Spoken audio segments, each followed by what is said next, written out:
Chapter 1. Thunk. Fuck, I hiss in pain, trying to get the air back in my lungs after being thrown backwards to the ground for the umpteenth time today. Get up, Soraya snarls, dark brown eyes lock on mine, daring me to pull something. No, I'm done. I just lay on my back on the ground where she's flipped me, trying to catch my breath. I'm not asking, she growls, kicking my foot. Your enemies aren't going to give you a breather when you ask, they'll just tear you apart. God, what crawled up her ass today? It's Soraya, does she ever need an excuse? Jessie, she warns. I can take a breather if they're dead, I snap, earning a scoff. Look at your left ribs, I trail off with a triumphant smirk. I hear her low growl as she no doubt sees the mark from the training dagger before sitting down with a huff beside me as she regroups. One lucky hit doesn't equal skill, she grumbles. You may have gotten the fatal blow, but you took one in the process. She doesn't need to remind me, my shoulder is throbbing. Having caught my breath, I prop myself up and glare at her. As usual, Soraya looks completely in her element. Just a slight sheen of sweat lets you know she's been using any energy. I, on the other hand, am sweaty, dirty, battered, and bruised as I lie here, panting on the ground. Even though Christian said I couldn't train, Soraya used her loopholes to give me basic defense. Mostly, I think she just likes beating the crap out of me. She gets up, brushing the dust off her long, muscular legs. Everything about her screams, "Don't mess with her." Her tall, lean, muscular frame is quite visible in her leggings and sports bra. She constantly scans our surroundings. I think being off the pack land leaves her uneasy. With a final sigh, she holds out a hand to help me up. I take it and wince. How bad is it? She asks, raising a brow. Not bad, but I can feel the bruises already on my shoulder and hip.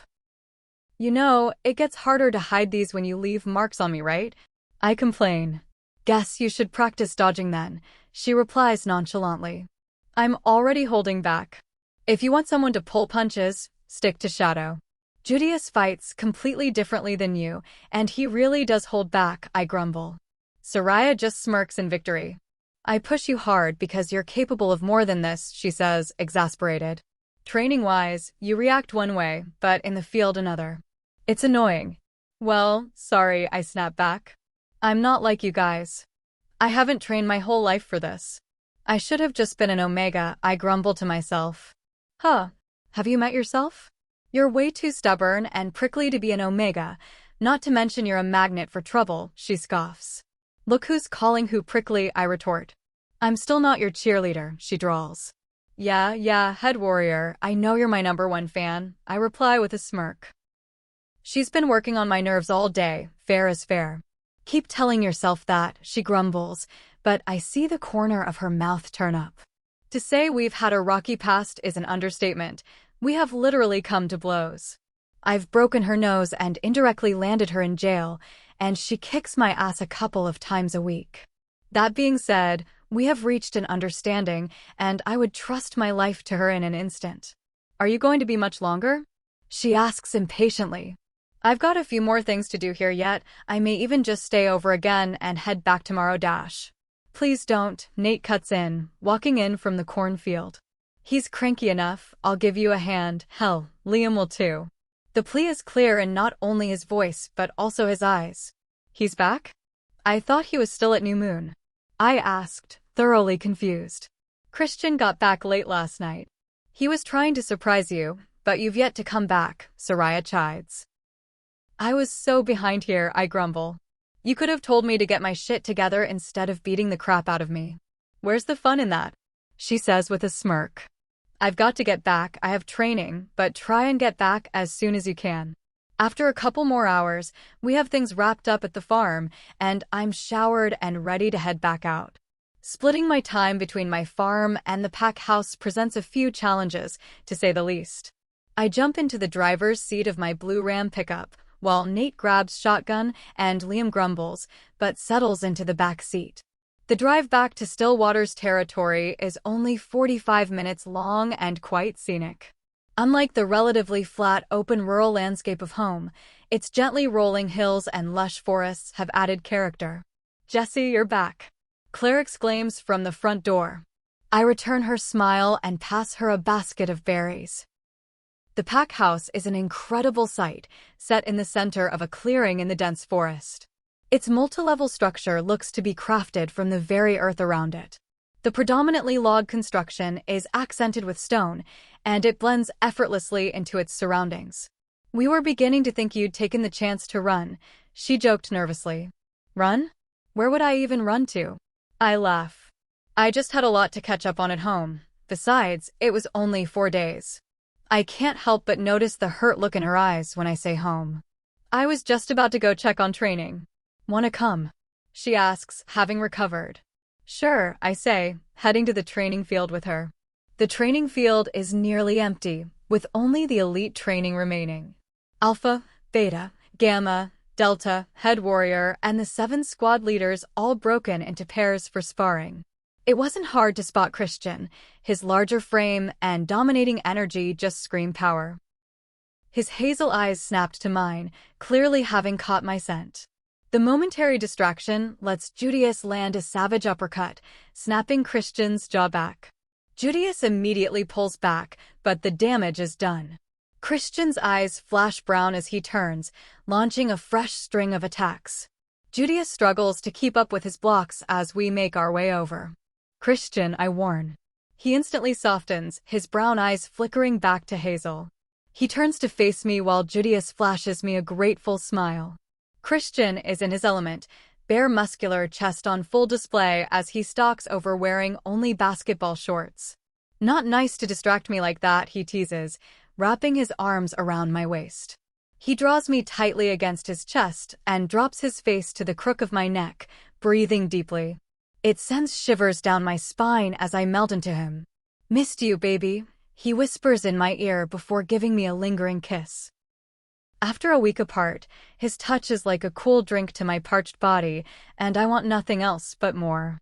"Think that's it for today," Jace cuts in, laughing as he dismisses everyone.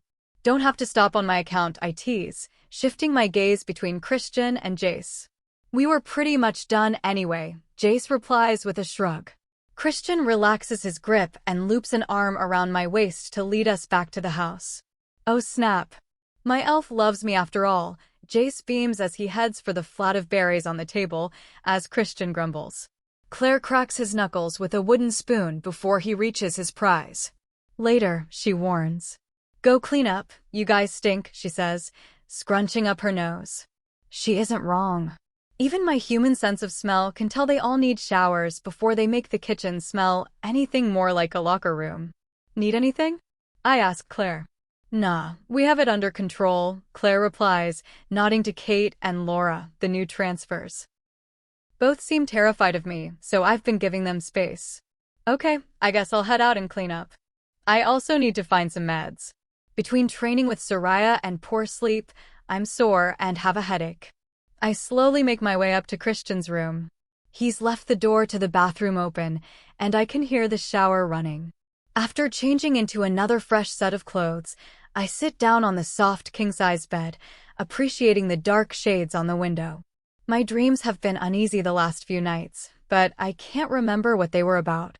Absent-mindedly, I rubbed the back of my neck, eyes closed, willing the tension away. I was so preoccupied with my own situation that I didn't hear Christian come in. He settles in behind me, sliding tight against me. "What's wrong?" he whispers, sliding his calloused hands up to massage my neck and shoulders. My head lolls forward as his hands work their magic. "Nothing, just a headache," I murmur. The sparks dance freely from his skin to mine as his freshly showered scent surrounds me. I can feel the tension melt away under his care. A slight moan of satisfaction leaves my lips as I roll my head to the right. In an instant, his lips are on my sweet spot. "Careful, kitten, or we'll be late for dinner," he says huskily. He wraps his arms around me, drawing me tightly to his chest. "I missed you too," I say with an easy smile. "But you better put a shirt on or we will be late," I tease as I twist out of his hold and laugh as he growls. I duck into the bathroom, grab the meds, and dash out the door before he can catch me. Dinner is set in the private dining hall and is a quiet welcome-back affair. The hall is quite large, but only one large table is set. Judius, Jace, Xavier, Soraya, Nate, and Liam are already seated. I hold the door open for Claire, Kate, and Laura as they bring in dishes of the most delicious-smelling food. I double back and grab another dish as Christian holds the last. They have outdone themselves, offering a pot roast with all the fixings, herbed chicken, caramelized mushrooms and onions, stuffing, a loaded baked potato casserole, and fresh bread still warm from the oven. As always, so much food and restaurant quality. So how's everything settling out at New Moon? Xavier asks. Christian, Jace, and Judius had spent most of the last week there helping to sort it out. Alpha Eric from Crimson Dawn has also been helping out. By all rights, Christian could have taken over New Moon when they betrayed us, but he showed mercy.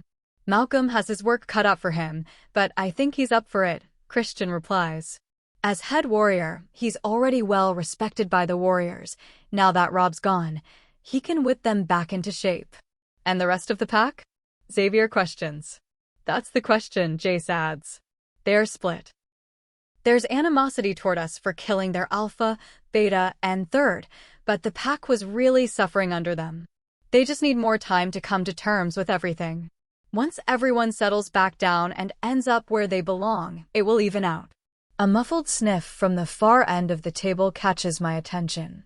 Laura is fighting back her emotions as Nate holds her, whispering in her ear. Liam comforts an upset Kate as her worried blue eyes flash between us and Laura. My hand on Christian's arm stops him from saying what he was about to as I got up and made my way to them. I'm so sorry, Luna, Kate blurts out as she visibly begins to shake in Liam's arms. Liam is torn between trying to comfort his new mate and protect her from me. Feel familiar? Unfortunately, yes. They aren't only scared of me, they're scared of almost everyone at this table. Both have the gentle feel of Omega spirits, but so much damage, they feel so raw that it pains me. I stop beside her chair and gently take one of her hands to prevent her from digging her nails into her other hand. Jessie, I say softly. My name is Jessie. Her eyes snap wide as she looks at me, shocked. I can't. They will dash, she cuts off. Kate, this is not there. No one will do anything to you here. You are both safe now. I know you just met him, but Liam's a good man, and he won't let anything happen to you. No one will. I sigh, knowing they need their own time to accept it. I don't want you to be afraid or uncomfortable here. You don't have to eat with us if you don't want to. Heck, you never have to cook again if you don't want to, I say with a small smile. But I love to cook, Kate sniffs again. I turn to her, but she's staring at the table. Then you can. We want you to be happy here. What has you so upset? I feel such empathy for these poor women. They exchange glances. We don't want to go back, Laura whispers, earning low growls from their mates. Their shudders and fear were overwhelming to me. Fortunately, you won't have to go back there ever again if you don't want to. Nate and Liam are my personal guards, and I have no intention of releasing them anytime soon. I see both men swell in pride at my praise. Thank you, Luna Jessie, Laura replies, her green eyes looking into mine for the first time as a small smile graces her face. It's so different here, it's hard to believe that we don't have to worry about them anymore. Never again, I confirm. But whatever you need or want, just let me know, or if you're not comfortable talking to me, any dash. No, sorry, Lou Jessie, Kate replies. We appreciate everything. I don't know what's wrong with us, I dash. Nothing's wrong with you, I cut in. You're not the only one with a dark spot in your past, believe me, I understand better than most. A sad smile lingers on my face as I try to brush the memories away. Take all the time you need, there's no rush. It's fairly relaxed here, I think you'll like it once you get to know everyone better, I say with a genuine smile. Both women have visibly relaxed, so I leave them in the care of their mates and head back to mine. Christian is beaming at me as I make my way back to him. He doesn't say anything as we sit and finish dinner with light conversation. Not a chance, you picked last time, Jace chirps. I'm not sitting through another movie like Secret Window, Xavier grumbles. Good God, no Green Lantern either, Judius says, frowning at Jace. Promise. Comic book movie plus Ryan Reynolds, how was I supposed to know it would be that bad? Jace says with a shudder. I think we're gonna rain check, Nate says as Liam nods. But Guardians of the Galaxy, man, Jace pouts. I flash him a knock-it-off look that stops him from any more antics. The guys have more important things to do, so I smile and nod to reassure them. The studio den was impressive, to say the least. High wall projection, top-of-the-line surround sound system, and plenty of comfy couches and lounge chairs seamlessly blend a cinema and a living room. We file in with the snacks as Jace sets up the movie. I pass out bowls of berries and ice cream and take my seat with Christian. He's already half sprawled out on a couch off to the side. I settle in between his legs and lean my back against his chest as we share dessert. Before long, the security of Christian's embrace and the day catching up lull me off. In that dark void between awake and dreams, a woman calls out to me. "You're running out of time, Jessie," she says. "For what?" I ask, confused. "To prepare," she says gravely. "Remember who the real enemy is." A man's voice rings through my mind. Pain sears my attention as a giant white wolf bites deeply into my wrist, and then the absolute nightmare begins. Chapter 2. Christian POV. There's nothing like being in someone else's pack to make you appreciate your own more. Unfortunately, without her here, it feels off. Malcolm has his work cut out for him to get New Moon back in shape. Hell, it could take years to correct the damage Rob has done. To say I was disappointed not to find Jessie in our bed when I got home was an understatement. I knew she was catching up on work at her farm, but I had hoped by now she was comfortable enough here to view it as home. Mid-afternoon training kept my mind off things until her scent hit me, cherry blossoms and cinnamon. After nearly a week of nothing but texts and a couple of quick calls, that was all it took to distract me. Judius hits like a hammer. In my distraction, he landed a solid uppercut that stunned me and had Cyrus seeing red. That set my inner wolf to push forward, wanting a taste of Judius's blood. We may have come to terms with his relationship with Jessie, but it still bothers Cyrus. Fortunately, he yields to Jessie, and she had him retreat with a single warning.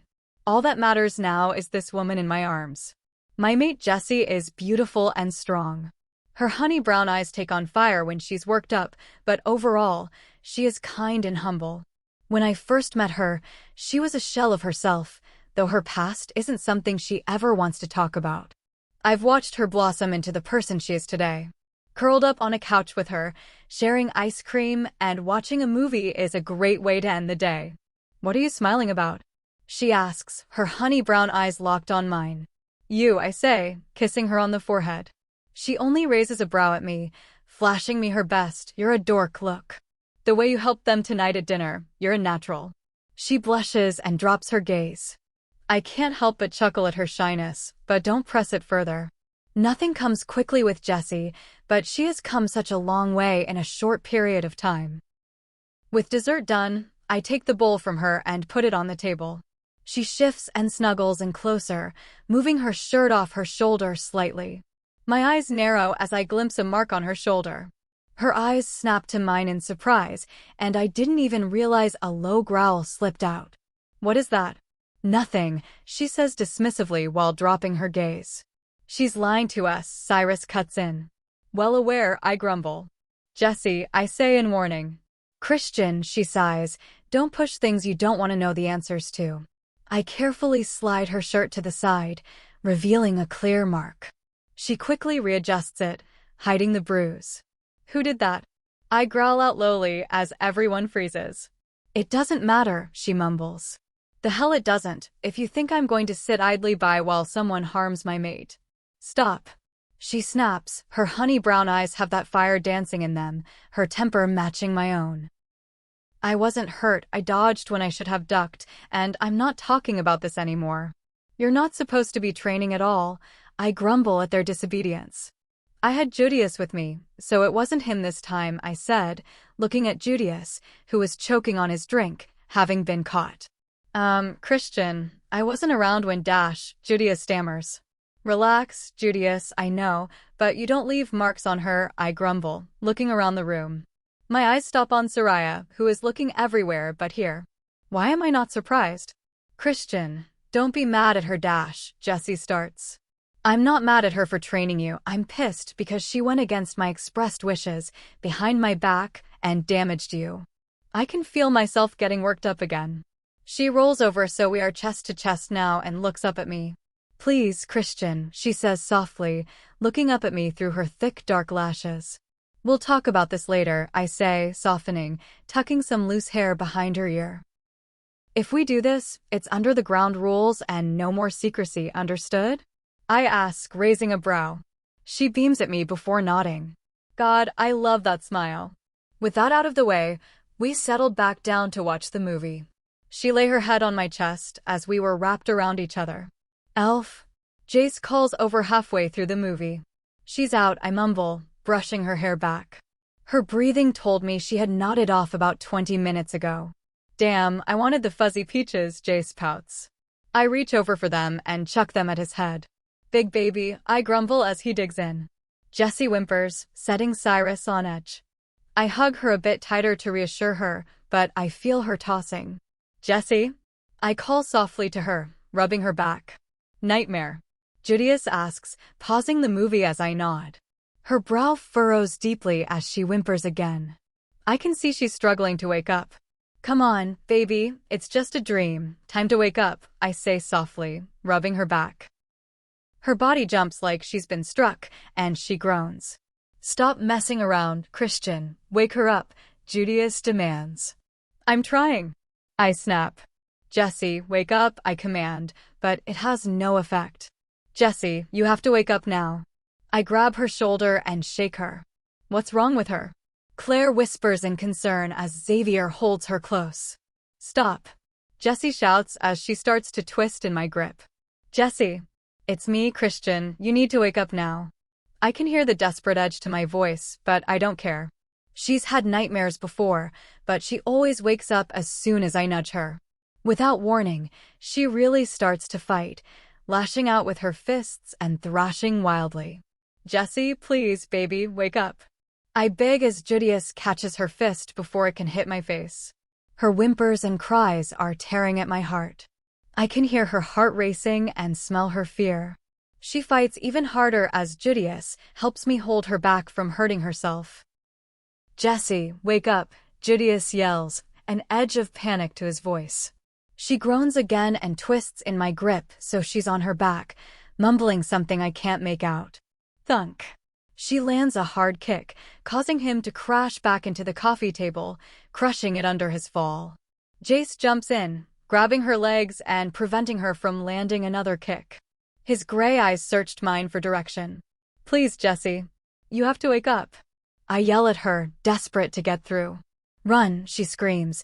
The panic is apparent in her voice as she thrashes again with renewed desperation.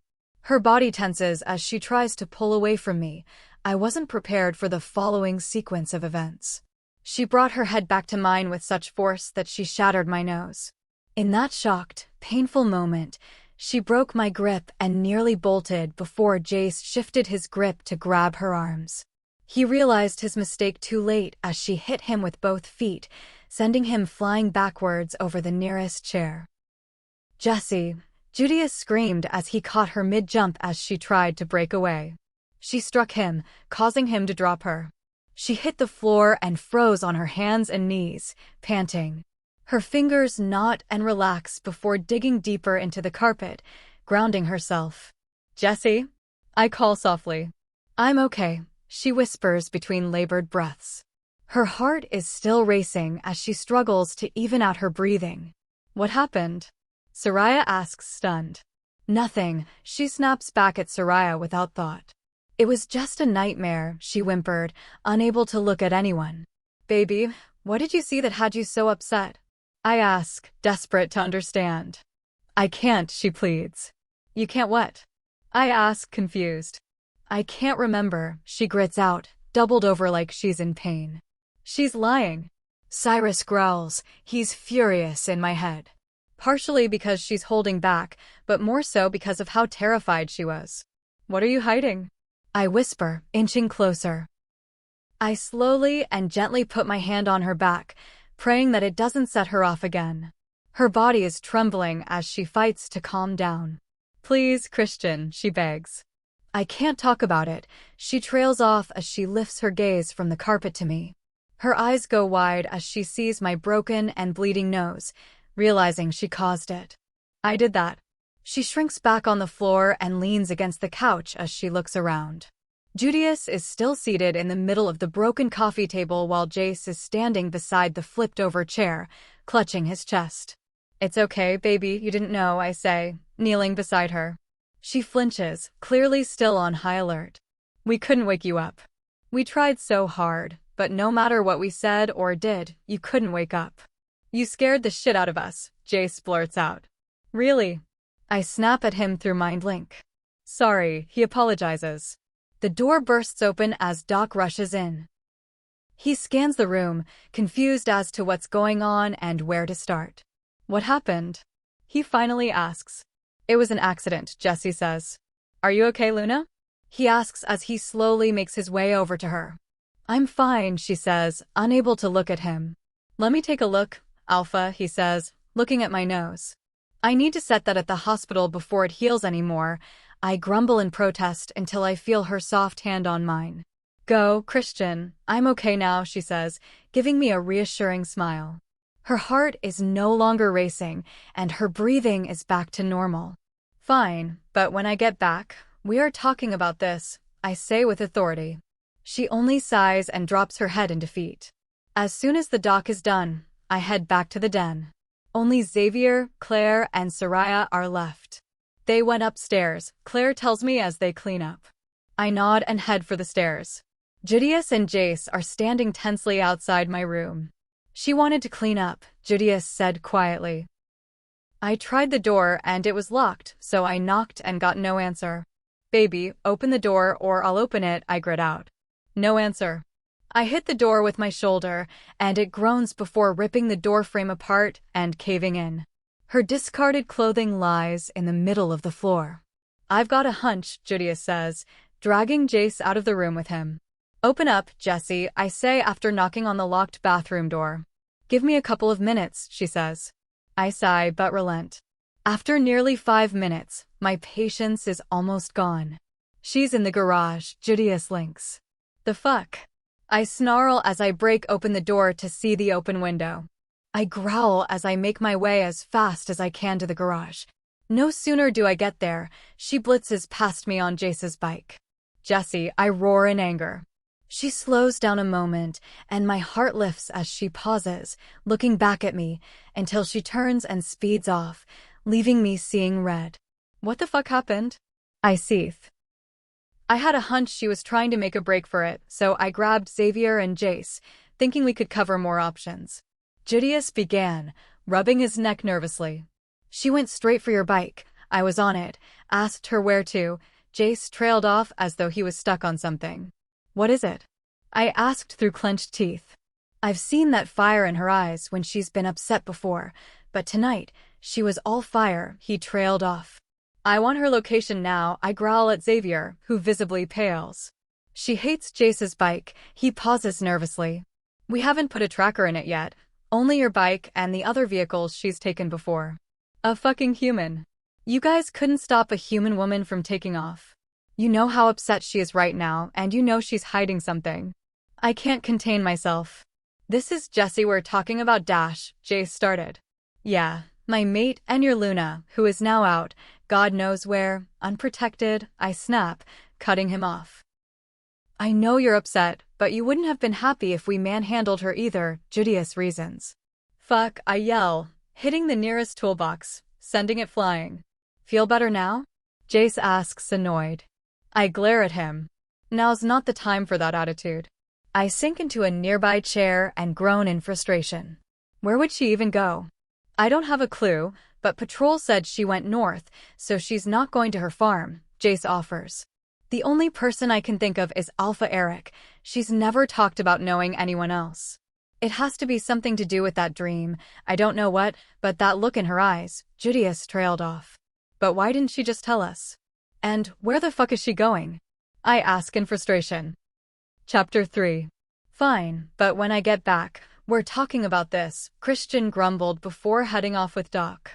I drop my head to hide the grimace of pain. I can't talk about it.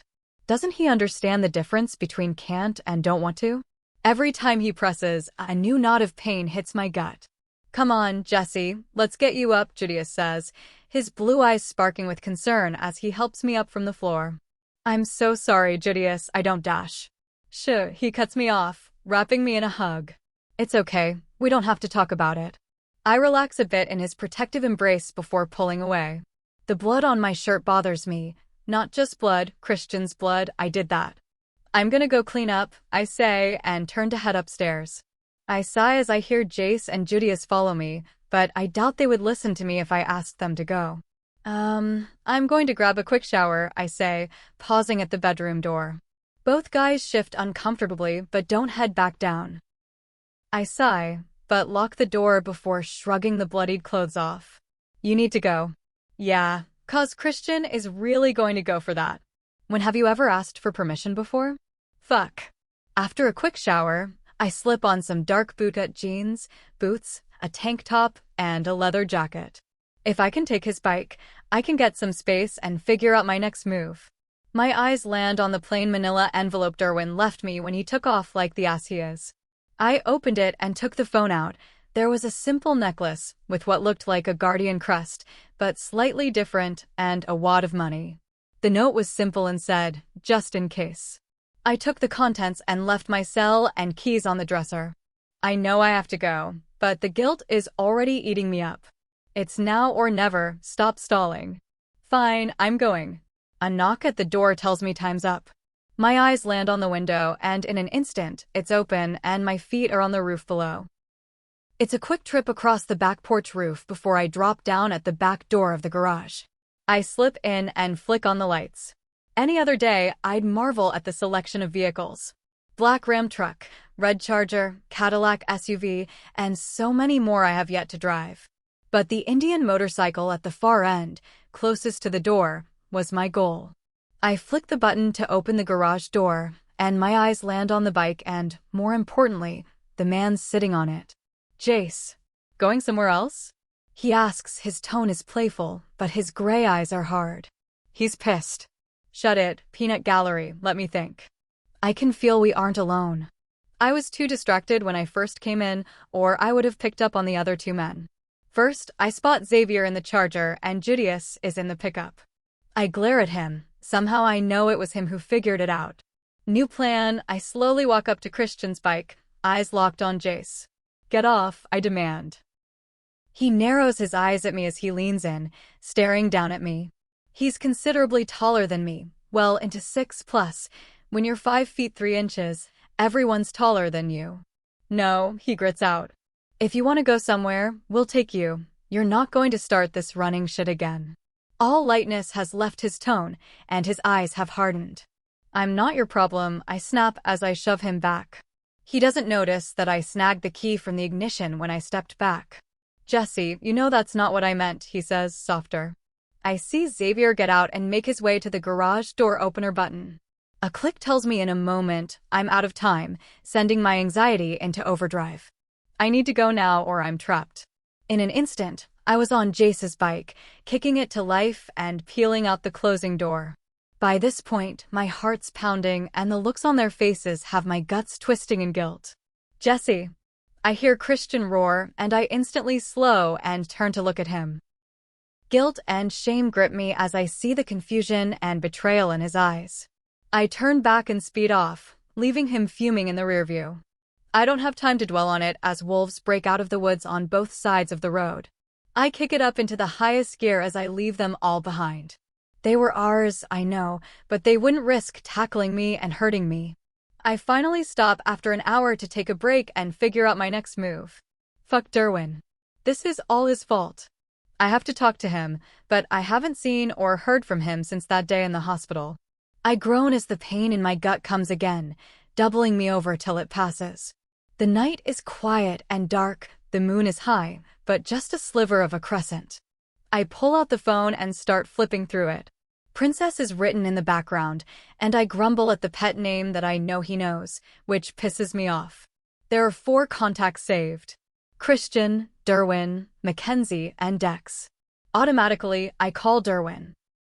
It's him I'm after anyway. Of course, no answer. I call 4 more times, nothing. B's easy text message. Derwin. What princess? Me, answer your fucking phone. Derwin, no. This MF is going to cause me a stroke. Me, it's essential, Derwin. I need to talk to you. Derwin, I'm busy, you need to keep quiet. Phone's going off. Sleep well, princess. I'm not sure if I've ever been this angry before. I can feel my pulse pounding, and my face is on fire even in the cool night's air. I flip to Mackenzie. Hello. She answers groggily. Shit, it's late, and I woke her up. Sorry, Mackenzie, I didn't mean to wake you, I trailed off. Jessie? Are you okay? Her concern is apparent as she wakes up. Yeah, I'm okay, but where's Derwin? I ask. I'm not sure. Have you called him? Her tone is guarded. Of course I tried him first, I snapped. He's dodging me like he is since the day he left. A long pause, she knows something. Mackenzie, where is he? I plead, hoping to get through to her. Please, Mackenzie, it's important. Only he can help me now, I trail off desperately. Jessie, what's wrong? The knot in my stomach tightens at her question. Please, Mackenzie, I can't, I grit out. I'll text you an address. I'll meet you there, dash. You don't have to, I just have to deal with Derwin, I deflect. With that stubborn ass, you may need help. I'll be there as soon as I can. Did he leave you a crest? She asks. There was a necklace? I mentioned. Wear it. If anyone causes you issues, show it to them. As always, her solemn tone leaves no room to question. I'm guessing you're alone? I pause, not wanting to lie but also not wanting to get in trouble with her too. Jessie, she sighs. Stop at Smith Falls. There will be a guardian waiting for you there to escort you the rest of the way. This is my condition to give you the address. Fine, I concede. It's not like you can play hardball with a guardian. Looks like I'll be there in about an hour. Be careful, Jessie, she says softly. Will do, thanks, Mackenzie, I say sincerely as I hang up. Smith Falls, here I come, I think as I kick the bike back to life. I pull into Smith Falls a bit after 3 a.m. and follow the GPS to a 24-hour diner. I park the bike and stretch my legs. Sure, it's fast like a bat out of hell, but it's nowhere near as nice a ride as Christian's bike is. Another pang of guilt hits me as I remember the look of betrayal as I sped off. It'll be okay, he'll understand. You just need to get to Derwin first. I hope so, but he looked so hurt and angry. The diner had a retro feel with a black and white checker theme and red seating. A waitress greeted me warmly in her vintage yellow uniform as she gestured for me to sit. I'm here to meet a friend, I said, noticing the only other person was a middle-aged man. He didn't feel right for a guardian, so I took a seat at the counter. Coffee? She asks. No thanks, just some water is fine. Maybe some peanut butter toast? I ask myself if I should eat something, considering I have a long drive ahead. Coming right up, hun, she says with a smile, setting the water down. What's a pretty young thing like you doing out alone on a night like this? A man asked, sitting down next to me. He didn't feel particularly bad, just a typical old drunk guy thinking he's Casanova. Just meeting a friend. He should be here any minute, thanks. I twisted my body away from him a bit, but still caught his eyes lingering down my body in a repulsive way. Oh sugar, I could be a great friend to you, he drawls. That phrase sets me completely on edge, and it takes every ounce of control not to lose my shit on him. He may be drunk, but he doesn't deserve to be knocked out for calling me sugar. I spin to tell him off, but am cut off. She has plenty of friends already. A large ebony man with stunning crystal blue eyes cuts in. Instantly, I recognize the Green Guardian uniform and relax. To the drunk man's credit, he didn't push his luck any further. Mississippi, he nodded before retreating to his booth.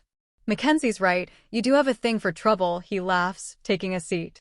The waitress drops off my toast and brings him a coffee. He flashes her $1 million smile, which earns a flustered blush as she hurries off. Strange company you keep, he finally says. What can I say? I fed a puppy one day and ended up with his whole family, I chuckled nervously. I felt him studying me intensely as I picked at my toast. He was very similar to the other guardians I have met, though very tall and maybe leaner than even Dex. I can feel the power radiating from him. It's not as well hidden as Derwin's. But he also has a calming, grounded feel to him. So why Derwin? He asks with an edge of disdain. My gut twists at the mention of the dangerous topic, prompting me to choose a safer direction. He's my mate's brother, I say as nonchalantly as I can. Then why isn't Christian escorting you, and why the dead of night? He questions, raising a brow. My gut twists painfully as he brings the conversation back deep into dangerous territory. I grip the counter to keep myself still. What's wrong? He asks, with an air of concern, bringing more pain. I can't, please stop, I grit out. His hand wraps around my wrist, setting my panic off, before a warmth quells it as the pain in my gut relents. My eyes snap to his as I calm back down. Better? He asks softly. I nod, and he releases my wrist. I guess we'd better hit the road then. He stands and puts a 20 on the counter before gesturing for me to lead the way. We make our way back to the parking lot, where a sleek black crotch rocket is parked next to Jace's white one. I was expecting something different when Mackenzie told me you'd likely be on a bike, he says teasingly. Sorry, Jessie, I'm Damon. That guy kind of ruined the introductions. I shake his hand. Yeah, not my style, but it was the only free option, and I didn't have time to be picky. After fueling up at a nearby gas station, we hit the road for a 4-hour trip to Lunar Falls territory and hopefully my release. Chapter 4. Slightly after dawn, we neared Lunar Falls territory. Damon motioned to let him take the lead, but to stick close. Shortly after crossing, we were greeted by a large pack of wolves in the road. Keep your helmet on and stay here, he warned through Bluetooth. Alpha Ludo, he greets the large charcoal wolf out front. My apologies for arriving unannounced, but it is of some importance. His tone is formal but warm, as he lets his energy flood the group. Alpha Ludo shifts and shakes his hand. Ludo is no spring chicken. His dark hair is more silver than anything now, but his sharp brown eyes miss nothing. Like all alphas, he is tall and very well muscled. I wouldn't count him out in a fight. His eyes lock onto mine, and I see him scent the air, no doubt trying to pick me up. Who is she? He asks, eyes unreadable. My companion and guardian business, he says with finality.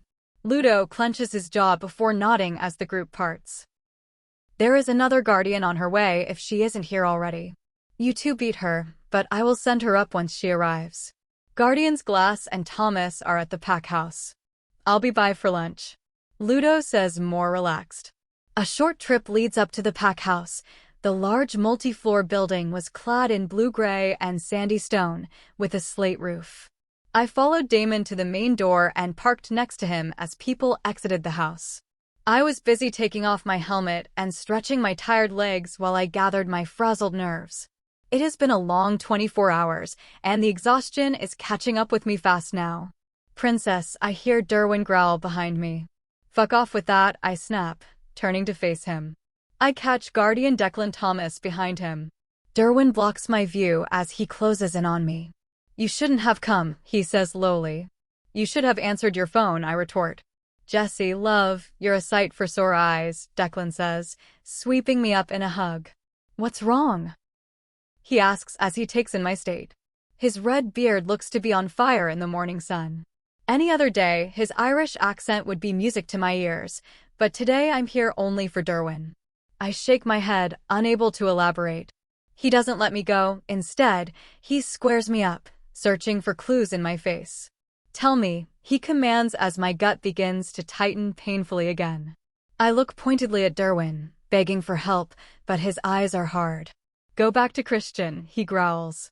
Like a switch flips, I snap, dropping and twisting out of Dex's grip and launching myself at Derwin. I broke the nose on his smug face before he even knew what was happening. He roars as he catches my arms and pins them to my sides as he lifts me from the ground, slamming me against the house. I hiss in pain at the impact. His snarling and bleeding face is inches from mine. Why can't you just do what you're fucking told for once? He growls, letting the double meaning sink in.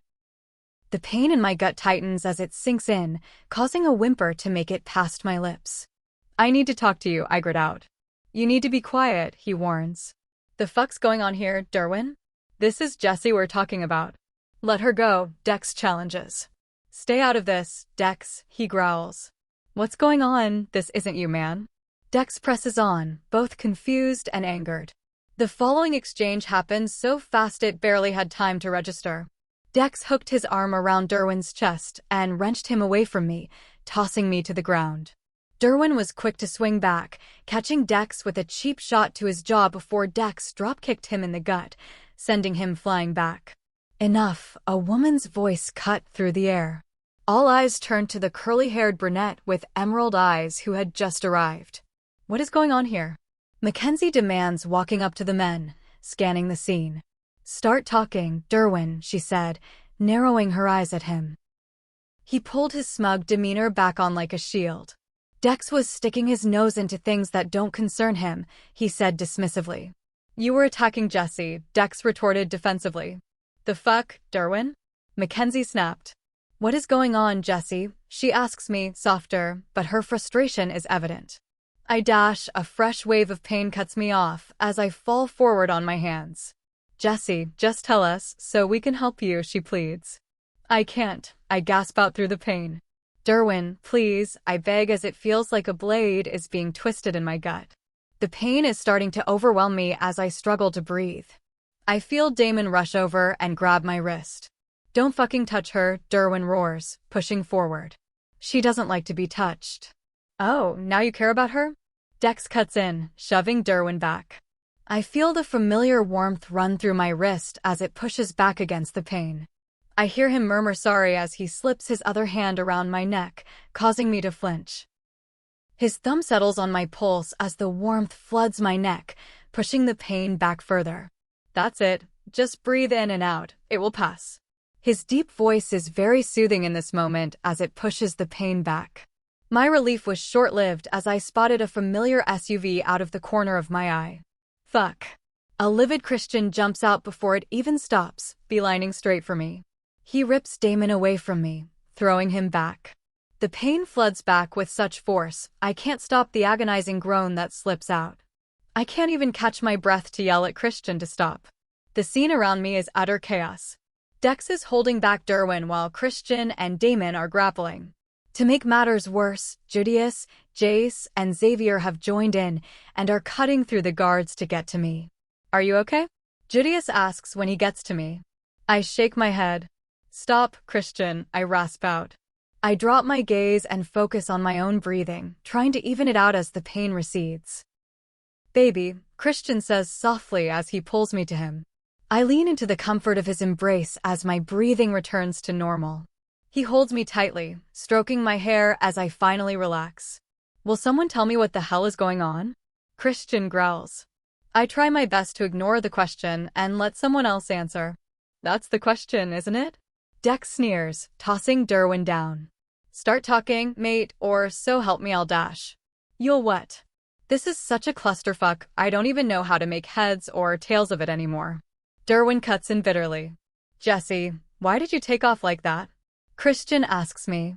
I had to talk to Derwin, I say through gritted teeth as the pain comes back. Stop talking, Derwin growls. Please make it stop, I beg him.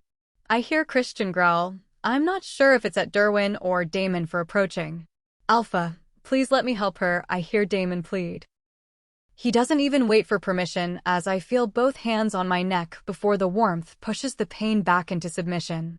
He's got you, just breathe, Damon says softly. Crack. The fuck, Derwin? Mackenzie snarls as Derwin holds his freshly rebroken nose. Mackenzie dash. Save it, she spits. Let her go. I can't, he grumbles. The fuck you can't, she snarls. You compelled her or bound her, which one is it? Silence. She shoves him again, knocking him on his back. Answer me, she demands. I can feel Christian begin to shake as he catches onto the situation. Alpha, please keep your attention here where it's needed most, Damon says, shifting his attention away from Derwin. Mackenzie, there are things going on that are beyond you, you have to trust Dash. Trust you. The Derwin I know would have never done this to Jessie, she snaps with disgust. He hangs his head in defeat. Let her go, she says in a dangerous tone. Not here, he finally concedes. Fine, she snaps. Get in the car, we'll follow you back, she says to Christian. I've got this, you guys go ahead, I'll join you when I'm done here, Dex says. Take care, love, if Mackenzie doesn't beat the sense into him, I will.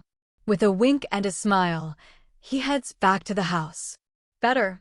Christian asks, and I nod. The pain in my gut is gone. All I feel is exhausted. Don't talk about anything related to any of whatever is going on, Mackenzie says cryptically. I can't tell what the order was, but it's clear she can't talk about the order or whatever it's about without pain. Don't try to answer any of this, Jessie. Christian, what happened? Mackenzie asks carefully, avoiding anything that will trigger more pain for me. I don't know, we were watching a movie. She fell asleep and had a nightmare, then took off. We had no idea where she went till you called and told us, Christian said, not hiding his confusion and frustration. It wasn't just a nightmare, Judius cuts in. She wouldn't wake up no matter what we did. She was terrified and fighting for her life. She broke Christian's nose, kicked me through a coffee table, and sent Jace flying over a chair. I can't believe I did all of that while I was asleep. My shame has me hiding my face in Christian's chest. Feeling my discomfort, he wraps his arms tighter around me. Don't ask about the dream or why she left or anything, Mackenzie says, frowning. We'll get this fixed, she assured me. I look up through my heavy lids. I can feel how angry Christian is, but I'm just so tired now. Can we go home now? I whisper. To my relief, he instantly softens. Of course, baby, he says as he kisses the top of my head. I feel Damon release me as Christian stands and carries me to the SUV. Never a dull moment with you around, is there, Damon? Ludo says with a chuckle. Christian, he nods in respect. Ludo, my apologies for my unannounced visit. It seems there has been a bit of an issue, Christian says. Not to worry, Guardian Right let us know you were on your way.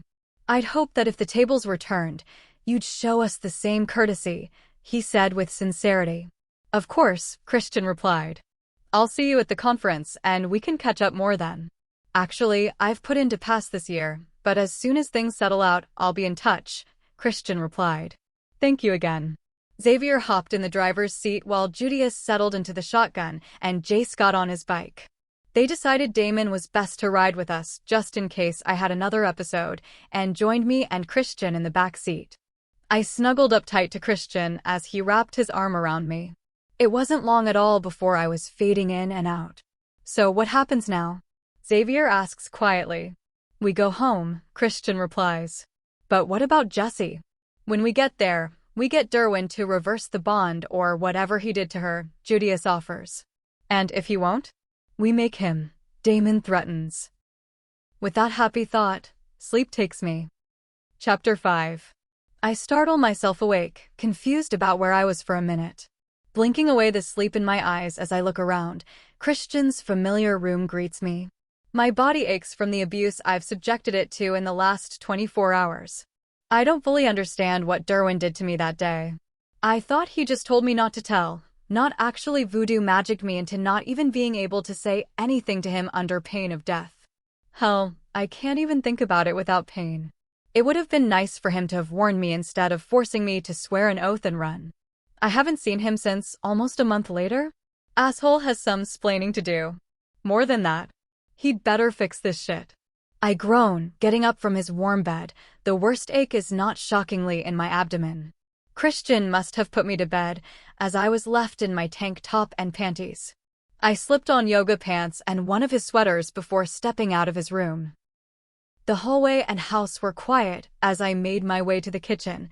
A glance outside showed it was night. I have no idea how long I slept, but I still felt exhausted. How are you feeling now? Claire asks as I enter the kitchen. Better now, but still exhausted, I say, taking a seat at the earthy-colored granite counter. Here, Kate says as she sets a steaming plate of beef and broccoli with snow peas in front of me. You'll feel better after you eat. Claire sets the soy sauce out for me as I grab the chopsticks. This is so good, literally my top 3 foods. My stomach was reminding me I hadn't eaten anything since the peanut butter toast at 3 a.m. Thank you, Lou Jessie, Kate says with a shy smile. I beam back at her. Do I want to know where everyone else is? Claire shifts uncomfortably. I'm not sure I'm supposed to talk about it, she mumbles. I can link Christian and let him know you're up? Thanks, I say, digging back into dinner. I feel Christian come in within moments of Claire linking him. He walks up behind me, wrapping me up in his arms. My head lolls to the side as he drops his head and breathes deeply. Bad day? I ask innocently. I feel him smirk against my neck. It's improving, he admits, taking a seat next to me. How are you feeling? Better, I say with a smile. You feel up to meeting someone and ending this? He asks, and I nod. Let's go then. He wraps an arm protectively around me and leads me toward the boardroom. Despite his comforting presence, I can feel my tension and anxiety building as I try to push them away. The room is as large as I remember, with a long table down the center lined with chairs. It's dimly lit, with everyone sitting at the far end. I don't recognize the man at the end. His short gray hair is in a military crew cut. Keen gray eyes, crooked nose, strong jaw, average height, and strong build all distract from who he really is. If Derwin's full energy was sickening, this man could make me puke on the spot, I think. There was a scary quality to it, but I don't think it's evil. He's definitely not someone I want to mess with. So this is the girl then? He asks, studying me with a frown. Don't let her fool you, Derwin warns. You make me sound like a danger to society, I grumble. You are, the mystery man states coldly. Christian growls at the assessment and pulls me tighter. Relax, Alpha. We don't mean her any harm. Derwin has already made a big enough mess of things, he grumbles to Derwin's dismay.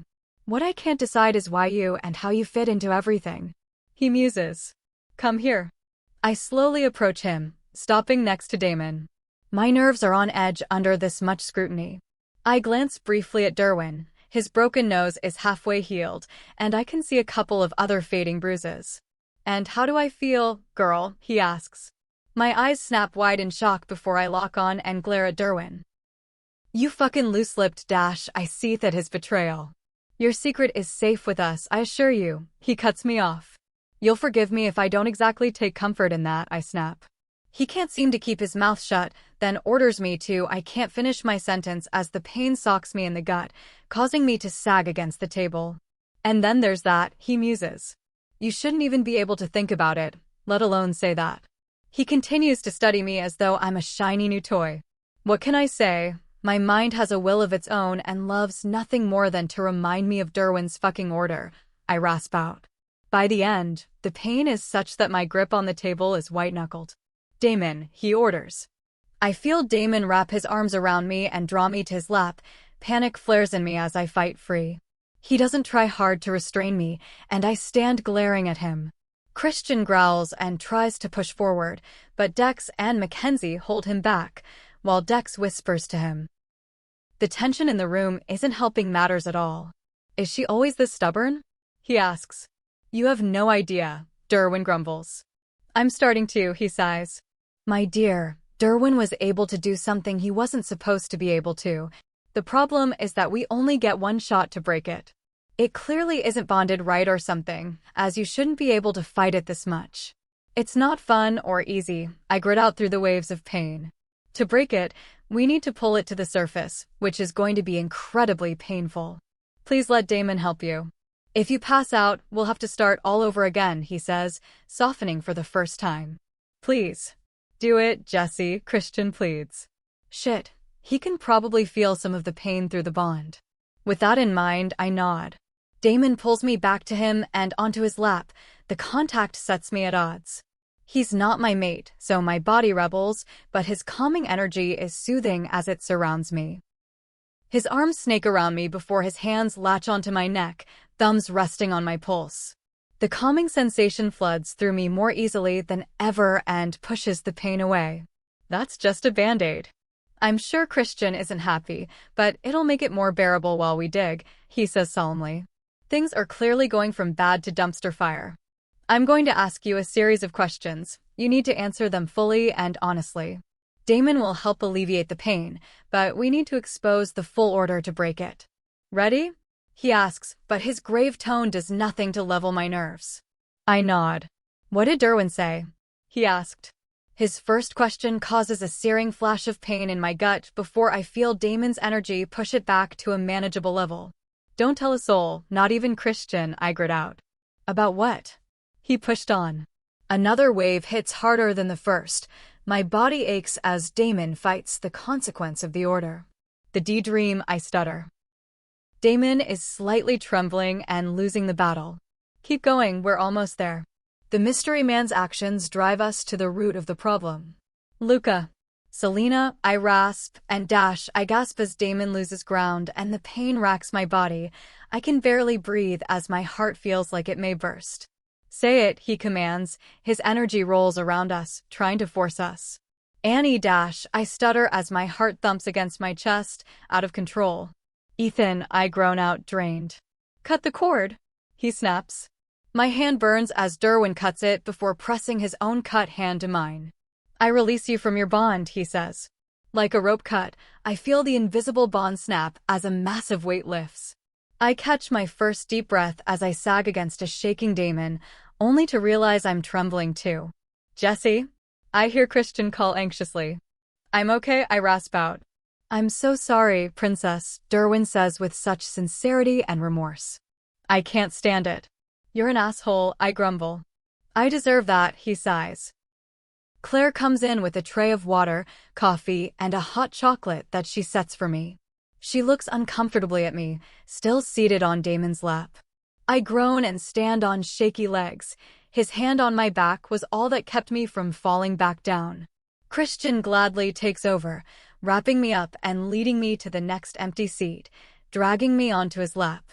I'm far too exhausted to protest and am enjoying his comfort too much. Are you okay? He whispers, stroking my hair. I will be. I just need to sleep for like 2 solid days, I say with a weak laugh. The first sip of cocoa is heaven, soothing my raw throat. The exhaustion is threatening to make me sleep, but I have questions. Why Derwin? I ask, the betrayal clear in my voice. I panicked, he admits. You? Panicked? Mackenzie asks skeptically. Yeah, he growled. Panicking is running away, not binding your brother's mate, your friend, who saved your life. I feel like Mackenzie is madder than I am. Do you realize how stupid and dangerous that was? He did both, I mumbled as all eyes snapped to me. I woke up, something happened, he ordered me not to talk about it, and left me bleeding on the bed. No heads up or warnings, not even a goodbye. I didn't see him again till I showed up on the doorstep. I can feel how tense Christian has gotten. His anger at Derwin is only tempered by his need to take care of me. Christian, relax. I think things are far more complex than they appear. He sighs, but relaxes slightly, never taking his eyes off Derwin. Is it okay if we talk about this all tomorrow? I ask quietly, the exhaustion is winning. Of course, Luna, the mystery man says. Everyone begins to rise, but he stops that. I need to speak with the Guardians a while longer if that's all right, Alpha? It might have been phrased as a question, but he wasn't asking. Let's get you to bed, Christian whispers in my ear as he leads me from the boardroom. I melted into his side as he led us upstairs. He brought me directly to bed, peeled the hoodie off, and slipped the yoga pants down. I blushed as I caught his eyes flicker as he looked at me. To bed, kitten. Before I change my mind, he grumbles, lightly spanking my butt. Exhausted, I crawl into bed, snuggling into the soft, fluffy blankets. He returned a moment later, bare chest on display, wearing only boxers. I chewed my bottom lip as I took him in. It's been a long week since he's been gone. He ran his thumb softly across my lip before pulling it free of my teeth, the lust clear in his eyes. I have limits, little one, and you're testing every one of them, he says huskily. I smile and blush as he pulls the blanket up. I roll over and he pulls my back flush to his chest, wrapping me tightly in his arms. He snuggled into the crook of my neck, breathing deeply. Sleep, he whispered in my ear, and I was more than happy to obey. Chapter 6. I wake up securely wrapped in Christian's arms, having slept better than I have in over a week. Thankfully, no new dreams or nightmares came last night. Christian stirs behind me, nuzzling my neck and sending shivers down my spine. Morning, beautiful, he murmurs against my neck. Hey, I say sheepishly, turning to face him. I missed you. Me too, he says, tucking my hair behind my ear and giving me a lingering kiss. Too soon, he pulls away with a groan. What? Jace is calling us for breakfast, he grumbles. Can't we just eat later? I ask, raising a brow. His eyes snap to mine as a devilish grin spreads across his face. Although I like the way you think, apparently our guest is getting impatient. I groan as he pulls away and gets out of bed. Well, he'll have to wait a bit longer. I'm showering first, I say stubbornly. He only laughs as I make my way to the bathroom. Care to join me? His eyes scream yes, but his title says no. He kisses me once more before spanking my butt. Don't be long. He leans in close, inhaling deeply. He's got to go home eventually. Then your ass is mine, he growls in my ear. His words instantly cause a throbbing in my core as my imagination flashes to life. I know I'm blushing. I can't help but look at him as he pulls away. Cyrus is dancing in his eyes, no doubt causing Christian added conflict. I spin and head for the shower as he heads downstairs. After a quick shower, I head down to the kitchen before my nerves could work themselves up. Boardroom elf, Jace calls when I enter. Oh, okay, lead the way, I say, but he frowns. Not this time, my elf, he says, giving my hand a squeeze. Christian is waiting for you, though. He already grabbed you breakfast. I couldn't help but tense up. Why do I feel like I'm being sent to the principal's office? Relax, I'm sure it's nothing, he says. Go before you get yourself all worked up. The boardroom was nearly empty, and the mystery man was seated at the far end of the table. The only other people were Derwin and Christian. Not having the other guardians here somehow didn't help my nerves. Luna, come, eat. He gestures to the food on the table. Christian slid a chair out for me and had a plate of French toast waiting for me. He knows me so well. Jessie, my name is Jessie, I mutter. Christian's large hand lands on my thigh and squeezes to say drop it. Derwin said you weren't one for titles, he says, sitting back, musing as he studies me. What else has Derwin said? I snap, annoyed that Derwin pretended to be my friend, but just told all my business to this stranger. A lot, actually. He speaks very highly of you, something he doesn't do of many, he says, slightly amused by my annoyance. I keep picking away at my breakfast to avoid talking to him further. You're stubborn, defiant, willful, a magnet for trouble, he begins as Christian growls. What's untrue, brother? Derwin jokes, clearly having regained some of his regular demeanor. But also brave, loyal, fierce, and resilient. I've read his report on the flare incident. Quite remarkable, he trailed off, clearly wanting something from me. Embarrassment, shame, and anger fight for dominance in me. The week I spent locked up with Derwin at Jonah's Mercy is not one I like to think about. He dug up every bad memory I had of my ex and used them to try to break me mentally and physically. It almost worked if Christian hadn't come when he did. I can't help but shudder. How is it you held out like that? I may not be gifted like you, but even I can feel the strength of your spirit. His scrutiny leaves me squirming in my chair. What is it that you really want to know? I ask, getting annoyed. I can feel the passive game he's playing with me, and now that I'm rested, it's irritating. Straight to the point, I see. Do you know who I am? He asks as he narrows his eyes at me. No, in all the confusion yesterday, I never caught your name, I reply. Elder Guardian, Garrick Clark, he says, holding a hand for me to shake. Any lingering effects from the bond? He asks, and I shake my head. I feel mostly back to normal, just a little sore and tired, but nothing major. I catch the guilt in Derwin's eyes as he drops his gaze to the table. Then I'd like to ask you a few questions. I can't stress the importance of confidence here, Christian. This isn't even common knowledge across Guardians, Garrick says solemnly. Christian nods and pulls me closer. Tell me about the dream, he leads. Which one? I reply, confusing everyone. There was a reason I tried so hard to talk to you before I showed up. I didn't even try to hide the bitter edge to my voice as I glared at Derwin. Sorry, Jessie, I never even thought about that, Derwin admits. Tell him about the first one. I ended up very sick, poisoned actually, and fell into a deep sleep, I started. The dream was very basic. I walked through the forest at midnight, came to the water, and there was the largest silver-white wolf with golden eyes. He sent me over to Selena, who gave me a choice. She said I was dying and that she would walk me through the veil and into peace. Or she said she would help me come back to Christian, I said, looking at him. I could see the pain of the memory in his eyes. Clearly, I chose Christian. I asked if everyone got this choice, and she said no. I asked why me. She said I earned it, and a debt was owed. My chest tightened as I guessed she sent me back. The last thing I heard was Luca saying to keep protecting the blood. I look up, and all three men are staring at me, not blinking. I remember telling Christian that I chose him, but never really had a chance to talk about the dream. You never told me, Christian whispered, the shock clear. I told you I chose you, I replied, feeling guilty. It was a couple of days after that I bound her brother, Derwin said, earning a growl. Why? Christian snapped. I could feel the anger rolling off him. I panicked, he answered. She woke up, and I was visiting with Ethan.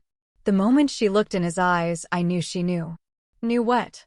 Christian's patience was clearly wearing thin. That Ethan is the last royal, I mumbled. He has Luca's eyes. Clever girl, Garrick grumbles. So you bound her against her will and left without a word. What the fuck, Derwin? Christian growls, anger's clearly winning. I wrap my arms around him, hoping to calm him down. Sorry, brother, I didn't know what else to do. Not even the Guardians know who he is. The sincerity is clear. I regretted it as soon as it was done, but couldn't risk it getting out. You told me he was our nephew? Christian questions. He sort of is. You know I found my mate Yasmina, and that her alpha wouldn't release her and ended up killing her in front of me when she tried to run. She had a twin sister, Serena, whom she made me promise to take care of. I killed the alpha and took her sister and her child, eventually bringing them back to Stillwater.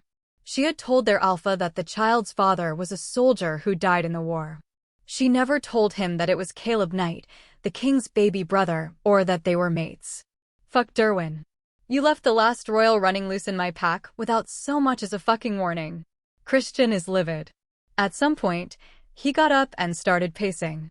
He pinches the bridge of his nose, trying to make sense of things. It was the safest place. No one knew him here.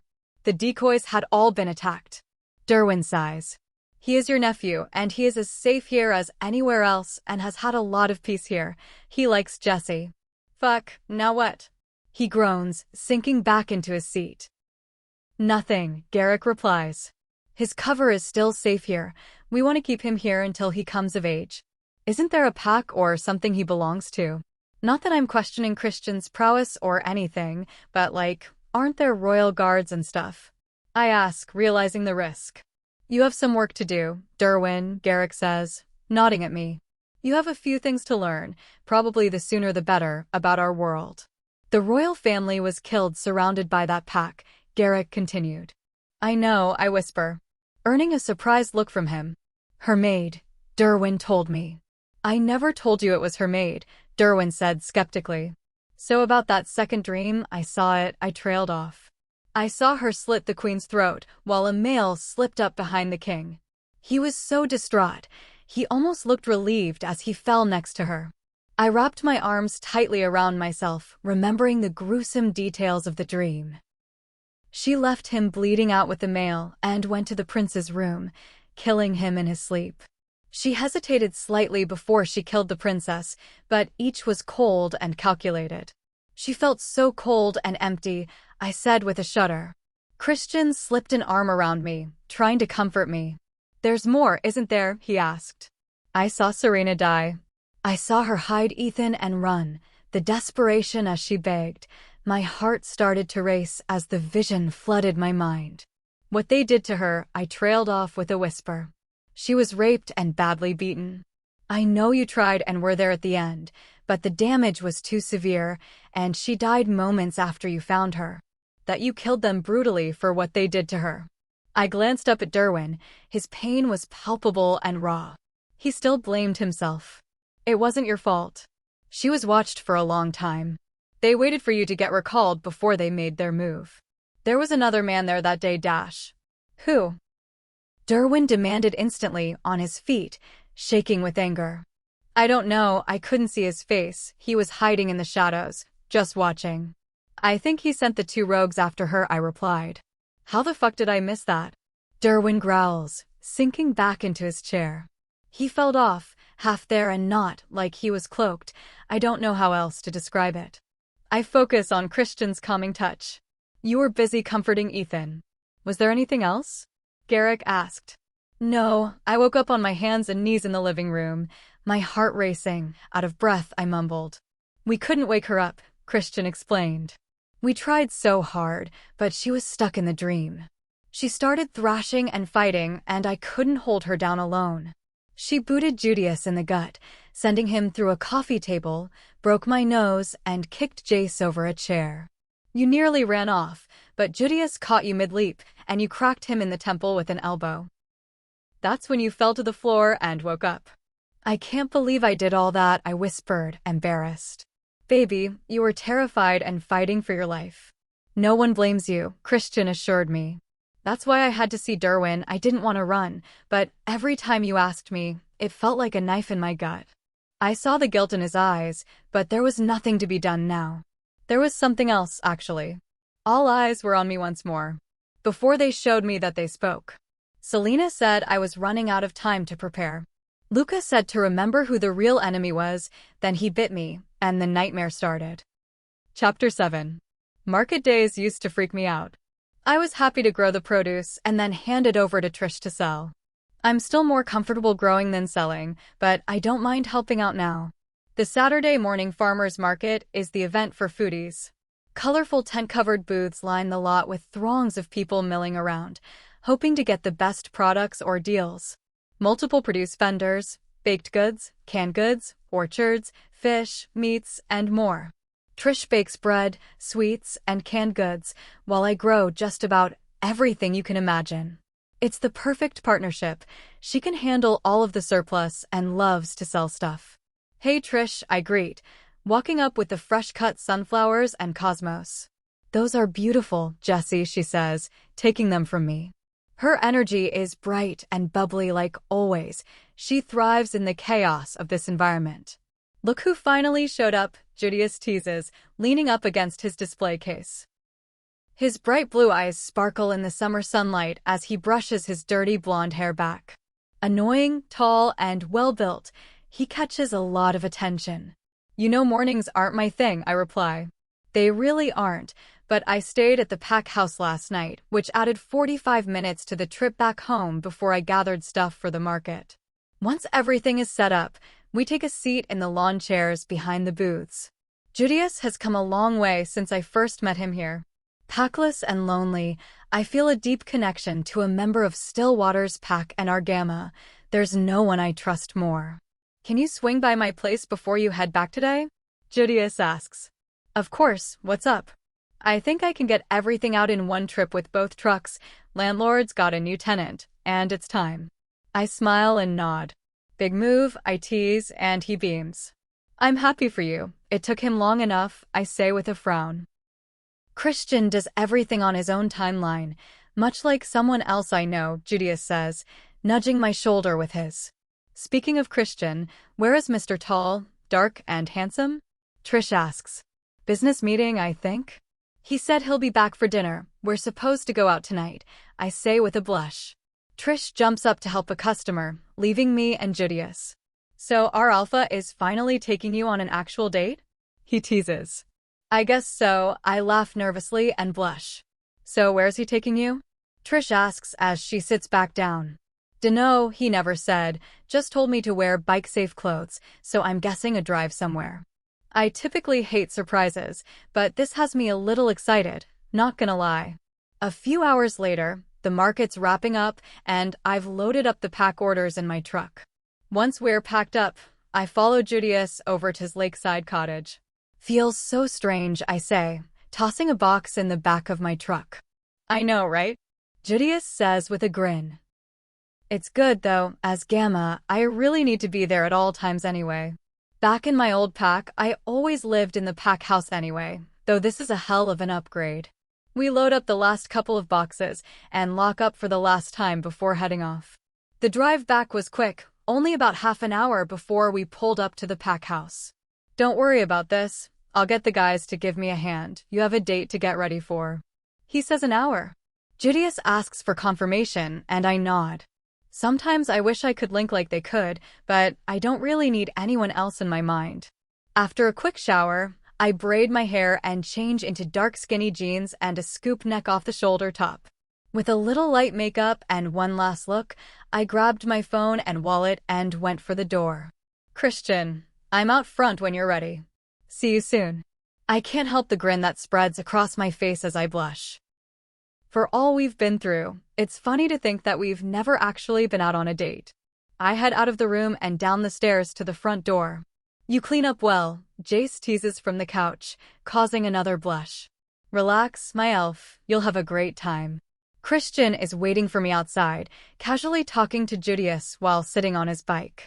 He's attractive on a good day, but sitting there in his jeans and leather jacket, he has me wanting to stay in tonight. Second that notion. The night's young, lots of time. Keep looking at me like that, kitten, and the night will end before it begins, Christian says seductively. That one phrase was all it took to calm my nerves and cause me to blush. Try to keep the place from burning down while we're out, Judius, he says with a grin. He hands me a jacket and helmet and kicks the bike to life. Once geared up, I hop on behind him and wrap my arms around him.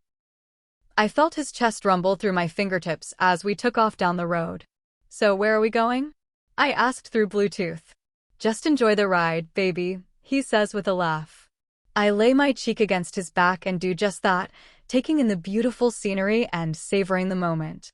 We cruised all across Stillwater's territory before leaving and heading north. We pulled up to a little bar at the edge of a small town, Truck Central. After you, he says, putting a hand on my lower back. The bar was more of a pub, dimly lit with booths on the far side, a long crowded bar and several pool tables. I couldn't help but notice how many people were in there. Come on, Christian whispers in my ear, wrapping an arm around me, guiding us to a booth. After ordering drinks and dinner, we settled back. I couldn't help but feel a bit nervous. What's wrong? He asks. No idea, I laugh. I always sucked at first dates, or dating in general. I mean, I'm not much better, he says with a laugh, running his hand through his hair. I kind of got the order all wrong, taking you out after being with you for like the last 3 months. I didn't make it easy for you, I admit. No, you did not, he said with a chuckle. I raised a brow in challenge, but he brought my hand to his lips. But you're worth it, baby. Nice save, I tease, biting my lower lip. I don't miss his eyes flickering to brown as they lock on my lips, and he smirks. Christian, good to see you again, hun, the waitress says, sliding a hand on his shoulder after dropping off our drinks. She needs to move that hand if she wants to keep it. Right, Dot? Joanna, still slaving away here, eh? He teases, flashing a winning smile. Now, I've never been a jealous woman, but at this exact moment, the thought of ripping her hand off and beating her with it was very appealing. But instead, I sat there chewing on my cheek. Girls got to earn a living after all, she replies in a flirty way. This bitch. Not helping. Joanna, let me introduce you to someone very special. Meet Jessie, he says, grabbing my hand and beaming at me. I softened instantly. So great to finally meet you, she says with a genuine smile. Nice to meet you too, I say, raising a brow. The last time the boys were in, they were on Christian relentlessly about you. She laughed as Christian rubbed his neck. I just laughed.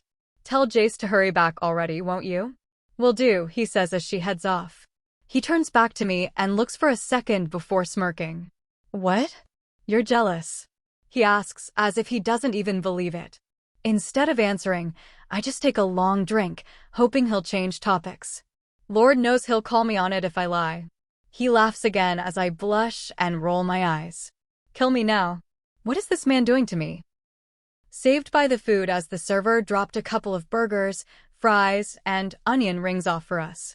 Now you know how I felt with Judius always hanging around you, he grumbles. I raised my brow at that. Judius didn't get all handsy like that, I chirp. Huh. His hands were always on you, arm wrapped around you, hugs, you always smelled of him, he grates out. Really? I challenge. Really?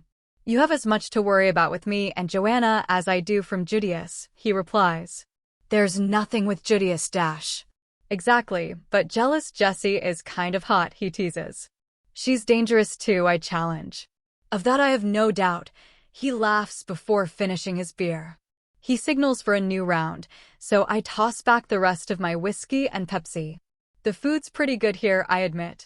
Yeah, we've been coming here since we were teens. Got my first hangover here, he laughs. Thought Xavier was gonna die. He didn't drink again till his 19th birthday. So why whiskey? He asks. Why beer? I don't really like how beer tastes, given a choice. The people I hung out with in my early 20s all drank beer and whiskey. Guess it just stuck with me. Seems like so long ago. Not exactly a girly drink, he says, curious. Nope, there was only one girl in the group, but they were good guys, taught me all about motorcycles. I smile at the carefree memories. I always wondered about that. You shocked the hell out of me when you first took my bike, he admits.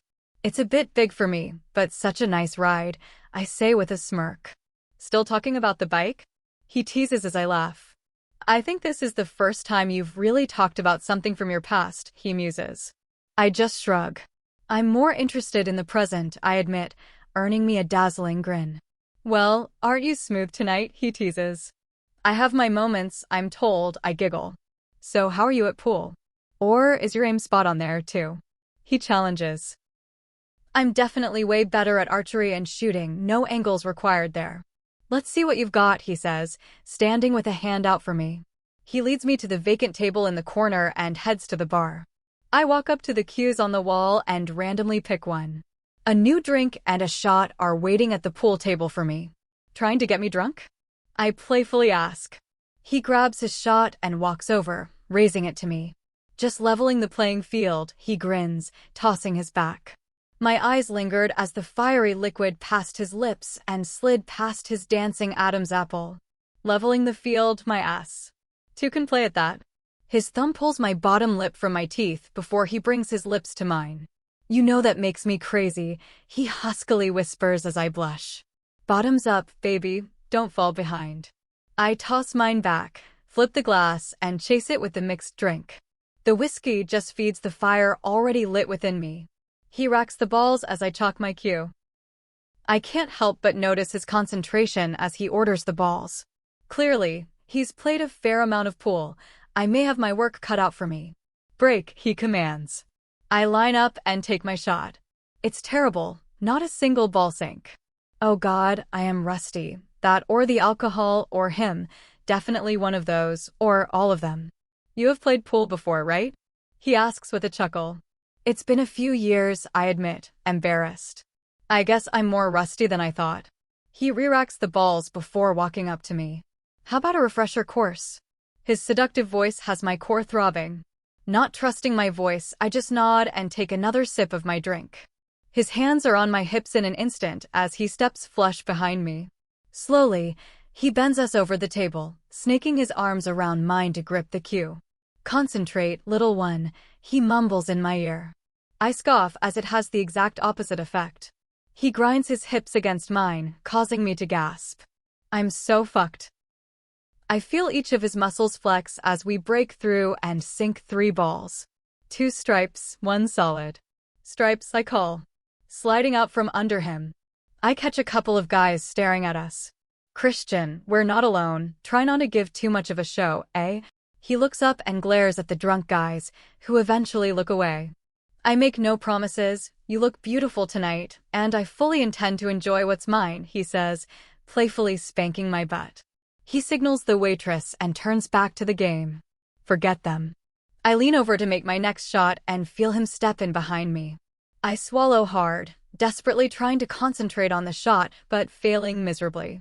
He slips his foot between mine and slides it over, widening my stance. My core clenches as my mind drifts far, far away from the pool. Focus, he commands, tucking my elbow back. Oh, I'm focused all right, just not on pool. Oh my God, can it? I just can't right now. You're enjoying this, aren't you? I accuse. He leans back, taking a long drink from his beer while he studies me. Immensely, he says, grinning. I sink the 5 in the corner pocket, next I bank the 3 into the side pocket. Lucky number 7 comes up just short of the goal, ending my turn.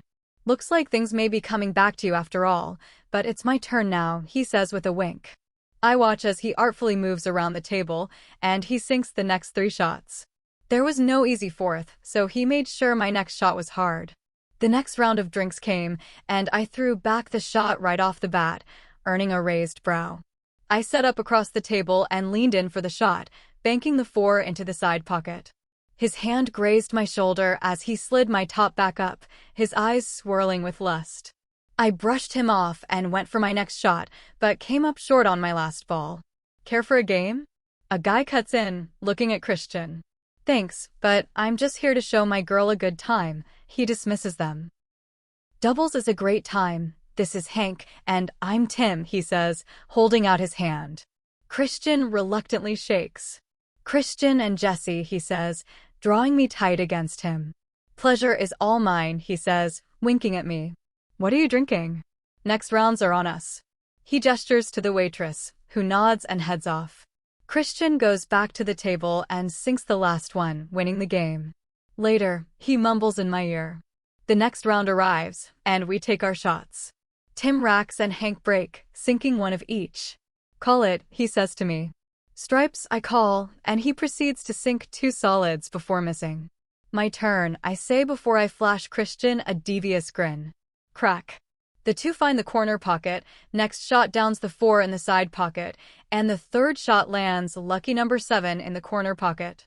The guys look at each other, a bit confused, clearly having watched Christian teach me how to play. Christian, however, grins and shakes his head in amusement as he catches on. Chapter 8. Christian POV. The night started a bit awkwardly, but as we got into the rhythm of things, it turned into one of the best dates I'd had in a long time. Jessie was more than I could have ever hoped for. Watching her play pool, with that focused determination in her eyes, had me distracted in the best possible way. And as she sank shot after shot, that confident smile spread across her face. Hell, she was good. I couldn't help but admire how effortlessly she moved, how much control she had over everything. But it wasn't just the game that had my attention. Her tight jeans hugged every curve, making my heart race. I could feel Cyrus pushing for more time together, urging me to stay in the moment, but we owed her a proper date. So despite my growing attraction and the way my body was reacting, I focused on the fun we were having. She deserved that, and I would make sure the night was about her. When the other guys tried to interrupt, I was ready to throw hands. But Jessie didn't mind. She didn't let it bother her at all, and I respected that. They were decent guys anyway, so I let it slide. She didn't seem to notice, but I wasn't going to let it ruin our night. She made her moves at the table with such natural grace that it was hard to believe she'd never played professionally. After a couple of games, I couldn't help but shoot a quick text to Xavier and Jace, letting them know we were wrapping up. Jessie was starting to have fun, and so was I. There was something special about watching her grow more confident with each shot. Ready to go, baby? I asked, wrapping an arm around her waist. I wasn't in a rush to leave, but I had something planned for her and the evening was still young. Absolutely, she replied with a grin. Her eyes sparkled in the dim light, and I couldn't help but feel like the luckiest guy in the room. As we made our way to the exit, I saw Jace and Xavier, their presence more a formality than anything else. They'd already been caught up in their own thing, and I didn't mind at all. It meant more time with Jessie, and that was exactly what I wanted. Once we were outside, I wrapped her in my arms and led her to the car. She leaned into me, her scent filling the air, intoxicating and sweet. I couldn't get enough of it, couldn't get enough of her. The drive back to the pack house was quick, and we spent most of it talking about nothing and everything. Jessie snuggled close, resting her head on my chest, and I could feel her calm, steady breaths, matching the rhythm of my heartbeat. Thanks for tonight, she murmured, looking up at me with those honey-brown eyes that seemed to see straight through me. I had a great time. Anytime, baby, I teased, kissing the top of her head. You've got some moves, I wasn't expecting that. She laughed softly, her voice sending shivers down my spine. It wasn't just her laugh, though. It was the way she made me feel. She was so genuine, so unguarded. I could see a different side of her now, a side she only revealed when we were together. She was real with me, and that made everything feel right. When we reached the pack house, I couldn't wait to get her inside. I opened the door for her, and she wrapped her arm around my waist as we entered. The moment we crossed the threshold, I turned to face her, my hands gently cupping her face. I couldn't hold back any longer. I kissed her softly, and she responded immediately, her lips parting under mine. Every kiss felt like a promise. I pulled away just enough to look into her eyes, her gaze filled with something deep, something that made me feel like I was her whole world. The back door clicked open, and we broke apart. Xavier, ever the tactful one, slipped past us without saying a word. Jessie giggled and buried her face against my chest, her shoulders shaking with laughter. I couldn't help but smile. Maybe we should head to the bedroom before we get too carried away, I suggested, trying to ease the tension that was quickly building between us. Jessie grinned, a little devilish twinkle in her eyes. You sure you can handle me?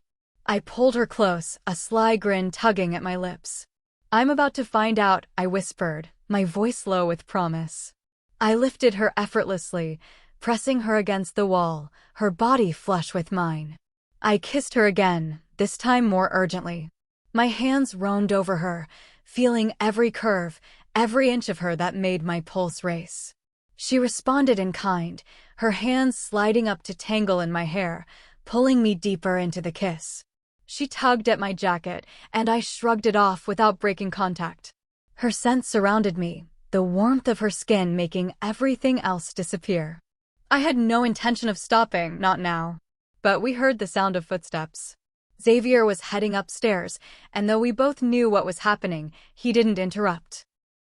Maybe we should move this to the bedroom, I murmured, my lips brushing against her neck.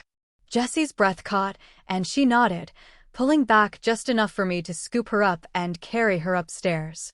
Every moment with her felt like a dream I never wanted to wake from. When we entered the room, I set her down on the bed, taking a moment to drink in the sight of her. She lay there, eyes wide with desire, a playful smile tugging at her lips. My heart skipped a beat, and I leaned down to kiss her again. Her hands were already moving, pulling me closer, her touch as familiar as my own skin. This was everything. This was the real us. Chapter 9. The sun streams in through the open window as Christian stirs beneath me. No, I mumble in protest. It's too early, stay with me. He chuckles, running a hand across my back. I'll be right back, he whispers. Go back to sleep. Despite my protests, he pulls away and kisses me lightly before throwing on a pair of sweatpants and slipping out the door. I stay on my stomach and snuggle into his pillow, drifting off to the gentle breeze brushing my skin. Somewhere, half asleep, I barely hear someone enter. I don't sense the danger until it's almost too late. Instinctively, I flip over, clutching the blankets to me as chaos erupts. My elbow hits someone in the mouth, and I quickly bring my knees to my chest, kicking him back across the room. He slams into the dresser, cursing as he falls to the floor. Terror grips me as I try to make sense of the situation. More people flood the room, shouts and growls filling the air. The man I kicked recovers and staggers to his feet, a furious look in his eyes as he wipes the blood from his mouth. He snarls, stalking toward me, and I scramble back, desperate to put distance between us. Christian roars from the door as he pushes through the crowd with Julius by his side. They tumble to the floor in the effort. What's the meaning of this? A woman's voice cuts through the chaos and everyone freezes. She assaulted me. I'm taking her into custody. The man growls. Is that so? The woman asks calmly, but her cold, calculating demeanor sends a shiver through me. My heart races as she assesses the situation. You can see it with your own eyes. She drew this blood, he spits, wiping his bloody lip and showing her his hand. Her cold blue eyes narrow as she surveys the room. She's not very tall, but her short silver-gray hair and purple and black uniform stand out. The light wrinkles on her face don't dull her fierce presence. Do not forget who you're addressing, she warns, and his anger immediately subsides as he apologizes. What I see is a terrified woman in her bed defending herself from you, she says sharply, her voice filled with fury.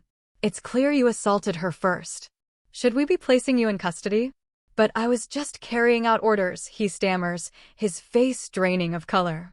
I was there when the orders were given. You were supposed to speak to the Alpha and Luna, not sneak into their bedroom like a coward.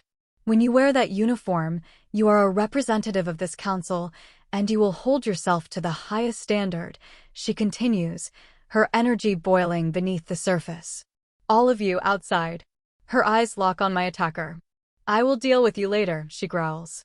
Go, she says to Christian, nodding toward me. Everyone else leaves the room except for her and Judius. Christian immediately rushes to my side, wrapping me in his protective embrace. I'm speechless. Apologies, he murmurs. Please take a moment, and then meet me downstairs. We have things to discuss. Her tone is formal, but there's something in her eyes I can't place. With that, she leaves, closing the door behind her. I let out a shaky breath as I tremble in Christian's arms. I'm so sorry, baby. I had no idea he was up here, he says, his emotions swirling with concern, anger, and worry. Who are they and what do they want? I whisper, trying to steady my breathing. They're the council. I won't know what this is about until we talk, but it's never good when they show up, he replies, his concern clear. Take a moment to calm down. Judius is gonna stay with you while I go downstairs and find out what this is about. He looks at me, asking for permission to leave. I nod, and he reluctantly gets up, throwing on a t-shirt before heading out. Just before he leaves, Judius sticks his head in. I'll be right outside if you need me, he offers. Don't, please just come in, I ask, feeling panicked. Okay, he replies, stepping in and locking the door. He hesitates before sitting down, his presence a calming comfort in the wake of the chaos. Give me a minute, I say, gathering the blankets around me and heading to the closet. I quickly get dressed and pull on one of Christian's hoodies for comfort. Who are the council? I ask as I step out of the closet and grab my brush. A step below royalty. They were formed to assist the royals with administrative matters. Without the royal family, they practically run everything.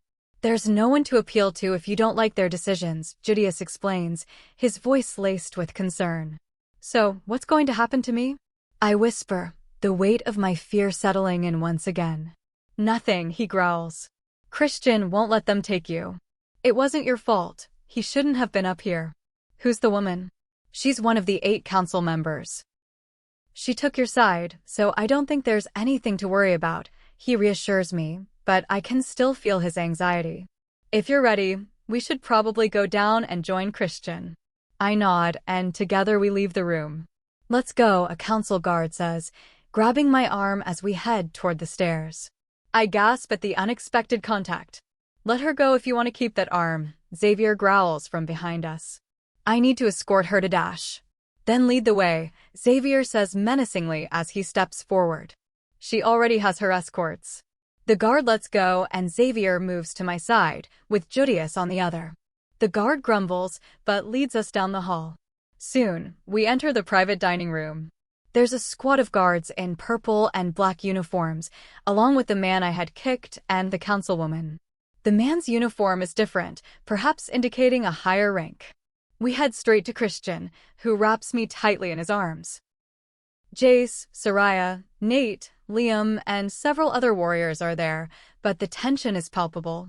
Perhaps we should send everyone out for a more relaxed conversation, she suggests, and Christian nods. Everyone except Christian, the woman, and the angry man leaves.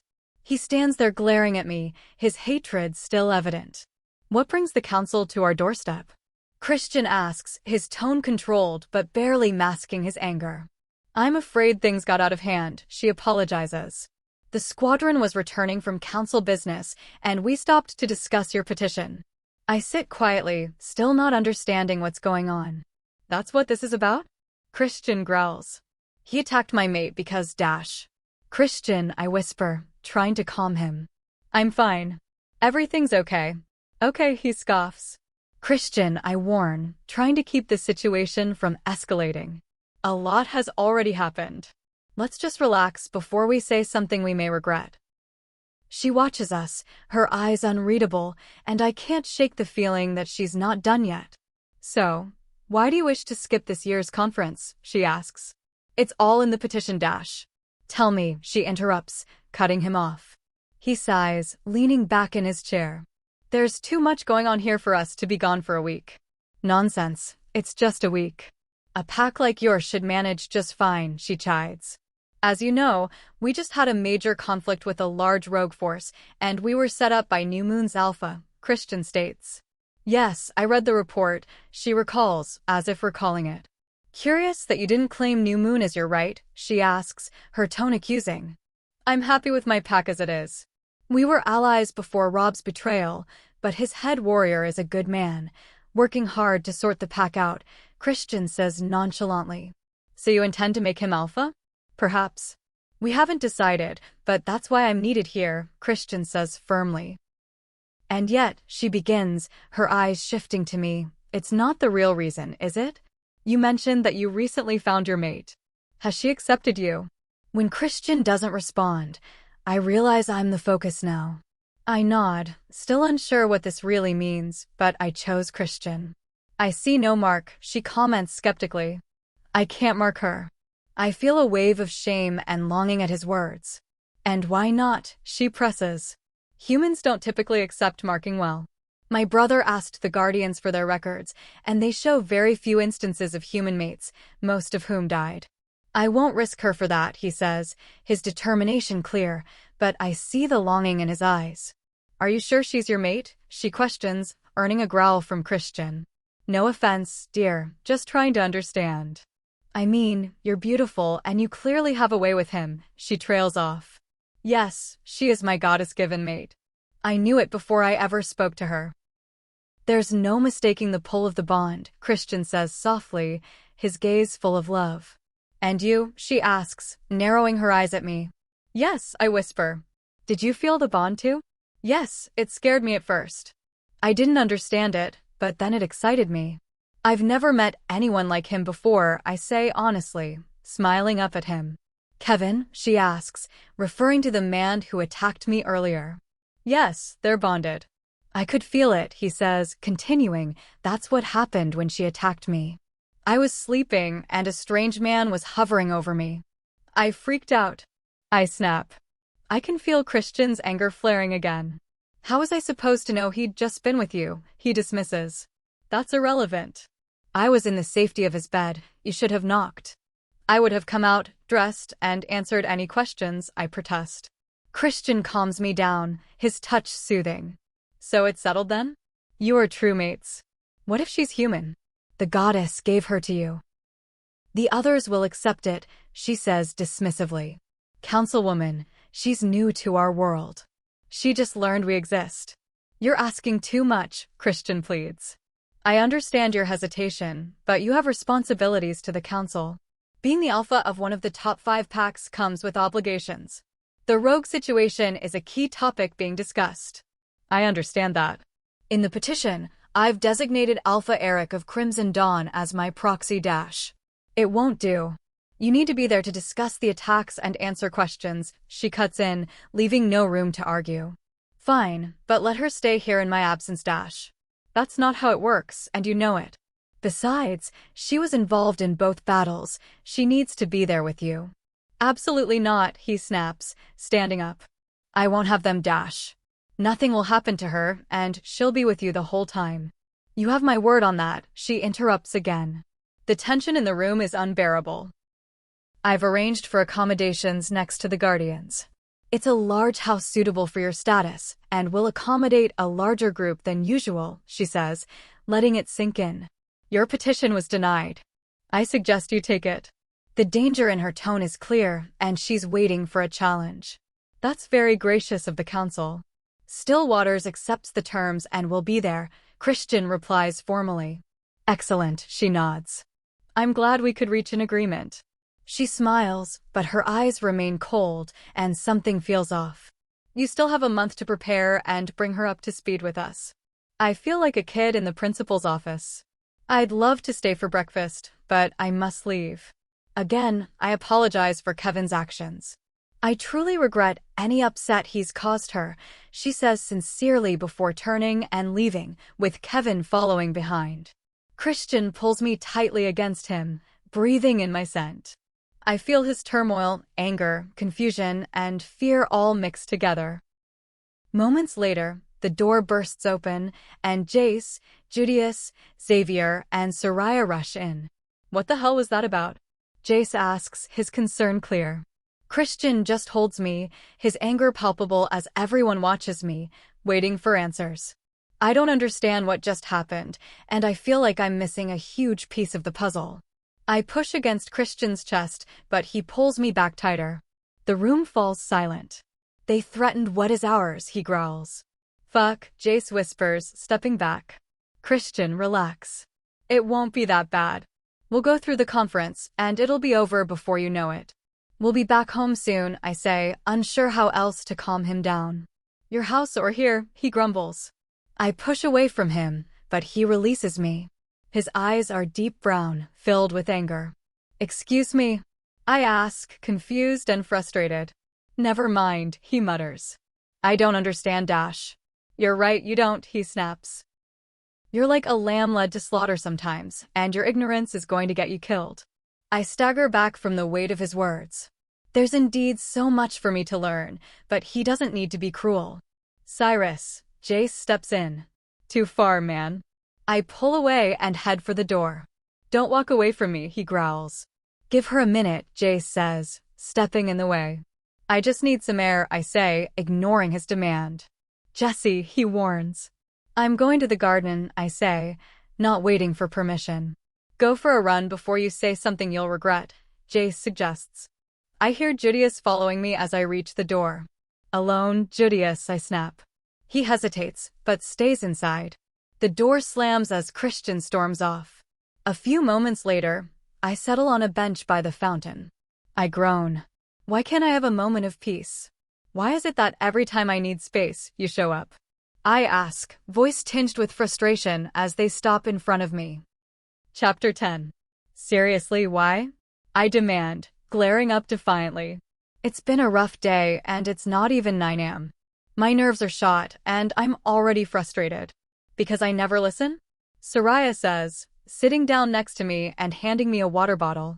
Besides, you've got the guys wrapped around your finger.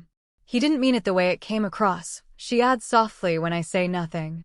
Cyrus just doesn't have the tact Christian does, and the council showing up like that had him on edge. Yeah, he did, but he's not wrong, I say bitterly. The amount of stuff I don't know about your world is overwhelming. You're smarter than the average human. You'll catch up, she says with a smirk. I can't help but scoff. Only you can make something sound like both an insult and a compliment at the same time, I grumble. Still not your biggest fan, she laughs. Clearly, I reply, rolling my eyes. I don't hate you, though. You've grown on me, she mutters. Like a flower? Told you were my #1 fan, I tease, pushing my luck. More like a fungus. Don't make this weird. Awkward is kinda my thing, I reply with a shrug. Thought running into trouble was? What can I say, I'm more than a one-trick pony, I say with a sigh. We sit in silence, staring at the garden. The wolf fountain is beautiful and one of my favorites. I should go, she whispers, nodding toward Christian, who's standing nearby. Try not to be too hard on him. With that, she turns and leaves. I'm sorry. I had no right to say that. Christian starts as he sits down next to me. Does Cyrus always think I'm that helpless and stupid? I ask, not raising my gaze. No, it's not like that at all, he says, frustration and regret clear in his voice. The council is dangerous, very dangerous. Their taking such a close interest in you is something I never wanted. Are you ashamed of me? I whisper. Are you kidding me? Baby, I love you. He pauses to cut my cheek and make me look at him. You mean everything to me. I can't ever lose you. But, I prompt. But things can be more dangerous than you realize. This conference isn't like a vacation. Every pack sends a party for the week, and things can get violent sometimes. It's only natural when so many powerful wolves gather in one place. I didn't get the impression it would be a relaxing getaway, but I'm still unsure of what to expect. Every pack sends at least their alpha, beta, and third along with mates. The bigger the pack, the larger the group. It's a political and social battleground. This time of year, grievances are aired, alliances are made and broken, and every issue in the werewolf world is dealt with. I had hoped to avoid it this year and prepare you for next year, but it looks like we'll have to go. I'll be with you every step of the way, and Judius too. Everyone will help, but we have to be cautious. Someone may try to target you to get to me. It sounds like a high school drama, I laugh bitterly. He wraps his arm around me, pulling me close. It kind of is. We're in a strong position since we're not looking for alliances, but that won't stop people from trying. What will I have to do? I ask. We'll get an agenda when we check in, but there will be a meeting or two where you may be asked about the attacks. There will also be social events like a masked ball dinners. I'm sorry, what? Is the ball optional? I don't know how to dance, I don't own a dress, and I'm terrible at all that girly stuff, I stammer. Christian bursts out laughing. I mention danger and everything else, and you're worried about a ball? He looks at me, unsure if I'm serious, but I am. I blush and rub the back of my neck. I kind of skipped the girly phase growing up. Went straight from tomboy to adult. My makeup skills are limited, I might trip in heels, and I literally don't own a skirt or dress. That's the least of our concerns. The girls will take you shopping to get everything you need. Soraya and Claire have been with us before, so they'll make sure you're all set. I feel like I'm better prepared for summer camp with fishing and wilderness than for meetings and balls. What does that make me? I laugh nervously. It makes you mine, he says, smiling down at me. You're perfect just as you are. If the ball really upsets you that much, we'll come up with a reason for you to skip it. I do want to step up your training, though. Not that I want you running around looking for fights, but I want you prepared. We'll also have to fill you in on history and politics, he adds, his mind working quickly. That was my worst subject in school. I probably flunked it in high school. I suck at remembering dates and names, I sigh, rubbing my eyes in frustration. Come here, he commands, pulling me onto his lap. Baby, everything will be okay. We've got a month, and everyone will help you get ready. Is it always going to be like this? I ask. He sighs, thinking carefully about his answer. Honestly, I don't know what the future holds. Life sure has gotten more interesting since you showed up, he laughs. I wouldn't change anything for the world. You make me happier than you'll ever know. His lips brush mine so softly before he kisses me tenderly again. I have some calls to make. How do you feel about meeting a few packs before the conference? Nothing too fancy, maybe just a casual dinner. He gently caresses my cheek, waiting for my answer. That's probably not a bad idea. How many are there? A lot, but there are a few I'd feel comfortable calling for dinner. We can start with Eric, then maybe Ludo. What about Malcolm? He's not alpha yet, Christian deflects. But yeah, I'll make the calls. I should call Derwin and let him know what happened. I got the impression the councilwoman knew your brother was a guardian. Her strange mix of power and coldness still gives me chills. Yeah, there's not much they don't know, he grumbles. Don't worry, we'll figure this out, we've got time. We just need to come up with a plan. Christian smiles, his pep talk lifting my spirits. BZZZ. Who's calling me at 9 in the morning? I grumble, pulling my phone out of my pocket. Heaven help them. Hello. Morning, honey, I didn't wake you, did I? The man asks, earning an annoyed look from Christian, who hears everything. No, Dad, just about to have breakfast. What's up? I reply as Christian relaxes. I was trying to surprise you, but your aunt can't pick me up, something came up. Wait, you're coming back?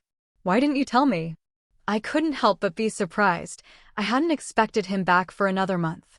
It was supposed to be a surprise, he says, sounding amused. At any rate, do you think you could pick your old man up at the airport? Yeah, sure. When? I'll be in it too, so 5:30? Like today. I gasp. Yeah, I left a message on the home phone. Didn't you get it? Where are you anyway? He asks. At a friend's, I panic, blurting out my answer before thinking. Fortunately, Christian raises an eyebrow, looking amused. Is this the friend Aunt Karen heard about from Trish? Dad asks. Fucking Trish again. I expect to see him at dinner tonight. She has everything taken care of, just needs someone to bring the guest of honor. Right, I'll be there to pick you up. I'll find out if he's free and let you know, I say wide-eyed. Christian is enjoying this, his hazel eyes sparkling with amusement. I'll clear my schedule, Christian adds. Kill me now. Good, it's settled. See you in a few hours, kiddo. Bye. Oh my god, what's next? I shout in exasperation as I toss my phone on the bench. Christian roars with laughter. What's so funny? You, the look on your face, he laughs again. I'm glad he thinks it's funny now. Right, you have no idea what you just signed up for, I groan, picturing my family descending on him like vultures. Baby, I think I can handle meeting your dad, he says, totally amused. Yeah, but you also agreed to a family dinner. That's all my aunts, uncles, cousins, and assorted relatives. Who, apparently, thanks to Trish, knows about you. I groan again at his lack of comprehension. He raises an eyebrow. Now who's ashamed of who? That's not it at all, and you know it, I grumble. I don't bring guys around. I've never been this serious about someone before. My family has no filter. They're gonna be nosy as hell and ask all kinds of embarrassing questions. So you're serious about me? He asks, grinning. That's all you took from that? I ask, dumbfounded. Obviously. I palm my forehead. Relax, I've got this. You better go get him and not be late. Come on, let's grab a quick bite first, he says, leading me to the kitchen. I grab a light breakfast and head upstairs afterwards. I shudder and freeze, staring at the little bit of blood on the carpet where Kevin fell. I'll get that cleaned up by the time you're back, Christian states from behind me. After a quick shower, I step out to brush my teeth and do my hair. My eyes lock on the purple bite mark on my neck. Fuck. What? He calls from the bedroom. I look like your chew toy, I complain. He walks up, grinning behind me as he admires his handiwork. I happen to like it, he teases as I frown. His lips land on the marks, sending shivers down my spine as I melt into him. He grins as I tilt my head to give him full access. You don't like my mark, baby?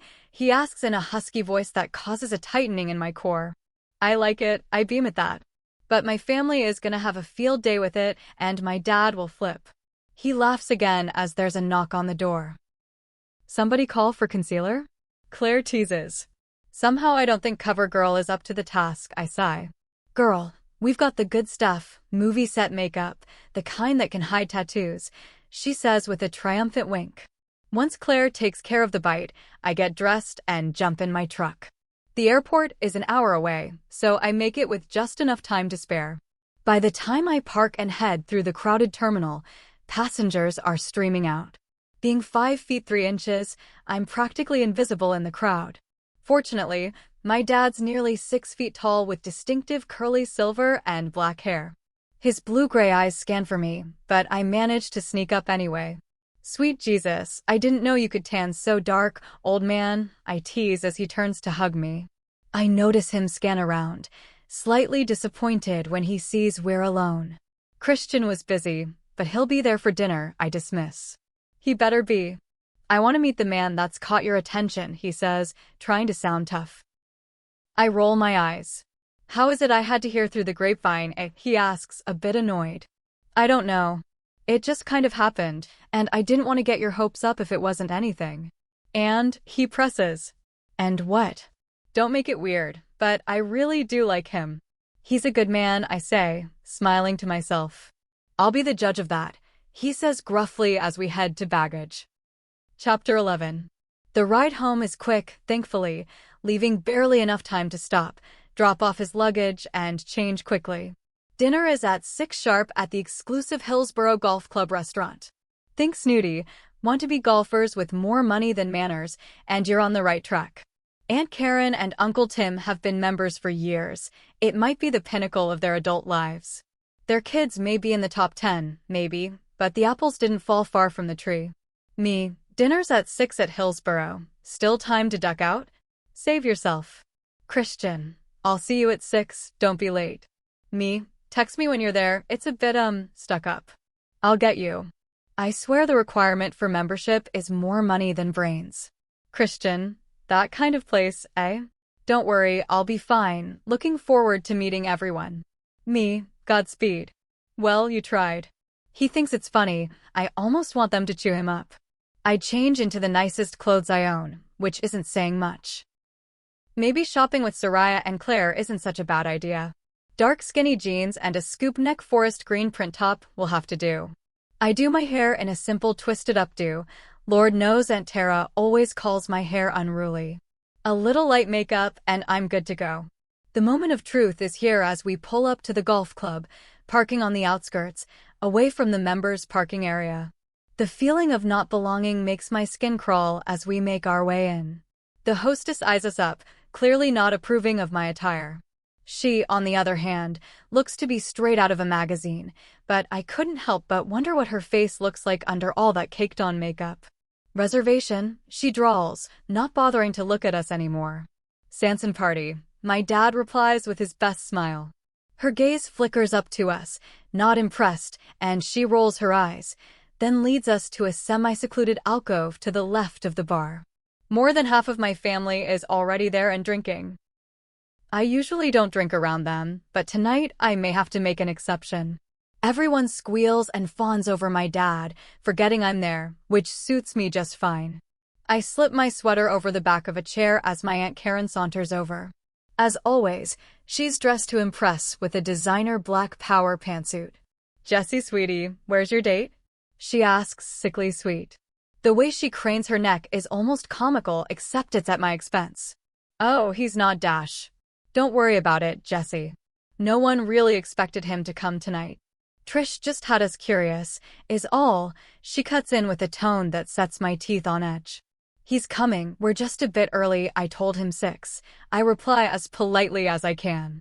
"Jessie dear, so good to see you," Aunt Caroline says, squeezing past Karen, giving me a genuine hug. The girls are over near the bar. "Why don't you go say hi?" To the rescue. Aunt Caroline has always had a knack for getting my other aunts away before they pick too much. The only non-trophy wife of the lot, she has a different outlook. "Hey." I wave, greeting my cousins standing in a group at the edge of our area. They murmur hi but don't turn around. "What's so interesting?" I ask, unable to see past them. "Oh, Allison is trying to pick up the hot guy at the bar and is crashing and burning badly. I think the vein on the side of her head may pop," Heather explains, quite amused. "Like you could do any better," Allison snaps, storming up extra bitchy. As always, her petite frame is done up to the nines, enough makeup to hide her true face, skin-tight red dress, and stilettos. She's permanently on husband or sugar daddy patrol. I'm not sure which, probably both. "He's out of my league," Heather admits. Curiosity gets the best of me, and I push past them to see what's got everyone worked up. They aren't wrong. Perfection sits at the bar in a classy black button-up shirt and black slacks, his broad shoulders on clear display. "What are you looking at?" Allison sneers. "I thought we were supposed to meet your new guy." "What can I say? Talking to you has made me realize I need a drink," I said, walking away. Her shocked, slack-jawed expression is just what I was going for as Heather tries to control her laughter. Trina and the rest are too shocked to react and stand in stunned silence. I walk up to the bar and deliberately stand next to the hunk, waiting for the bartender to finish with another customer. My cousins continue to glare at me as Heather struggles to suppress her laughing fit. This is far beyond my regular behavior. "Can I buy you a drink?" A familiar, deep voice asks. "I could use one, a strong one," I say with a sly smile. Christian grins at me. He waves the bartender over and orders me a double-mixed whiskey drink. "On your tab, Mr. Glass?" The bartender asks, and he nods. "I see you've already met my cousin," I say with a skeptical tone. "The exceedingly forward one in the too small red dress?" "Yeah, she may have come by," he chuckles. He slides the drink over to me, and I gladly accept it, taking a generous sip. "So, you have an account here? That must make you a member." I ask weakly. "Yeah, too much money dash." Sorry, I didn't mean to," I stammer, but Christian cuts me off with a laugh. "Relax, baby, you're not wrong, but business sometimes dictates whining and dining in places like this." He grins, enjoying my flustered state, but something behind him draws his attention. "What? Your cousin sounds like she's about to have a stroke. Should we go join everyone else?" he asks, his eyes sparkling with amusement. I risk a look over and Allison is indeed purple, snapping at Heather. "There's still time to save yourself," I offer. He laughs and stands, placing a hand on my lower back, walking us towards my family. A hush literally falls over the tables as we walk up. I don't know if Garrick's scrutiny ever left me this uncomfortable. Jessie dear, aren't you going to introduce us? Aunt Caroline prompts with a warm smile. After the introductions are made, everyone recovers from their initial shock. So, Christian, how did you meet my daughter? My dad asks skeptically. I don't miss how he scrutinizes Christian, looking for any cracks. Good luck, man, you brought it on yourself. At the market, actually. We ended up getting a lot of produce, and she was the only one who could supply enough and had the quality we were after dash. So you went to the market for food and instead picked up a country bumpkin, Allison cuts in, dumbfounded. Christian ticks his jaw, clearly not impressed, but also trying to make a good impression. Sometimes the best gifts show up in the most unexpected places, he replies, smiling at me as os break out. Uncle Tim's turn now. So, what kind of work are you in? Mixed business. A fair amount of real estate, some stocks, though Xavier and Jace are more into the market. I prefer to stick to tangible investments, but we all have our strengths. He's so calm and collected, I'm almost mad as I watch him easily handle my family. Can't say I ever saw Jessie with a businessman, Aunt Karen comments, not hiding her shock. Christian, of course, is unimpressed with her tone. Oh, and why is that?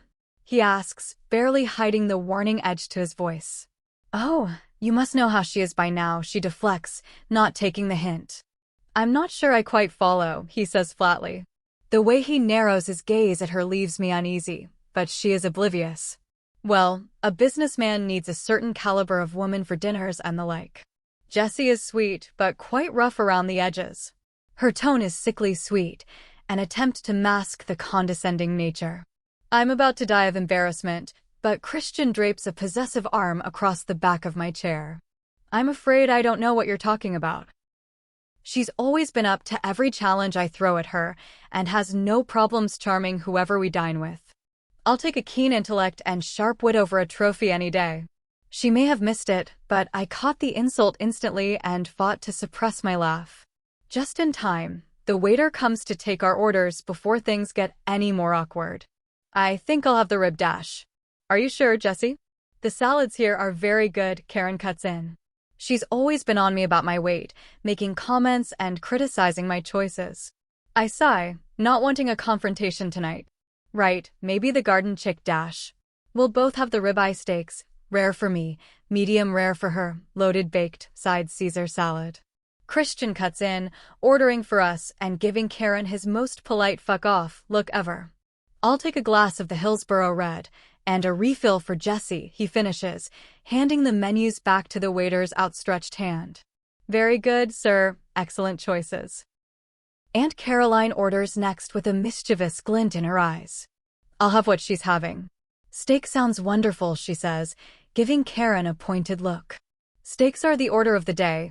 Only Karen and Allison order salads and clearly regret it, although they played their part. Conversation resumes as my dad talks about his travels across Spain. Apparently, his next trip is a Mediterranean cruise that ends in Tuscany. A few of his friends have rented a house there for a couple of months. He shows us some pictures. It's breathtaking, with its hills, orchards, and distinct style. I can see the appeal. When you're there, you have to hit Castellaccio. The food is incredible everywhere, but there it's divine. I'll get the name from Jace, but there's this little open-air restaurant run by a mother and daughter. The food is next level, plan to spend the day. Rosa is just a little thing, but she will feed you nonstop from noon till night. Christian offers, raising more than a few brows. You've been to Tuscany? Uncle Tim asks, swirling his wine. Work has me traveling a bit, and we have a few properties, one of which is in Tuscany, Valle Benedetta specifically. Xavier fell in love with the area and added the property to the portfolio, he says, like it's no big deal. I swear I see the dollar signs floating in Allison's eyes. You better lock in this one before he flies the coop, Karen says suggestively, waggling her brows. I groan. I'm not going anywhere, Christian chuckles, thoroughly enjoying my flustered state. Well, I don't see a ring yet, whatcha waiting for him? She presses on. Auntie. I snap. I could die of embarrassment in this moment. All in good time. I think she'd run if she saw a ring right now. He laughs. And how do you feel about kids? Aunt Tara finally chimes in. I choke on my drink at this point as Christian rubs my back. Plenty of time for that, but yeah, I'd love to start a family, he says directly to me. I'm starting to feel a bit lightheaded at this point. The conversations break up around the table, and I take the chance to hit the loo. Trina follows me to the bathroom, making my shoulders knot from my tension. Kill me now. So, what's really going on with you two? She asks skeptically as I wash my hands. There's no big conspiracy, we're just dating and seeing where things go, I mumble. She stands there studying me for a moment, as if looking for a lie or a crack. Her following words shock the hell out of me. I'm happy for you. I can't help but gape at her. Don't look at me like that. He seems like a good guy, but more so, he seems crazy about you. Any guy that can sweat off Aunt Karen like that must be a keeper, she laughs. Thanks, I say with a genuine smile. I step out onto the patio for a bit of fresh air before going back to the table. It's deserted under the darkening skies as the wind gusts, the very air heavy with rain.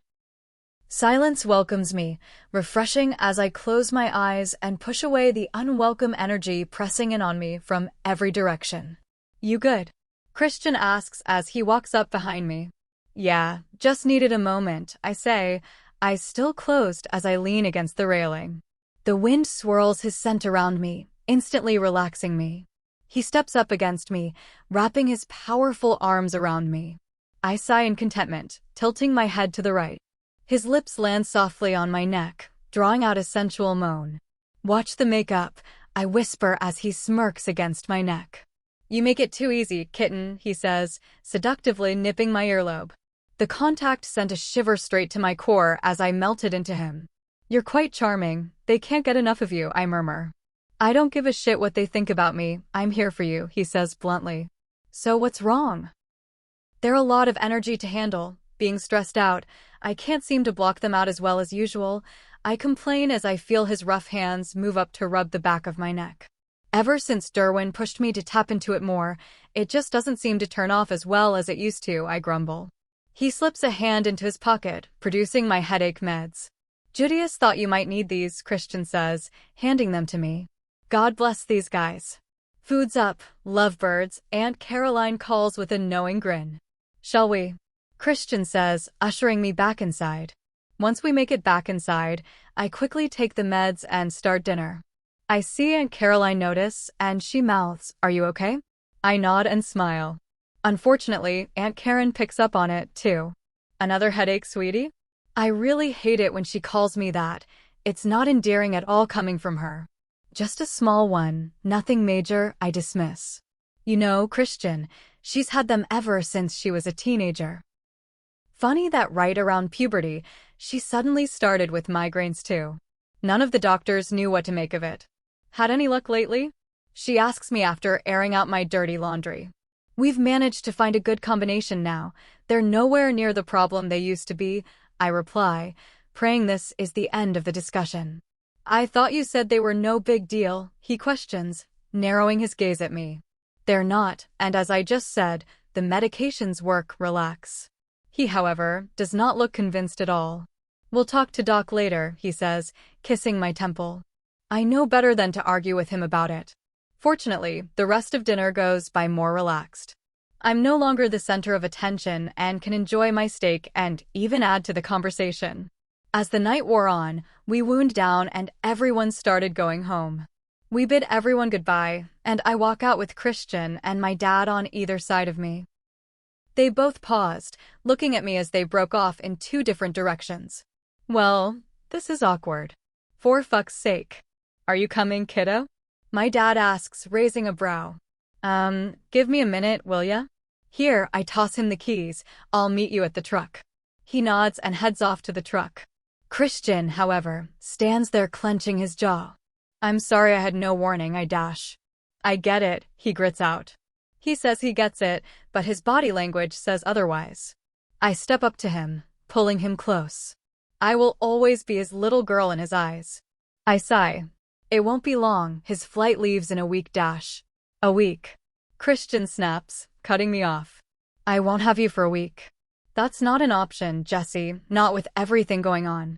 I know, we'll figure something out tomorrow, okay? I plead. I know he doesn't want me to go. Hell, I don't want to go either. He drops his head to the crook of my neck before inhaling deeply. Okay, but tomorrow, he growls. Chapter 12. The ride home was quick. I think Christian made a good impression on Dad, so that's a bonus at least. His buzz made my dad quite talkative, and he was pretty free with his thoughts on the dinner. Apparently, Christian wins the seal of approval and has been given the treat her like a princess talk. He was less than impressed with Karen and Allison, commenting about, she's lucky she was my mom's sister. We settled in for the night, and he was out in no time. I, however, couldn't seem to nod off. It's strange, I slept okay when Christian was in New Moon, but it's almost like my mind refuses, while I knew he was so close but not with me.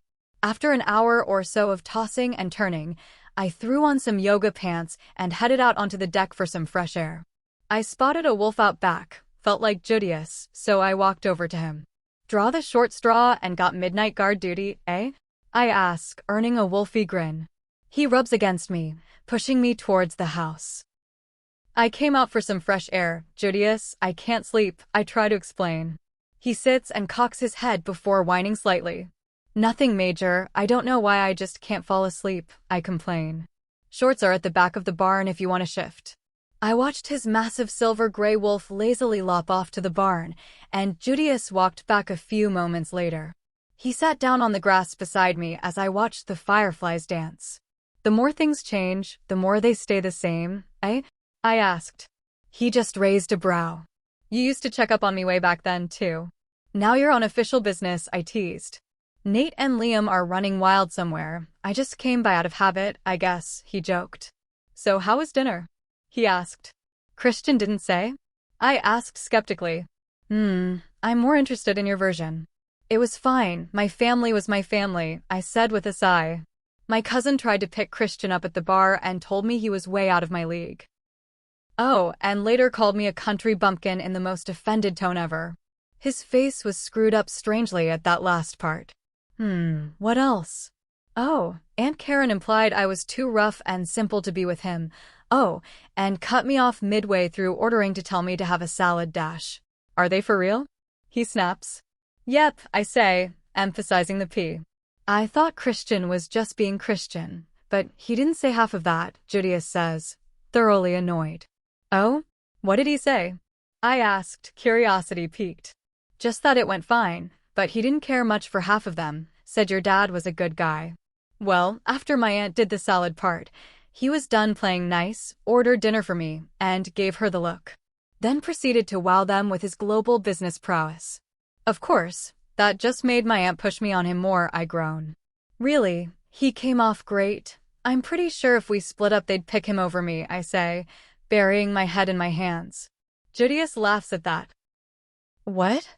I snap, annoyed that everyone finds it more amusing than I do.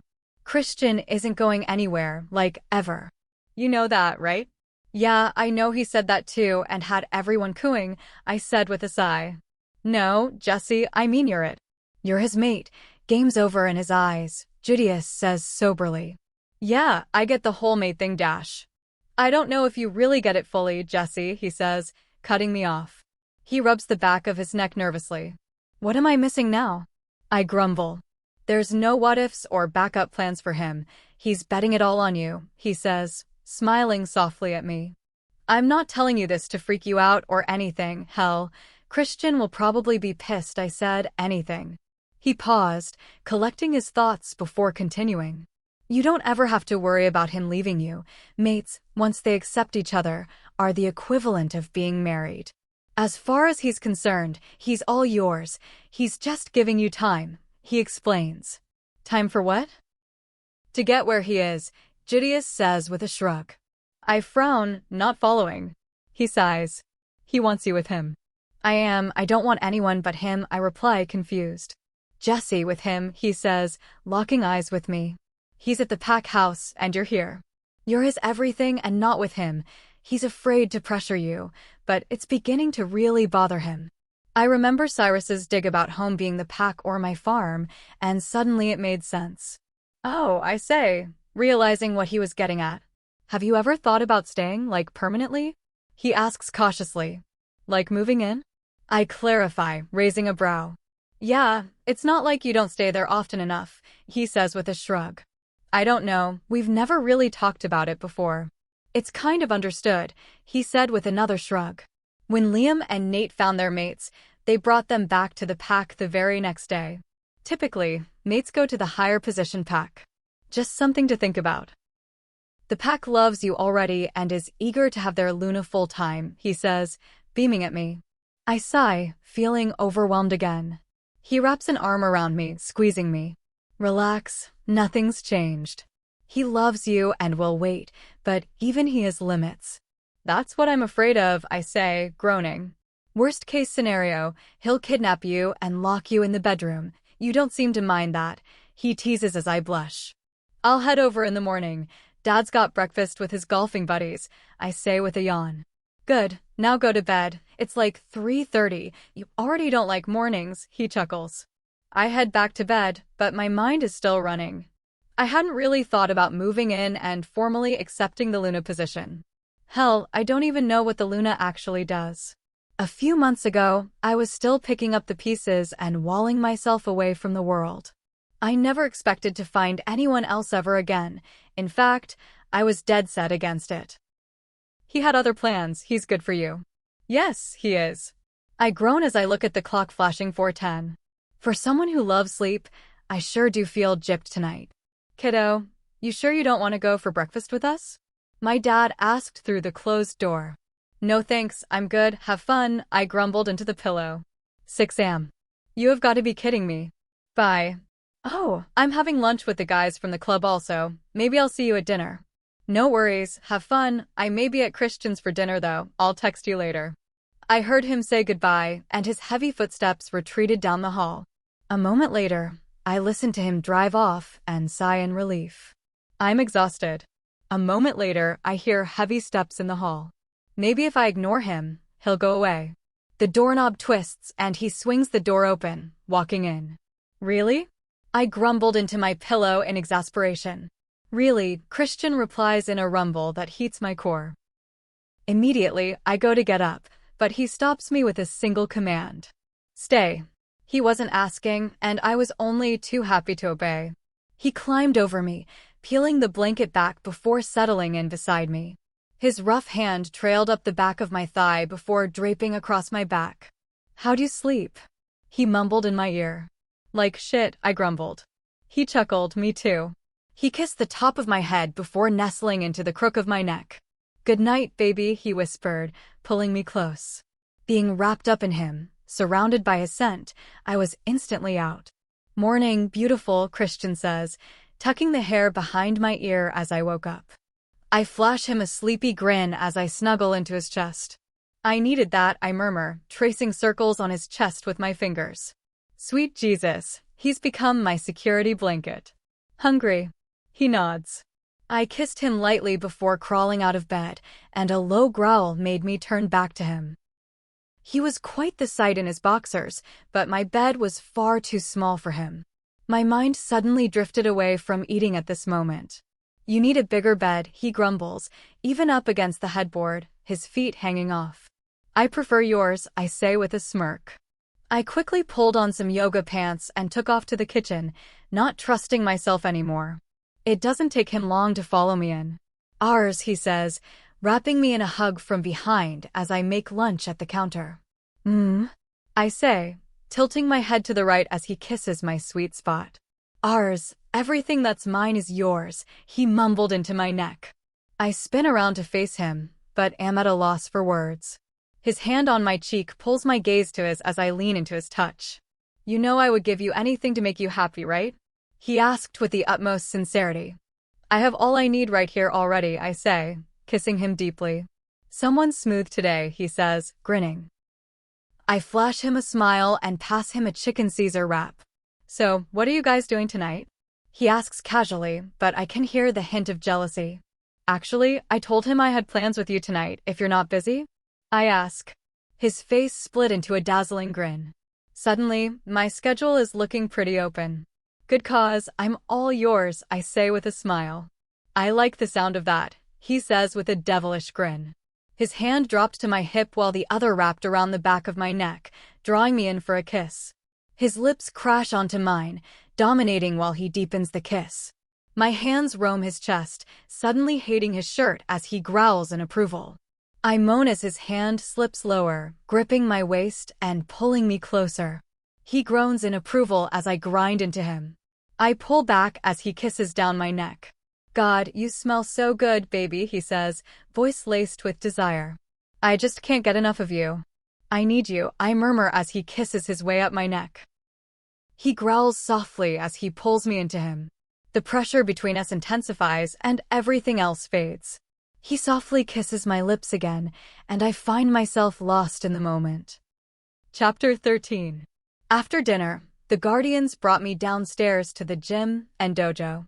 I can't say I've ever been down here, but I shouldn't be surprised by the size of the gym based on pack shape.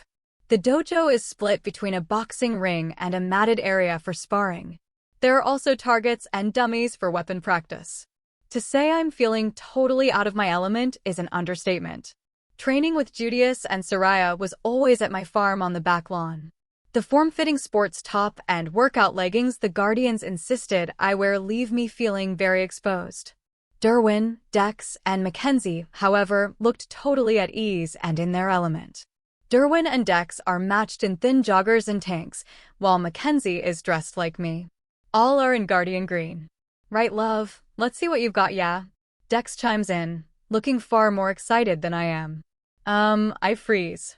"Come on, princess, we need a baseline to see how much work we've got ahead of us," Derwin drawls. I sigh, not even 5 minutes, and he's already getting on my nerves. "We'll start small," Mackenzie says, handing me 2 daggers and nodding to the target.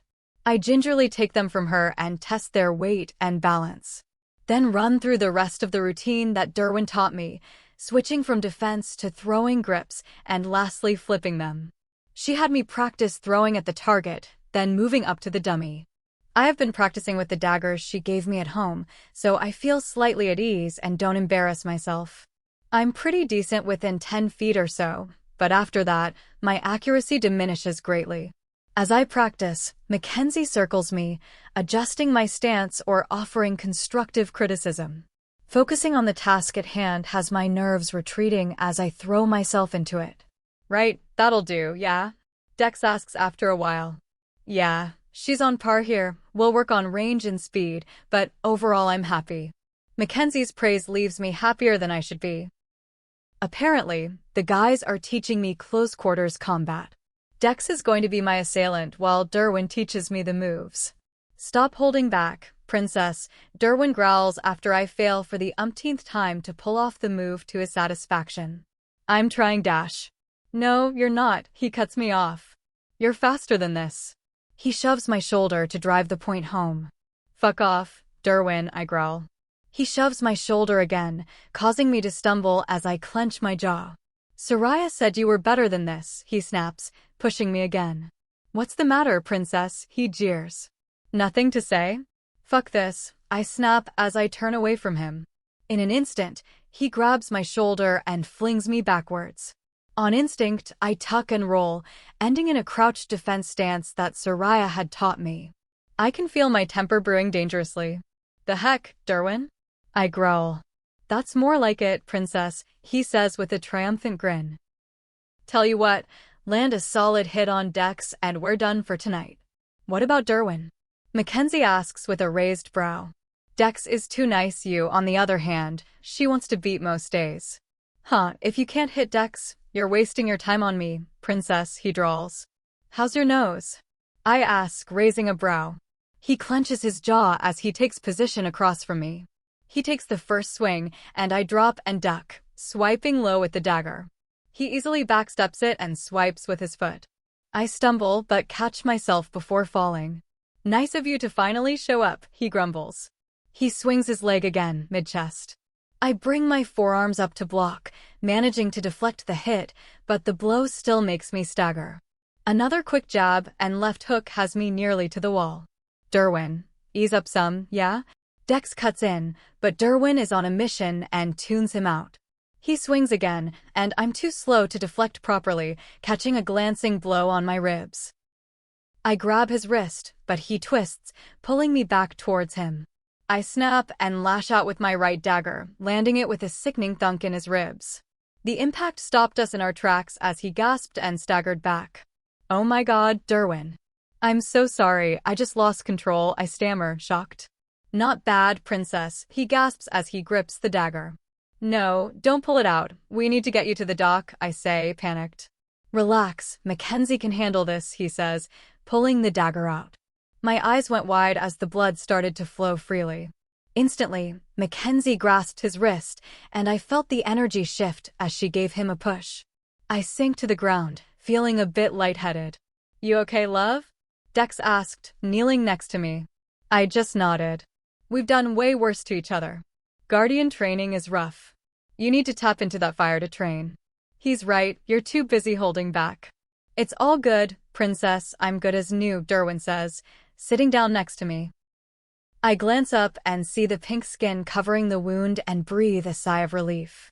"Soraya's right, you hold back so much in training and act completely different in the field," he muses. "Why?" "I don't know," I say with a shrug. "I've been pushing you to hit harder all night and something changed. We need to be able to recreate it." Derwin trails off. "I don't know, I just snapped and reacted. I didn't mean to, I apologize." "There's nothing to apologize for. Training can get rough. You're going to land hits, and you're going to take them.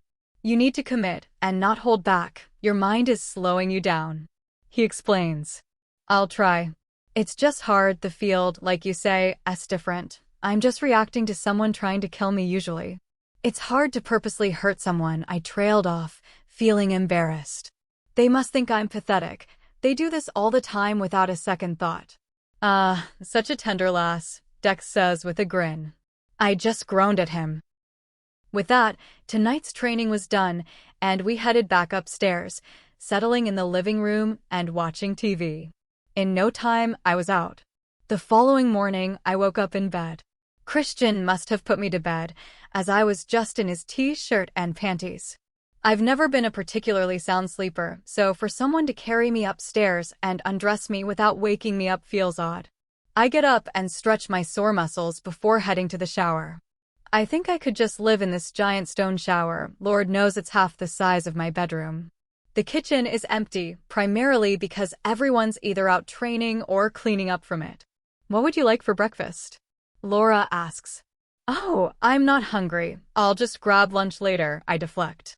"I'm afraid Alpha's orders are to make sure you eat something," she mumbles, afraid to upset me. "What about a breakfast sandwich? Can you take it out back and watch training?" "Sure, that's fine, thanks," I concede. "Where's Claire?" "She took off after the rush. Wasn't much to do, and she said she was tired," Kate replied.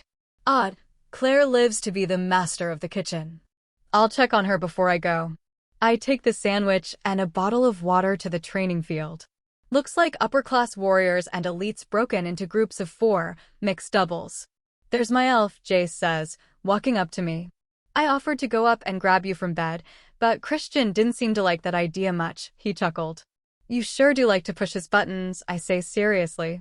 Jace just flashes me his signature playboy grin before running a hand through his unruly golden brown hair. "Someone's got to keep him on his toes, now that Judius is part of the pack and you've stopped running, or at least not as often dash." I cut him off with a smack to his gut. Truth be told, I hurt my hand more on those rock-hard abs than he did. "What?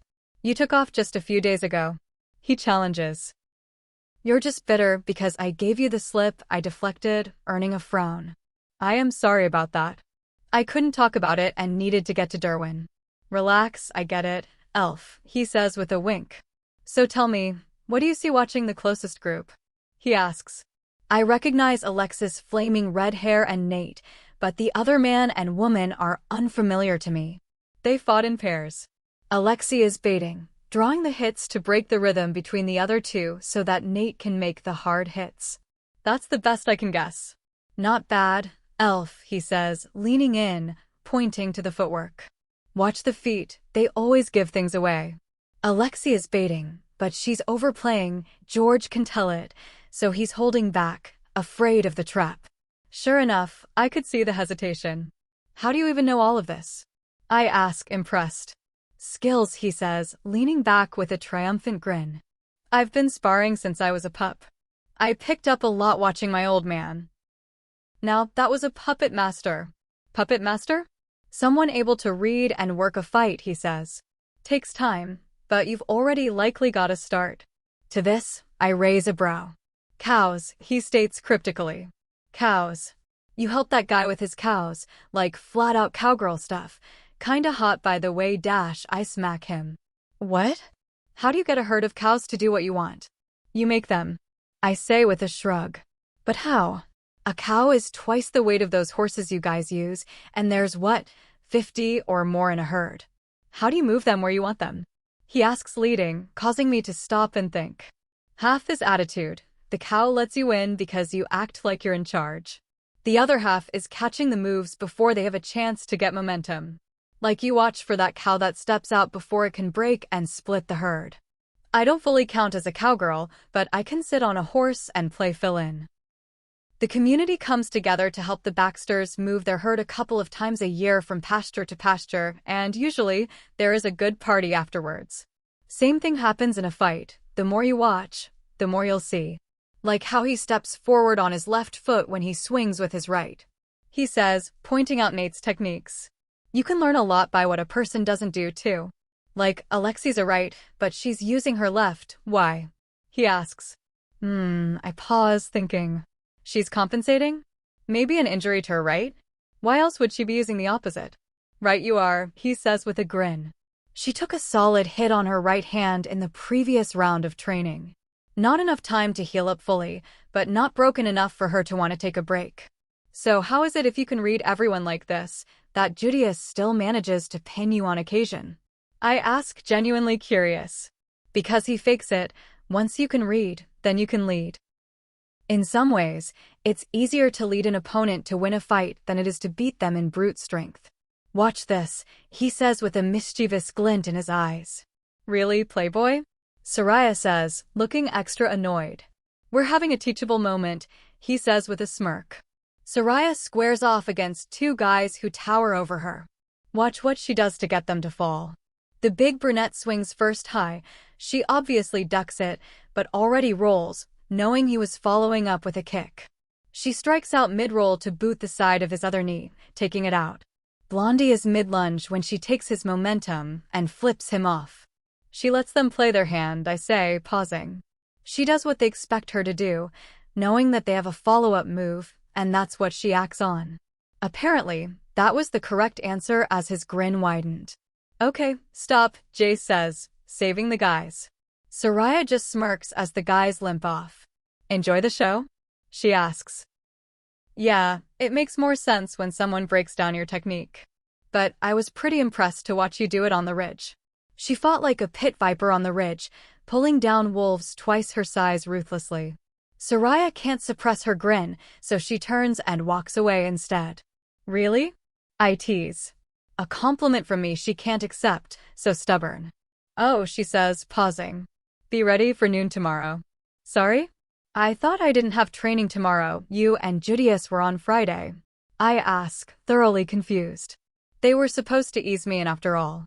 Not training, she paused as a devilish grin split her face. Shopping, we've got a long list to cover, so we aren't waiting till the last minute. Shopping? Please God no.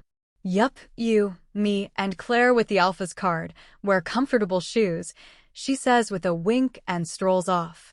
Fuck, I groan, leaning back. I really hate shopping. Shame, 'cause those girls can turn it into an Olympic sport, Jace says as he bursts out laughing. Is it too late to sign up to train instead? Chapter 14. So I might have underplayed my lack of girly qualities a bit. Not only do I not know how to do anything but basic makeup, and like 3 hairstyles with my ass-length hair, but the list goes on. I don't own high heels, dresses, or skirts.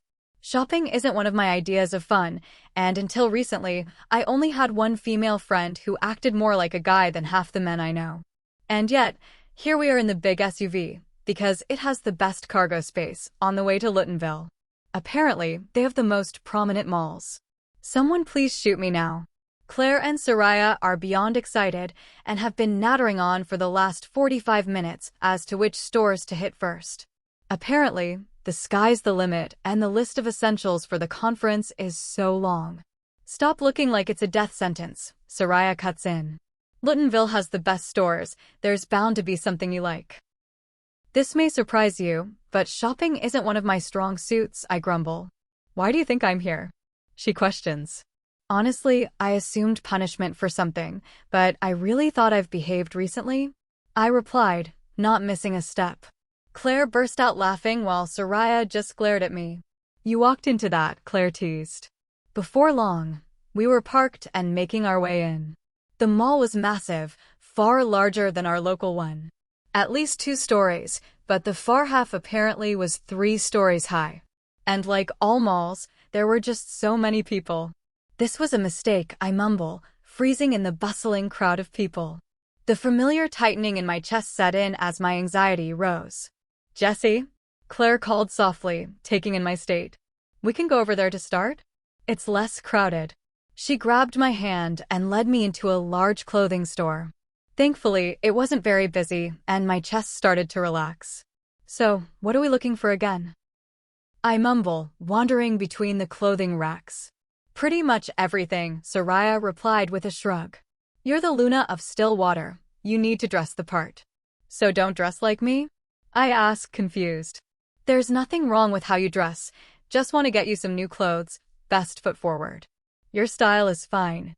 Though you'll need some more formal wear too, for any meetings, dinners, and of course the ball. Claire's energy is overwhelming.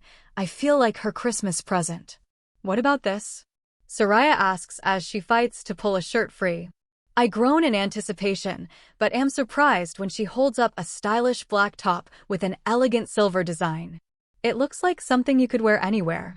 I promise no frills and no pink, Soraya says sincerely. I relax a bit at that. I really could use some new jeans. I'm down to my last 2 pairs, so head over to the jeans section.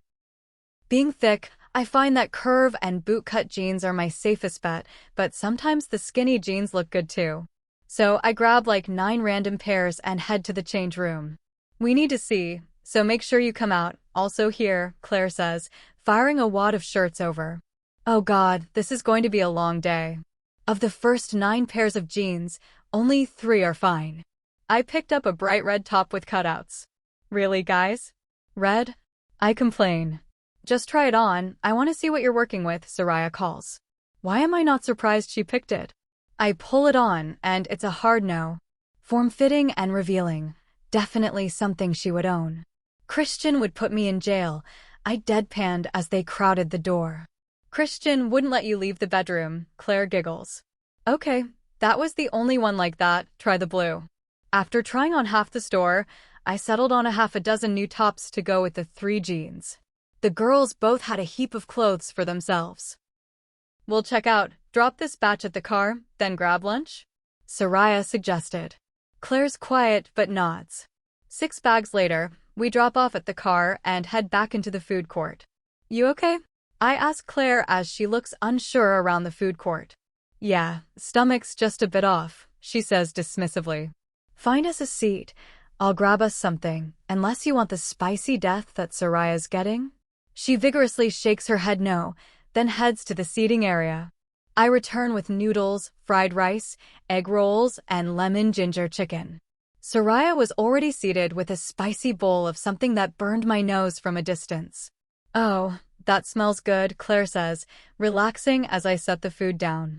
Take whatever you want. We can get more if you want. Even with my sensitive gut, these are pretty safe. I'm happy to see her dig in. She's been slightly off for a bit now. So after lunch, we're gonna hit up the 2nd floor. Trends, curves, oh, we have to hit leather and lace too. Soraya starts rambling off store names I've never heard of. You know you're speaking Greek to me, right? I complain. Hell, the last one sounds like a shop I'm not sure I should go in. Close, but no, you'll see, she says with a wink. After lunch, we wandered through a couple of stores, and we're currently in a high-end dress shop. Man, I feel out of place. It doesn't help that I'm seeing nothing in my size. Oh, what about this? I feel like this is a winner. Claire says excitedly as she comes out of the change room in a blue satin gown, open back, high side slit, with crystal accents. Wow, that's stunning, I admit. It frames her body perfectly. Xavier's gonna have a hard time keeping his hands to himself. Wait, I want to see too. Soraya came out in a lovely red form-fitting dress.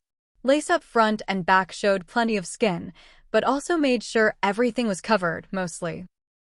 Sweet Jesus, Soraya, the guys will have to keep their distance from you all night, I say honestly. I'm 110% straight, but damn. Where's yours? Claire asks. Oh, there wasn't anything, Dash.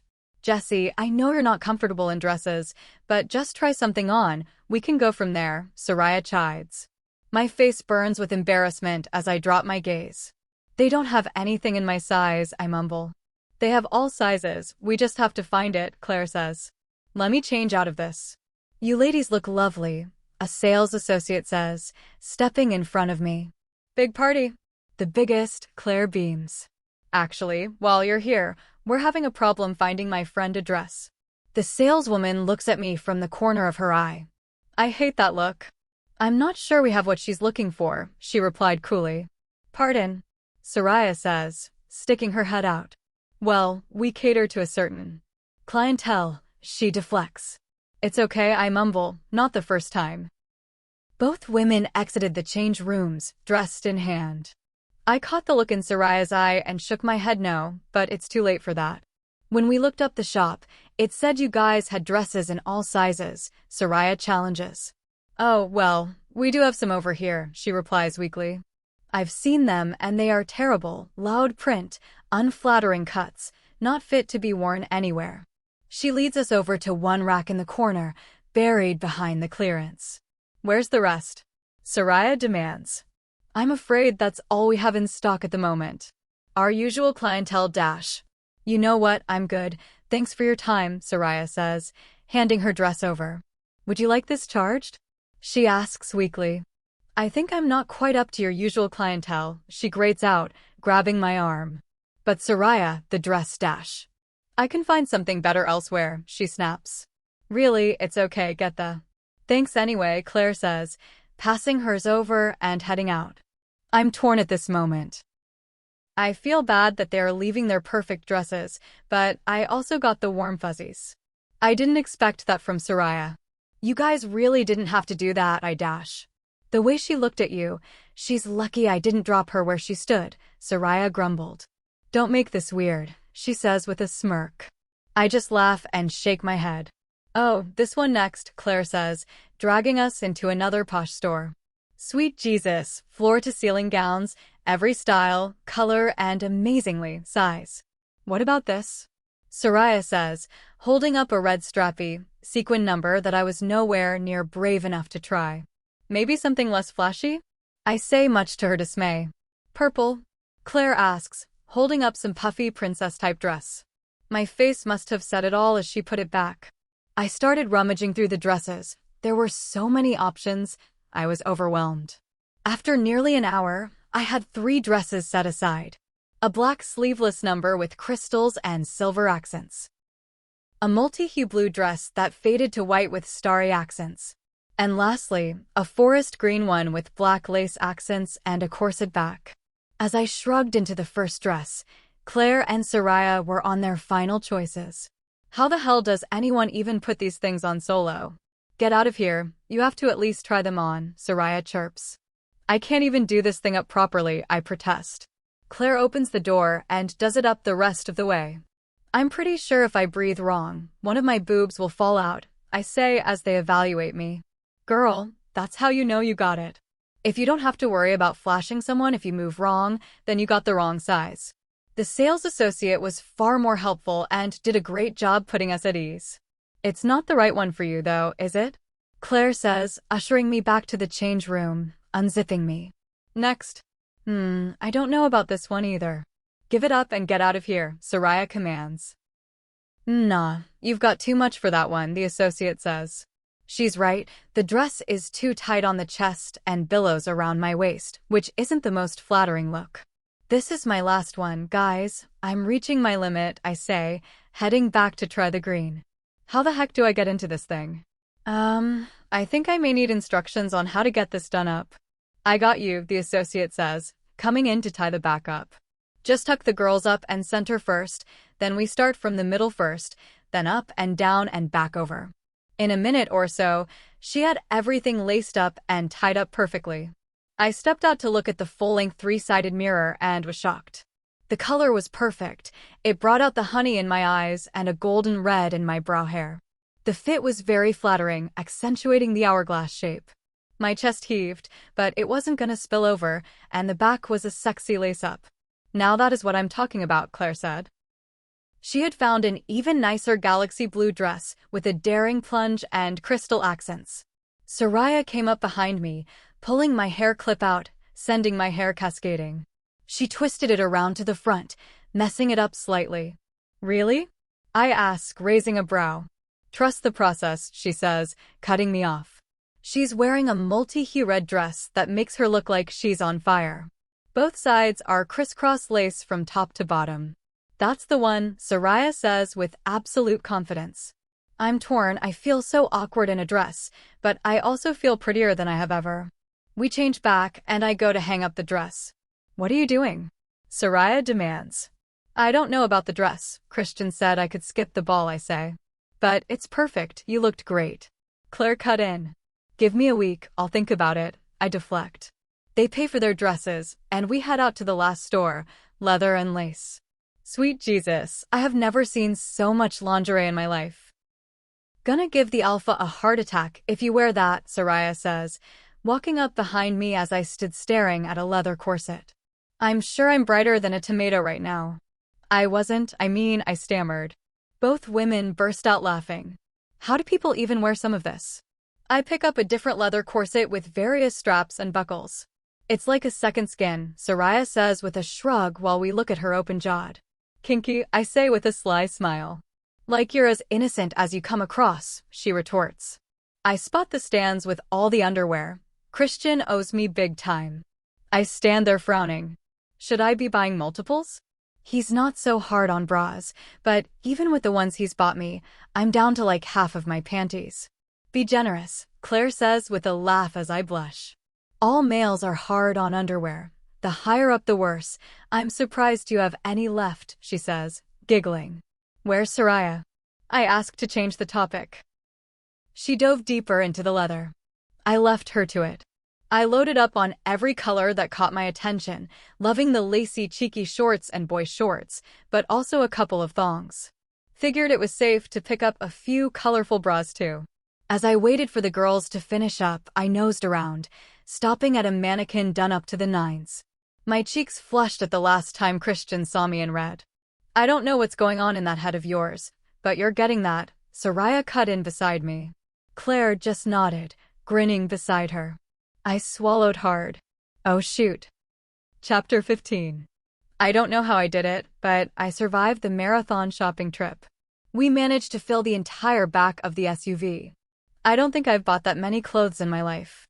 I may not have bought the green dress, but I did cave and get a lovely little sundress. Home stretch as we walk to the vehicle for the last time. My cell rings, cutting our conversation off. Hey, I ask. You and Soraya didn't kill each other after all? Christian asks skeptically. No, it was actually not as bad as I expected, I admit. Okay, who are you and what have you done with my mate?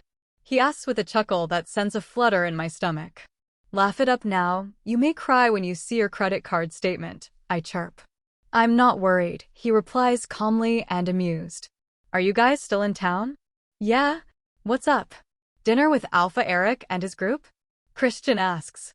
Sure, nothing too crazy, right?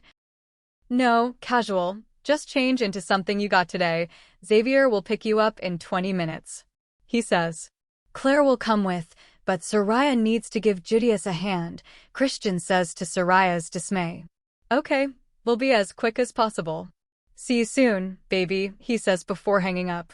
Changing in a restroom wasn't high on my list of to-dos, but you do what you have to. Soraya took the bag that now had my clothes, and then passed me the bag with the new ones. She had passed me lovely strappy sandals and taken my runners also. Soraya? This is the wrong bag. Silence. Soraya, not funny, I growl. She huffed it. What's wrong? Claire asked. She gave me the wrong bag. This is the sundress, I complain. Well, she's long gone. You'll just have to wear it. I slip on the sundress, it hangs to my knees, and works very well with the sandals, but I feel half naked. I wasn't prepared to wear a dress tonight. You look great. Stop fussing. Let me fix up your hair and makeup, she says, smiling. After a bit of tweaking, she has me looking presentable. She twisted my hair up in a half-up, mostly down-due, leaving the waves cascading down my back while the sides were pinned up. Zav's here, let's go, she says, smiling. We get to the car as Xavier's chatting over the truck's Bluetooth. Thankfully, he came in Jace's truck. The back seat is super spacious as I climbed in. Yep, the ladies just got here. We'll be there in 10 minutes. Go ahead and get the table. I catch him looking at me in the rear view as he raises a brow. Make sure you have a camera when we get there. You'll see what I mean. Whatever, man. Eric has the private lounge. We'll wait for you in the bar, Jace says before hanging up. This is stupid. I'm gonna kill Soraya, I grumble, feeling incredibly self-conscious. Relax, you look good, Xavier says. Just caught me off guard. I've never seen you not in pants. Soraya swapped the bags and took off, Claire explained. Got it. Wait till I'm around before you break her nose again, okay? Xavier says with a chuckle. I just grumble and lean back in the seat. Just what I need, something else to be self-conscious about. We pull up to a nice restaurant called The Honest Butcher, apparently epic steaks and barbecue. Xavier tried to drop us off before parking, but I wasn't having it. I was stalling. We made our way to the bar where Jace was waiting for us. It was literally a comic moment. He scanned the area, saw Claire and Xavier, but scanned right past me before doing a double take. Holy smokes, Jessie, you look fantastic, he said, staring at me like we've never met before. I could die of embarrassment at this moment. So I did what I always do, blushed like a tomato, and stared at the floor. Oh my elf, what's wrong? He cooed, grabbing my hands. I feel ridiculous. Soraya switched the bags and took off, leaving me with just this, I mumble in frustration. Jace carefully lifts my chin, making me look at him. Jessie, you look beautiful. I didn't mean to make you uncomfortable. I've just never seen you in a dress. You're fine. I'm just being twitchy like usual, I guess, I mumble. That explains Soraya's text, he says with a laugh. Out of the blue, she texted Christian, you're welcome, no context or reply. Over the crowd in the bar, I heard Christian call over to Jace. We're in the second floor private lounge. Where's Jessie? I freeze, but watch him smirk and raise a brow before nodding at me. Jessie? I hear Christian ask, confused, much closer behind me. A moment later, he growls lowly as he sees Jace's hands on mine. Think that's my cue, elf. I'll see you guys at the table, he says, hastily dropping my hands and taking off. Turn around, he commands in a voice that makes my stomach flutter. I slowly turn around, feeling extra self-conscious. I didn't know that was even possible. As soon as I looked at Christian, his chocolate eyes were locked on mine, and I dropped my gaze instantly. Cyrus was right at the surface. He may even be in control. After the last time when he called me a lamb led to slaughter, I wasn't keen to upset him again. Beautiful, look at me, he commanded. Yup, Cyrus was at the helm. Christian calls me baby and beautiful. He lifts my chin so that I have to look at him. Are you afraid of me? Guilt and hurt swirl in his eyes. No, I answer, but he stares, clearly wanting more. I didn't want to upset you or something, like last time. I seem to have a knack for pissing you off without trying, I mumble. Beautiful, you don't upset me like that.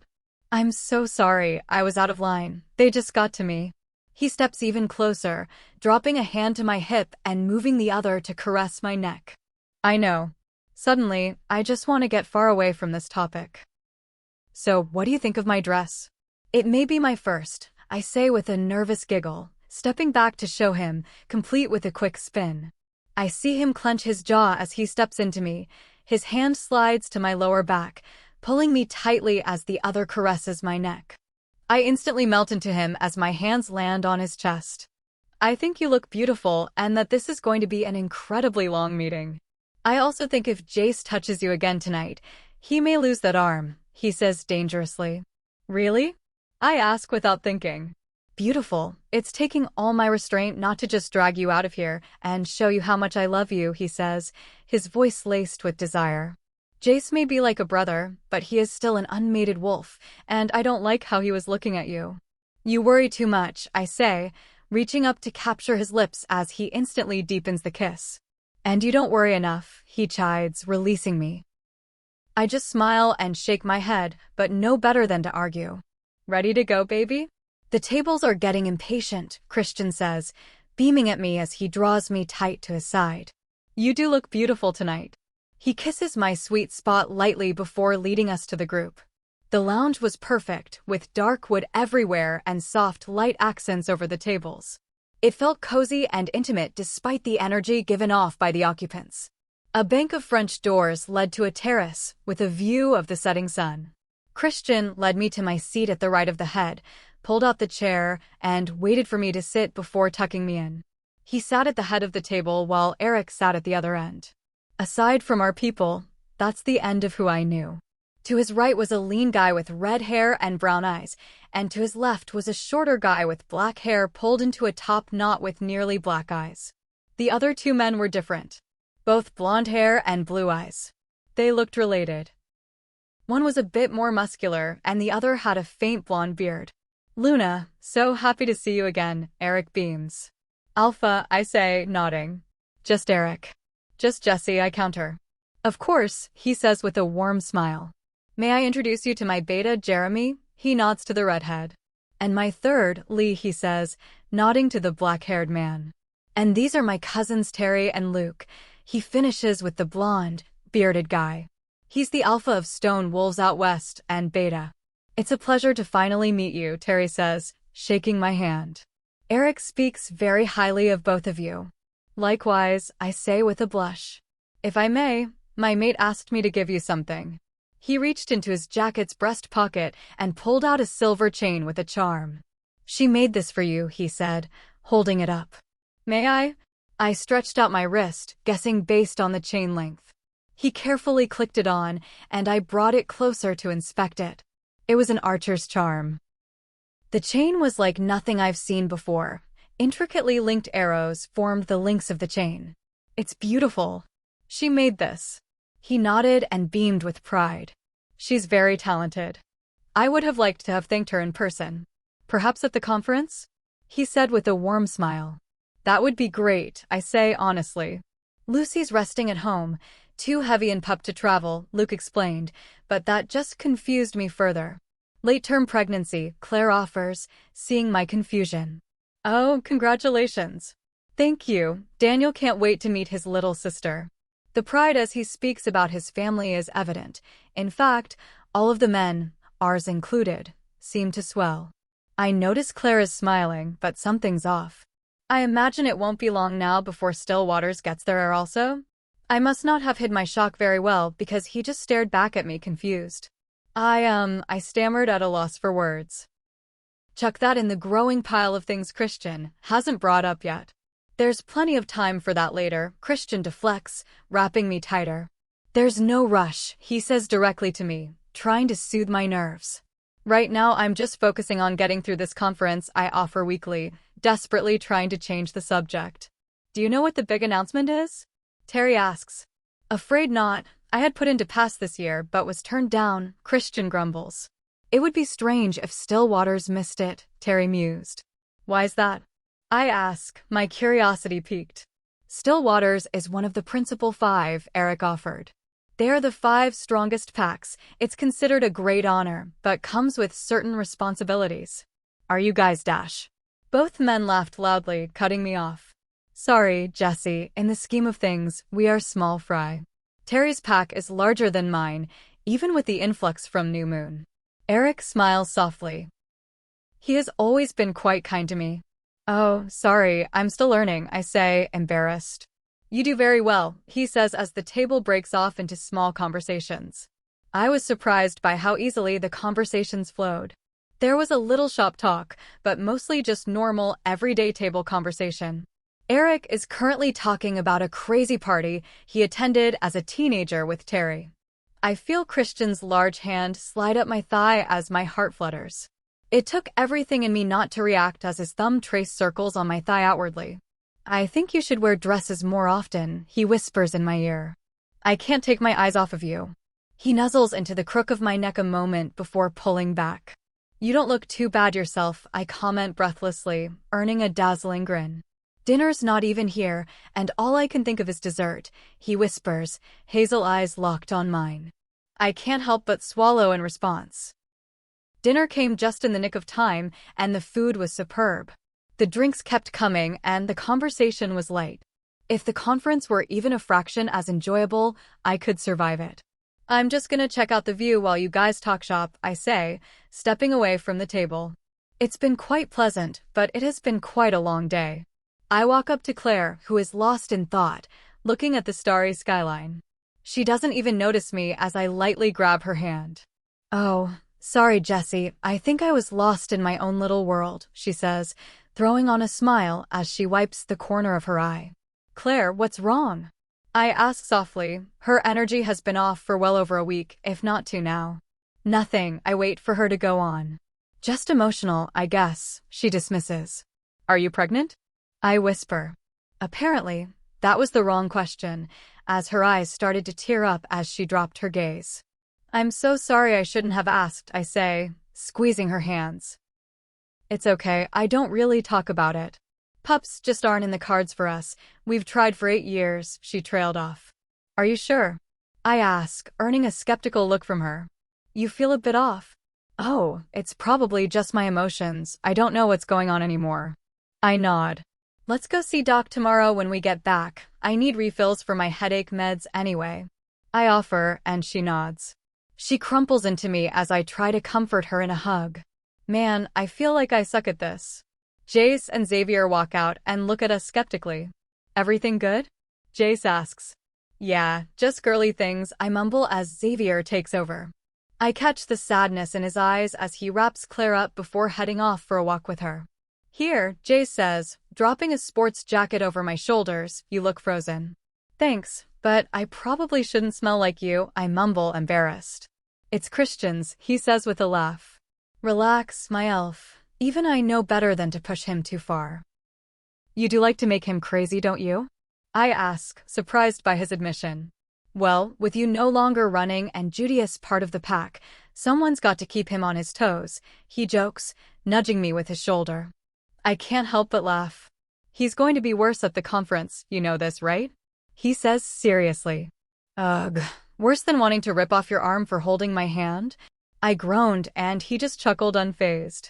Jessie, you're going to be in a mini town with many high-ranking, unmated wolves on the prowl, many of which are alphas. Unmarked females always draw unwanted attention. Just something else to be aware of. Great.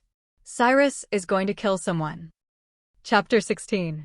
Everything will smooth out after my dad goes on his cruise. As much as I love him, the timing was bad for a surprise visit. I was really stressing out trying to keep up with the schedule Christian put me on for training on top of my everyday home life. Hell, I haven't even seen Christian since dinner with Eric on Thursday. Dad has wanted to spend as much time as possible together before he leaves. Considering it's been 6 months since his last visit, I did too. Today was the day, though. I dropped off the produce for Trish at the market, came home, and helped my dad pack. By 2 in the afternoon, we were on the road, and by 3, I was saying goodbye. I have to get back to the pack house for training tonight, I think with Judius. And then head out to Curtis's farm to be there first thing for harvest. After that, I can focus on prep work for the conference. Be's easy. Hey, I answer the call as I'm on my way back home. Everything goes okay? Jace asks. Yeah, I just watched his plane take off, and I'm just on the highway now. You still swinging by? He asks. Yeah, should be there by 4. I have Judius tonight? I ask, looking for clarification. Judius and Christian got called to New Moon. Not sure when they'll be back, so you're stuck with me tonight. Go easy on me, teacher. It's been a long day. I have to hit up Doc once I get there, but I'll find you right after, I say. Everything good? He asks, concern clear in his voice. Yeah, just running low on my headache meds. Bye, Jace, I cut off his snooping. Later, elf, don't dawdle. Right, Beta. He can be such a dork sometimes. Hey Claire, I greet, walking into the kitchen. She smiles warmly at me. The boys will be back in a couple of hours, she says, finishing up her work for dinner. So, I need to hit up Doc, can you come with? I ask innocently. Oh, well, dinner is soon, she tries to deflect. Oh, we've got the rest. Everything's pretty much done, go ahead, Kate says as I flash her a triumphant smile. We walk over to the Pack Hospital in silence. Claire looks less and less comfortable the closer we get. What is it? I ask. What if he says I can't dash? Nope, we're not playing the what if game. This pack can only handle one neurotic person, and I beat you to it, I cut in. She lets out a tight laugh as we walk up to the reception desk. Is Doc free? I just want to get some refills and ask a question or two. I ask the nurse. Of course, Luna. Why don't you get comfortable in that room there? She says with a smile. Everything okay, Luna? Doc asks, walking into the room with a concerned look on his face. Yeah, I just need refills. Claire. I prompt. She stammers as I grab her hand for support, but she shuts down. Can you run a pregnancy test for her? She's been feeling off lately, so something has changed. He looks skeptical at first, but quickly nods and grabs some stuff to draw blood. Blood tests are best, he offers. Should we check you also? I shake my head no, and I see him sink slightly. How long will it take to run? I ask as he takes a sample from Claire. We'll have the results for you within the hour. That puts us at dinner. Can they be run to the private dining room? I ask. Of course, Luna, he says with a nod. Be's easy. Christian. Hey, we're back, but I see you beat me here. Dinner first? Me. Sure, I'll meet you in the dining room in about 10 minutes. Christian. Sounds good. Guys are back, you need some time to relax? I ask. I'm good, let's go, she replies. Halfway through dinner, there's a knock on the door. I wave everyone off and answer it. A young man in scrubs hands me a paper and a bag before nodding and heading off. Who's that? Christian asks.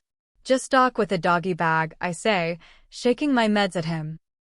I slip Claire the test results as I walk back to my seat. She peeks at them and starts to cry. Instantly, my heart aches for her. Xavier wraps her tenderly in his arms and whispers sweetly to her. The confusion is evident across his face, as is the concern. Everyone is just stunned and quiet, unsure what is happening. I grab the paper, needing to see it in black and white. The thick black letters stun me for a moment.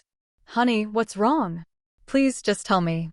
I know you've been upset lately, but I can't do anything if you don't tell me, he begs her. She looks at me between sniffles and nods. Why don't you read it for yourself, Big Daddy? I say solemnly, earning a strange look from everyone. He picks up the paper, annoyed, and scans it. His eyes go wide as he reads the results, frozen in place. What's wrong? Christian finally cuts in, the tension having finally gotten to him. Honey, are they sure this time? He asks quietly in disbelief. They ran it 3 times. Congratulations, Xavier. I can't think of any more deserving couple, I say honestly. Holy shoot, this is great news, Jace burst out. The whole room was on its feet, crowding and congratulating the happy couple. I just can't believe it, Claire admits between sobs. We've tried so long, I didn't think dash. The time is right, I guess, I say with a smile, sitting back. Doc wrote in that he wants you guys to come in for a full consult and work up tomorrow morning. I pointed at the note. Oh, but Xavier has Patra. No, he doesn't, Jace said with a grin. I've got it. Such a good guy. The rest of dinner went on in a similar happy fashion. I've never seen a group of guys so happy about a pregnancy. Calling it a pup will take some getting used to, but whatever. The only time I've seen much emotion from Xavier has been around Claire. Otherwise, he's a stoic soldier. Tonight, however, he's bubbling over and is more like Jace. Are you sure you have to go tonight? Christian asks, frowning. Yeah, they're expecting me. It's a full day tomorrow, Curtis's farm till 2 or so, then I have to help at Baxter's. But after that, there's nothing I have to do. I'll be all yours, I say, wrapping my arms around his neck and drawing him in for a kiss. His fingers dig into my hips as he pulls me in tighter. That's a long time, he growls. I don't like you unguarded. Both are ranchers, they'd shoot a wolf if they saw one, and as cute as you guys are, you're not gonna pass as cowboys. Still dash. I'll be back the following day, and you can have me do whatever then, I dismiss. I'm gonna hold you to that, he says with a devilish grin. Go, before I drag you upstairs, he says with a chuckle. Remember our agreement, he says, raising a brow. I pull out the 2 silver daggers from the back holster, flashing them before tucking them away. Yes, Dad, I say, rolling my eyes and booking it before I get any backlash for that. I arrived at Curtis's just in time to go to bed. The following god-awful early morning was spent fixing the harvester with him before the crew showed up. This before dawn stuff is not my cup of tea. With all hands on deck, we finished up in record time. There's a harvest party next weekend that they insist on, but we'll see how that goes. This gives me plenty of time to get to Baxter's. The double booking was a terrible idea. You're too busy making sure you help everyone else with what they need. You're neglecting your mate. I made these commitments before I even met Christian. I'm almost done. You need to figure out your priorities. So that's the kind of day I'm in for? First Judius, now I'm beating myself up. Great.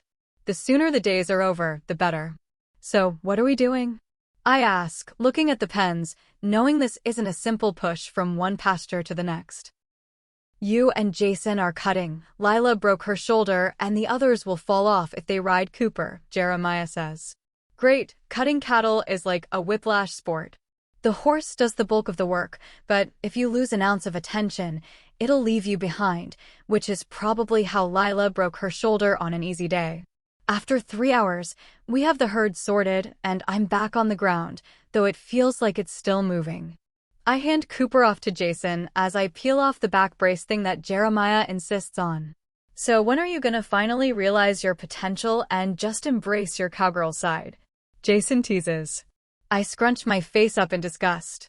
You're born to ride, he says suggestively. Really? I ask, raising a brow. Don't you have some buckle bunnies kicking around somewhere? I ask with a smirk. He's tried to pick me up since I've known him. I think it's only because I've always said no. You know you want to ride, he says, gesturing suggestively down his body. I roll my eyes. He is ruggedly handsome, with blonde hair and blue eyes in the classic way, but the guy is as deep as a puddle. Keep dreaming, cowboy, I say, walking away. Jason's got more abs than brain cells, his dad says, shaking his head. Yup, but one day he'll grow up and bring home a buckle bunny to stay, I tease, making Jeremiah frown. You're done if you want to be for today. I just needed you to cut. You're welcome to stay for dinner, though. He offers. Thanks, but between Curtis's this morning and ours on Cooper, I'm done. All I want is a shower and a nap, I say with a laugh. You've earned it, go home, and thanks again. Your help makes all the difference, he says warmly. Family farms are hard. Day-to-day isn't so bad, but when the big moves happen, you need all hands on deck. Fortunately, our community is pretty good at pitching in like that, and it's kept the small farms in business here. I settled onto Christian's bike with a wince. God, I hope he's not frisky tonight. Huh. When is he not? Good point. The trip home wasn't too bad. After some painkillers and a long, hot shower, most of the ache was gone. I sat down on the couch with a snack, but the day caught up and I was out before the first bite. A knock on the door woke me up. Who on earth would even come by? Checking the peephole, I see the familiar guardian green. I open the door and head over for a glass of water and to grab my phone off the charger. Is he that impatient that he sent you here? I ask, slightly annoyed. You know how he gets, the guardian replied with a shrug. All too well, I laugh, checking my phone. There are some leftovers in the fridge or drinks if you're thirsty. We should probably just get started and get it over with, he replied coolly. Christian, are you done soon? If you're tired, let me know and I'll get the guys to pick you up. Christian, baby? Give me a call when you get this, so I know you're good. Christian. Jessie, will you answer your phone, please? Me, sorry, it was dead on the charger. I fell asleep. You didn't have to send a guardian to get me. Christian. Sorry, you just had me worried. Christian, wait? There's a guardian there? About done catching up on your texts, Luna? He asks slowly. My skin prickles in warning as dread consumes me. Something's wrong, very wrong. Buzz. Aren't you going to answer that? He growls. Baby? Christian calls out through the speaker. He's not yours, is he? I ask quietly as panic rises in me. Chapter 17. He's not yours, is he? I ask quietly as the panic rises within me. Before Christian can answer, the imposter lunges at me, snarling and knocking the phone from my hands. My heart races as I run around my kitchen table. The guy is enormous, easily dwarfing me. His short brown hair and brown eyes fit the uniform, but his energy does not. It's so stupid that I didn't notice it sooner. He rips the table from the floor, sending it flying to the far side of the kitchen. Instinct takes over as I manage to twist away from his lunge again.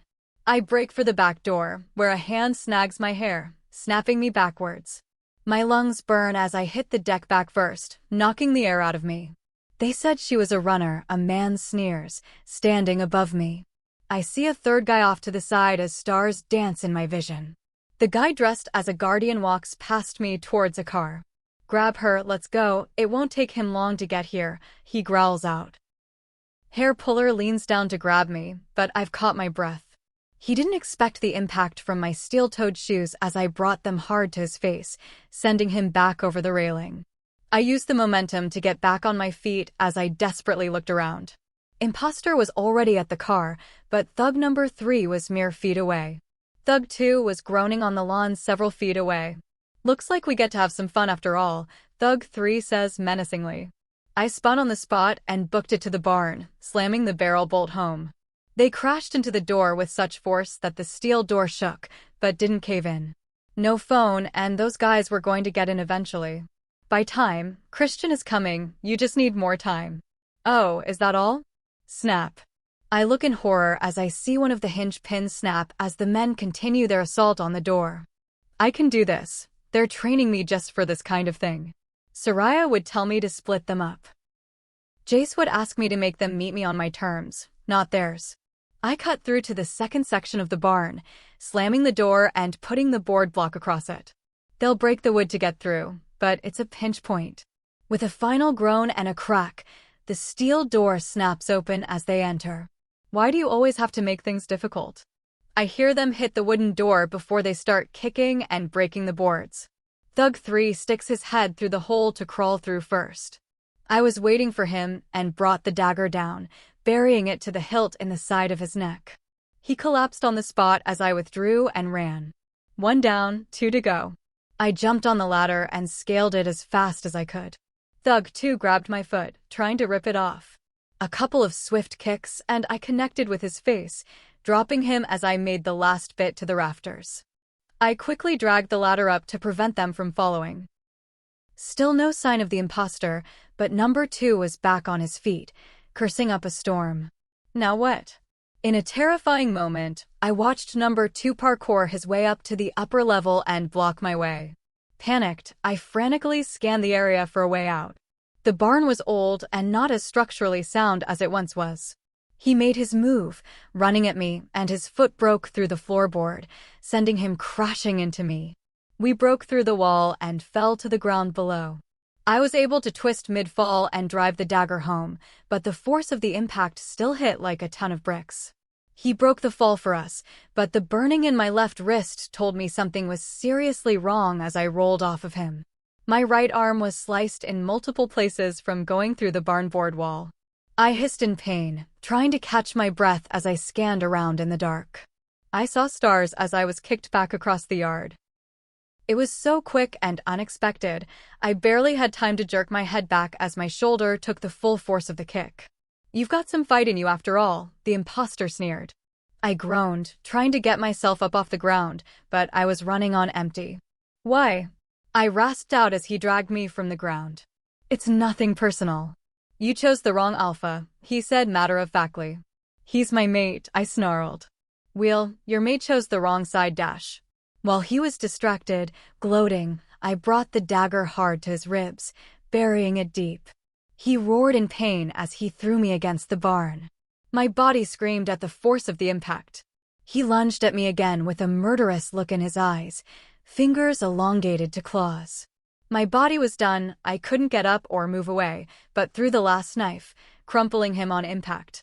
His dead weight forced all the air from my lungs as he hit, and my side burned in agony. With the last of my strength, I pushed him off as I leaned half-sitting against the barn.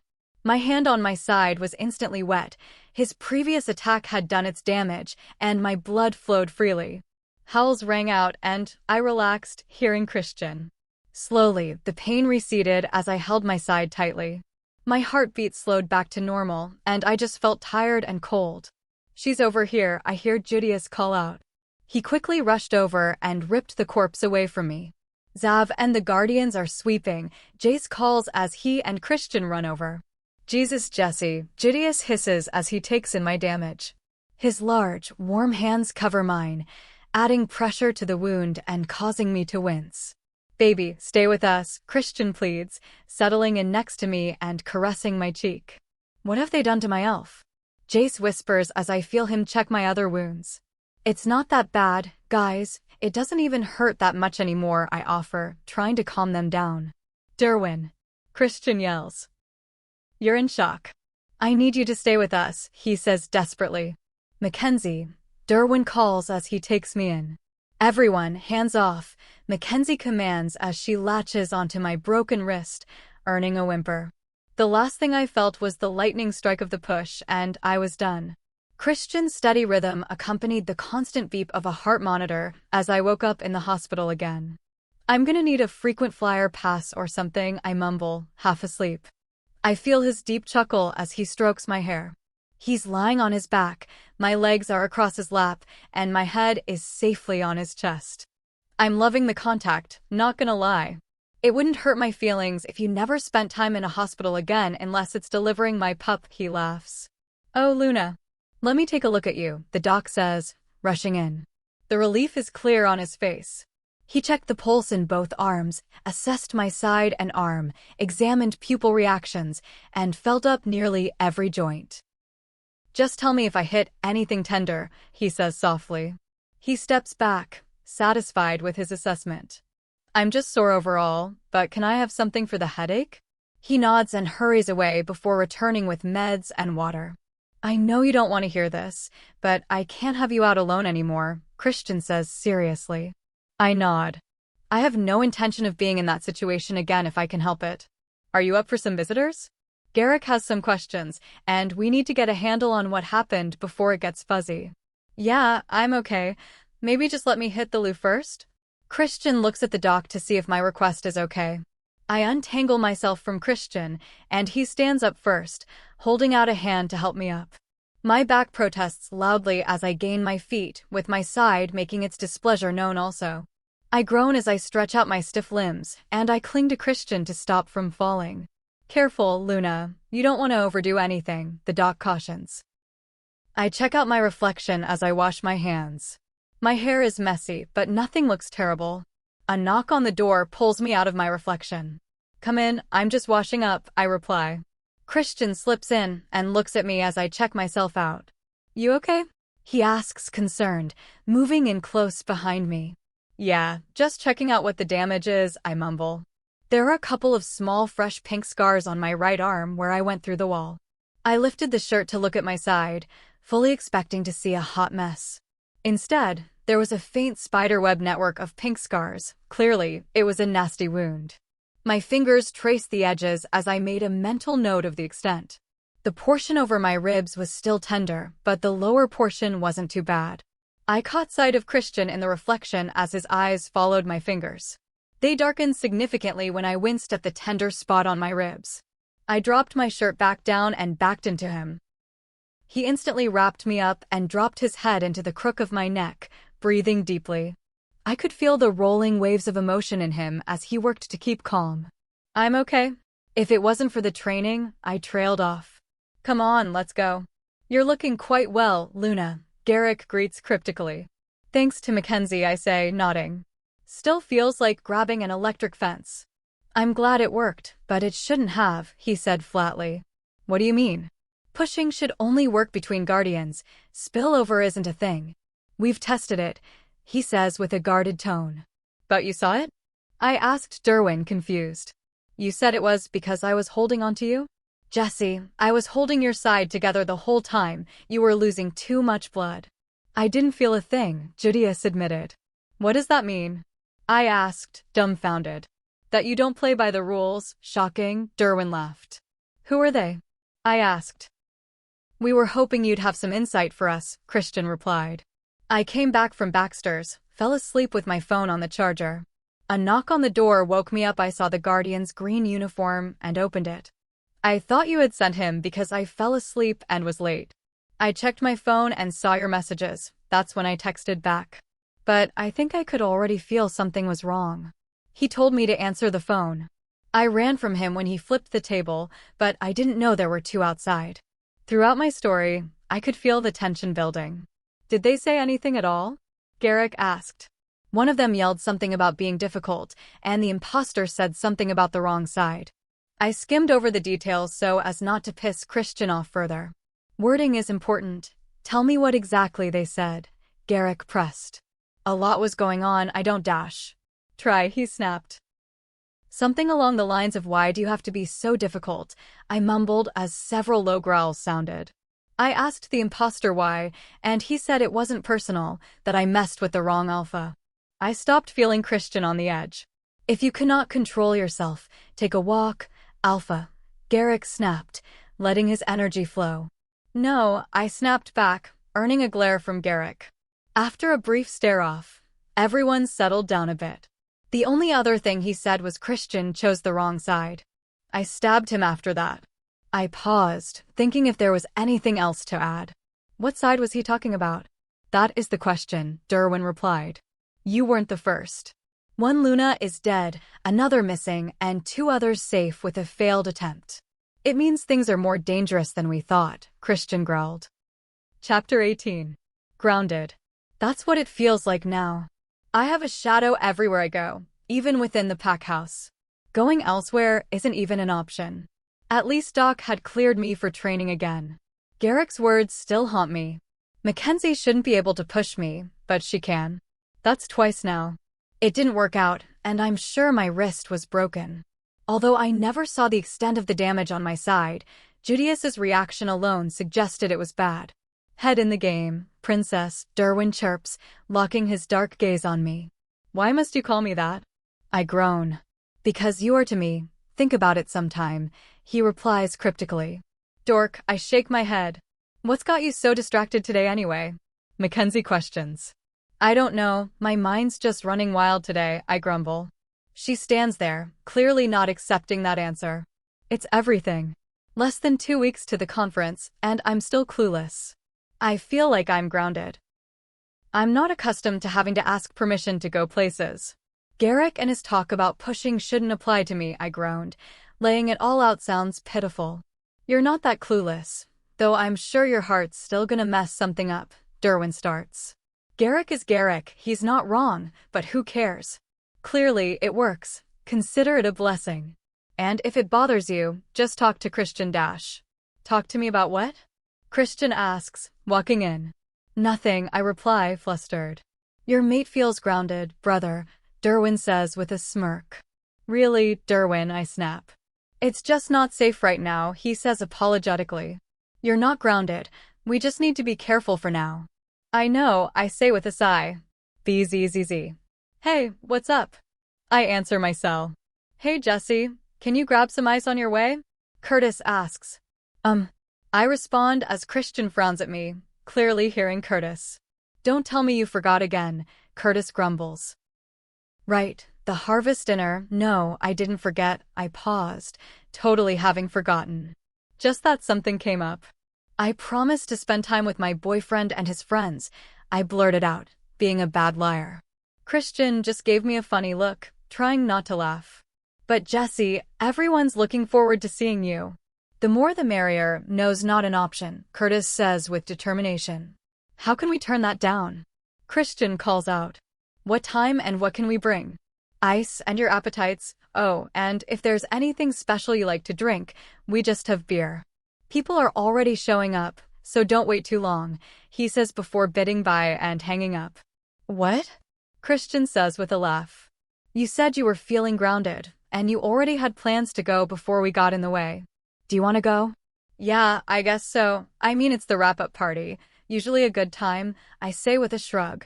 Then I guess we'd better get ready, he says with a wink. Derwin, Jace, and Judius are coming too, if that's okay? Yup, this ought to be interesting. We need beer and whiskey. Like 3 bottles, I say, which just causes him to raise a brow. You'll see. By the time we arrived, the party was in full swing, with vehicles lining the road as far as you could see.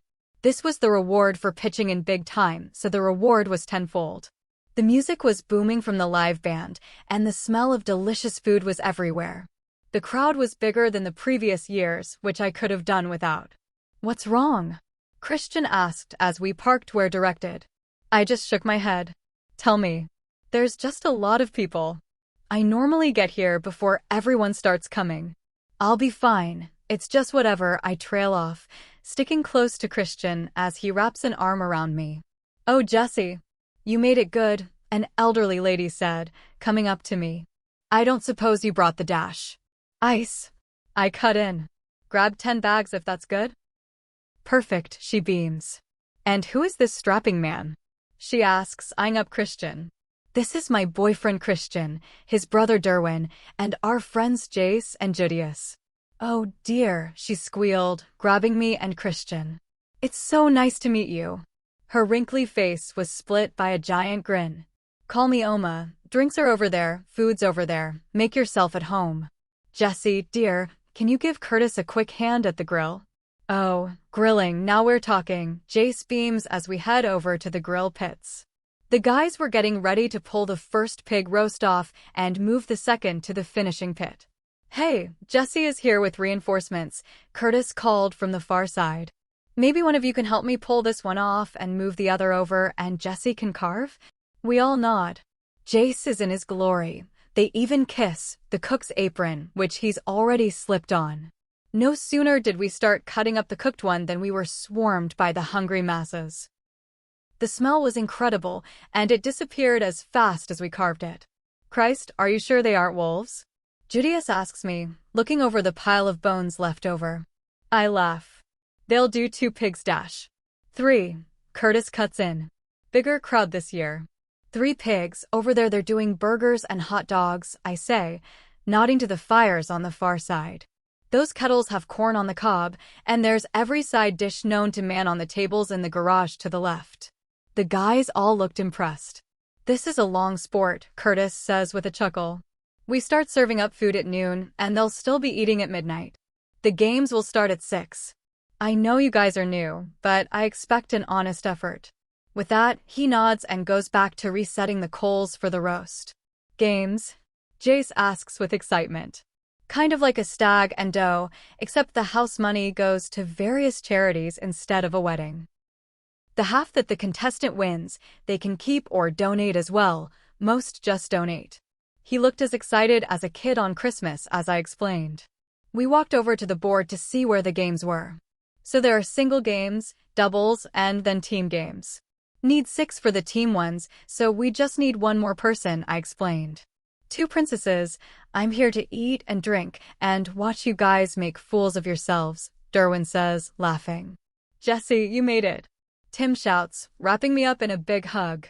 He released me after a bit, but kept an arm around my shoulder. I could hear Christian's teeth grinding from here as I watched his jaw tick. Who are your friends? This is Christian, my boyfriend, I said, stepping into him. His brother Derwin, and our friends Jace and Judius. He studied them for a moment before softening and putting a hand out to shake. Nice to meet you guys. Treat her right and we won't have any issues, he says in an off-the-cuff way, but his smile didn't hide the mild threat. So, what are you guys signing up for? He asks. I was actually thinking a team sport, but Derwin's being a killjoy, so we need 2 more, I pout. Jason, 5 beers and a drink for Jessie, he calls over. A moment later, Jason shows up, passing beers out and handing me a big plastic cup full of whiskey and Pepsi. Looks like a team to me, Tim says. What do you say, Christian? Everyone looks at me, and I shrug, looking at Christian. Sign us up, he says with an unreadable expression. They head off to sign us up, and Christian pulls me close. I can feel his breath fanning my ear. How many touchy-feely male friends do you have? He asks slowly. Really? I say, rolling my eyes. They're good guys. I've never dated or messed around with any of them. They're all like brothers to me. That's some strange family-loving dash. I cut Derwin off with a swing to his gut. What? He's not looking at you like his baby sister. Can we just have a fun, normal night? I ask in frustration. I'm here with Christian. I don't want anyone else. Can you just stop? I snap. Sorry, baby. Christian apologizes. I'll try. Tim and Jason return a moment later with a round of shots. Bottoms up. With that, the first and second rounds are gone. First game is Tug-of-war. We should head over now. Jason nodded over to the gathering crowd. I swallowed hard, looking at them, and finished the rest of my drink. This is the first time I have played a team sport, and I'm usually not this sober by game time. Jessie, go out front. I don't want you to get hurt if someone falls on you, Tim says. Makes sense. The guys all towered over me. Christian, as the biggest guy, you should anchor the end, Jason reasoned. The rest of us are about the same, give or take, so just go wherever. I glanced at Judius and Jace, then Tim and Jason. They looked like before and after testimonials. I suppressed a giggle and took my spot. Jason was coming in second place, and I could feel Christian getting annoyed. Jace stepped in, blocking his way, and Christian chilled out. Our opponents were no slouches. The Dermot family was all big, strapping guys. This ought to be interesting. I'm pretty sure I'm just here for moral support. Oma did the countdown, and as the flag dropped, both teams dug in. At first, neither team made any progress. But after a bit of give and take, we started gaining ground. With a final heave, the Dermots stumbled and the rope dropped, sending us all backwards. Thank God I was in the front. I would have died under them. That being said, Jace doesn't make the softest landing, but he wraps me up to keep me from hitting the ground. Jessie wins. See you guys in half an hour for the next round, Oma says as the following two teams come onto the field. Christian helps me up and looks me over to see if I'm okay. Relax, Jace broke my fall. It's a good thing I was at the front, I said with a laugh. He didn't look impressed. If it bothers you this much, we don't have to play, I mumble. It's fine, how many rounds are there? He asks. I look at Oma's clipboard. Looks like 5 rounds, about half an hour between each. Hungry? I ask, trying to lighten the mood. He wraps me up in his arms and drops his head to the crook of my neck. Not for dinner, he whispers in my ear before kissing my neck. His proximity and the drinks have me feeling warm and fuzzy as I melt into him. Let's refuel, Jace agrees, nodding to the food. We grabbed heaping plates and fresh drinks as we sat back and watched the other matches. I was happy to see the guys were able to talk like normal people. It was looking rough at first. Shit, you're in for it, man. This one's crazy, Jason said, nodding at me, drawing me back to the conversation. I'm not sure which story he was about to tell, but it was no doubt something he shouldn't. But then again, that counted for the last 3, though only 2 involved me. Oh, really? Christian says with an unreadable expression. Dude, really? I ask, exasperated. Really, Jason replies unfazed with a devilish grin. Oh shit. Chapter 19. So there she was on this buckle bunny, shoving cake in her face. Tim grits out between fits of laughter. Like some wild animal, it took 2 guys to pull her off. Fuck, you were a wild child. Jason cut in as the table laughed to my embarrassment. Wait, I have questions, Jace says, trying to be serious. What the hell is a buckle bunny and why cake? Buckle bunnies are like rodeo groupies, hot girls who follow around the winning cowboys. As for cake, I don't actually know. She wouldn't tell us what happened. Hell, you were grounded for what, a month for that? Jason replies deep in thought. 2, actually. Apparently, I chipped her tooth, I mumbled. Don't look at me like that. She was such a bitch. She did treat you awfully, but you never stood up to her, why then? Jason asked more intently. I just shrugged, but he clearly wasn't letting me off the hook. She made Sissy cry, I said with a sigh. Both guys made the O-face, confusing Christian and the guys. Sissy is my cousin, a sweet girl, too innocent for her own good. If there's anyone that all the guys look out for more than Jessie, it's her, Tim explained.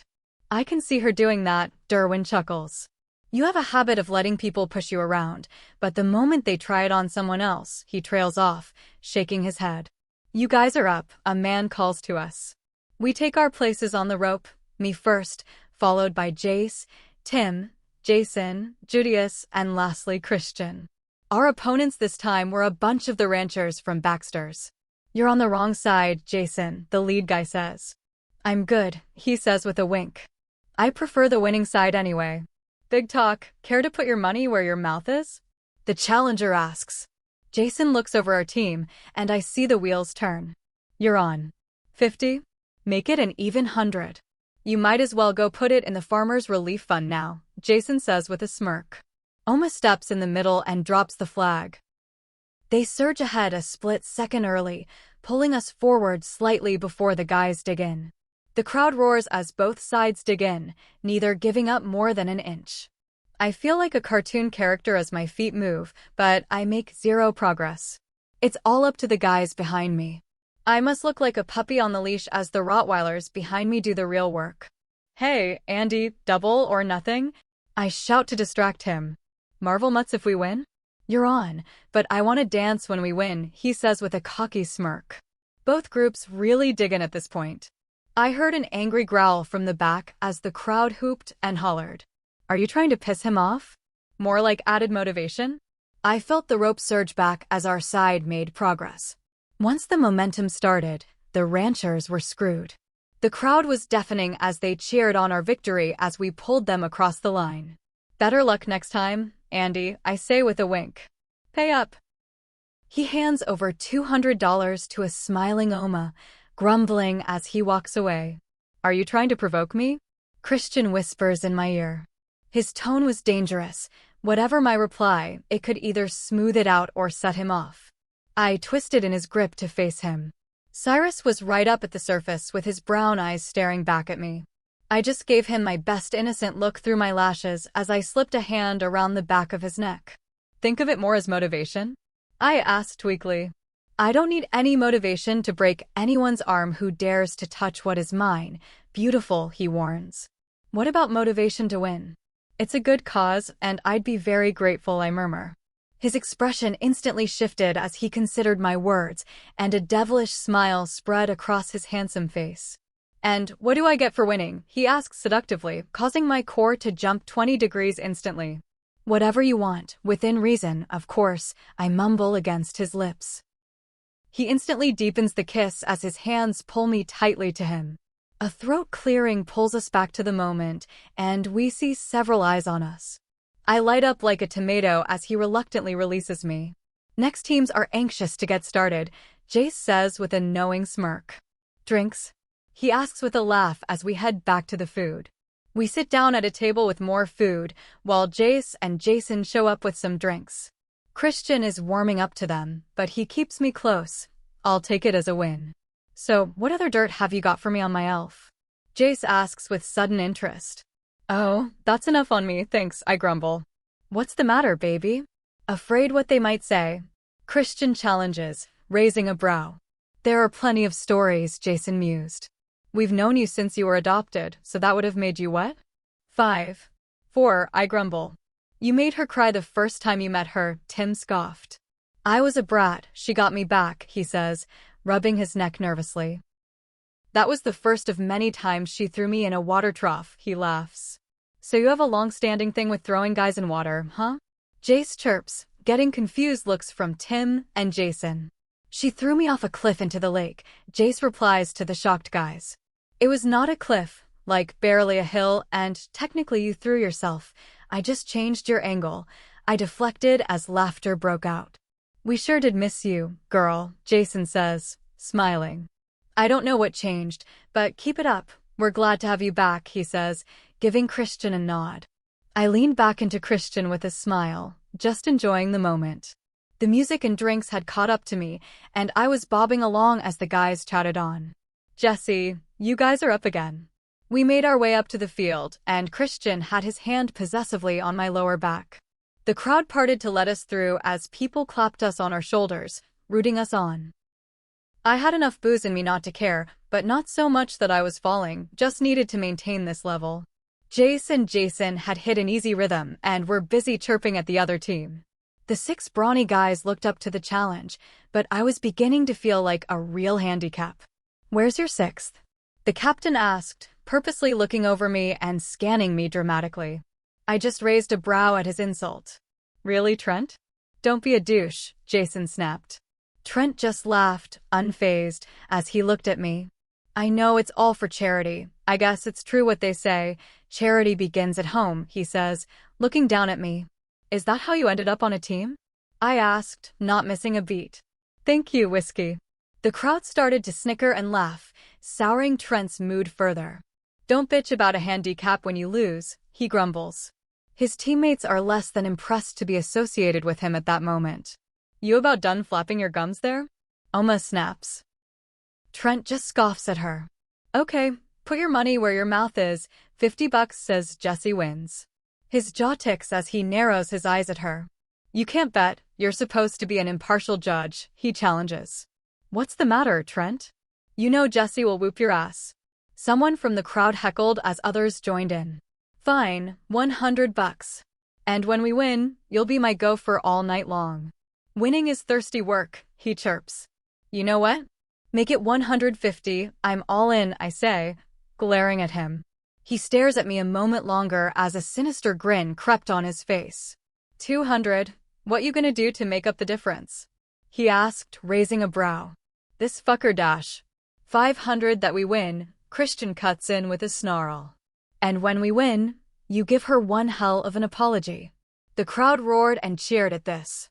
Trent scowled and nodded as he turned to take his position on the rope. "So these are your people then, eh?" Jace asked with a trace of amusement. I just smiled and nodded. "Now you guys just need to win, nothing major," I said nervously.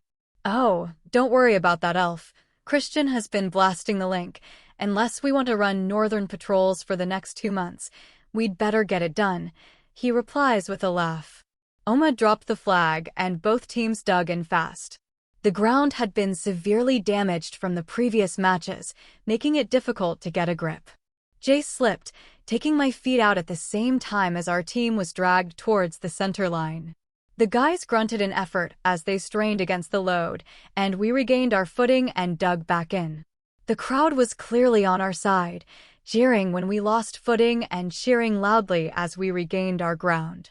Strength-wise, we were equally matched with the opposing team. Neither one made much progress in the give and take. I heard the guys grumble behind me as they started to move in unison. No doubt Christian, Judius, and Jace were talking via link, but Christian must have clued Tim and Jason in now. They started a new tactic of digging in and pulling back in unison. Stepping back, they reef with their upper body and repeat. I went along for good measure, like a mascot. Before long, the crowd was roaring loud enough to drown out the band. With a couple more heaves, Oma blew the whistle, calling the match. "Jessie and the boys win," she shouts out. "Pay up." Trevor emptied his wallet and turned to leave. "Are you forgetting something?" Christian asked as the crowd quieted down. I could feel him flooding the area with his alpha energy, leaving those near feeling uneasy. "Don't worry about it," I said, trying to calm him back down. "Baby," he says, lifting my chin to look at him. "I won't tolerate someone disrespecting you like that. It went past smack talk. He owes you an apology, and he's gonna pay up." "Trent, don't be a puss, dude. A deal's a deal," Jason called. Trent stopped, his shoulders dropped, and he slowly turned and walked over to us. He paused and studied me for a moment before speaking. "Sorry, Jessie, I was a bit of a tool dash." "Douche dash." "Ass dash." "Winker," his teammates offered, grinning. "All of that," he says, rolling his eyes. "At any rate, I'm sorry for being a dick and underestimating you guys," he says sincerely. I smile and nod, and we shake, and it's done. The crowd came in to congratulate us. Several flocked to Christian and Jason for the role they played. I caught mentions of thanks and apologies for Trent. Christian took it in stride as he made his way over to me. "Dance?" he asked, grabbing my hand as I nodded. A moment later, he passed me an ice-cold water as we made our way to the dance floor. The water was a welcome relief. The booze and day had really started to catch up to me. I was 100% drunk at this point, not a hot mess, but definitely past warm and fuzzy. Once I finished the water, Christian tossed the bottles and pulled me in close to dance. His hand dropped to my lower back as his other held mine. I dropped my head to his chest, listening to the steady beat of his heart. His presence had me at ease in such a way as nothing else had before.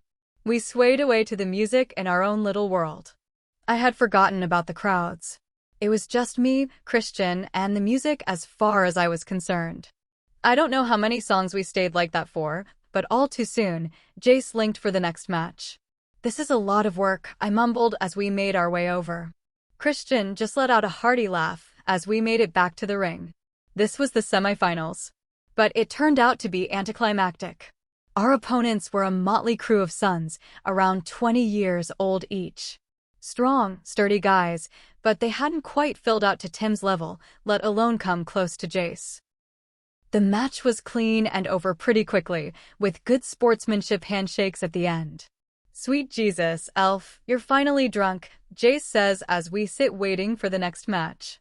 "Says the pickle," I chirp, laughing, wrapped up in Christian. "You guys throw one hell of a party," Christian says to Tim. "Thanks, you'll have to get here earlier next year. I think there's a good chance we'll have a title to defend," he says, grinning. "Care to wager?" a guy asks. The group of 6 guys is clearly the last team and looks to be a mix of police and firefighters.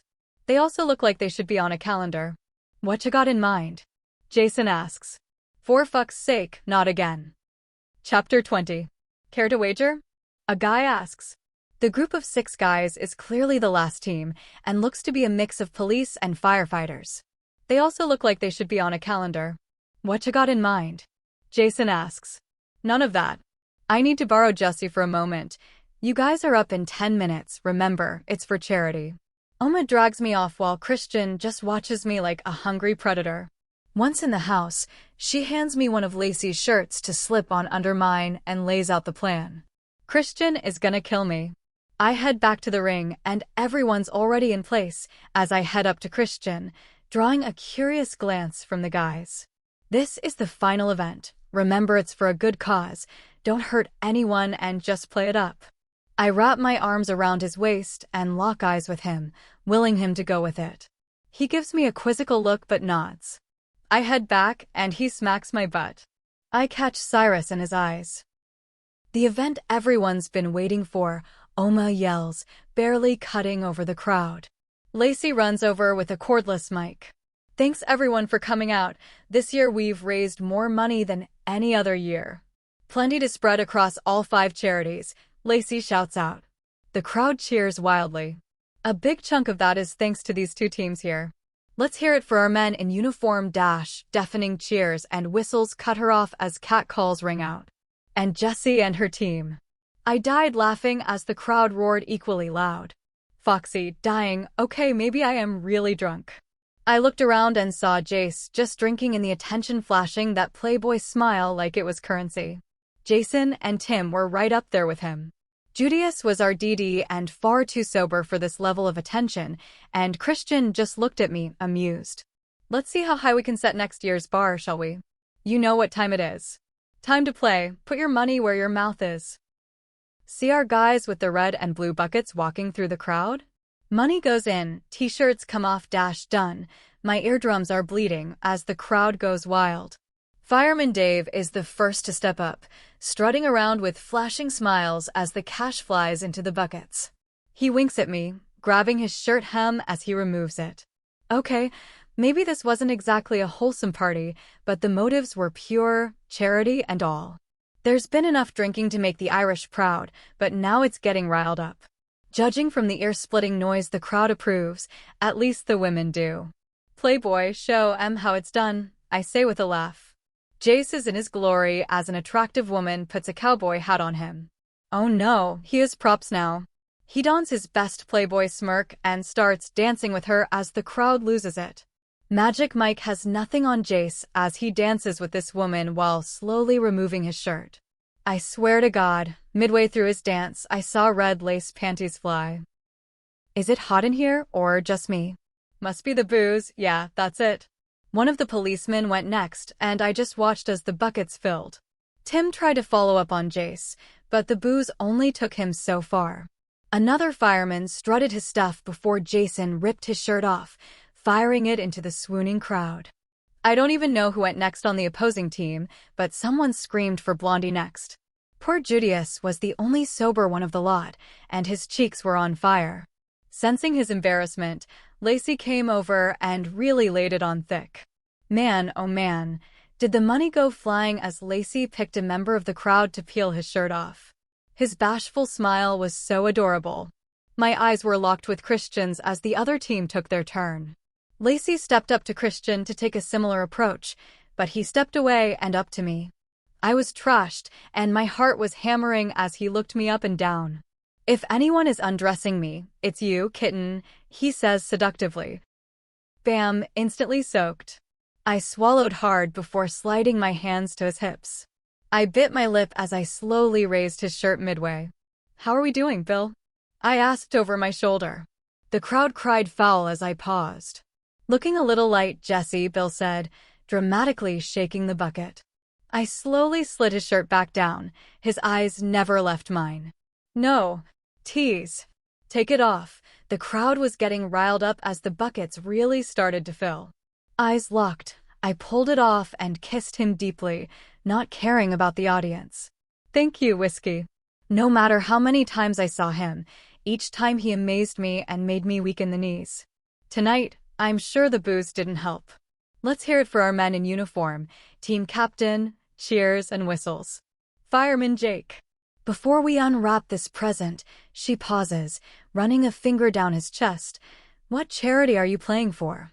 "Sick kids all the way," he shouted out, flashing a platinum smile as the crowd cheered.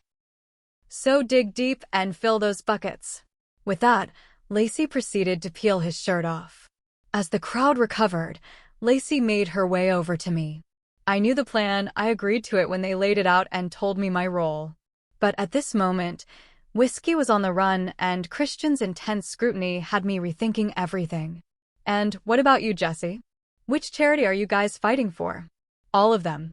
They're all worthy causes, and each one of these guys," I said, giggling at using the dubbed name, "holds a different one dear, so we're gonna cover the spread dash." The crowd went wild, drowning out my last word. "So, what are you willing to do?" "It's for a good cause after all," Lacey says with a wink, playing with my shirt hem. I hear Christian growl behind me. His brown eyes are locked on me as he clenches his jaw. Shit, he's pissed. "You said t-shirt for cash, right?" I innocently ask, turning away from Christian. The male half of the crowd is hollering now as we tap into the rest for donations. "Kitten," I hear Christian growl dangerously right behind me. I don't need to look to know just how pissed he is. "Fair is fair, big boy," she says, winking at Christian to take my t-shirt off. He growls lowly. "Do you trust me?" I ask, looking up at him. His eyes flicker between hazel and brown as he slowly nods. "Just the t-shirt," I mumble to him as he finally catches on. He pulls my back tightly against his chest as he holds my hips. I'm completely under his control as he drops his head to my neck. My body betrays me, baring my neck fully to his lips. I couldn't suppress my moan as his lips worked against my neck. I melted against him entirely as he smirked and moved his hands to the hem of my shirt. There was something so wrong about this, but at this moment, he had me melting under his touch. With a final cheer, he had my t-shirt off, like some trophy. The relief was clear in his eyes as he looked at my tight spaghetti strap shirt. "Dangerous line, kitten," he growled into my ear. "Have to keep it decent," Lacey reasoned with the crowd. "I'm all cowboy," a drunk guy shouted from the crowd. The shirt had a "Save a Horse, Ride a Cowboy" slogan. I felt Christian tense and growl. "Clyde, you drunken idiot, you see that fine guy behind her? He'd break every bone in your body before you got anywhere near her." "Go sit your drunk ass down," Lacey snapped, reining the crowd in.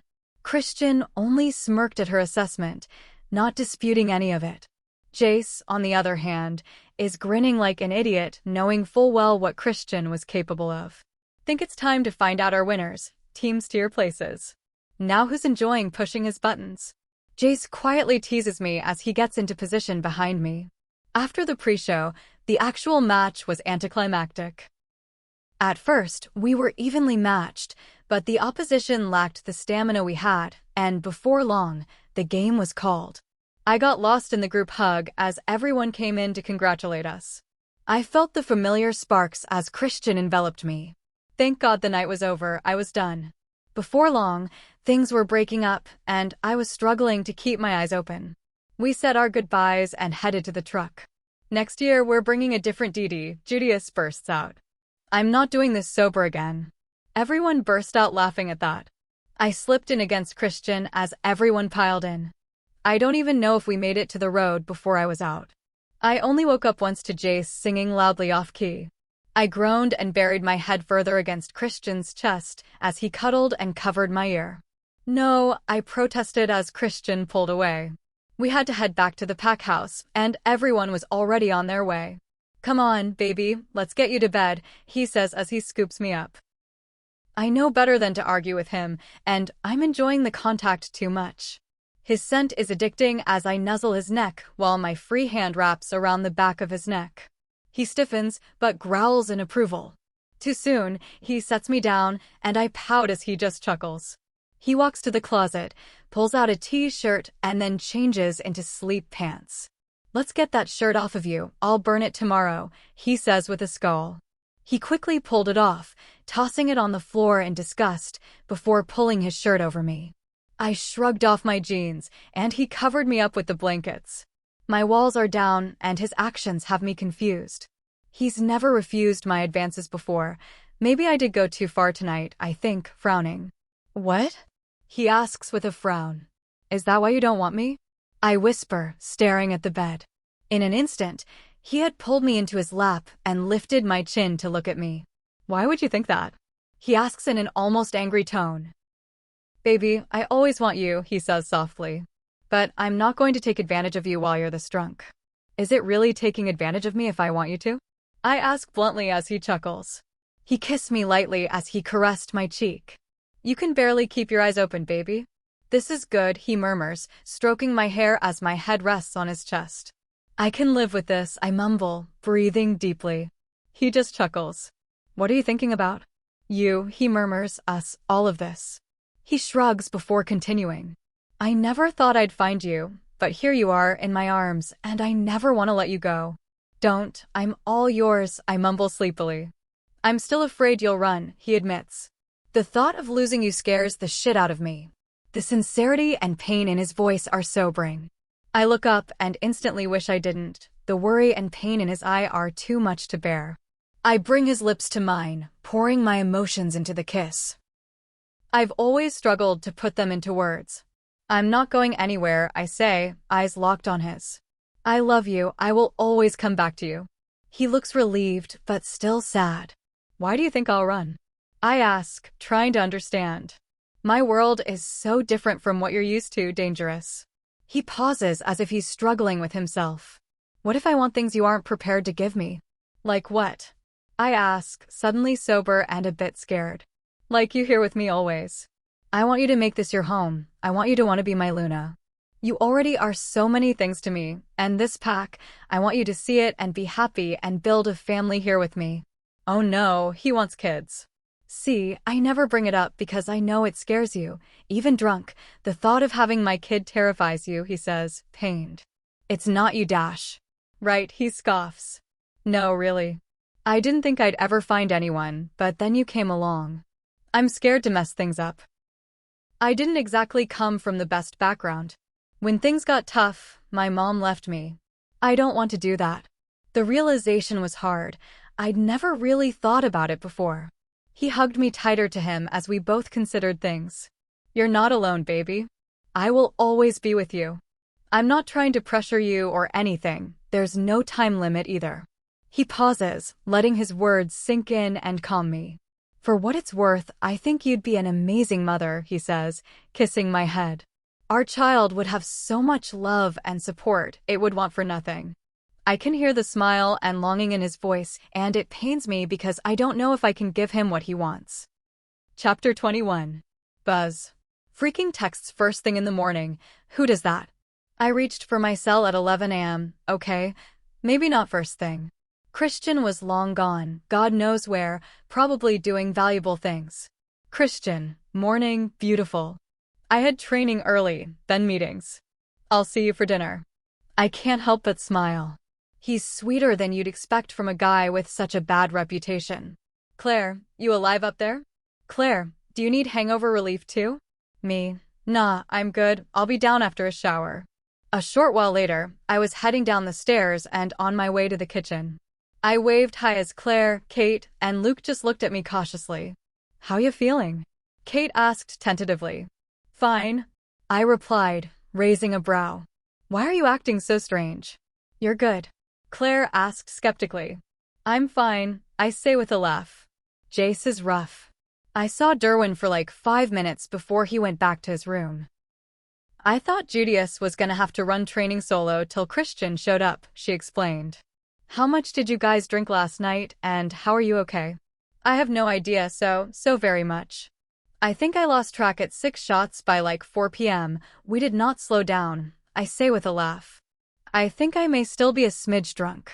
So, what are you planning on doing today? I asked to change the topic. Xavier had night patrols, so he's sleeping, probably just staying here, she says with a shrug. I have to put that mountain of clothes you guys made me get away if you're bored. I say, looking for motivation. Her excitement was evident as she paced around waiting for me to finish breakfast.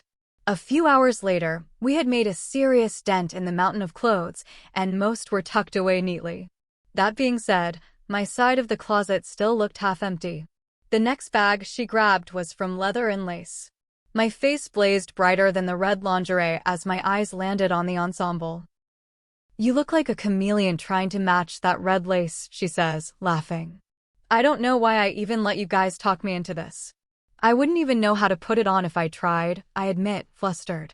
She scoops it up and tosses it at me, with an excited glint in her eyes. Go try it on. I'll show you how to do it up, she says, bubbling over. What? No. No one needs to see that. My ass is gonna hang out, I reply, mortified. That's kind of the point. You have 5 minutes to do it willingly, or I can just help, she said mischievously. But dash. No buts, go, she demands. I slowly headed to the bathroom to change. This was such a bad idea. The way Christian rips through underwear, it'll die on the first use anyway. I don't hear much changing in there, she warns. I sigh as I shrug out of my clothes and pull the corset on. The lace on the panties fit perfectly, but I couldn't figure out the strings. Jessie? She called. I sighed as I walked out. What's the point of all these strings? It takes like an hour to get into it, and he'll rip it off in less than 5 minutes, I say with a frown. Here, she says with a laugh as she walks up behind me and starts working on the laces. I fully expected not to be able to breathe as she cinched me in, but it wasn't bad at all, just snug. After that, she had me slip the thigh highs on and click them into the garters. Those clips are child-proof, I swear. This is a lot of work, I grumble. Yes, but it will make him forget about anything, or say yes to whatever you ask, she laughs. Put it this way, she said, leading me to the mirror. You could have Christian kneeling at your feet and eating out of the palm of your hand dash. A crash at the door had me jumping out of my skin as my heart took off racing. Claire ran to the bed and started scooping the underwear into the bag as fast as possible. Jessie? Why is the door locked? Christian called, sounding annoyed. 1 minute, I mumbled, fighting with the garter. My shaking fingers couldn't get the freaking clip undone. A pair of jeans hit me as Claire went back to work. Quickly, I slipped them on, grabbed the closest top, and opened the door. What were you doing? He asks skeptically. Just trying on some clothes, I say dismissively. You look great, so let's go, he says, grabbing my hand. Go? I ask, panicked. Yeah, dinner, we're late, he mumbles. Give me a minute, I just need to change, I practically beg. Baby, relax. You look perfect. It's just dinner with Ludo, he says, feeding my panic. We've got to go, though. Thanks, Claire, he says, dragging me from the room. Claire's wide eyes are locked on mine. Almost an hour later, we arrived in Lutonville and headed to Viva's, which apparently served Italian food. Are you sure you're okay? Christian asks yet again. I just nod. Baby, you don't have to be so nervous. He knows none of what happened that day was your fault. Oh, sweet Jesus, he thinks I'm nervous because of that. Meanwhile, I'm just counting down till I can get home and change out of this thing. I just shake my head. Is it about our talk? He asks nervously. Nothing has to change, I just had no filter, I guess. Blame the whiskey. Great moving in, Luna title and babies. Just what I need to think about now. Christian, stop. It's nothing to worry about, promise. He just looks at me skeptically, clearly not buying it. You're just gonna have a good laugh after dinner, I say dismissively. If I can know after dinner, why can't I know now? He grumbles. Just drop it, please? I ask, eyes locked on his beautiful hazel ones, willing him to relent. Fine, he grumbles as his hand lands on my lower back to lead me inside. I jumped at the contact, partially afraid he'd feel the corset below as I scurried in. I spotted Alpha Ludo and his group immediately as he led us towards a private dining room in the back. The restaurant itself had a Tuscany feel with stone and stucco facades and vines throughout. Everything was granite and wood and felt very grounded. Jessie, nice to formally meet you, he says, taking my hand in both of his. He feels different from the other alphas I've met so far. His energy is far more even and less volatile. I'm afraid you'll have to meet my party at the conference. This was an impromptu dinner, he says with a light chuckle. The only other person with him was Damon, who smiled broadly as he shook my hand. His crystal blue eyes shone with happiness. So good to see you. I felt his familiar energy slip into the handshake, relaxing me instantly. I hope you don't mind, but I've taken the liberty to order? Ludo asks. Not at all. Xavier insists on eating here when we come to the city for business, Christian replies. That's right, you own the Lux Hotel? Ludo muses more to himself. And a few other properties.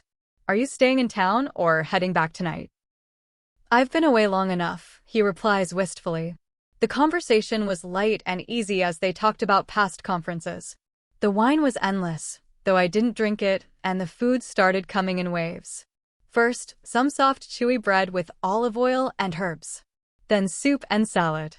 The soup smelled spicy, so I stuck to the salad. Then came some sausage pasta creation.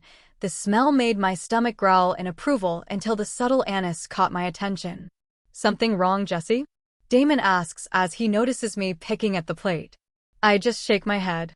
We can order you something else? No, it's fine, I say, digging out a plain noodle and eating it to make him stop.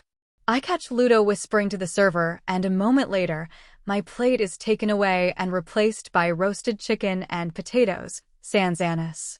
Thanks, I say with a smile as I dig in. If you didn't like the food, why didn't you say something? Ludo asks. The food is amazing. I just can't eat anything spicy or with certain things like anise, I say with a shrug. I can feel my face burning, and I'd rather talk about anything else. Are we expecting a still water heir?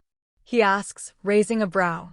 Julia couldn't eat anything with pepper in it when she was pregnant. Okay, I take it back. There's nothing else. No, Christian says, saving me from my personal freakout.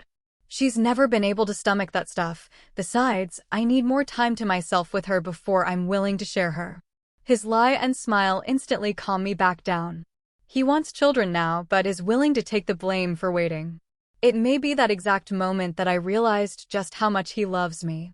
I don't blame you there, Ludo laughs, clapping Christian on his back. You guys are still young, plenty of time. And with that, the conversation went back to normal. I head off to the bathroom, but panic slightly when I remember what I'm wearing. It literally took 10 minutes to get the damn garters undone to slip my panties down. And if I thought getting them off was bad, I'm sure it took longer to get them back on. Most extended pee break ever. I rushed to wash my hands and head back out before anyone started asking questions. A hard chest froze me in place as I flew out of the bathroom, crashing into it. You okay, baby? Christian asks, holding me. You look flushed. His hazel eyes bore into mine, searching for answers, the concern clear on his face. I'm good, honest. He just held me, not buying it.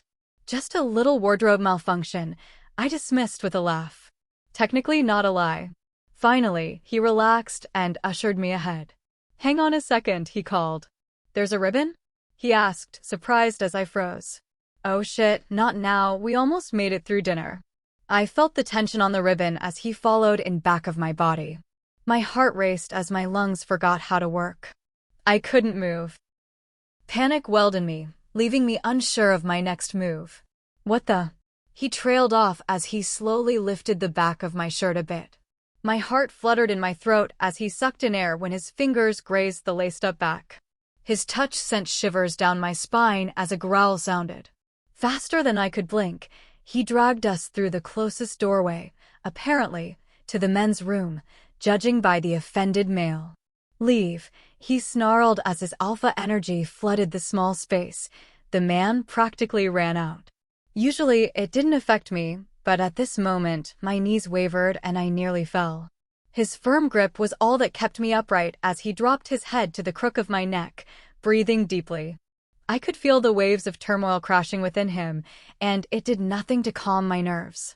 Every breath against my neck, tightening the knot growing in the pit of my stomach. After staying like this for a minute or two, I risked my voice. Christian?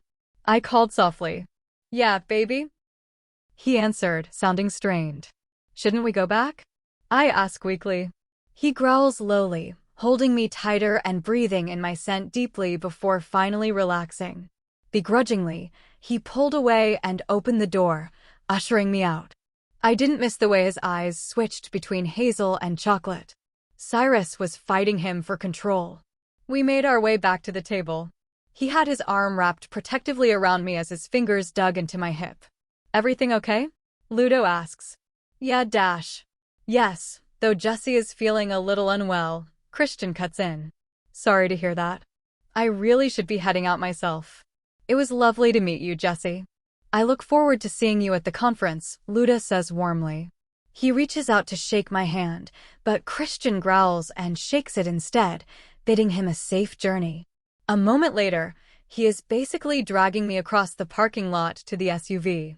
Christian, I start, but he just keeps clenching his jaw as he opens the door for me. Christian, please just say something, I whisper, begging. Jessie, he sighs. Please get in the car. I sink into the seat as he closes the door and quickly moves to the driver's side. He reached over and buckled me in before driving out. I see the sign for the highway and sigh. Apparently, I'm in for the silent treatment, which makes me worry how bad it will be when we finally get home. Christian, you're on the ramp, I called out, seeing that in his altered state, he missed his turn. He just ticked his jaw as he kept both hands on the wheel, eyes locked on the road. That's okay, you can take a left here, to go home and dash. We're not going home, he growled. Chapter 22. We're not going home, Christian growls. My stomach drops. How mad is he? I didn't have time to consider it long, as he made a sudden right into the Lux Hotel. I can't help but gape. The hotel exudes class and wealth. Even the patrons walking around are of a certain caliber. A valet dressed in a sharp red and black uniform runs over to the door and practically jumps with excitement. Checking in, Mr. Glass? He asks respectfully. Yes, he replies stiffly, handing the young man a $50 bill. My regular spot. The valet nods and jumps in, waiting for me to get out. Christian opens the door and holds his hand out for me to take. The mood swings are giving me whiplash, and I'm left sitting there stunned. Baby? He asks softly, coaxing me out. I take it gingerly and slide out. He drapes his suit jacket over my shoulders before placing his hand on my lower back to guide me in. The doorman, dressed in a similar uniform, greeted Christian as well. Clearly, he's a hands-on boss.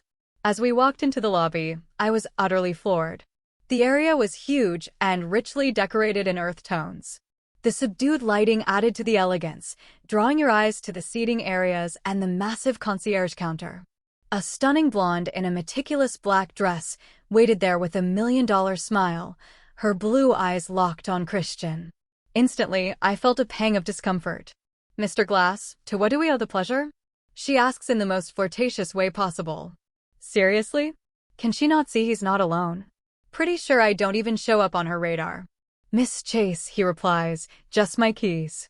Cordelia, she says in a sultry tone as she runs her finger across her collarbone. I drop my gaze to the ground, feeling the jealousy rise. The last thing I need to do is cause a scene to piss Christian off more. Is there anything else I can do for you, Christian? She asks, handing him the keys.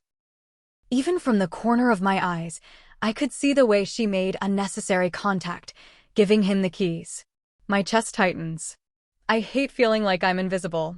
This situation, her behavior, made me want to retreat into myself. How can I compete with someone like that? Miss Chase, Christian said coldly, drawing my eyes up instantly.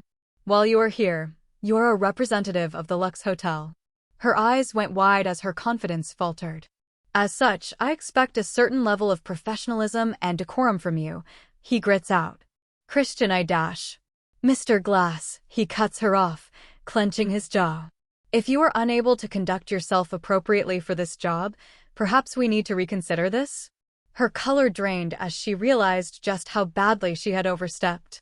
I apologize if I have offended or overstepped. Please, I love this job, she begged. I will not have you or anyone else upsetting my mate, he glares at her. Do I make myself clear? He asks dangerously as he draws me closer. Crystal, she says, bowing. I really do apologize, Mrs. Glass, she says directly to me. The sincerity is evident in her eyes, but I simply nod to end this awkward exchange. Baby? Christian says as he leads me to the opulent elevator. He waves the fob in front of the reader, and it opens instantly. The ride-up is quiet and fast, stopping at the penthouse. He waves the fob once more to get the doors to open. He leads me in, and I'm once again floored by the exquisite nature of the space. Whereas the lobby was clean, classy, and modern, the penthouse felt completely different. Rich wood accents were everywhere. Warm stone-covered floors had inviting throws that broke up the space. The floor plan was open with a fully stocked modern kitchen, while a living room occupied the majority of the space. The back half was 2 levels with 2 bedrooms on each level. It felt like a part of the pack house with luxe flair. Like it, baby? Christian purred behind me. I spun around to face him as he leaned against the counter. His expression was unreadable as he undid the cuffs on his dress shirt before pulling off his tie. It's amazing, I admitted. But why are we here? I whispered, and nervousness crept back up as the hour receded. This is where we stay when we come to the city for business, he started, pushing off from the counter and slowly walking toward me. Our room is through the double doors there. He gestured behind me. The way he said our room sent flutters through my core. He slowly stalked around me, his expression guarded, his energy rolling. I was frozen in place, unsure of what to do, but feeling compelled to act or speak. I turned to head to the bedroom, but he stopped me. Wait, he commanded in a husky voice. I froze instantly and stared at the floor. Look at me. His tone made me weak in the knees, but I couldn't look up. Slowly, he caressed my cheek with the back of his knuckles before lifting my chin. His hazel eyes bore into mine as they flickered brown. I wish you could see yourself the way I do, he said softly, making me melt instantly. You're perfect the way you are, he mumbled, as he circled behind me, his hand slipping to my shoulder. You're beautiful and all mine, he growled as he dropped his jacket off of me and kissed my neck behind my ear. Without looking, he tossed it behind him to the couch.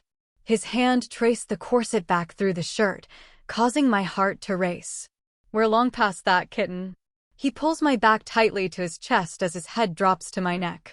I jump as he nips my earlobe, sending a bolt of electricity straight to my core, and a breathy sigh escaped my lips. So receptive, he murmurs against my ear.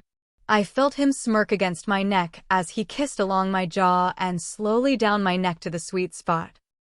All my anxiety, doubts, and fears were wiped clean under his attention. Do you have any idea? He murmured against my neck as his hand traced the corset edges on my stomach. How hard it was to hold back, realizing you wore this? His voice practically had me melting under his touch. You test me sometimes too much, baby. I'm not as good as you think I am, he trails off. I just shook my head, not trusting my voice. In an instant, he pulled me closer and kissed me, his touch intense, yet tender. His lips blazed a trail from my neck to my jawline, and every kiss sent shivers down my spine. He paused, looked at me, and whispered with pure adoration. "I love you, Jessie," he murmured, and I melted in his arms, feeling safer and more cherished than ever before. Chapter 23. I groaned as I woke up, feeling the pressure on my bladder, but my body wasn't on board with the idea of getting up. Snuggled up with Christian, I was more than content to stay there all day, but my body, well, it had other plans. "Go back to sleep," he mumbled, half awake. He pulled me closer, wrapping the silky blanket tighter around us. "I have to pee," I complained, gently pushing against the wall of his chest. With a groan, he finally released me. "Go back to sleep," I murmured, placing a soft kiss on his temple as I slipped out of bed. I winced as I stretched. My body ached from the previous day's events. As I made my way to the bathroom, I grabbed his dress shirt, the closest thing to me, and slipped it on. I caught a glimpse of my reflection, noticing a faint bruise on my neck. Nothing major, though. Christian had warned me he couldn't hold back, but I didn't mind. I didn't think I could handle it all the time, but this side of him didn't scare me like he thought it would. Back in the room, Christian was still sleeping peacefully, but I was fully awake now. I decided to head to the kitchen and make breakfast. The floor was cold on my bare feet, but I didn't mind. I was surprised to find the fridge well stocked, so I grabbed eggs and veggies to make Christian an omelet and some bacon. I was in my own world, lost in the kitchen, when the music started. Alexa shuffled through her library, sending an eclectic mix of songs into the air. Panic at the Disco's Say Amen played, followed by Louis Armstrong's What a Wonderful World. A dance remix followed, and then Imagine Dragons' Radioactive filled the space. I was so lost in cooking that I didn't even hear Christian slip up behind me. "Morning, beautiful," he whispered, wrapping his arms around me while I worked. "Smells delicious."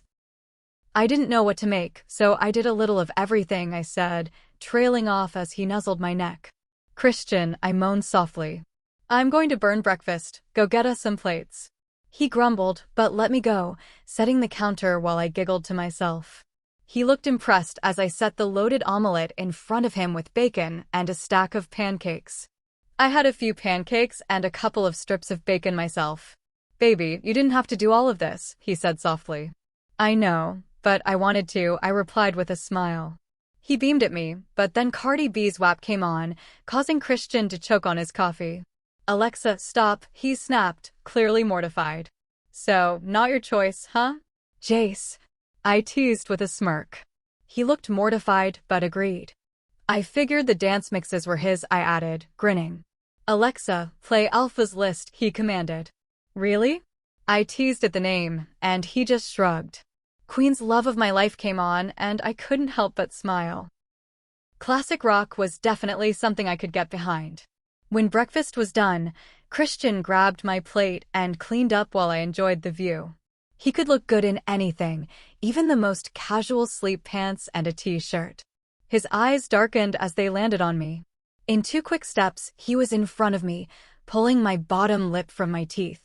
He scooped me up and set me on the cold granite counter before kissing me deeply.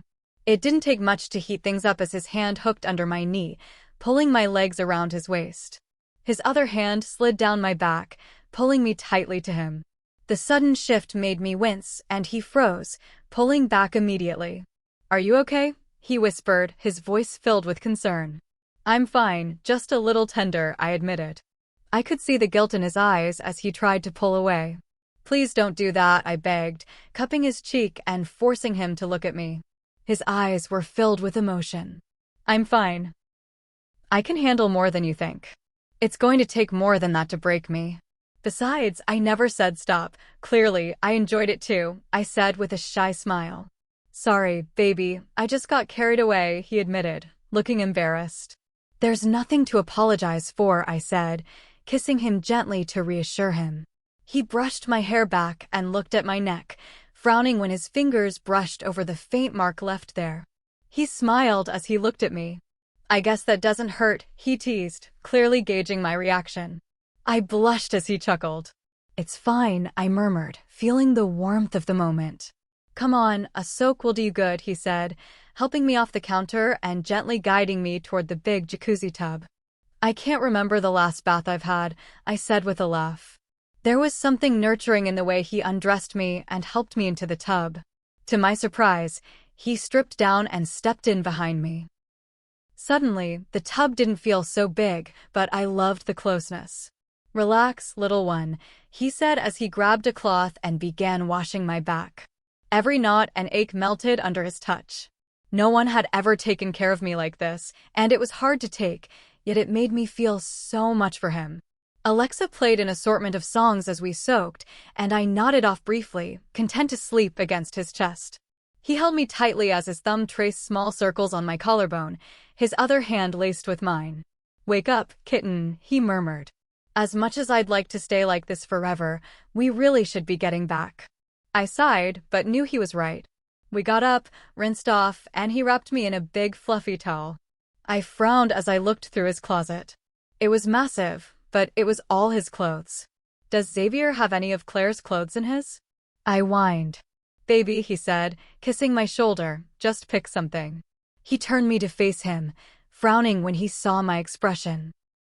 "What's wrong?" he asked, completely at a loss. "My clothes are shredded," I trailed off. "You've worn my clothes before with no issues," he said, raising an eyebrow. "Yeah, but..." "But what?" "It's not uncommon for she-wolves to come home in men's clothes.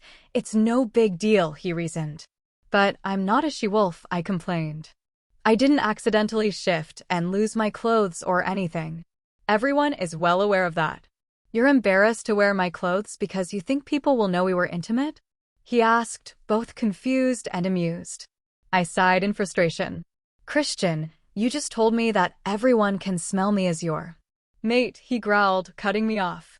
"Don't defile what we have." "It's natural that as my mate, you smell of me," he said, cupping my face gently. "Baby, it's really not a thing. It's no different than wearing my love bite or seeing marks on other mated pairs' necks. It's completely normal. We all have a lot of intimacy, it's understood, and it's not something discussed. Really, the only time someone would notice is if we lost the scent," he said with a smirk. "Sounds like a lay me or else clause," I scoffed. "Can't blame a man for trying," he laughed. I pushed away from him and grabbed a pair of sweats, a tank top, and a hoodie. "I'll make sure we send some of your clothes to each property to prevent this in the future," he said, wrapping me in his arms. "I didn't plan on staying last night, but I also didn't expect that," he said with a satisfied grin. "Thank you," I murmured, blushing. A short while later, we were heading out and, before long, I was sleeping in the car. The next thing I knew, Christian was waking me up to go inside. Claire gave me a knowing look as I blushed brightly and headed to our bedroom to change. After changing and cleaning up, I went back to the kitchen to grab a bite. Everyone else was already in the private dining room. "Well?" Claire asked excitedly. I raised an eyebrow, playing dumb. "Jessie," she groaned. "Give me something. You guys were due back last night, and you're just home now, so spill." Her eyes were locked on mine, waiting for me to cave. "What are we, 12? I deflected, but she grabbed my arm to stop me from leaving. I sighed and rolled my eyes. "He liked it." "A lot," I said with a blush. "But it died along with my jeans and top." "We've still got time," she said as we walked into the dining room. "Time for what?" Soraya asked. "Conference is in less than a week. Need to go shopping again to get the rest of the clothes and whatnot," Claire said excitedly, as the guys and I groaned. "Soraya's guarded enough, right?" Nate asked weakly, while Liam gave his most sympathetic puppy eyes. "I'll go," Judius offered. "I need some stuff too." "Same," Jace said. Christian nodded, satisfied. "So, on a different note, training it too?" he asked me. "Not today," Christian chimed in, clearly trying to cut me some slack for last night. "I could use some target practice." "I'll take it easy," I whispered. Jace raised an eyebrow in question before Christian nodded. Lunch continued with light conversation. Claire and Soraya were already working out a shopping plan. "Oh, we can go back and get your dress," Claire blurted out, causing me to blush. "No, I don't think I'm up for a ball, sorry," I said, earning a dramatic pout from Claire. "That's a mistake, Jessie," Soraya chided. I shrugged it off. With lunch done, everyone split up. Christian had to catch up to play, having stayed out so long. Spill, Julius said, stopping me from leaving. What do you mean? I asked, confused. They might buy that, but I don't. So out with it, he said, his blue eyes hard, making it clear I wasn't getting out of this one. Damn it, Julius. Chapter 24. What does it matter? I mumble. It matters because you're doing so well, and I don't want you to start hiding again, Julius said softly. So, what's the real problem with the ball? Why do you have to be right about everything? I complain. Call it a gift? He says with a crooked grin. Feels more like a curse, I grumble. Whatever, Spill, he says with a laugh. I'd be like a fish out of water, I sigh. I'm not comfortable with dresses, heels, and getting all dressed up. Hell, I wouldn't even know what to do with my hair and makeup. Weak, he chirps, making me glare at him. Soraya showed me the dress, and you pulled off that sundress at dinner just fine. Claire and Soraya would be more than happy to help you with hair and makeup. It's designed so you can blend in. What else have you got? He challenges. I don't know how to dance, I mumble. There it is, he says with a smile. You've been training for weeks in combat, you're a quick study. What makes you think you can't learn a few steps? I shrug, embarrassed. You know, I could teach you, right? He asks, his voice filled with hope. I give him a skeptical look.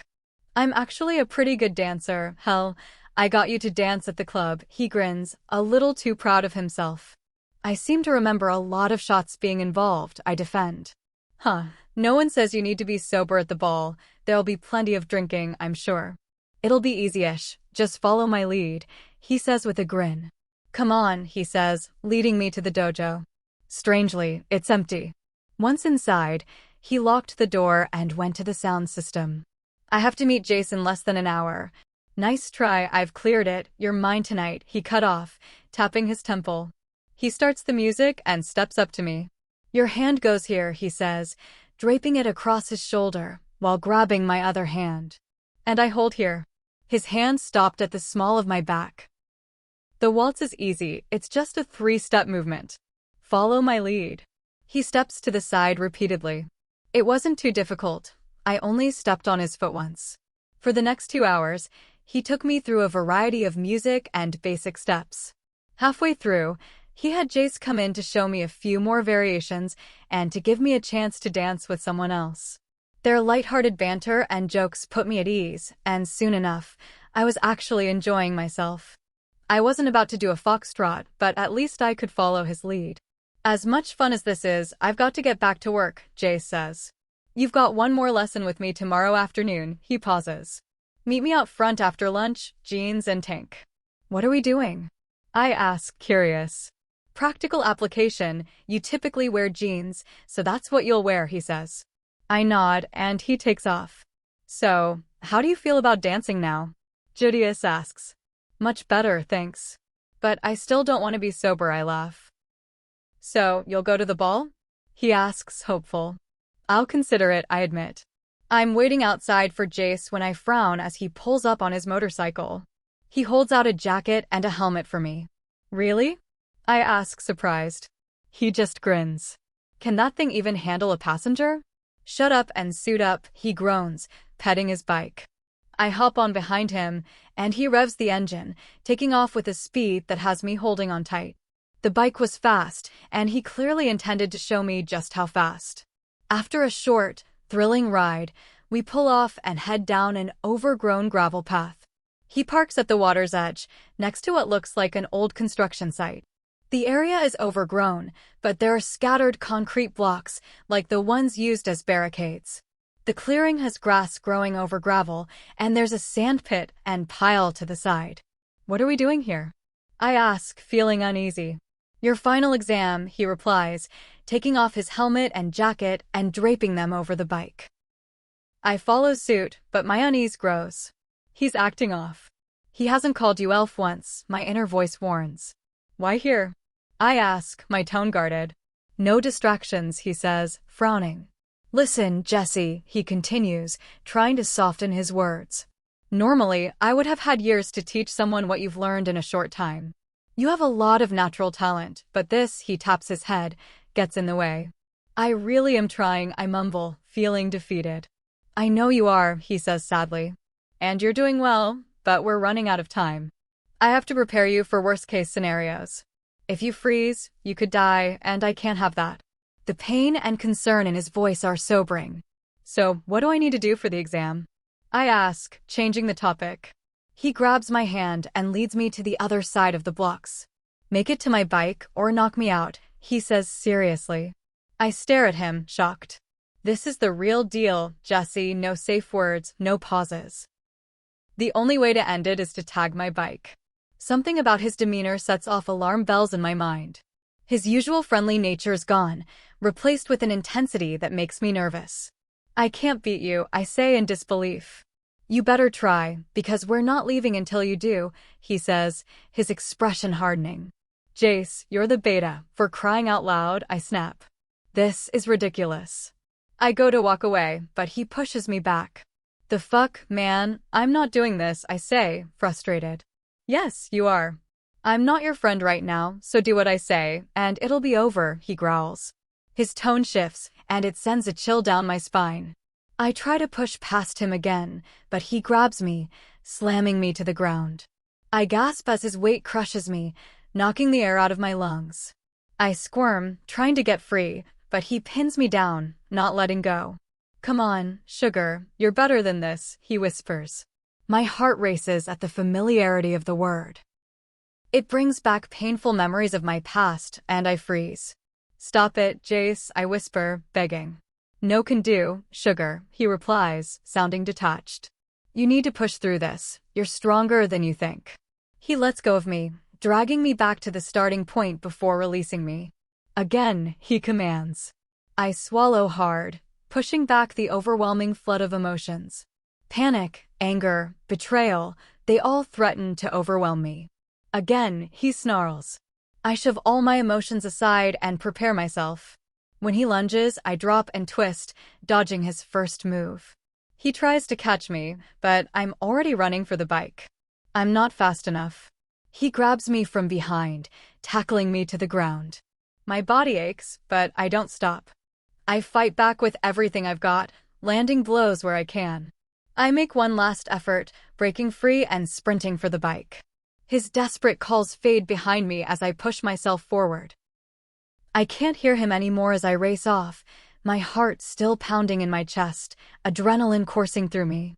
I don't stop until I'm far enough away, my mind still reeling from the chaos of it all. Chapter 25. By the time I got back to the pack house, I felt completely drained. My emotions were all over the place, and I couldn't stop the tears from flowing. I parked the bike, got off, and watched it fall to the ground. A small crowd had gathered at the door, and I felt like I wanted to disappear. I could hardly see through the tears, and my heart was pounding in my chest. Princess, Derwin called, pushing through the crowd to get to me. I couldn't believe he was here. He knew everything about my past, and I thought he understood me better than anyone. In a flash, I threw my helmet at him, hitting him square in the face. I screamed, "Get away from me. I trusted you, and I'm done." Jessie, what happened? Derwin asked, grabbing my arm, but the touch made me wince, and I collapsed to the ground. Jessie, where's Jace? Xavier asked, reaching for me. Stay away from me, I shouted.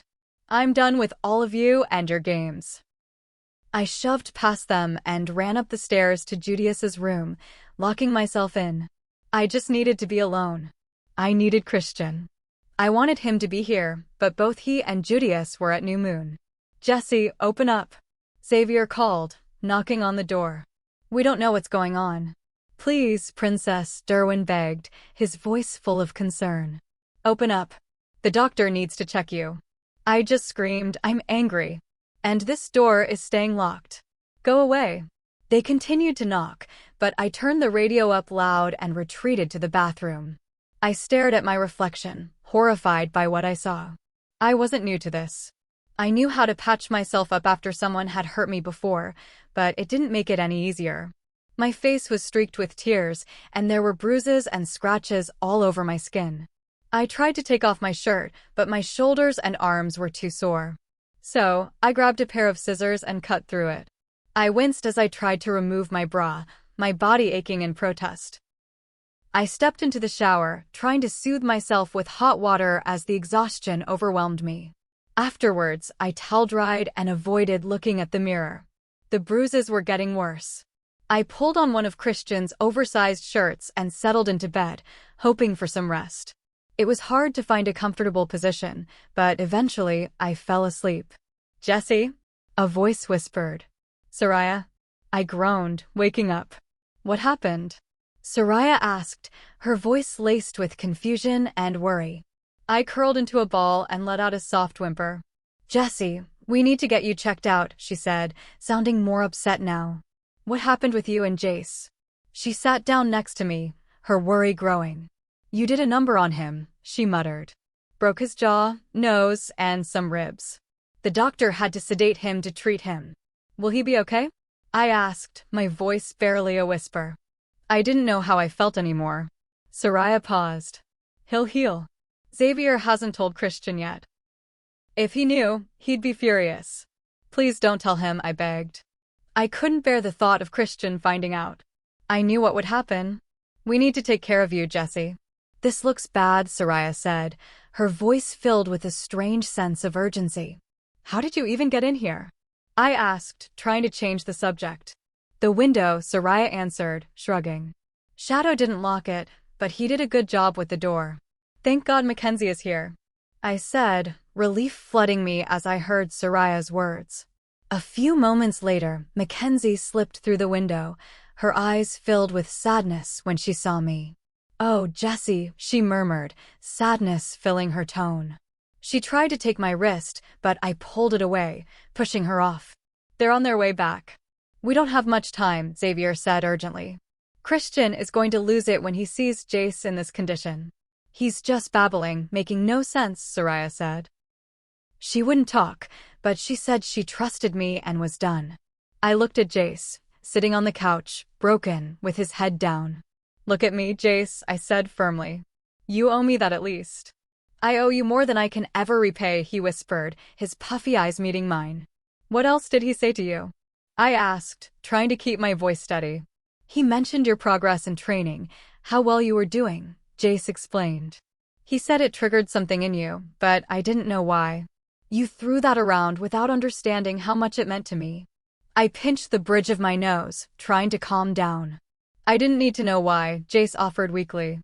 "I just needed to push you, get you to fight back." "Why did you have to push me so far?" I asked, feeling the anger build up inside me again.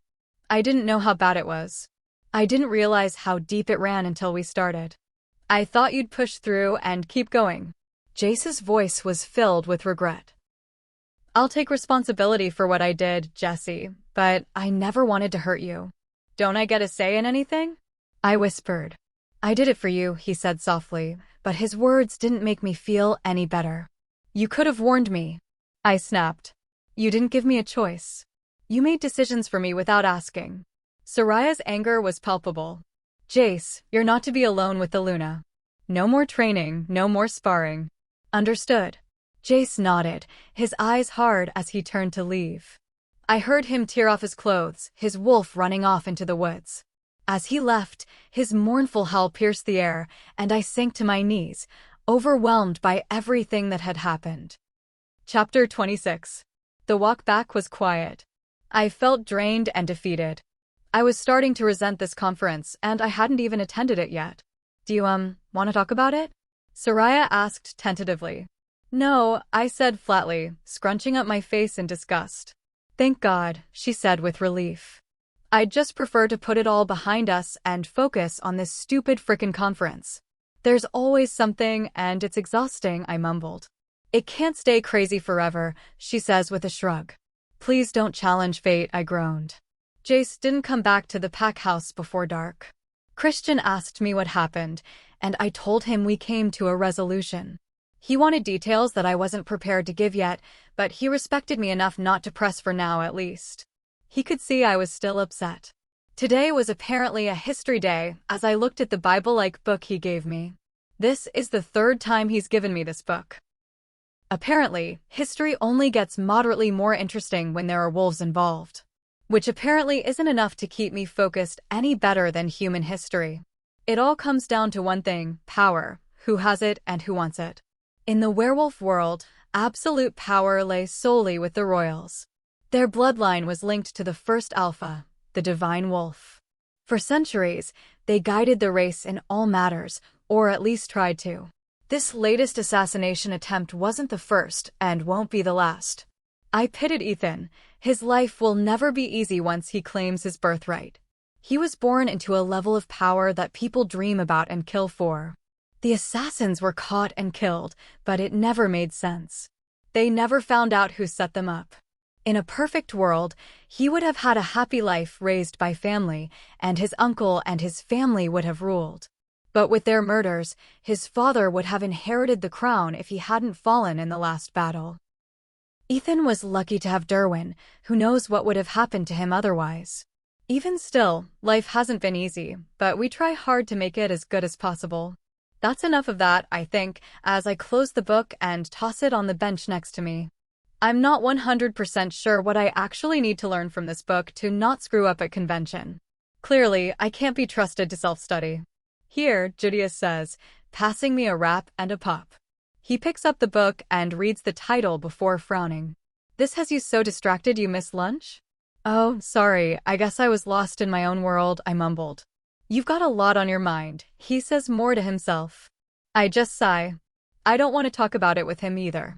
Relax, I wasn't going to ask how it went. I'm sure Christian has already tried. I nodded and relaxed slightly at that. Just like I'm not going to ask about your clothes that reeked of Jace and fear. Or your blood in my shower, or your scent in my bed. My heart stopped. I forgot how to breathe and swallow. My body just quit. He slowly turned me to look at him. I'm not going to ask any of that because I know when you're ready, you will tell me on your own. His voice was even and soft. His eyes were concerned, not angry. Thank you, I said with a small smile as I relaxed slightly. Just tell me you're okay, he said, locking eyes with me. I will be, I replied after thinking about it for a moment. Soraya knows, I added as an afterthought. Okay, he said after a moment of reflection as he relaxed. Okay, I asked skeptically. If she knows and he's not dead, I'm satisfied, he says with a shrug. With the elephant in the room out of the way, a weight was lifted. Things went back to being easy with Judius, and suddenly I wasn't feeling so isolated.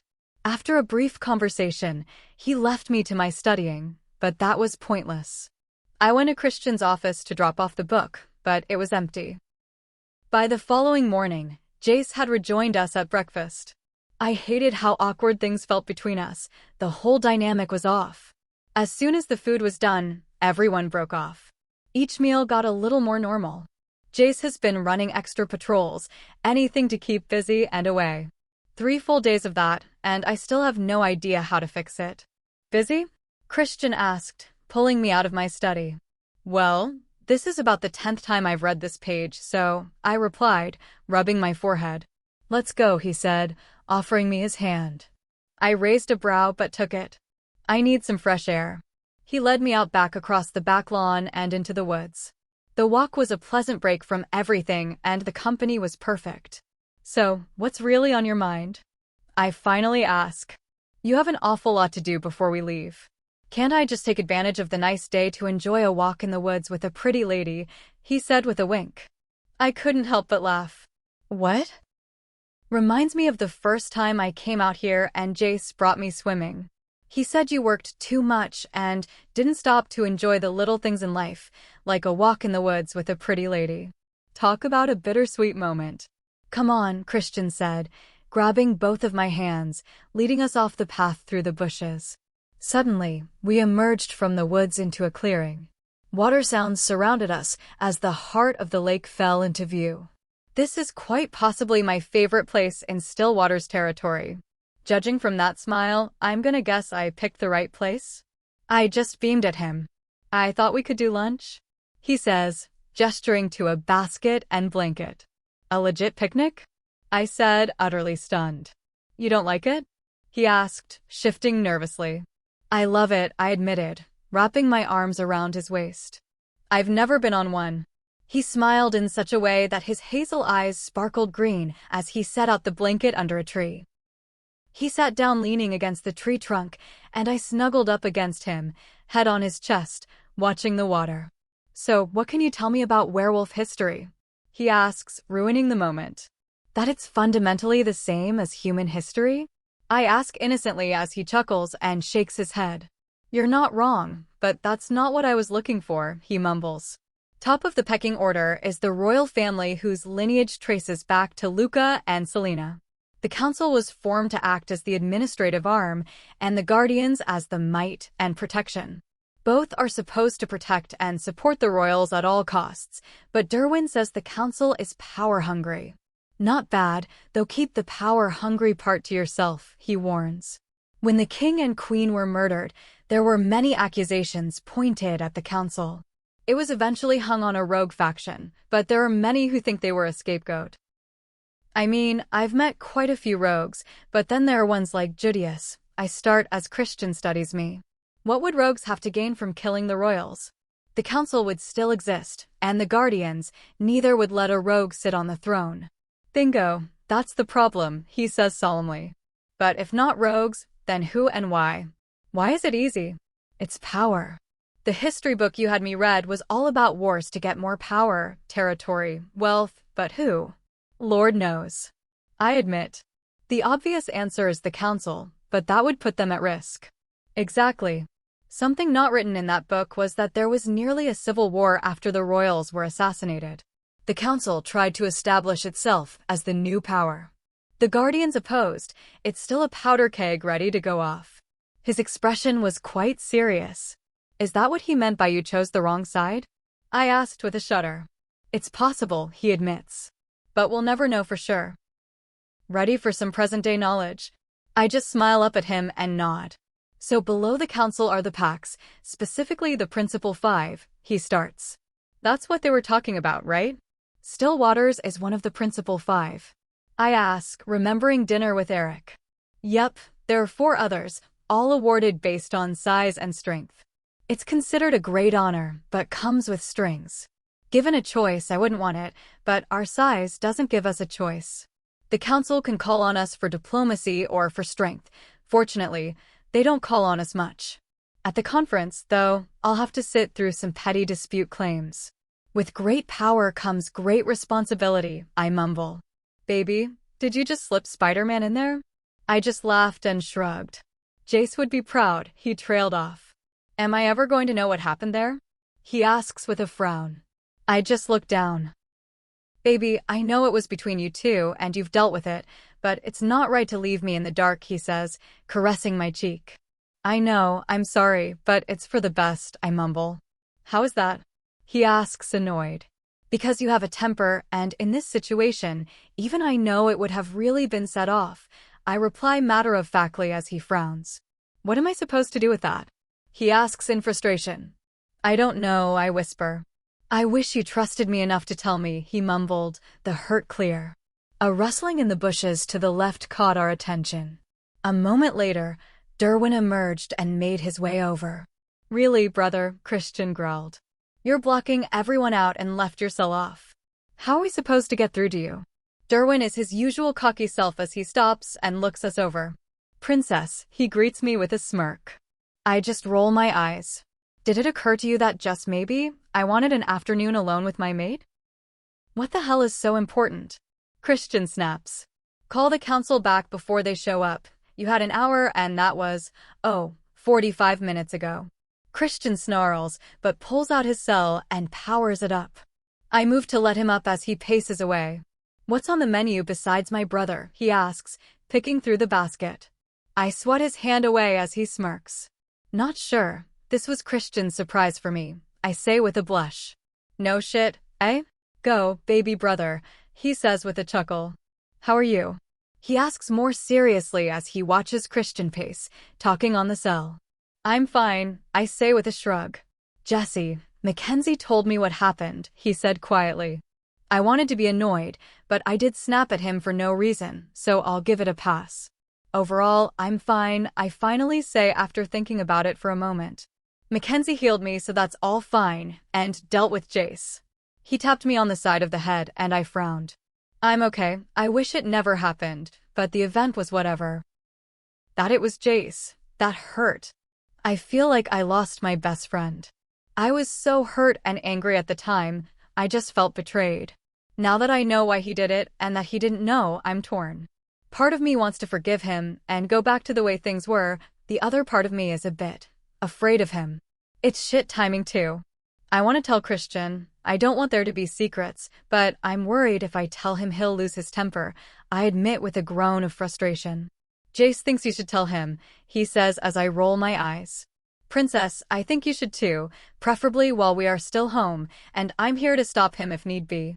He paused a moment, reflecting before continuing. Just think about telling him, okay? I nod. Tell me what? Christian says with a frown. I scowl at Derwin but nod. About the training that went wrong, I say with a sigh. Promise me you won't lose your temper and do something rash. Well, when you put it like that, no, he says, deadpanned. Brother, Derwin warns. Christian relents and takes a seat, happily taking me back onto his lap. Jace botched her training.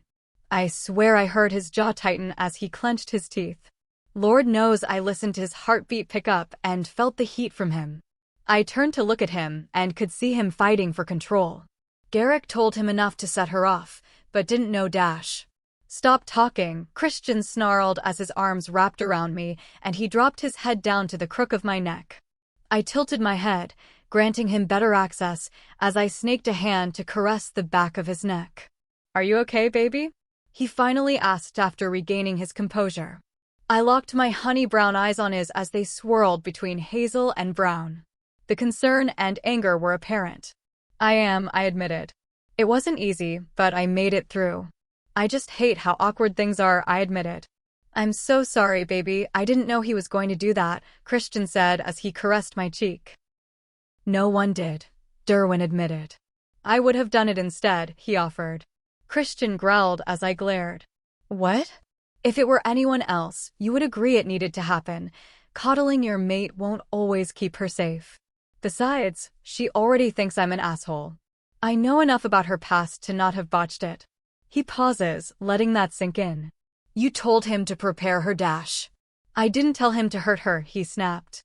Training isn't easy, he says with a shrug. She's stronger than she knows, and stronger than any of you give her credit for. Christian just growls at him. I'll leave you guys to finish your picnic, Derwin said, getting up to leave. Brother, your Luna has dealt with it, let it be. Way to drop a bombshell and leave, jerk. A few moments later, he had calmed down some and was caressing my arm, deep in thought. I brought a hand up to his cheek to bring him out of his thoughts. Hungry? He asked, grabbing the basket. Not for food, I said with a sly smile. A dazzling grin split his face as he brought his lips down on mine, kissing me tenderly. Chapter 27. Something brought me out of my sound sleep. My phone read 2 a.m. and I couldn't decide if it was late or early. Christian is still sound asleep as I slip out of bed. The whole house is dark as I make my way to the kitchen. I've made this trip often enough that I can do it with my eyes closed. You shouldn't be out here alone, he says, causing my heart to skip a beat. The heck, Jace? Why are you sitting in the dark? I ask, clicking on a lamp. He was sitting on a couch with a mostly empty bottle of booze. One look told me where most of it went. His gray eyes were glazed and watery. Just drinking with all my friends, he slurred out as I frowned. Soraya would kick my ass if she saw you here, Christian, too. Where are your pants? He asked, confused, scrunching up his face. I blushed scarlet, realizing I was walking around in Christian's tank top, panties, and nothing else. I grabbed the blanket from the back of the couch and wrapped myself up before sitting down. I should go, he mumbled, getting up. Sit, I snapped. You've been running all week. He scowled like a scolded child as he settled back down. I grabbed the bottle as he pulled it up to take a sip, while he growled possessively at me. Really? Thought you said you were drinking with your friends? Looks like I'm behind, I said, raising a brow. Slowly, a smile creeps on his face as he releases the bottle. I gulped the rest of the fiery liquid, showing him the empty bottle, much to his dismay. With that, I head purposefully to the kitchen, leaving him on the couch and spitting it out in the sink. What was he drinking? The heck is wolf rum? Jesus, it tasted like engine degreaser. After rinsing my mouth with 2 glasses of water, I could still taste it. I filled up a big gulp glass of water and headed back to the living room, passing it to him before retaking a seat. Bottoms up, I said. He frowned, realizing it was water. Even when I'm an asshole, my elf takes care of me, he mumbles drunkenly. His eyes watered slightly as he sipped the water. You've always been a happy drunk, Jace. Don't change that now, I tease, bumping his shoulder with mine. Drink up. He takes another sip and just sits there deep in thought. I really am sorry, Jessie. I never meant to hurt you like that, he blabbered. I know, I said, squeezing his hand. You know I'd do anything for you, right? I just want you safe and happy, he mumbles. Then drink up and stop running, I say with a sigh. Seriously, bottoms up. He downs the cup and hands it back to me. I refill it and set it next to him. Sleep it off, man. We're shopping tomorrow, you volunteered. If I can't get out of it, you can't either. I pushed him over, pulled off his shoes, and then threw the blanket over him. I don't know who you are, but my elf doesn't like shopping, he mumbles in his drunken stupor as he drifts off. I take one more look at him before tucking the blanket in and turning off the light. I made my way back up the stairs, stopping at the top. Christian was standing there with an unreadable expression. Sorry, I mumbled as I dropped my gaze. He tenderly raised my chin, eyes locked on mine, searching. Don't be, baby, he said softly. I just woke up and you were gone. I got up and heard you talking with Jace. I just hung around to make sure everything was good. Thanks, I said, wrapping my arms around his waist as I yawned. Come on, kitten, let's go back to bed, he mumbled, kissing me on my head. Put on pants next time though, he said, spanking my butt. I groaned as we entered the mall again. I really do love these places. Claire and Soraya were chatting excitedly about which stores to hit, while Jace and Judius rarely added to it. You weren't kidding about hating shopping, eh? Jace asked. He was only slightly hungover and improving by the minute. Not even a little bit, I say with a frown. We stopped at a store for the guys first. It's annoyingly easy to shop for them. I even joined in, eventually throwing clothes at them to try on. Judius was a little hesitant at first, but Jace stressed how important it was for him to look the part as our Gamma. They were able to get all they needed at one store. Their tuxes for the ball were already ordered. All the guys went together to get measured weeks ago. What about your dress, Jessie? Claire asked, hopeful. I just frowned and shook my head. She sighed, but didn't press it, and went to a giant shoe store with Soraya. Come on, Judius says, dragging me towards the dress store with Jace in tow. Don't chicken out, you know how to dance now. But dash. No buts, get the dress, if you still don't want to go the night of the ball. We won't push, Jace added. I sighed and nodded. Excuse me? Judius asked the nearest sales associate. My friends were in here a couple of weeks ago, he says, flashing her a picture of us on his cell. She chickened out about buying the green dress, but has come to her senses. Can you help us? I just gape at him. Jace doesn't even try to stifle his laugh. Sorry, handsome, she has a good eye, it's sold out, but I can help her find something else? She asks, smiling broadly at me. No thanks, I appreciate it, but that was the one, I replied sadly before we headed out. You sure? He asked. I nodded and headed out. Part of me was actually disappointed that it was gone, the other part was relieved. The rest of the trip went easily enough. Soraya put the guys' muscles to good use, loading them up with bags. I was happy to have this trip go much quicker. Home was a smooth ride, which I was grateful for until I got upstairs to see Christian mid-packing. And by packing, I'm talking in a big way, not just a garment bag. Oh no, a rolling clothes rack with a month's worth of suits. Are we moving? I asked, stunned. He just laughed. Spare clothes aren't optional, he replied with a shrug, adding the final batch of suits to the rack before walking over to me. He grabbed the bags and kissed me deeply before putting them on the bed. He shrugged. What? 6 suits last year. Jace asked from the doorway with a chuckle. 5, Christian grumbled. Things can get stressful, and I'm told I have a temper, he says, raising a brow at me. Still trying to figure out if you'll make it better or worse, Jace says. Really? I deadpan. You mellow him out so much and have a very calming effect on him when his temper flares. Suddenly, he pauses as if he's afraid of the but. But? I ask, raising a brow. You're unmarked and going to be around an awful lot of cocky, high-ranked, unmated wolves, he says nervously. Good point, I concede. At least try to be positive, Christian says, frowning at us. I'm gonna try as hard as I can, but I know I have a habit of messing up things even with my best intentions. Christian wrapped me up, planting a kiss on the top of my head. It'll be okay, baby, we'll make it through. You'll do fine, and everyone's gonna look out for you. We just need to keep a low profile this year, he said softly. There are a couple of rolling trunks there for your stuff. Let me know if you need more. I gape at the giant chests. Claire's on her way to help you pack, he says with a chuckle. I'm heading out tonight with Jace and half the party. You'll head out with Julius and Xavier tomorrow afternoon, while the remainder of the party will leave in the morning. I can feel his nerves as he goes over the plan for the millionth time. Why are we not just going in the morning with the rest? I ask. Because I want the household settled out before you get there. He caressed my cheek tenderly. I could see the concern in his eye. I'm not going to break into pieces the first dash. Baby, I know you can handle it. But just because you can handle things doesn't mean you need to handle any more than necessary. I can't argue with sound logic. A knock at the door brought Claire in as the guys took off for a moment. It took nearly 2 hours to pack my clothes, but Claire just piled them all in the trunks. Her motto was better safe than sorry as she dumped all of my underwear in. He says we're not moving, but there's a large moving truck loading racks upon racks of clothes, along with numerous trunks and bags. Apparently, the houses come fully furnished and fully stocked. We just move in for a week and then come home and forget about it for a year. It sounds so simple in concept. Being a Principal 5-pack has perks, larger accommodations, a larger party, and a bit more leeway.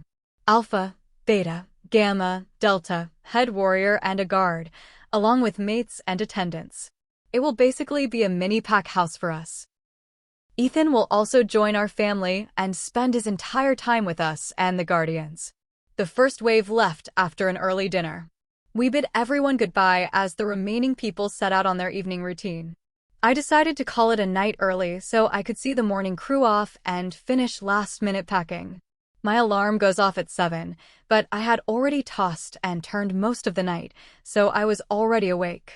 I cleaned up, got dressed, and made my way to the kitchen. Luna, a man greets me as I enter. Grayson, I reply with a smile. At least I think that's his name, but judging from his smile, it is. Mind if I join you? Of course, he says as a seat opens up. I keep telling myself that I'll mingle more, but somehow never manage it. All eyes were on me with a mix of excitement, interest, and nerves. Really? First thing in the morning, and you're gonna try and be social. Not helping. Sensing my discomfort, Grayson swooped in and made small talk, explaining how he's holding the fort down for Soraya. I was able to add a bit here and there to the conversation, which seemed to make them happy, and before long, they were heading out for rounds. Claire was giving out her last batch of instructions before heading off to get ready. Julius came in from Lord knows where to say that Xavier was looking to leave in about 2 hours. Relax, you're already wound tightly, and we haven't even hit the road yet, Julius teases. I didn't sleep well, I complained. Dreams? He asks, raising a brow. Lord knows, I don't remember anything, I say with a shrug. Try to relax, go double-check, and do a final pack. Xavier will bring the car up to the front doors, and we'll head out. He says, getting up and heading off to his room. I had nodded off shortly after hitting the road and apparently slept 95% of the way. I was woken up by Julius as we pulled into a pub and grill. We stopped for a late lunch, which turned into an early dinner. Apparently, we are about half an hour away from the conference, but the guys were tired of driving and needed a break, so food sounded good. The pub was friendly enough, a classic burger and beer type place, and it turns out I was hungry. It was pretty crowded for the odd hour. Xavier said it was mostly wolves, probably here for the conference. Midway through the meal, I noticed a woman a few tables away with 2 domineering guys. I didn't like how they felt. What is it? Xavier asked. I don't know, something feels off there, I say, nodding to the table. I watch as Judius and Xavier scent the air. Xavier goes as far as to walk by the table on his way to the bar before stepping back with drinks. Well, they're all wolves she's mated, but not to either of them, Xavier reports back. She's scared, I whisper. Very uneasy, I don't think she wants to be there.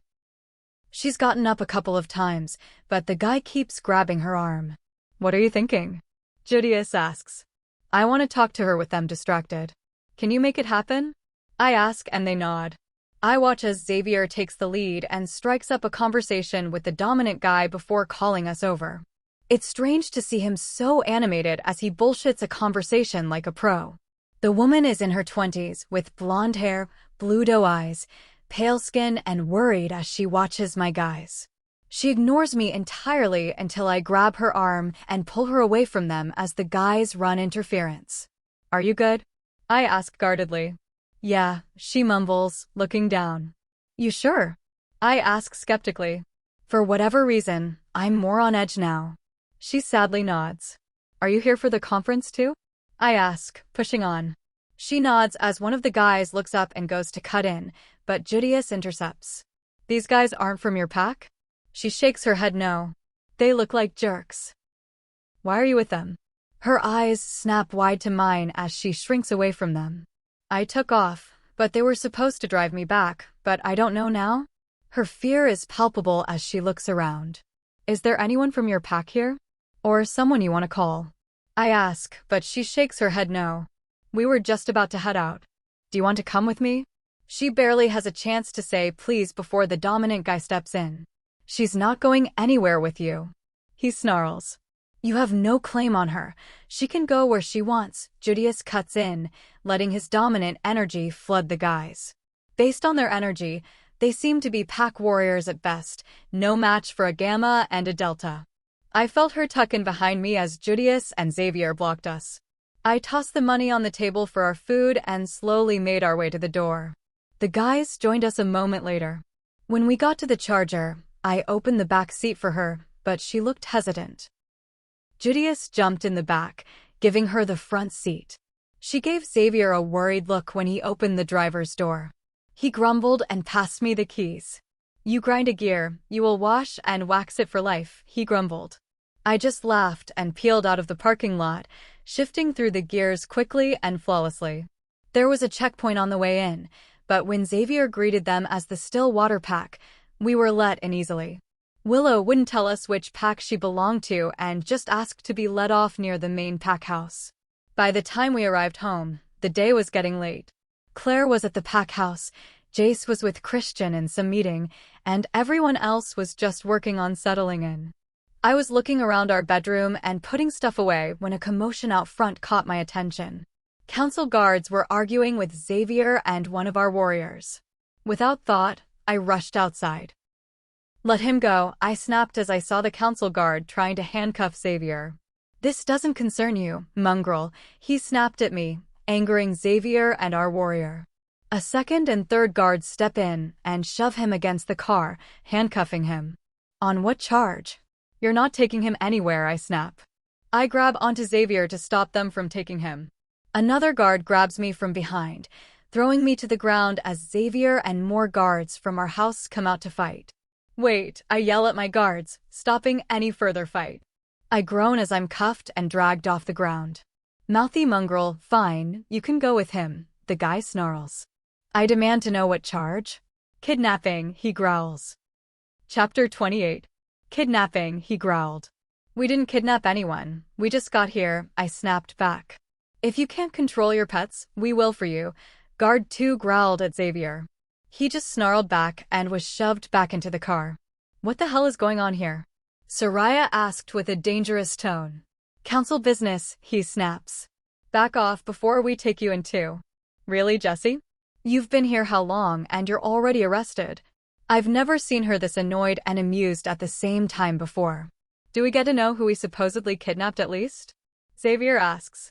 The Crescent Falls Luna, Guard 2 admits. There's footage of your car dropping her off by the pack house. Willow? We didn't kidnap her, we brought her back for Pete's sake. I snapped. For goodness sake, Jessie, of all the packs to upset, you had to aim high. Listen, guardsman, I highly suggest you get those cuffs off her before dash. I don't know what kind of loose pack alpha Christian runs over there, but here we run it properly, and you will abide by it. The lead guard cut her off. To my shock, Soraya burst out laughing like a crazy person. You're making a mistake, I say as the guard kicks out my leg, making me kneel, painfully twisting my arm. Soraya growls and takes a step forward, but I stop her with a head shake. Well, dumbass, you're about to find out. He's on his way, she snaps. That's his mate you're manhandling. A devilish grin spreads across her face as the ramifications of the situation dawn on them. Too little, too late, Christian bursts onto the scene, roaring in rage when he sees us. Jace and Judius are right behind him as Christian rips the guard away from me. The remaining guards step back as more guards join. Start talking, he growls as he hovers over the guard who held me. His fist was tightly wrapped in the guard's uniform as he pulled him off the ground, while his other fist was pulled back for a punch. Christian, I cut in, killing a guard on the first day wasn't the best way to start things. Personally, I recommend uncuffing her to let her calm him down, but you guys run it how you see fit. She was enjoying making the guard eat his words. He, however, was a quick study and immediately uncuffed me.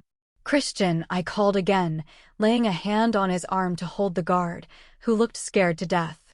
He didn't know who I was. Please let him go, I said softly. After a minute, he flung him back to the ground before turning to me and wrapping me up. His head instantly dropped to my neck as he scented me, calming down. What is going on here? A familiar woman shouted. The counselor from before stood with a squadron as guardians started to appear. Her keen blue eyes scanned the scene in front of her. Captain. We were arresting him for the kidnapping of Crescent Falls Luna when she interfered. She did not properly identify herself. Was I supposed to do that before or after you threw me to the ground? Growls broke out at that. You sure do have a way with our guards, the counselor said, eyes narrowing. Your guards have communication issues, I retort. Jessie, Christian warns, I'm on dangerous grounds. I look to the side as an imposing man walks up through a parted crowd. He is built like Christian and equally tall. His energy screams alpha and angry. He glares around the scene with cold amber eyes. His unruly russet locks cascade across his forehead as he stalks menacingly towards us. Is this him? He growls, looking at Xavier. Christian steps up and locks eyes with the newcomer. The energy rolling off both men was intense. They looked to be evenly matched, which worried me. I'm afraid to flinch in case I set the fight off. Kane, please, let me explain, Willow called as she ran up. They didn't kidnap me, she whimpered. Then how were you in his car? He growled as she teared up and stared at the ground. Stop yelling at her, I snapped. You could hear a pin drop in the silence as he glared at me. Not even a bird would sing. What's wrong with you? He growled and took a step towards me, but Christian met him and wasn't backing down. We stopped at the Iron Horse pub about a half hour from here to grab a bite on our way. She was a couple of tables away, and it looked like two guys were harassing her. She said she was from the conference, so we offered her a ride back, that was all. I could feel the fire dancing in my eyes as I held his gaze while his jaw clenched. Is this true? He asked her in a growly tone. She nodded, never looking at him. Why did you just drop her at the edge of the pack house? He asked me, his rage lowering to just angry now. She wouldn't tell me what her pack was. I didn't even know she was a Luna. She asked to be let off there. He just glared at me, as if he was looking for a lie.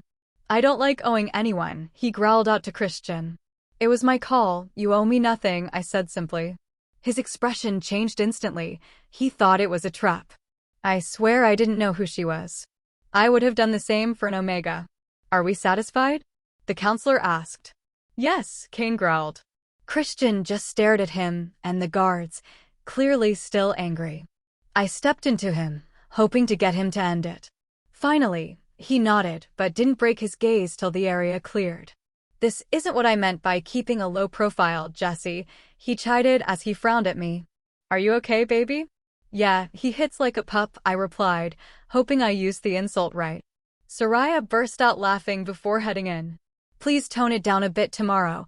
Otherwise it will be a long week, he mumbled before kissing the top of my head. Let's go in. On our way in, I see Xavier comforting Claire, and instantly, guilt hits me. He nearly got arrested because I couldn't mind my own business. BZZZ. Hello. Christian answers. We need you back for a few more hours, the man says. I thought we were done for the day? He questions. Something has come up. Fine, I'll change and head back, he grumbles before hanging up. Sorry, baby, duty calls, he says with a sigh. I had hoped to show you around, but that'll have to wait till tomorrow, I guess. That's okay. Maybe I'll stop by the Guardian house? I offer to ease his mind. He smiles and nods before heading off. After Christian left, I made my way to the Guardian house. It's as large as ours. Fortunately, Dex is messing around on the porch and spots me. Jessie. Good to see ya, love, he says, flashing me a winning smile. What brings you by? Christian got called back. I've already been arrested once today, just trying to stay out of trouble, I say with a laugh. Yeah, I heard you came in with a bang, he said, grinning in approval. I was about to head downstairs to the gym to join Derwin and Mackenzie. Care to join me? I nod and follow him in. The entire basement was an ample open space, with oversized ceilings. There was a whole gym down there, complete with some sort of jungle gym, boxing ring and sparring mats. Princess? Got sprung already? Derwin teases. I just frowned at him. Come to blow off some steam before you get into more trouble? Am I even allowed here? I say with a laugh. Sure, go from there to there. He gestures from one end of the jungle gym to the other. We'll see if the juniors can stop you. He gestures to 3 young guardians who snap, yes, sir. I took my place at the beginning, as Derwin instructed, but I didn't get halfway up before Garrick's voice cut through, freezing everyone. Glass. He cut in. We have standards. While you're here, you will meet them, understood? I looked over at Derwin, but he and everyone else were looking at me. Pardon? I asked, confused. If you are training, you'll dress accordingly. Right can get you something to change into, Garrick says, nodding at Mackenzie. I head over with Mackenzie to a change room, coming back dressed in the Guardian green like everyone else. The form-fitting leggings and sports top are not my idea of attire. Let's go, Glass, Garrick commanded. Show me what you've learned. His gray eyes were locked on me as he stood there impassive. You know I'm not one of your guardians, right? I ask, confused. Are you sure? He asks with a smirk, the very first one I've ever seen on him. Princess, chop, chop, Derwin called. I frowned and walked over to the course. For the love of God, don't hold back, he begged.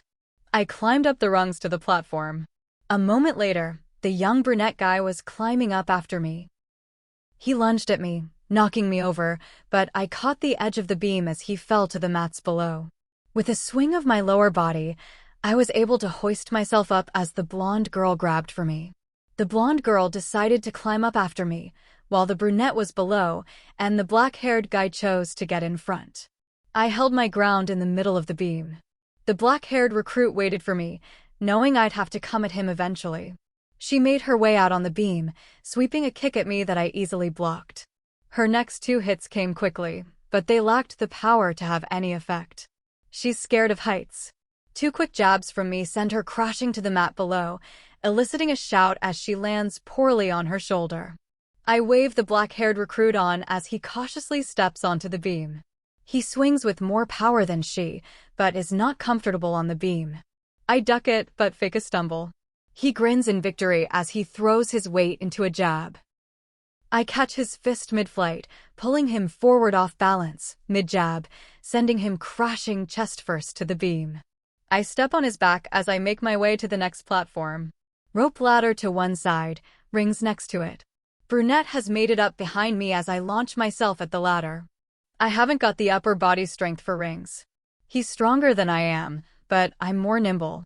In no time, he's caught up to me, but I drop and swing, landing on top of the ring beam. The landing was sketchy, but I managed to keep my balance. Oh, come on, he yelled, looking at me as I catwalked to the last platform. That's out of bounds, he growled.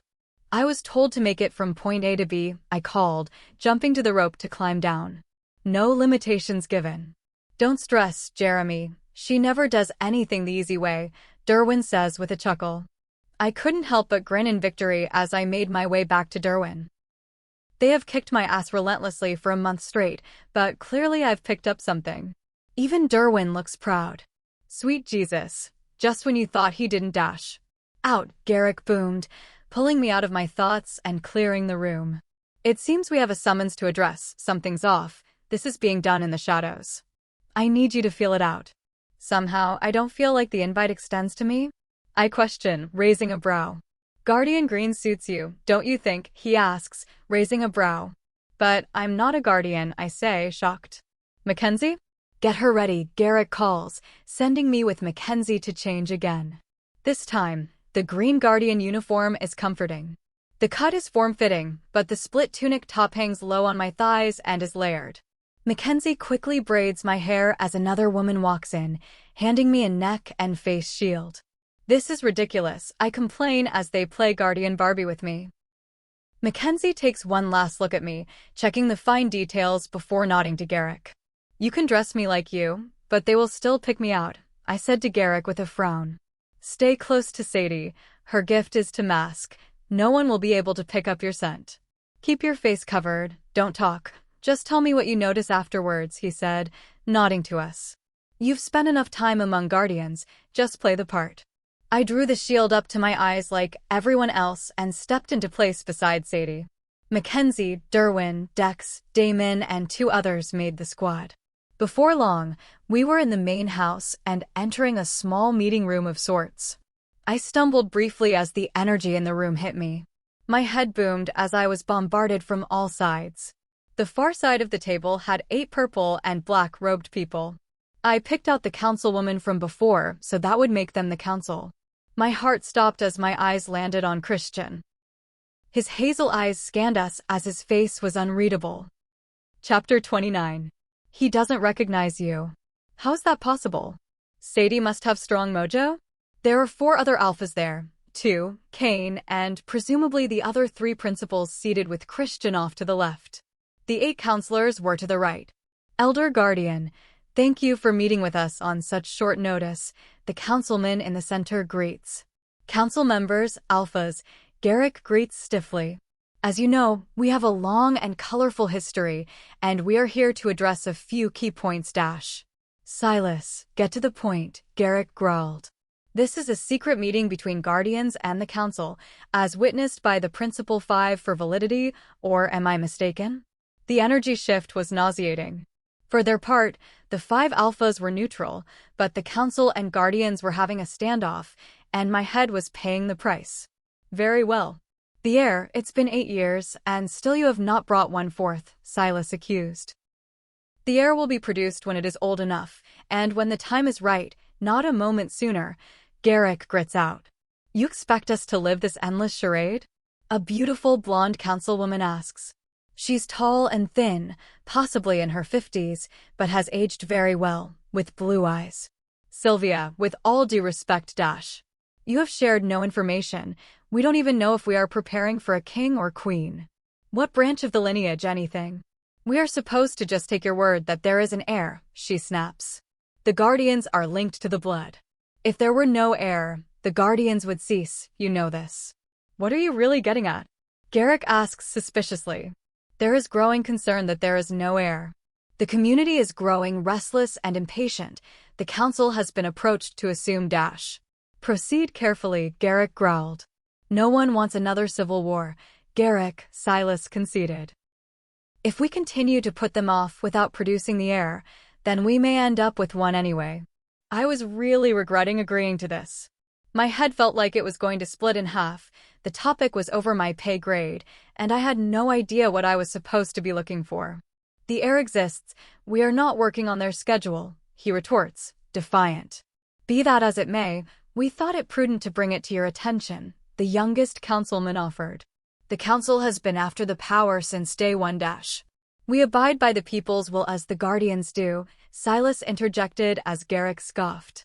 I felt unsteady on my feet as Damon stepped in. I've never had to deal with this level of energy before, and God, I hope not to again. I felt his hand on my wrist as he let the familiar warmth loose. It only helped a smidge, but it scrambled everything, so I pulled free. By now, they were talking generalities, so I tuned out their words. The standoff had subsided mainly, so the energy was more static, but still overwhelming. I worked on pushing layers away. Guardians first, then Garrick. Christian was easy to separate, and Kane I could pick out from our brief encounter. I was only able to pick out one more, the councilwoman from before. All that digging and separating has left my head pounding and my vision blurry. I'm sure I've triggered a full-on migraine as the nausea and dizziness are now swamping me in waves. I can't separate the remaining 3 alphas and 7 council members. There are 5 over-the-top energies and 5 controlled. Unfortunately, all are sitting within feet of each other in a flooded room. I feel like I'm trying to pick out a voice in a room where everyone is screaming at the top of their lungs, with the sound bouncing off the walls. Both Damon and Sadie stepped into me, steadying me as I wavered again. I closed my eyes, relying on them to keep me up as I sorted through the remaining energy. Nothing was separate. There was power for power's sake, dominance, duty, stoicism, anger, unease, you name it. At least one of them had it. My knees buckled as I dug for the undercurrent. "Stop," Damon whispered as he tried to flood me again, but I broke the contact. I opened my eyes briefly to see that the meeting was breaking up. There it was. Hunger, malaise, and dark ambition, just hiding in the shadows. A door slammed, and I opened my eyes as the energy withdrew.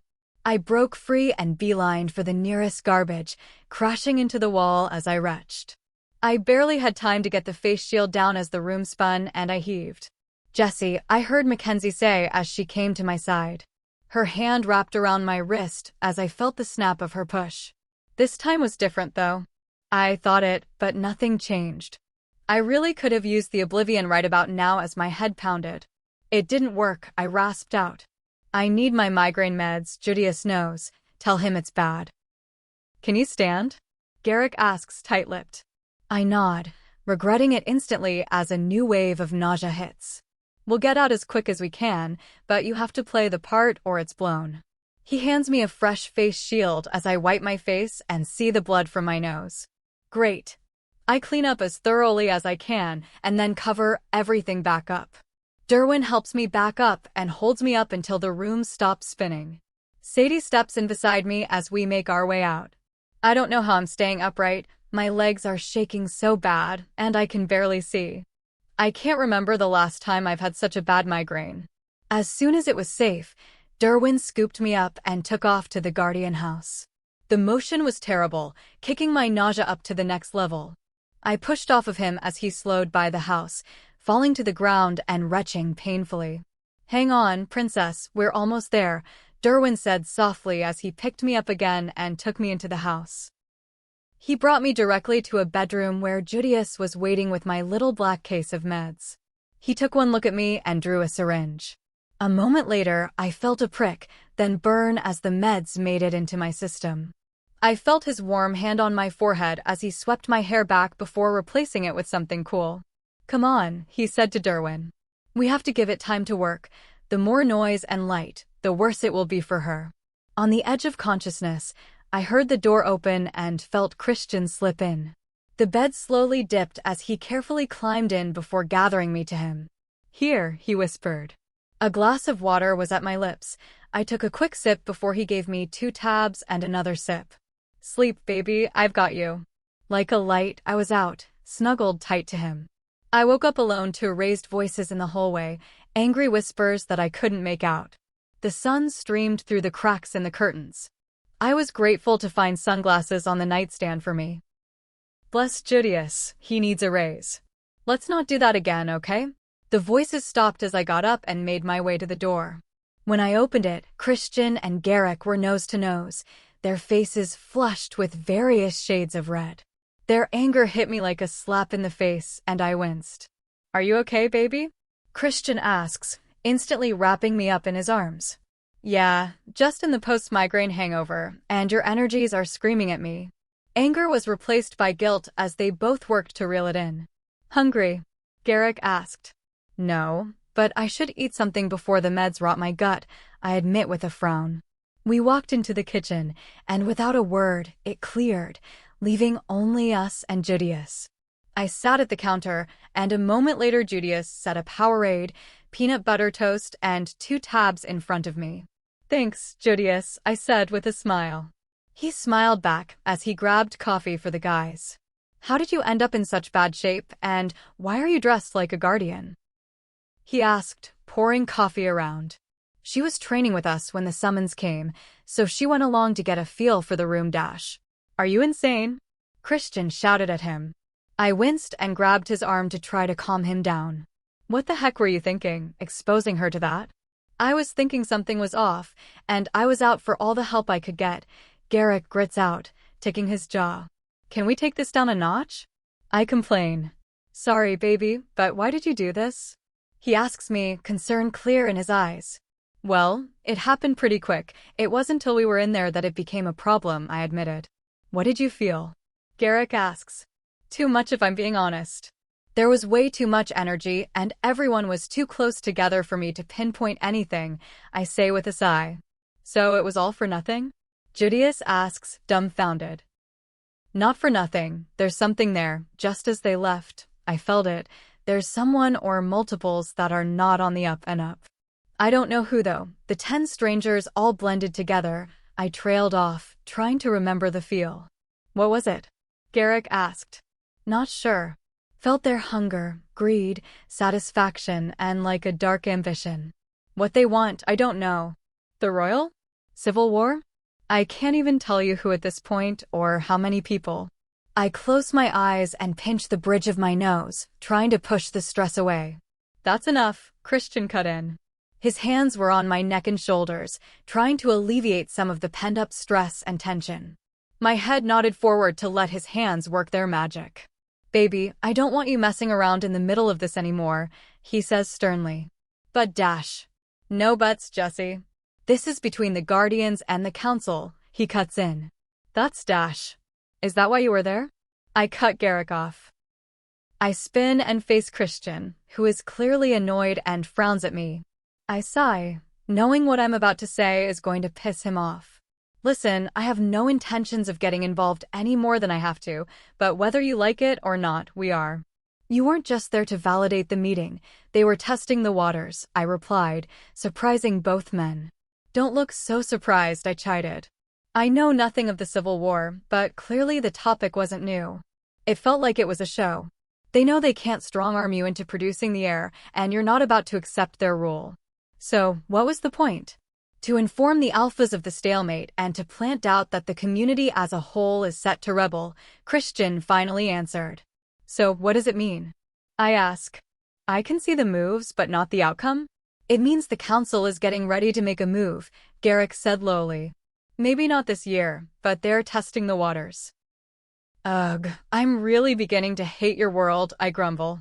"It's bloody exhausting, and there's always something."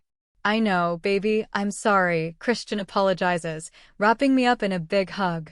I sigh and wrap my arms around his waist, laying my head on his chest.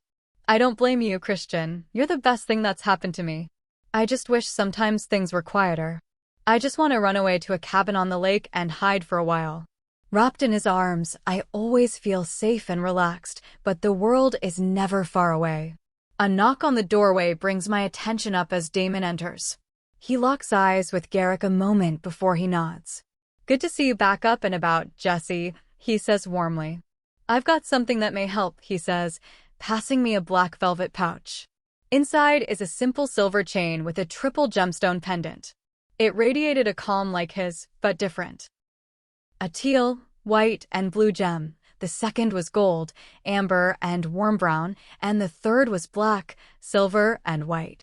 Each stone was twisted around the other and inlaid with silver.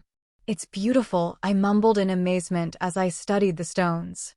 Christian took the chain and fastened it around me. Instantly, I felt my head lighten. "But how?" I asked, confused. "No one knows how it works or how it was made. It's yours for the conference, though, if you want it," Garrick offers. I quickly nod at the offer and relish in the relief. "Why didn't you give it to her last night?" Judius asks, annoyed. "It just arrived," Garrick snapped at Judius's insolence. So what now? I ask, changing the subject. Nothing changes. Go through the conference like nothing happened and just pay attention. If you notice anything of note, let me know, but otherwise, Garrick trails off with a shrug. Great, I say with a frown. Chapter 30. Once I changed, we made our way back to our house. Christian sent me up to shower and get ready while he caught up with the others. There's something about a long, hot shower that just makes everything better. Back downstairs, everything was breaking up. Christian had to get ready for a meeting with Jace. Judius and Xavier were heading to a different one for training and defense. Claire, Kate, and Laura were all heading to a prenatal class, knowing that Soraya and I weren't keen. Christian suggested we head up to the main house to grab lunch and mingle. He asked us to try extra hard to keep a low profile. We had about 4 hours to spare before I had to get ready for my first meeting. The pack house was open concept and grand in design, like every other pack house I'd seen. We headed to the dining area in the hopes of finding something to eat. There were several long tables with mostly women milling about. There was a selection of sandwiches to the side for us. Not sure what the sauce was, but as soon as I smelled it, my stomach promised to evict it if I so much as tried it. I spotted some fruits and veggies and made a small plate before sitting down. That's all. Soraya asked, scrutinizing my plate. Never very hungry after migraines, I admitted, leaving out the part where none of the food appealed to me. She frowned skeptically at me but didn't push. No sooner than we sat down, gossip started to waft over. Yeah, she already had a run-in with the council guards, a woman said. Yep, poor Alpha Christian had to run down and smooth things over and almost came to blows with Alpha Kane over it. The gossip corner was in full swing, I'm guessing.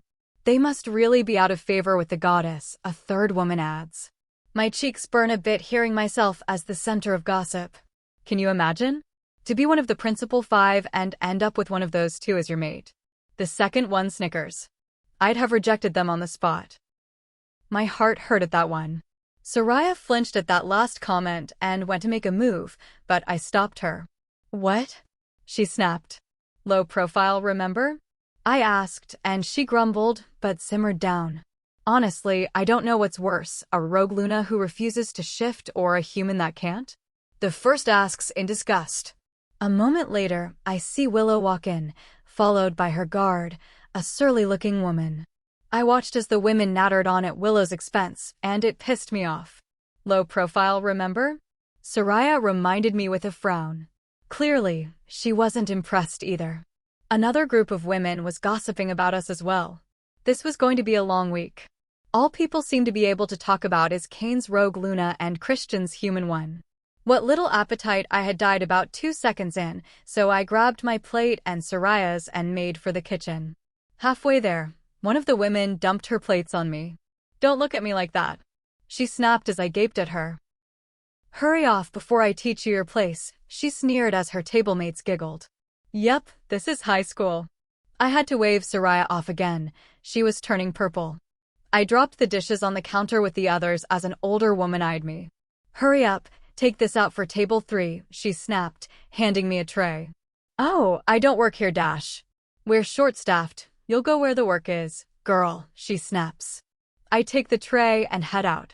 Soraya gives me a strange look as I head to the 3rd table and drop it off. 2 older ladies were sitting there with their guards. Thank you, dear. I don't suppose we could trouble you for salt and napkins? She asked, hopeful. Unlike you, younger women, she was kind and polite, so I scanned around and saw what she needed and nodded. A moment later, I drop it off and head back to Soraya. So you let half these bitches talk shit about you and are serving them like an omega now? Her temper is barely contained. It's probably best not to answer and to leave before she snaps. Over the next 2 hours, she showed me around, pointing out key places. It was exactly like a town. There was even a grocery store, a bar, and a nightclub. Of course, Soraya wants to go tonight, but that's a hard pass for me. The bar is sounding good right about now. Everywhere we went, people were gossiping, and Willow and I seemed to be the preferred topic. The only other topic getting much coverage was Alpha Dmitri and his collared females. If anything rivaled a human and a rogue, apparently it was this. Having heard enough, we headed back to the house. Soraya offered to help me get ready, which I gladly accepted. Between the gossip and the looming meeting, my nerves were shot. When Christian finds out how they've been treating you, you're not going to say a word, I cut her off. He's got enough on his plate without worrying about trivial matters like this. Jessie, this can't go on, she snapped back. You're the Luna of still waters. It's beyond unacceptable. No one knows me, and what they know of me, they've already decided they don't like, I say with a shrug. I swear I see a new twitch in her eye as she glares at me. It's not right, you are due a certain level of respect. It's an insult to Christian and our pack, she snaps back, trying to get through to me. It's working because I don't like the idea of upsetting Christian. Let's just get through this meeting and we'll deal with it tomorrow, okay? She grumbles, unconvinced. Much more of this, I'll be drinking with you at the club, I say as a joke, but she lights up at that. The meeting was on a recess when we arrived. When we slipped in from the hall, I nearly died. There were so many people it was nauseating. The round tables were arranged to accommodate as many people as possible. At the center of the side, a makeshift stage featured 3 long tables. The council sat at one, Garrick and a handful of guardians sat at the second, and my heart dropped as I spotted Christian and Kane seated at the other. There was an empty seat next to Kane and Christian, no extra seat next to the last alpha, and the other 2 alphas had their mates with them already. You have to get up there, Willow. That's where you go, the lady snapped, shoving her towards the table. Jesus, give her a minute, will you? I snapped, earning a growl. Soraya gladly took the chance to step up and peel her guard away to have a chat. First time too? I asked Willow. She looked exactly how I felt and nodded. As much as I'm not keen, we should probably go up while everyone's distracted. It'll suck more if they stare. Her hand snaps to mine, making me jump. The last time I helped her, I got arrested. We made our way towards them, but even my nerves had me frozen at the bottom of the stage. My heart was racing, my mouth was dry, and my breathing was shallow. Are you okay? She whispers, squeezing my hand tighter. I'm not a big fan of crowds, I mumbled. Christian noticed us and immediately walked away from whoever he was talking to. Just breathe, baby, he said, walking up to me. His eyes lingered on Willow's hand, but all he did was raise a brow. Let's get you guys seated, he said, gesturing to the stairs. Reluctantly, I went first, towing Willow behind as Christian followed us up. Kane nodded and pulled a chair out for Willow, but she wouldn't let go. Eventually, she let go once I took a seat next to her. If I thought the view from the ground was scary, this was way worse. As the recess ended, everyone returned to their seats. I noticed the rest of our people at a table near the stage. Jace beamed at me, giving me 2 thumbs up. I couldn't help but laugh a bit. The meeting was called back to order, and the growing rogue threat was the hot topic at the moment. Several larger rogue attacks have apparently happened. The attacks on Luna before the convention were also attributed to rogues. Christian slid his hand on my thigh and squeezed it, bringing my attention to him. The concern was apparent in his eyes. I just nodded and tried to relax. An argument broke out at the far end of the room, out of earshot, drawing onlookers while it was being settled. Jessie, it's so nice to meet you, the alpha next to Christian said. This is my mate Lydia, and I'm Marcus. I waved at both, saying hi. Marcus was like Luda, a little older with some silver in his once chestnut hair and close-cropped beard. His energy was commanding but even, possibly a result of his age and experience. Lydia was very similar in feel to Claire, nurturing and calm. Hopefully, we'll be able to catch a meal and talk less formally, Lydia offers with a smile. That would be great, I replied, snapping to Christian as I realized I might have made a mistake. You're good, he whispers, and I relax.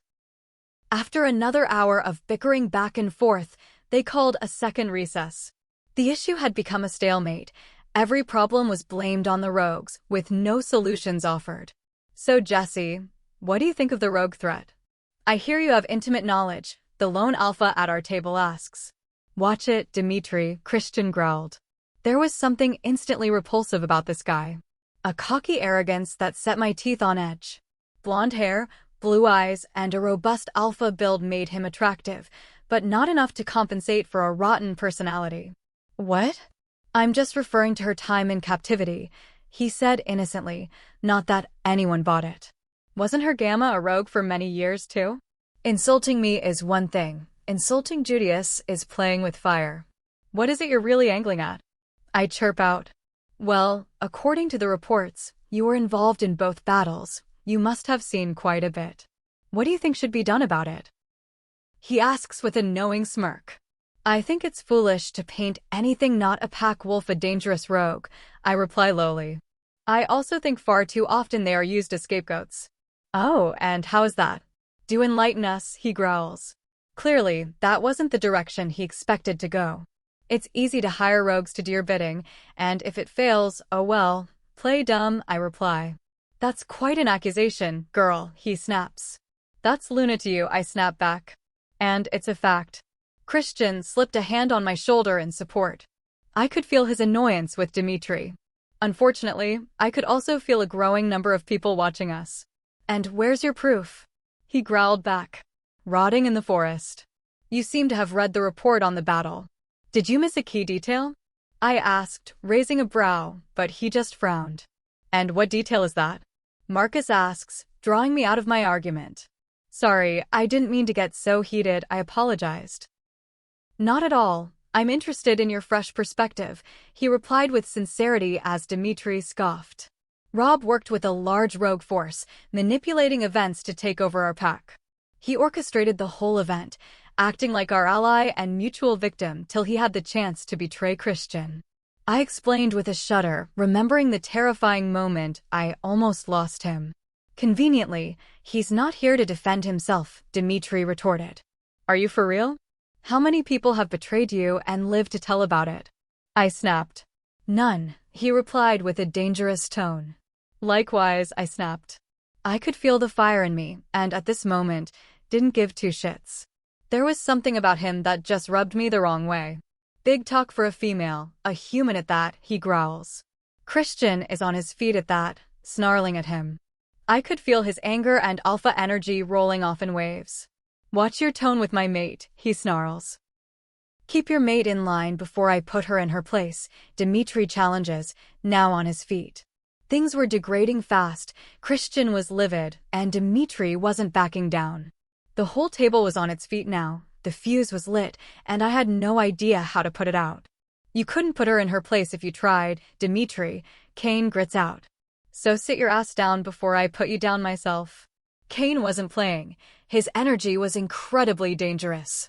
He clearly didn't like Dmitri before I was involved.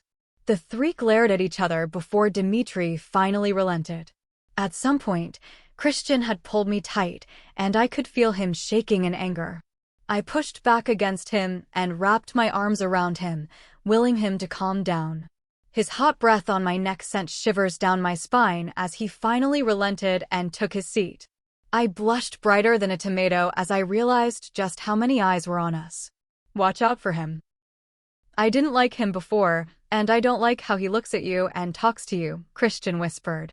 All I could do was nod. I didn't need to be told twice. With that, they tried to push the meeting on further, but were getting nowhere. Eventually, not even the council was willing to sit through it anymore, and it was called for tonight. Can we go for a drive or something? I really could use some space from all of this, I asked, gesturing around for effect. Of course, he said, smiling. Kane, Christian, a moment? Silas asked. Go ahead, baby. We'll catch up when we're done, Christian offered, trying to ease my disappointment. Can I come? Willow asked in a shaky voice. I just looked at Kane, following my lead. She turned her doe eyes on him. Fine, he grumbled. But take Tara. Her face sank at that. I was hoping for anyone other than Tara. She mumbled at the floor. His frown deepened. Next, he offered, and she nodded with a small smile. Let's go, my skin's beginning to crawl, I complained, heading out. I followed Jace and Judius out as we headed for home. Only one vehicle caught my eye, and my interest was piqued as I saw Christian's bike. Willow's eyes went wide as I held out a helmet for her. Next started to laugh behind us. Kane's tried to get her on a bike, but it's not happening. Sorry, Judius doesn't like bikes either. You can ride in the truck with him and Nex if you prefer. I asked.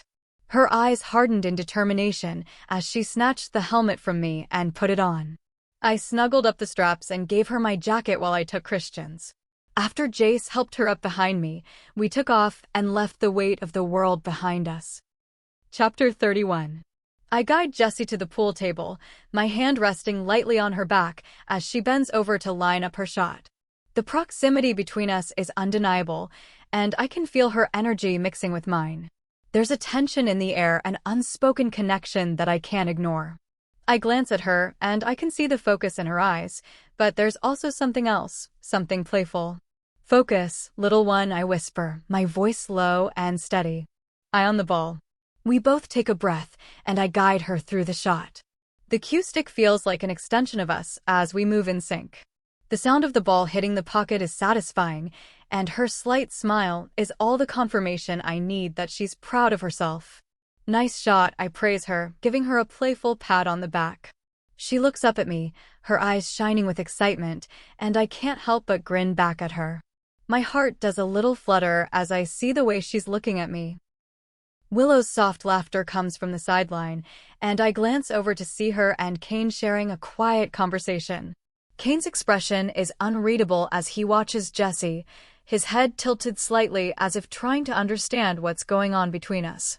Jessie turns to me with a sly grin, clearly noticing the way I'm watching her. She moves slightly, her body brushing against mine as she lines up her next shot. The feeling of her against me sends a spark of electricity through my chest. I catch my breath and try to focus on the game, but it's hard when she looks at me like that, with that mischievous glint in her eyes. "You feeling cocky now, huh?" she teases, her voice breathy as she aims. I can see that she's enjoying the game, but I also know that she's enjoying our little moments too. I can't help but chuckle. The playful energy between us is infectious. "Careful, kitten," I whisper, my voice dropping a little. "Keep pushing, and you might just make me want to show you a game you'll never forget." She shoots the next ball, sinking it effortlessly. "Nice," I say, a smile tugging at my lips. "You're on fire tonight." Jessie beams up at me, clearly pleased with herself. She moves around to the other side of the table, her body swaying slightly as she lines up the next shot.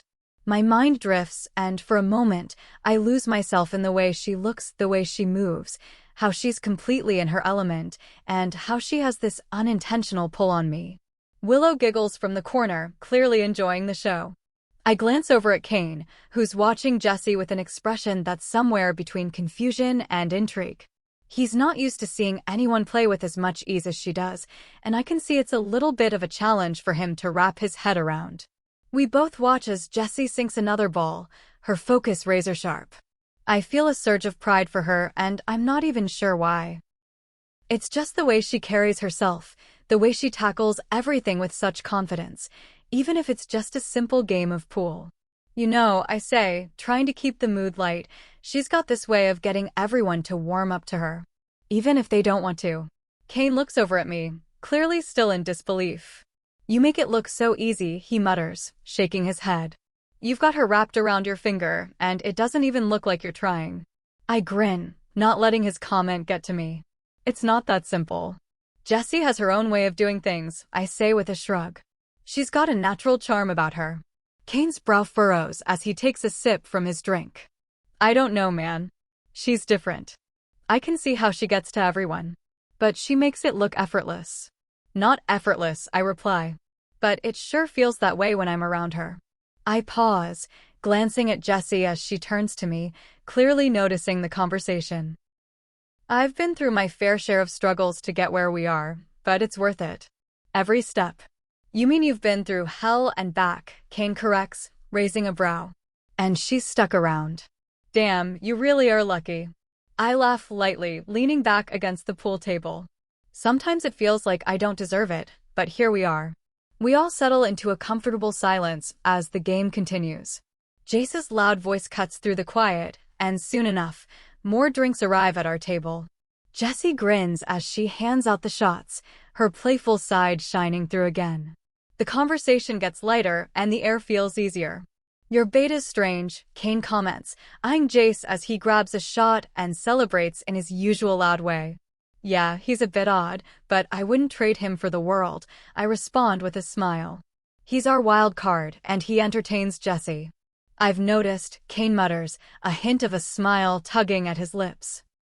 He looks over at Willow, who's nervously looking between him and the pool table. You gonna try it? He asks her. She shakes her head, her nervousness apparent. I don't know, Kane. I'm not very good at this. I chuckle softly and nudge her with my elbow. Don't worry, I'll teach you. I think I'll even go easy on you. I don't need you to go easy on me, she says, her voice firm, though I see the flicker of uncertainty in her eyes. Well then, I guess I'll just have to play a fair game. I grin at her, teasing. God, you're impossible, Kane mutters under his breath, rolling his eyes. But before I can answer, the atmosphere shifts. We're all having a good time, but I can feel a change in the air. A council guard enters the pub and instantly my mood sours. What the hell do they want now? Baby, why don't you take Willow and get started? I say, kissing Jessie on the head. I'll be right back. I walk over to the guard, annoyance flaring in my chest. What is it now? I growl. We were dispatched to discuss tomorrow's schedule, but neither of you were at your houses. The guard addresses me like I'm a child, and it irritates me even more. You want to try that again? Kane growls from behind me. Last I checked, there was no curfew. You got a curfew, Christian. I challenge. I'm a bit fucking grown for a curfew, I snap, trying to rein in my temper. Well, I was sent, and, you've always stayed dash, he stammers. Don't count on it this year, I snap. Out with it, man, I have better things to do with my night. Of course, alphas, he replies, quickly recovering.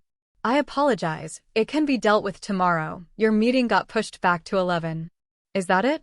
Kane asks, still looking confused. The guard nods.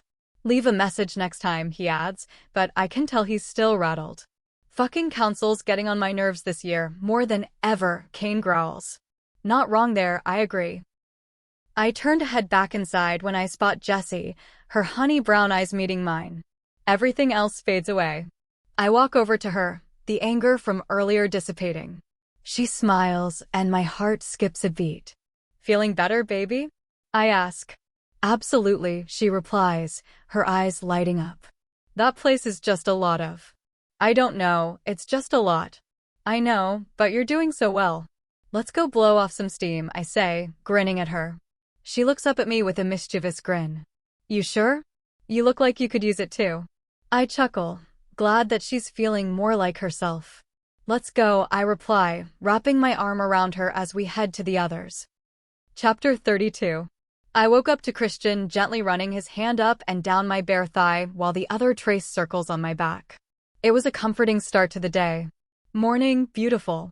How'd you sleep? He asked, his voice deep and tired from sleep. Like the dead, I replied, nuzzling into his chest. I wondered if staying in bed all day was an option. Same, he chuckled. I like these, he said, brushing his fingers over the lace of my cheeky shorts. You should wear these more often, he mumbled, kissing my head. You keep ruining them, I scoffed. So by more, expect some casualties, he said with a chuckle. Sorry, baby, I've got to get moving or I'll be late. I just wanted to talk with you before I left. I frowned at that. They've requested your presence at 2 to go over the reports. It'll be a smaller meeting, but they'll likely ask about your role and what happened. His tone left me uneasy. What do I say? I asked. The truth. I left a copy of the reports I submitted, along with Eric's. But, I prompted, sensing something else. He started unsure. There's no doubt I would have died that day if you didn't come when you did. I don't want people testing you, though. His tone was strange, guarded, and worried. So, downplay my part of the fight? I asked. He looked at me with guilt in his eyes and nodded. Relax, I said, cupping his cheek. I understand why, and it makes sense. I'm already drawing enough attention to myself. I'm good with not adding to it. He laughed at that. Thank you, baby, he said, kissing my head. I'll be right there with you the whole time. The rest of your day is free. Why don't you find Willow? You two seem to get along pretty well. Might just do that, I mused. She was the most normal of the Lunas here. I groaned as he pulled away to get ready. He kissed me goodbye, and that was the last I'd see of him until the meeting. After a quick shower, I went downstairs after getting ready. Soraya and Judius were waiting for me. Thought you were going to stay up there all day. Let's go, I'm hungry. Soraya whined dramatically today. What's up, drama queen? Could have gone without me. I teased. Someone has to keep you out of trouble, she grumbled. Judius has been doing it longer than you, I jabbed. And let him have all the fun again while I'm stuck at home? She chirped. I think not. Are you mad about last night? I asked skeptically. Not mad, but it would have been nice to get an invite, she mumbled. Sorry, it just kind of happened, and normally you're always there, I apologized. Shut it, don't make this weird, she said with a smirk. If you two are done bonding, I could use some food, Judius cut in with a grin. We both smacked him in the gut as we headed out to the pack house. I stared at the bubbling pot of spicy food as I scanned the options. For large pots of soup, none of which I could eat. Sandwiches with the same sauce that made my stomach rumble the day before. And lastly, some Indian food that might upset me. Thank God I ate last night. It didn't look promising food-wise here. Maybe my expectations were too high. What's wrong with basic food? Oh, look, a lone piece of underripe watermelon and some cucumber. What a feast. Soraya gave me an unimpressed look as she eyed my bare plate while hers and Judius's were overflowing. Jessie dash. My stomach's not up for that after last night, I replied. Huh. Good luck calling that a lie. It was true, though I couldn't eat that food on a good day. She stared a moment longer but caved. Willow and Tara showed up a few minutes later. It was clear she didn't like the food either, and Tara wasn't too fond of Willow. So how was the rest of your night?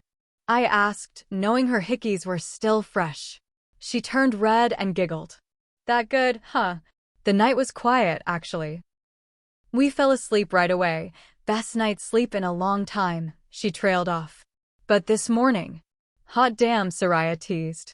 He was so different, Willow mumbled more to herself, her expression shifting. Well, that's mates for you, I guess, I said with a shrug, but she shut down instantly. How long have you two been together? Almost 6 months, she said, though she wasn't too sure. I wasn't sure how long I'd been with Christian either, so no judgment. I see he's marked you, but I didn't see your mark on him? I asked, curiosity getting the better of me. Jessie. Judius and Soraya scolded in unison.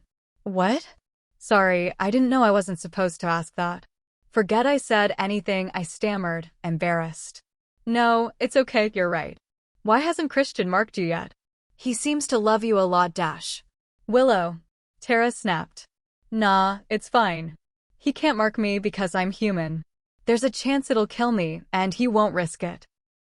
Admitting it aloud didn't make me feel better, but at least I felt redeemed for nosing into her business. No, he won't, she replied casually. You'll be fine. What makes you say that? Soraya asked curiously, but Willow shrugged it off. We haven't fully made it yet, Willow whispered to me. Really? 6 months?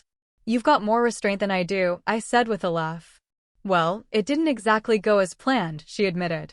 She tried to reject our alpha. Tara spat in disgust.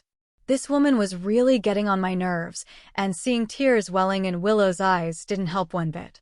Soraya took the cue and dragged her away. What happened? I mean, you don't have to tell me, but you look upset, and Tara's a jerk, I said, earning a teary laugh. I was a rogue when he found me, and he has a terrible reputation. I was so scared of him that I ran away. I knew he was my mate, but I didn't trust it would be enough to keep him from hurting me. He chased me for days, and when he finally caught me, I passed out. When I woke up, I was in his pack, and I just wanted out. I begged him to let me go, but he wouldn't. He said he needed me there with him. When I tried to reject him, his wolf took over and marked me without my consent, she finished sadly. The story reminded me of my own encounter with Cyrus, as he almost marked me out of anger. If Derwin hadn't stepped in, I could have been dead. After that, he kept his distance. He makes sure I have everything I need and am taken care of, but he's a stranger. We sleep in the same bed. His wolf demands to be close, but she trailed off. I'm sorry, Willow, I had no idea, I admitted, stunned. It's okay. Last night was nice, like a whole new side of him. I want to see more of that, she admitted. I smiled at that. I remembered how scared I was when I first met Christian, but I can't imagine life without him now. Ladies, a woman cut in. I recognized her as the leader from the gossip mill yesterday. We thought it only fitting that we introduce ourselves to welcome you to your first conference. Is this person serious? I know Christian said to behave, but what harm can one throat punch do? Don't tempt me. I'm Lindsay, that's Ashley and Leanna. They could be mean girls cheerleaders. All perfectly put together. Lindsay was blue-eyed, busty, and blonde. Ashley had green eyes and raven hair. Leanna had brown hair and brown eyes. Hi, I mumbled. Jessie and Willow.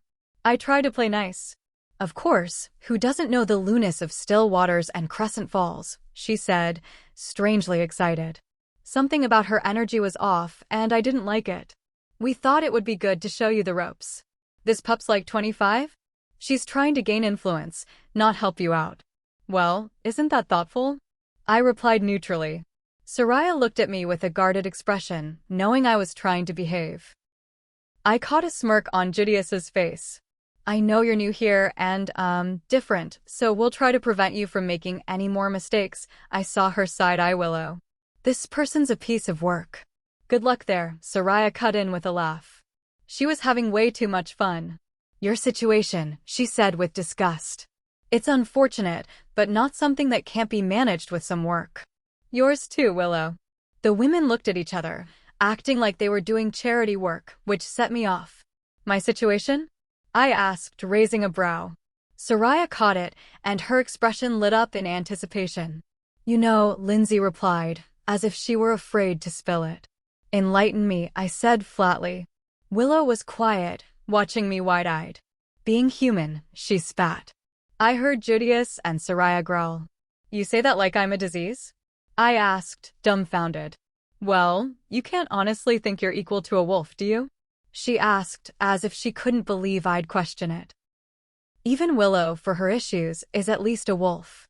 What a backhanded compliment. That was enough for me. I stood up, unable to listen to her anymore.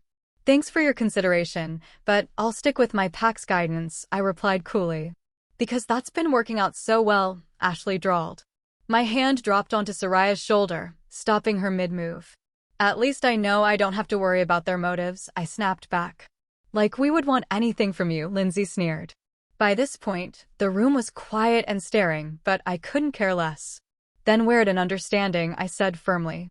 I told you this was a waste of time, Leanna said. What else can you expect from a human and a rogue mongrel? Lindsay sneered. Watch it, Soraya snarled. More than you can expect from some people, apparently, I snapped back. Her fist came flying so fast at my face that I barely had time to react. Instinct took over, and I grabbed her wrist, twisting it painfully. Lindsay's face contorted in rage at my refusal to take the hit.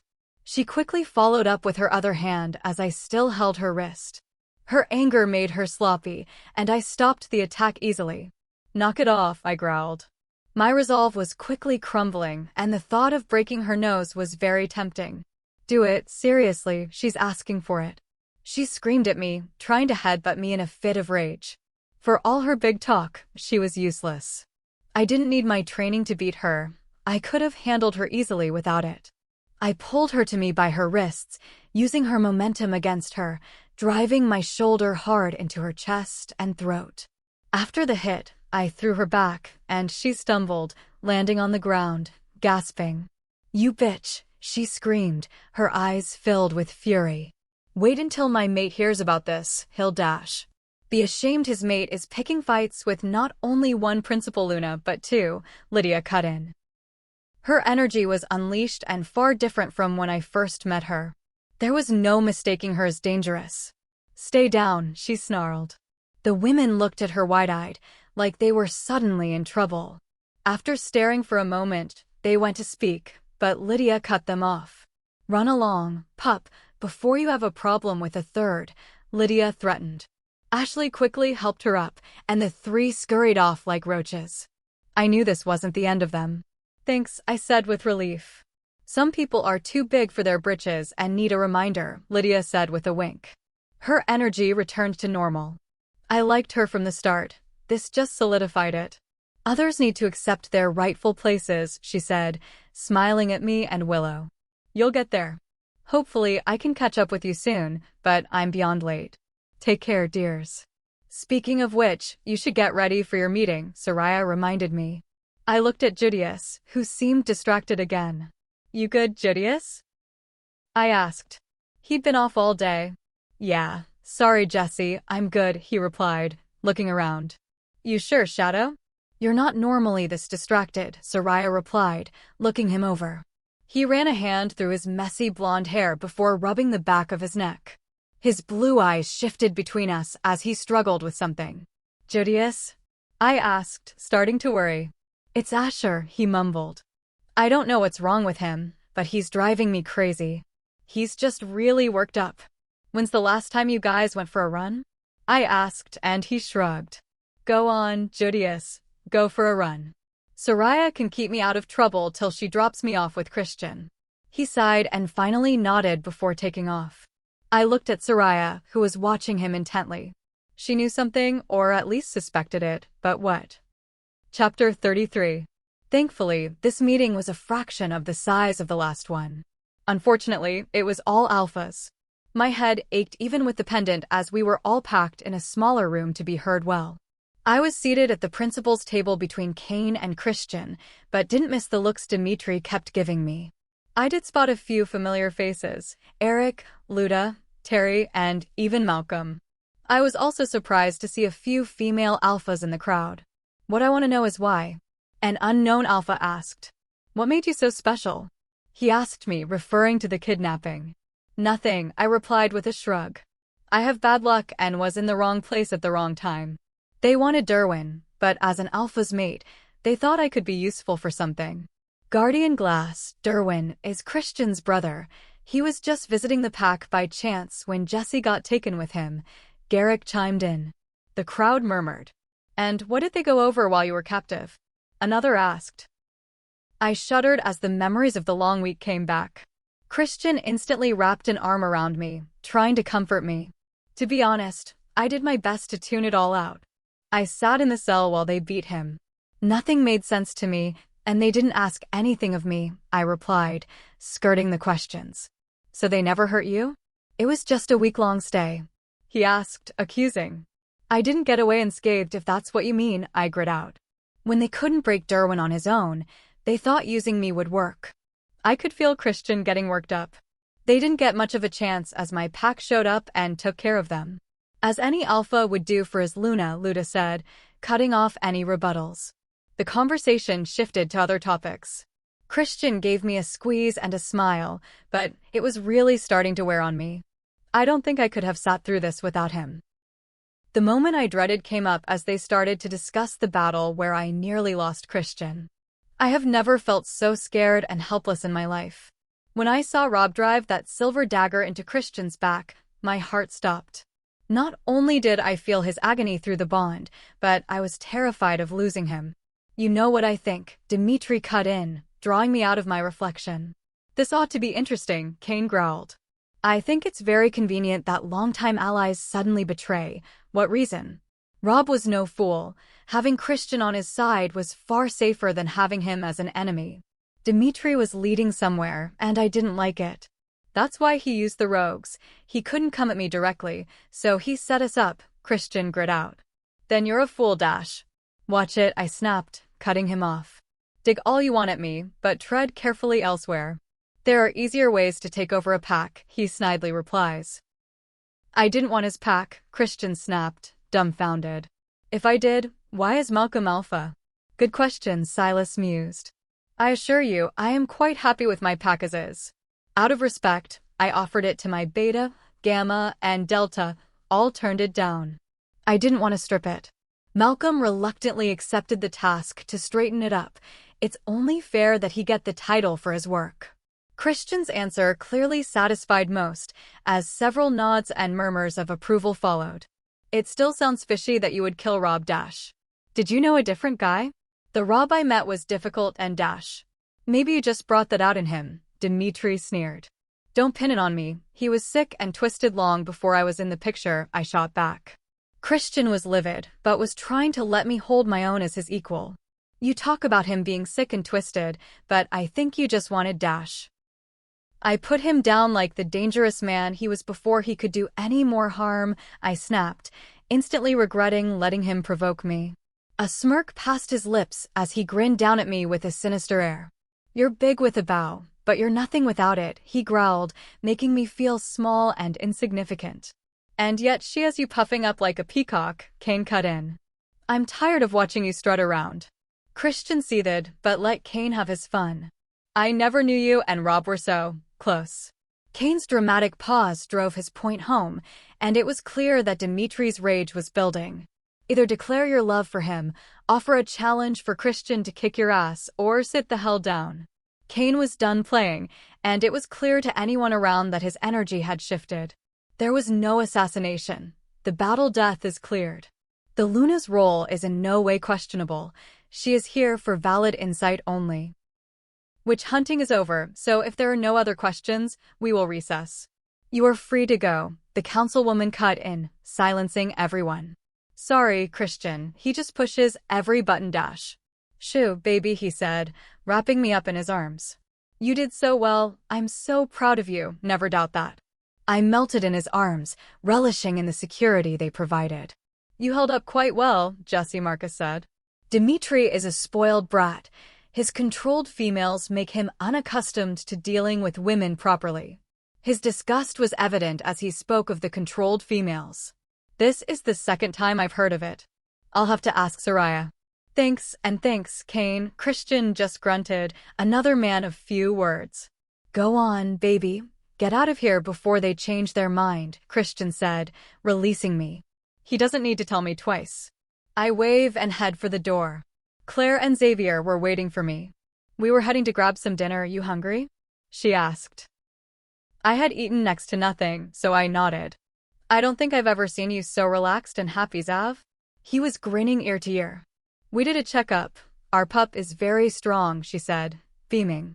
Xavier dropped a hand to rub her belly, placing a soft kiss on his mark.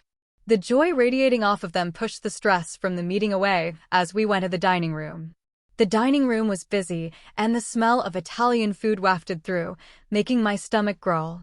Claire practically ran to load up her plate. Both had it heaped up as I took a conservative amount of pasta, afraid of the sauce. I couldn't pick it out, but something tickled my nose. I inwardly frowned at my luck with food here. I never thought of myself as a picky eater, but the menu left me doubting that. Sure enough, there were spices in the sauce I couldn't handle. Not hungry, Jessie? Claire asked, concerned. Nah, maybe I'll grab something later back at the house, I dismissed. Movement caught my attention as two beautiful women walked in with their guards. Tall, lean, with long brown hair, they were no doubt attractive, but that wasn't what caught my attention. It was the ornate brown and silver collars they wore. People moved wordlessly away from them as they made their way over for food with their guards closely behind. The energy in the room shifted. A general discomfort hung in the air. Several people left, and many were finishing up preemptively to leave. No one would look at them. What am I missing? I asked, nodding at the women. Xavier instantly pulled Claire closer. I could feel his energy shift to defense. Alpha Dmitri has no shame, he growls out. I raised a brow, clearly needing more. Collared females are a sore topic. Most packs refuse to have anything to do with it. Generally speaking, it's frowned upon. They are treated like property, Claire offered. Very few packs have any anymore, but none would openly display them like that. Her disgust and anger were not hidden, and I'm right there with her. I'm sorry, are we talking slaves? I asked, dumbfounded. Jessie, try to keep it down. It's a touchy and complicated topic. I just gaped at Xavier. I'm not saying I agree with it, but it's one of those cultural differences that hasn't come up. Hell, I never thought to talk about it. Still Waters never did it. A great many packs refused. I couldn't wrap my head around it. How is anyone okay with slaves in any form? I'm not even wearing it, and even I can see how degrading a collar would be. In your research, did you come across the Onyx conflict? It was nearly 200 years ago. I shook my head. History isn't my strong suit, and Christian picked what things I learned. The short version is that it was the bloodiest and most protracted war in werewolf history. The two main packs drew others to their cause, swallowing everyone up on either side or using them as fodder. By the time it ended, the werewolf race was decimated to the brink of extinction. The prisons were full of condemned criminals to die. For fear of extinction, females were spared. But as punishment, the collared caste was created. They sit below omegas. Over the years, the race rebounded. The collared females were paired off, often with soldiers to take the place of lost mates. The resulting offspring were raised as free children. Many of the collared females were freed as they built new lives. This is 200 years ago. How do they still exist? I tried very hard not to lash out at Xavier, but it made me sick. It's an old law on the books that a criminal female could be collared instead of killed. It's very rare. Alpha Dmitri is the only one I know of who still does it. He uses them to grow his warrior base. Excuse me, mates are very important in our world. Most females will not settle for just any male. They will wait for their mate. If you are a male who has been rejected or lost your mate, things can look quite hopeless. Alpha Dmitri preys on men like that, getting them to join his pack and fight for him for the chance of a collared mate. Xavier looked sick, which told me he clearly didn't support it. Not that I needed a reason to dislike him further, but I loathed him now. For their part, the two women didn't seem bothered by their situation, at least not outwardly. They felt diminished and lonely, but that was all I got from them. You can't start something over this, Jessie, Xavier cautioned. Technically, it's not illegal even if it should be. I frowned at that but knew he was right. I think I should head out before I screw something up, I mumbled. Hang on, we'll come too, Claire said. No, enjoy your dinner, I'm good, I promise, I said with a wink, heading out. I bumped into Willow and Nex outside. Judius and Soraya showed up a few minutes later. The collared topic still weighed heavily on me, and I struggled to put it out of my mind as everyone chattered around me. Earth to Jessie, Soraya snapped in front of my face dramatically. Jesus, not you too. It's bad enough shadows all wound tight, can't have you too. Sorry, just lost in my own world, I guess, I admitted. That's it, we're going, you and Judius are being neurotic, she declared excitedly. Willow just looked excited, and Nex was a mix of amused and concerned. What are you strong-arming me into now? I asked skeptically. The club, she beamed. I don't want to hear it, you owe me after ditching me last night. She put on her best pout, which, let's face it, isn't her strong suit. Please. She finally resorted to begging. Come on, Jessie, Kane might actually let me go if you go, Willow pleaded, giving me her best puppy dog eyes. She was much better, and Judius's hopeful blue eyes were locked on mine. Why me? You guys can go easy without me, I'm sure Jace is down too, I complained. Because Lunas go right in with their parties. You guys will be a shoo-in, Soraya whined. Kane says only if Jessie goes, but you still need an escort, Nex says to Willow. No pressure, eh? I practically growled. Fine, but if I get into trouble, it's all your fault, Soraya. And you run it by Christian.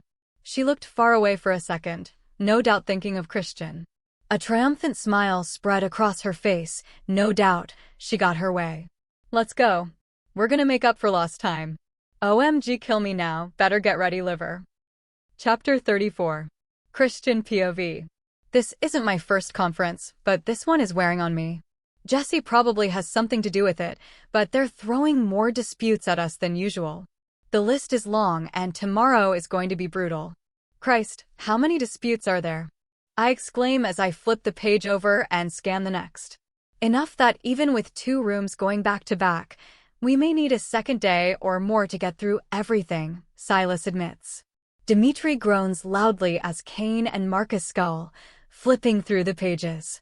I don't know why you're fussing, you have the lightest load, Marcus drawls. No trading, Dmitri snaps. The idiot thinks he's won, but the lighter load just shows how little faith the council and his fellow packs have in him. When a dispute is lodged, they can request adjudicators, and apparently, I'm popular. Looks like we'll be spending the day together, Kane growls. At least half of my cases were with him. Marcus got the lion's share of what was left, and only a few were with Alexander. At least we shouldn't have to bicker much. Jessie is going to the club? Kane asks, furrowing his brow. I shrugged. She didn't say anything. That's what I thought, like I'm gonna let her out there dash. Let her go, Kane, I groan. Or do you plan to keep her locked up? He grumbles about unmated males and killing. We'll be done here soon enough and can join them. So, she is going? He asks hopefully. Yeah, Soraya just linked. I told her to make sure Jace and Judius were there too. Apparently, Xavier and Claire are keen as well. With Nex, they should be able to stay out of too much trouble. I'm not sure if I'm trying to convince him or myself. A club, though? Do I look like a clubbing guy? Kane asks, scowling. Does it matter? Your mate wants to go dancing, you dance. That's what booze is for, I dig with a smart-ass grin. I'm going home to shower and change. Meet you in half an hour? I ask. He nods, and we split up. As we walk up to the club, the bass is thumping a dance rhythm well into the distance. I've never been a fan of clubs, but dancing at a club with Jessie turned things around. Relax, man. I've seen you rip a wolf's head clean off in battle. It's just a club, I say with a laugh. I am relaxed, he growls out as he continues to stare down the crowd. Right, I say, rolling my eyes. A fair number of people were waiting outside to get in. It was almost like a tailgate party as people danced in the street to the beat. We strode right up to the door, and they let us in without question. Finally, a perk of being Principal 5. There was nothing unique or interesting to me about this club. If Jessie weren't in here somewhere, I wouldn't have been either. It was large and packed. There was a second-floor balcony area, and the perimeter was booths with a couple of tables in the corners. But everyone was here to dance and crowded the floor in front of the DJ. Her cinnamon and cherry blossom scent hit me like a punch in the face. I scanned the masses, but couldn't find her. Cyrus was getting twitchy, and I was right there with him. Isn't that your head warrior? Kane asked, pointing left. Soraya was in a skin-tight, strappy red dress, catching a lot of attention as she danced to the beat. She was currently chewing out some guy for getting too fresh. The crowd moved painfully slow as we made our way toward her, even with Kane growling like a junkyard dog. I saw the flash in her eyes as he crossed the line again, grabbing for her. A quick combo of face and chest hits sent him flying backwards, crashing to the ground. Call me a bitch one more time, and I'll put you down for good, she snapped. I couldn't help but grin. This is why she's my head warrior. Even in mile-high heels, not to mention that dress, she takes down a male twice her size. Bouncers dragged the bleeding and cursing guy out. She grinned as she saw us and headed over. Took you long enough, she chirped. The guys have been busy. The crowd's a little testosterone heavy. We have some booths over here, she said, leading us to a corner. Where's Jessie? I asked, getting annoyed. She nodded to the right. I picked out Jace first, then saw Judius, Xavier, and Nex. They were dancing in a protective ring with the girls in the center. I pointed them out to Kane. My breath hitched as I took her in, dancing to the beat. She wasn't just moving a little, she was shaking, shimmying, and bobbing like everyone else. She was beautiful. Her long hair cascaded down her back in waves, accentuating her movements. I'd never seen her in that sundress, but damn, it's making my pants tight. Skinny straps, plunging neckline, and sleeveless, showing more skin than I'm comfortable with, but damn, she looks hot. I growled as I saw a guy dance his way up to them, but Jace instantly grabbed him by the neck and sent him packing. You may deserve a raise, I said, linking him and laughing. Fuck, took you long enough, he chirped back. Eric was giving us a hand for a bit, but things simmered down. Why didn't you say something sooner? I snapped, clenching my jaw. We had it under control, just had to work at it a bit, he replied with a laugh. Something's off with Judius. Should I be concerned? Nah, just be aware, he says it's nothing, just his wolf acting up, Jace says, unconvinced. Judius is a model gamma. He's focused and on 110% of the time. If Jace says he's off, something's definitely not right. I couldn't take my eyes off Jessie as she shook her ass in that dress. It was hypnotic. Whoever picked that out is getting a bonus. As if she sensed me checking her out, her honey brown eyes locked on mine. A sly smile crossed her face as she bit her lower lip. She raised a brow when I just kept watching her, but damn, the view was lovely. She leaned in and said something to Willow, who then flashed Kane a small smile. They started laughing and dancing a little closer. If that were a male, I'd have fixed his breathing by now. Willow held out a hand to him, but he stayed planted. That's our cue, numbnuts, I chirped, trying to break him out of his trance. I waved over the waitress, and she was back in no time, setting down a whole tray of shots. Kane started hitting them like popcorn. A snarl from the dance floor brought my attention up. As we got the drinks and took a couple of shots, more and more people had gone on the dance floor, with a noticeable increase in males. Nex and Judius were shoving a couple of guys away from Willow, who had tucked herself into Jessie and Claire. Apparently, that was all the motivation Kane needed as he cut through the crowd. The knot of drunk guys started lipping off without looking at who they were against. By the looks of it, there wasn't even a gamma among them, warriors at best. The leader threw a sloppy, drunken punch that Kane caught easily, snapping his wrist. The fool's eyes went wide as he realized just how badly he had messed up, but it was too late, and he was flying across the dance floor, followed by his friends. The crowd wisely took a step back, and surprisingly enough, Willow wrapped herself around Kane's waist. Guess he's making some headway after all. Jessie had slipped over while I was distracted. Her scent washed over me as she snaked her arms around me. I dropped my head down, breathing her in deeply.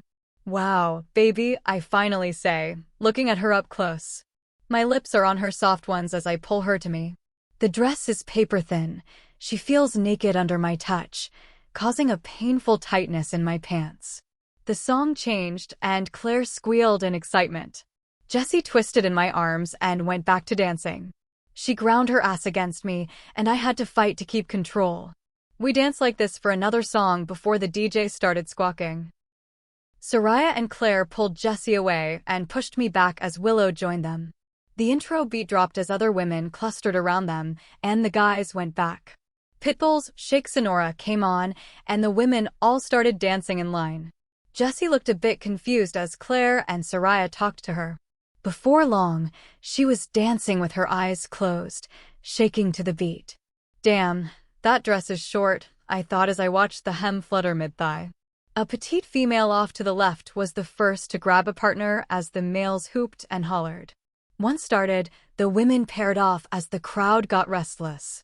There were far fewer females than males. Claire grabbed Xavier and pulled him towards her.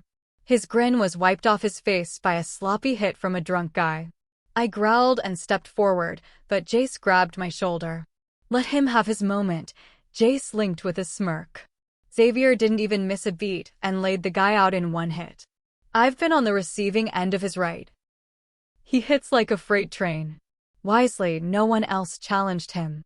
Suddenly, I noticed just how many males were staring at Jessie, who was oblivious to it, dancing with her eyes closed. Someone grabbed for Soraya, and I growled. Jessie opened her eyes and looked around, catching on to what was happening. She grabbed for me, and everyone wisely backed off. Kane claimed Willow, and although they muttered, the males knew better than to press either of us. You good, Soraya? I asked through the link. Yeah, these pups are too big for their britches, she chirped. She smacked down another guy's advances before grabbing onto a grinning Nex. Don't get cocky yet, or I'll throw you back, she warned him. Can we take a break? Jessie asked, her face flushed and breathing heavy. Of course, baby, I said, leading her back to the booths. I slipped her into the booth next to Willow and took a seat. Soraya saw the shots and called for a round. Jessie was giggling and bopping along to the music. How much have you guys had to drink? I asked skeptically. Jessie was already tipsy, and they'd only been here for an hour or so. She'd never had issues before. No more than usual?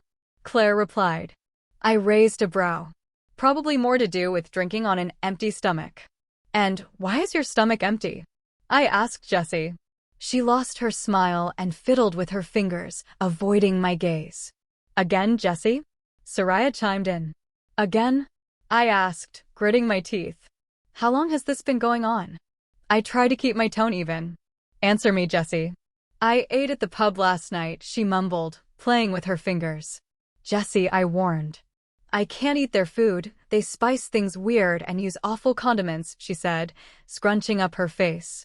Baby, why didn't you say something? I asked, dumbfounded. That's over 2 days with only one half-decent meal. Fuck, how didn't I notice this? Why didn't you say something? I snapped at Soraya. She wouldn't let me dash. I am your alpha dash.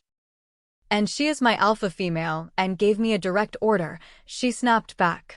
I told you the first chance I could. We'll get you something to eat, I assure her.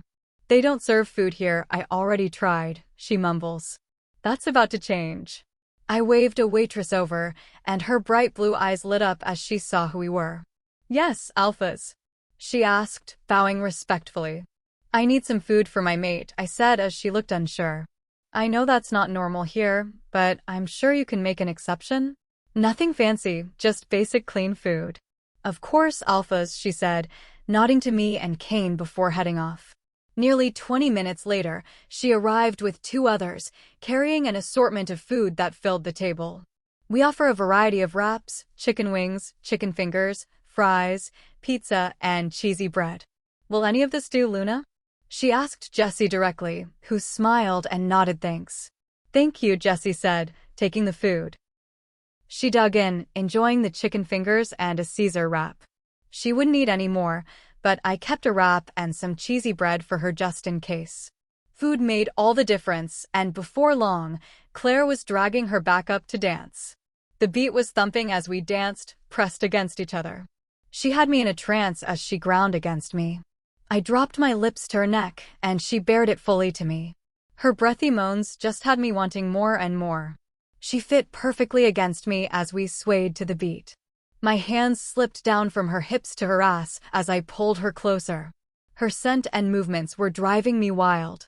We should head out, I murmured, kissing and nuzzling her neck. I groaned as she pulled back, looking at me with those lust-filled eyes as she bit her bottom lip. Kitten, I warned before kissing her. We need to go before I take you right here on this dance floor, I growled as she melted in my arms. Let's get you to bed.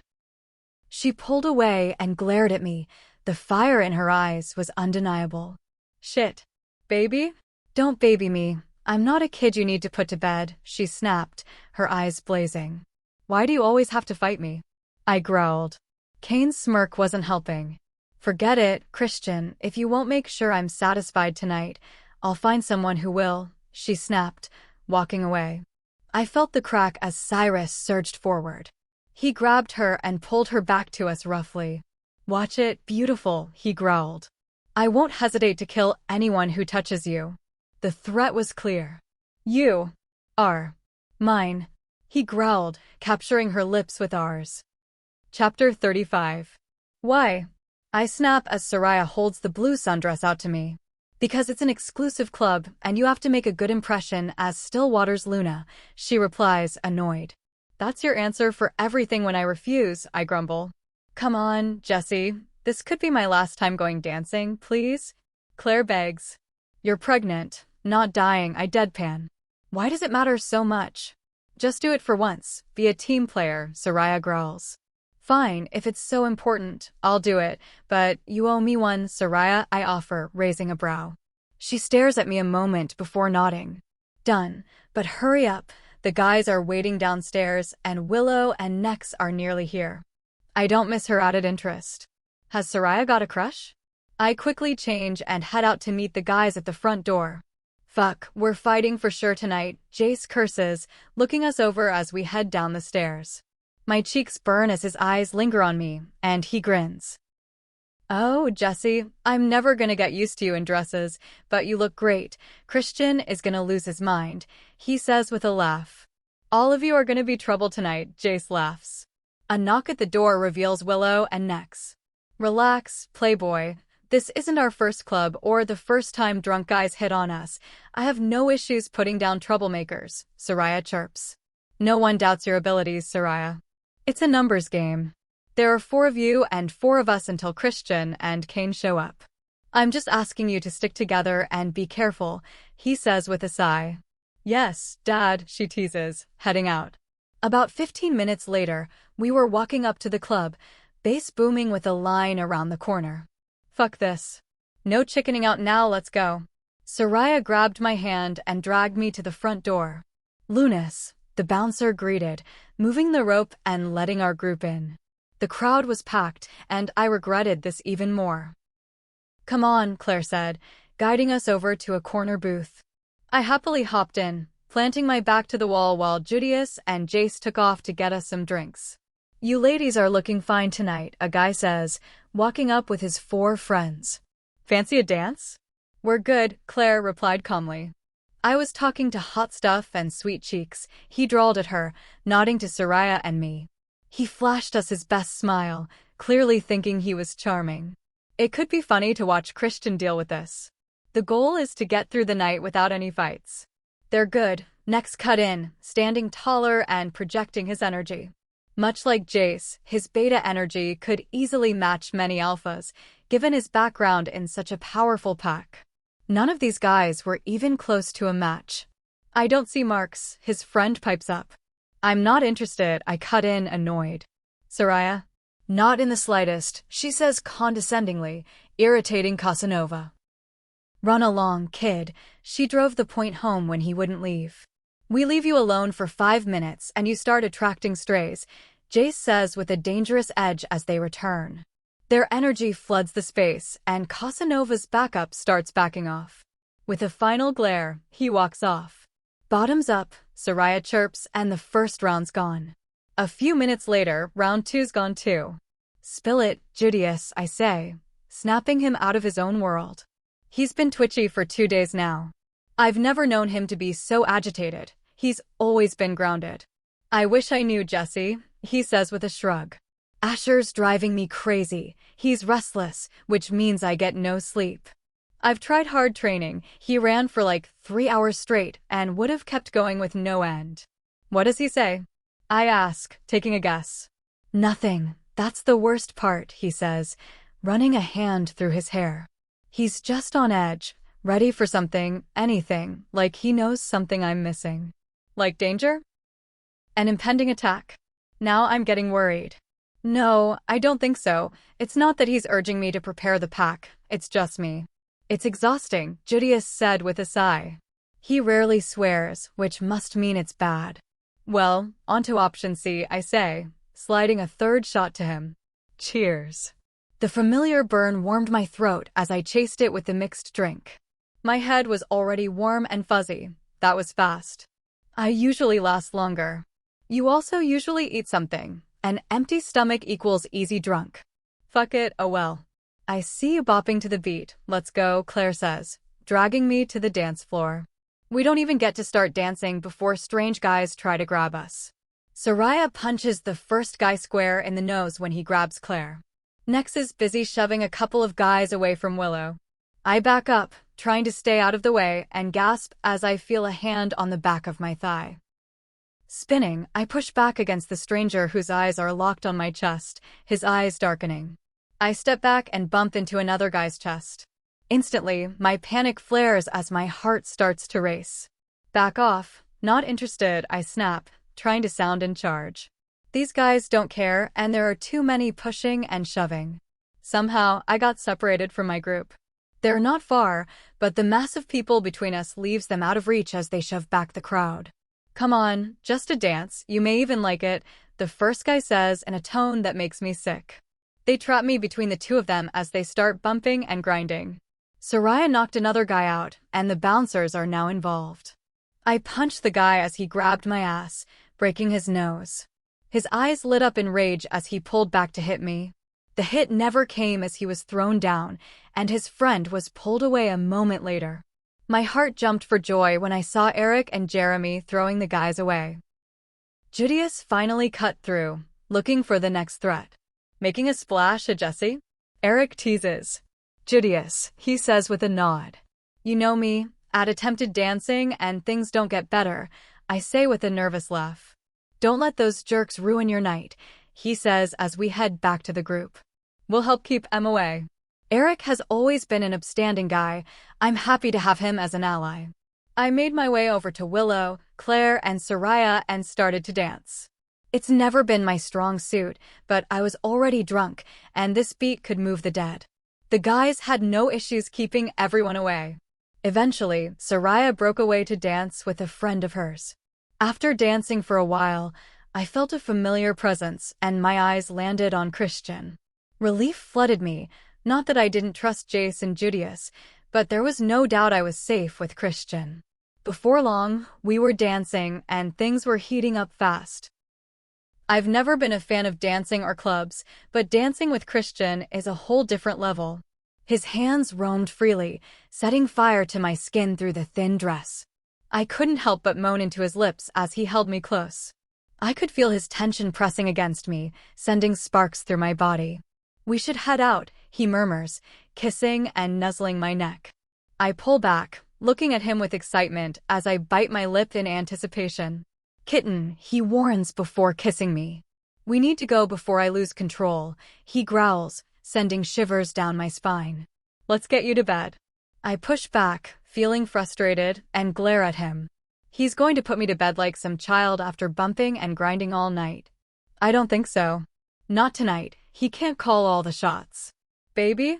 he asks cautiously, knowing I'm upset. "Don't baby me. I'm not a kid you need to put to bed," I snap. "Why do you always have to fight me?" he growls. "Forget it, Christian. If you won't make sure I'm satisfied tonight, I'll find someone who will," I snap, walking away. A pang of guilt hit me, but I knew I would never bed anyone but Christian. Christian grabs me and pulls me roughly back to him.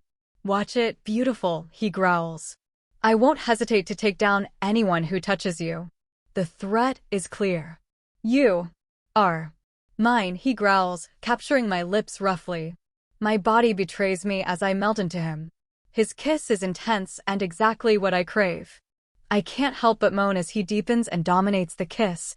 My hands start roaming. "Let's go," he commands when he finally pulls back. I groan at the loss of contact. Even being mad, he can't suppress his smirk of satisfaction at the effect he has on me. Grumbling, I push past him and head for home, opting for a shortcut through the empty park. I'm mad and don't even fully know why at this point. "Stop," he commands. It sets my teeth on edge. Now's not the time to play the alpha card and scold me. "No, you stop," I snap. "You say I'm your mate and equal, and then you scold me and treat me like a child. You can't have it both ways, Christian." "Is that how you take it?" he asks, genuinely confused. "How else should I take it?" I ask, exasperated, leaning against the gazebo while he tries to come up with a response. He steps in close, pinning me against the wall, causing my breath to hitch. His proximity is clouding my already foggy mind, and he knows it. "Take it as me just wanting to take care of you," he mumbles, stepping so close I can feel the heat from his body. I swallow deeply, trying to come up with a rebuttal. "I can handle your concern, but not you treating me like a child," I grumble. "I love you, but I need you to listen to me sometimes," I say with a sigh. He considers my words for a moment before his eyes darken. "I'm all ears, kitten," he says lowly, derailing any comeback I had. I just look up at him, waiting for my mind to catch up. He smirks, closing the gap, pinning me with his larger frame. "Tell me what you want," he commands, inches from me, voice heavy with desire. I moan as his lips brush my neck, setting my core on fire. "You," I whisper as I melt into him. "I'm all yours, kitten," he murmurs, nipping my earlobe, sending shivers down my spine.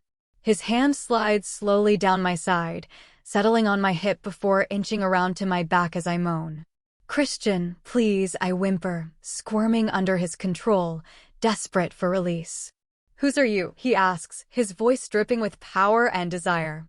"Yours," I whisper, tilting my head to give him better access. He growls in approval, turning his attention to my neck, causing me to moan loudly. Chapter 36. Christian woke me up the following morning, caressing my cheek. I blinked to bring my eyes into focus against the sleep. We had been up late, and he insisted I soak before bed. "Morning, beautiful," he says, kissing my temple. He was already dressed and nearly ready to go. His dress shirt was undone at the top, with his tie just looped over his shoulder. "Sorry to wake you up, but I'm in meetings all day. I'm going to talk to the kitchen beforehand. Please don't make a big deal about it," I begged, sitting up, clutching the blankets tight. "Baby," he starts as he sits next to me. It's important that you're taken care of. You have an elevated status. A slight to you is a slight to me and the pack. It's unacceptable. My eyes dropped to the side of his neck. I was shocked to see just the edge of something under his collar. I slide the collar away, lightly brushing the skin as he shivers. It was faint but there, it should have long healed. Admiring your handiwork? He asks, eyes dancing with amusement and excitement. I just smile back. How is it still there? You heal so fast, I trail off as my fingers trace it. He gently grabs my hand, stilling it and shifting my gaze from his neck to his darkening gaze. Mate marks heal differently, he offers, his voice full of emotion. I marked you? I ask, stunned. His soft laugh instantly made me blush. Not quite, baby. It's a love bite like yours, he says, tracing the mark, causing me to shiver in delight. Though I think I may have gotten carried away, he grumbles, getting up. I walk to the bathroom, ignoring the ache in my core, to check the mirror. His love bite is there, but a faint bruise surrounds it. I catch him in the background, frowning, ticking his jaw. It doesn't hurt, I say, trying to reassure him. He looks ashamed, and it hurts. Not wanting to have intimacy with you when we've been drinking is every bit as much to do with me losing control. He can barely look at me when he says it. I'm fine, you didn't lose control, and it was exactly what I needed and wanted, I reassure. Baby, I can't lose you, he whispers, pained. You don't know me from before, but I was different, harder, colder, more ruthless. I was getting worse the older I got. Now that I've had you, I can't go back to that. I'd go mad. His eyes showed every emotion, and it pains me to see. I'm not going anywhere, ever, I whisper before kissing him. I promise. So, what are you going to do today? He asks, changing the subject as he finishes getting ready. No plans really, going next door with Ethan to the Guardians. He wants to show me something. Derwin has really stepped up his training, and it's showing. I swear, the kid is growing daily. He nods in approval. Other than that, probably spend some time with Judius. He's been really off, I trail off. He frowns and nods. See if you can dig to the bottom of it, Jace mentioned it too. Judius is always on point. For him to be that off for so long isn't good, he admits. An hour later, I was watching decks fly through the air as Ethan pulled off another flawless combo. Now there's a student. Why can't you be more like Ethan? Derwin teases. I just raised a challenging brow to a smirk. There are about a dozen reasons, but let's just go with he's better than me, I say with a laugh. Fucking better be, he chirps back. We're gonna have to call you Super Dex the way that pup has you flying. Fuck off, mate, Dex cut in. Thanks for breakfast and a show, I nod. I'll catch up tonight? Claire's doing a big barbecue at the house. He grins at that. Where are you going? Mackenzie asks, catching me near the door. Aren't you training? I stammer as I blush. Christian's exuberance has left me sore, and the thought of training is non-existent. Oh, she whispers dramatically, eyeing my neck. I felt the snap of the push before I even realized she had grabbed my wrist. Mackenzie, I chide, secretly relieved to be at 100% again. What? She asks innocently. It's no big deal. Take advantage of it while you can, she says with a sly smile. I healed Derwin all the time, she mumbles. I don't miss the faint blush that flashes before she banishes it. Guardian Mackenzie Wright has feelings for Derwin? Holy shit. Willow insists on walking around the training yard. Much like Still Waters, it has a large open grassy area where sparring takes place, but there is also an unused archery range. Looks like everyone prefers the practice dummies and knives. You shoot right? She asks innocently. A bit, yeah, I dismissed. It was in the report, she deadpants. Can you show me? She was pulling out all the stops, big ol' puppy dog eyes and pouting. Only if you want to give it a shot, I concede. Her eyes light up as she runs over and grabs a bow off the rack. It was a left, and she turned out to be a right, just like me. I went over the options, finally finding a bow small enough and light enough for us. Clearly, most were men's. After taking a couple of quick shots to check for accuracy, I handed the bow over and walked her through posture and aiming. She took a couple of shots and was excited to hit the target. After a couple of dozen shots, her arms were tiring. I felt his eyes on us before I saw him, but I couldn't help the panic when I realized a councilman was watching us. Time to go. I hang the bow up and grab the arrows, returning them to their quiver. Willow gave me a pout as I made a move to leave. Don't leave on my account, he said in a smooth voice. He was the youngest of the council members, I'd guess early 40s? Tall with a tracker's build, neither bulky nor lean. Dirty blonde hair and brown eyes complemented his light complexion. He had pleasantly sharp features and a red stubble-covered jaw. There was no doubt he was attractive. Willow's first time shooting, I deflect. You know how it is, her arms are tired. I made sure to keep my voice and energy stable, but deep down, I was anything but. And your arms, Luna? He asks, raising a brow. Let's start again like normal people. Hi, I'm Nathaniel, and you are? Jessie, I answer skeptically, shaking his outstretched hand. Even with the pendant, the contact shocked me with his energy. It was strong, but strangely curious. The more I dug, the less I liked. His curiosity wasn't in a sense of awe, it felt more like how one studies a bug as they decide whether to step on it or throw it outside. The realization made me bristle. He frowned as he studied me. His expression was unreadable, but his body language told another story. What? I finally asked in annoyance, which took him by surprise. I take it from your silence that you're not used to being questioned. No, he replied with a smirk. It's surprisingly refreshing. Most just see my position and either cower in fear or try to gain favor. Neither is it my strong suit, I deadpan. Well, that is refreshing, he admits as I see him relax. Care for a round? It's not often I have a worthy opponent. I'm not sure how worthy I'll be, but I'll see what I can do, I say, selecting the bow we've been using. You know that's a kid's bow, right? He asks with a smirk. Well aware, but I didn't think to bring mine, and the others are all too big, I admit as he nods. I watch as he takes a left. He flips the target to the opposite side, stacking 2 triple targets like snowmen. Ladies first, he prompts as Willow claps excitedly. We are close, just a bit further than where Willow was shooting. My first 3 shots are flawless and land dead center. Nice, he says, genuinely excited. He draws and takes his first shot, flawless. His form is perfect, his release fluid, and his aim proper. In that moment, his walls are down and he's at ease. He loves this. Your form is perfect, I mention, and he grins. Yours also, he replies, a bit surprised as he hands me my arrows. We pace back further and match off again, tied. I can see the excitement dancing in his eyes as he returns from collecting the arrows. How long have you been shooting? He asks. Since I was 8? Somewhere around there, I mumble. You. Much later in life, I was nearly your age when I picked up my first bow, he muses. Looks like you made up for lost time, I admit, and he grins. A couple more rounds and my arms were tiring. The distance was about my max and I was keen to end it on a high note. Think that's it for me for today, I say, bowing out. Of course, perhaps tomorrow? He asks, hopeful. I'll see what I can do, I say with a nod. He's not what I expected, Willow whispers as we walk away. No? I ask innocently. He's normal and sad, she replies. Sad? Didn't you see how happy he was to just play with the bow? He was normal then. Her observation was interesting. I'll pay closer attention next time. Buzz. Hello. I answer my cell. Jessie, where are you? I hear Soraya's panic-laden voice. Just leaving the training field, what's wrong? I ask, trying to keep calm. You need to get to the park now. What's going on? I ask, taking off for the park.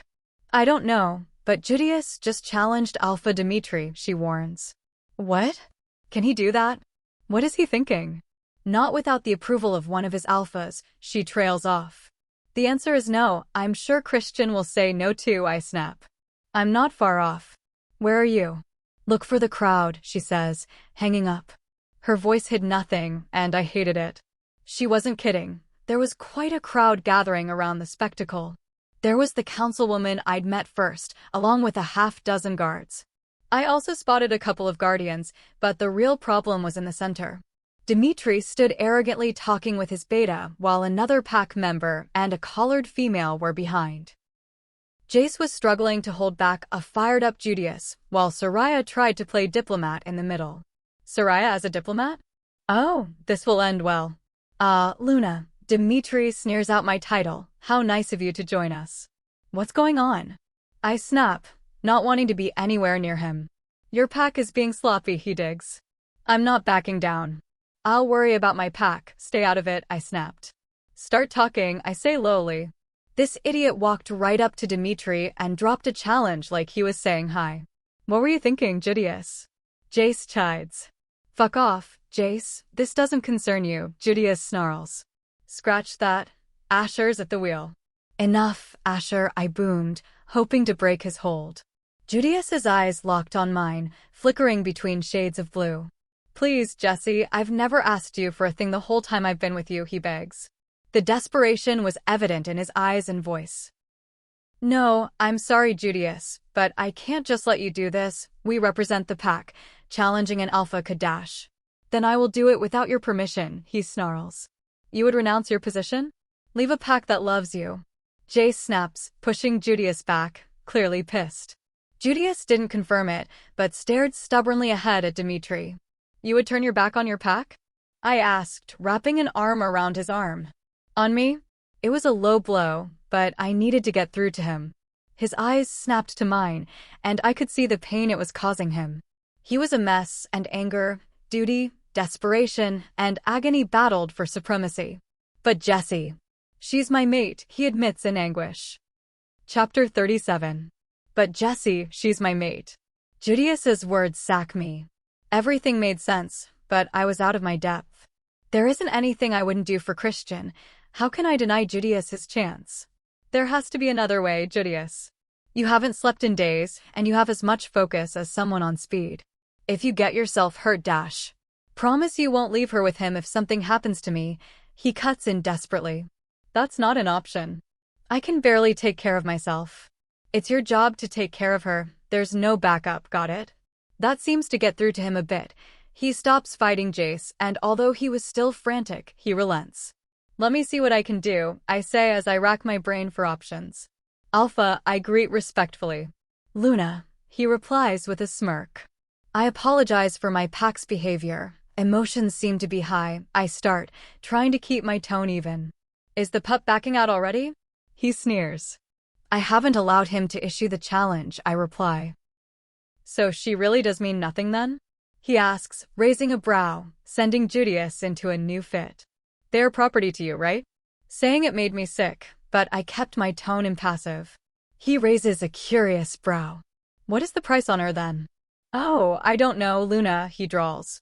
I may have others I may sell, but this one, he trails off, and I see her flinch. You know she's the one I'm after, I grit out.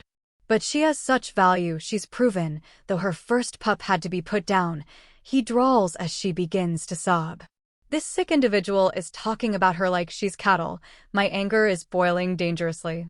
Not to mention, potentially a principal gamma female?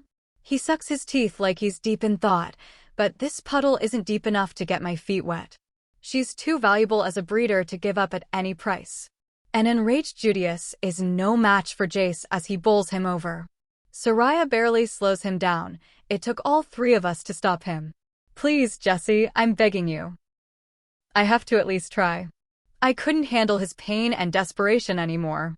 I don't approve of it, but I understand Judius. Do more than try. His eyes lit up as he realized I was giving reluctant consent. Can he do it? I ask Soraya and Jace. Both look guarded.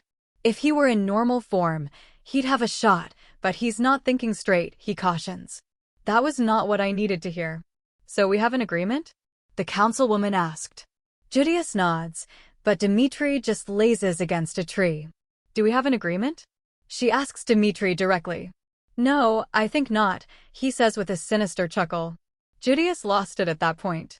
Get your pack under control, Luna, before you bring any more embarrassment to it. He sneers, setting my teeth on edge. There is nothing wrong with my pack, I snap back. That's debatable. A rogue female head warrior, a rogue gamma, and a human Luna. Yeah, clearly Christian is blessed. I know he's just trying to push all my buttons, but man, it's working. Shut up and take the challenge, Dmitri, I growl. Why? He asks innocently. What do I get if I win? I stared at him, dumbfounded. That's what I thought, a typical female expecting me to risk what I have for no return. He needs bait, he's too cocky for his own good. Come on, Jessie, there's no reasoning with him, Jace calls. I tell you what, Luna, he's spat my title again. I'll accept the challenge if you fight it. A predatory grin split his face as he looked down at me. I flinched, and it grew wider. Absolutely not, Jace roars. How would that be fair? A member of the crowd shouts, she can't even shift. Good point. Being the generous guy I am, we can do this without shifting, Dmitri offers, grinning like he's already won. So generous, you're more than twice my size, an alpha, I'm just a human woman, what chance could I possibly have? I ask in exasperation. Soraya studies me clearly, catching something, but is not sure.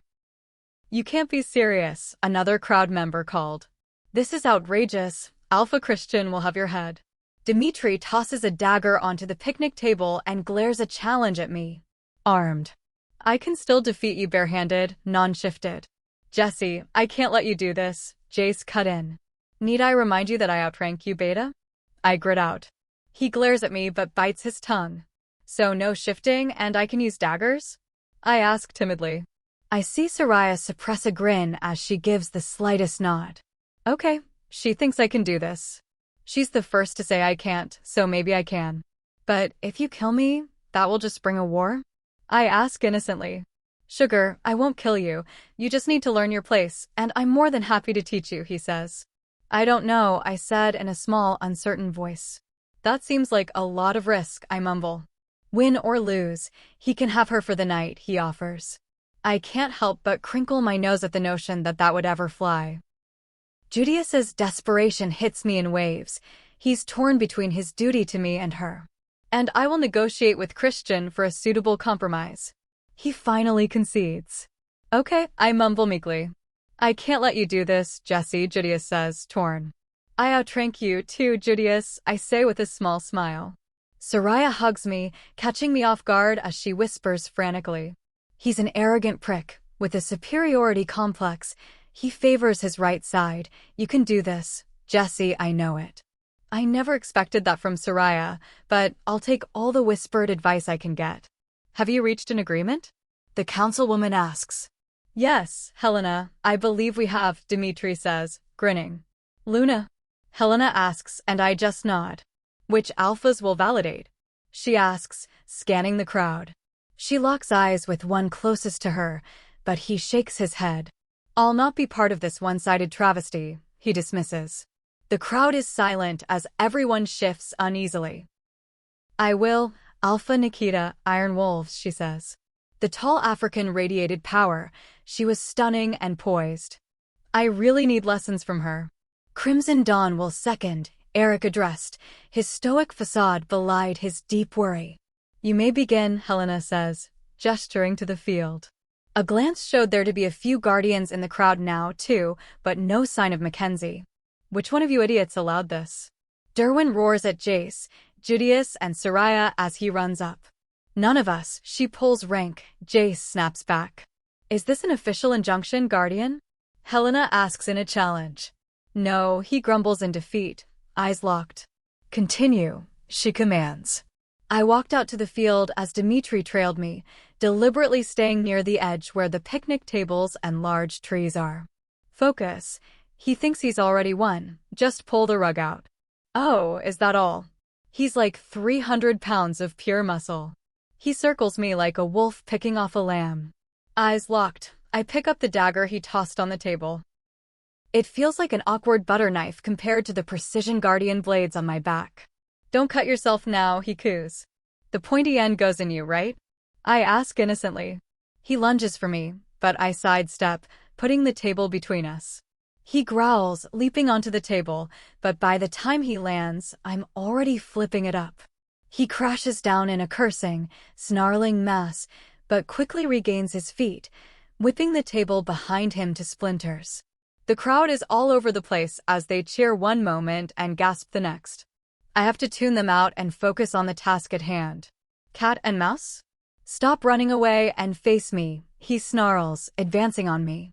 I duck and twist 3 more attacks before a glancing blow to my gut sends me sailing backwards. I gasped as I fought to catch my breath on the ground. He was flinging tables in his path, and I was under the next one. My heart races as instinct tells me to hang on as he rips the table away. Letting go mid-flight, I managed to land on my feet a good 10 feet away. It was not a graceful landing, but at least I was upright and had space. "I'm getting tired of this game, girl. The longer you make me wait, the rougher I'll be on you," he sneers. I shudder at that. I hadn't considered how he intended to put me in my place. "Can you blame me for not wanting to be anywhere near you?" I say, my breathing is already shaky. "You may enjoy it. I'm a good alpha to be under." I shudder in repulsion. His attacks came in a flurry: left hook, duck, right knee, feign. A short right jab that I backed off of and blocked, too busy ducking the next left hook. Soraya's right. He's playing close to his right side. 2 more dodges with glancing blows on my shoulder and hip give him the confidence to lunge when I'm knocked down. His arms were outstretched as his murderous eyes were locked on mine. He never saw the 2-footed horse kick that landed solidly on his lower right ribcage. I'm sure he felt it as we all heard a sickening crack as I booted him with all I was worth, sending him tumbling into the tree beyond. He snarled in outrage as we regained our feet.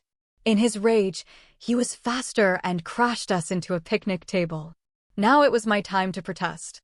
I move my head barely in time as a glancing blow splits my lip. He drops his weight on me, pinning me in place as my panic spikes. "Breaking a spirit is half the fun," he grumbles into my ear.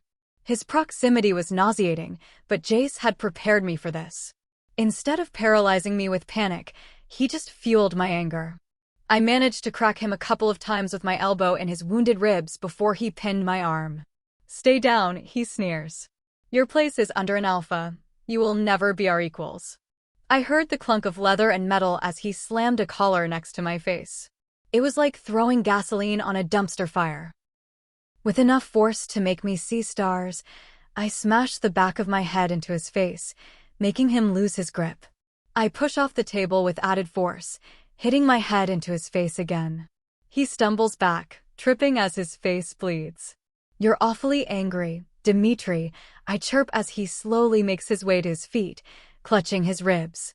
His face is a bleeding mess, and his left cheek is swelling, affecting his vision. He made a sloppy lunge that I dodged as I grabbed the dagger again. He swings powerfully, clipping my shoulder and knocking me off balance. We twist together as we tumble, his left hand flying to strike me, but I bring the dagger up, skewering his palm and pinning it to the tree. Snarling, he rips the blade out and starts swinging wildly. His blind rage made him powerful but sloppy. If I take one of those hits, he'll break bones for sure. Distraction time. "You're the only one of 5 to not have a mate," I goad, earning a snarl. "I think the only way you can get a female is to force one. I think your mate took one look at the monster she was paired with and rejected you on the spot," I dig viciously. I did the only thing I could, backing up and dodging. He was tiring, but I was tiring faster. If I don't end it soon, he will, and it'll be bad. My heart hammers and lungs burn as I fight to stay out of his grasp. An exposed root causes me to stumble back as he jabbed hard. I got my block up, but it was like getting hit by a train. My left wrist took the hit hard, and it burns. I groan in pain as I hit the ground hard. I panic as he lifts me from the ground by my throat. His hand easily wraps around my neck as he pulls me clear off the ground. Sounds of fighting on the sideline caught my attention. They can see I'm losing and panicking. They're not wrong. If I don't figure something out fast, I'm done. As fast as I can, I coil my body backwards, then use all of my remaining strength to snap it forward, driving my knees back into his injured ribs. He howls in pain as something cracks. Recoiling from the pain, he throws me back into a tree. This is my opening. I won't get another. I push off, launching myself at him, fist first, as I hammer into his already destroyed nose. My hand and wrist burn in agony, but the hit was solid. I brought my right fist to his injured left eye.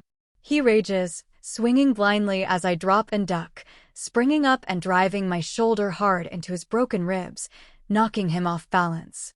I reach out and grab his arm, sending him tumbling down.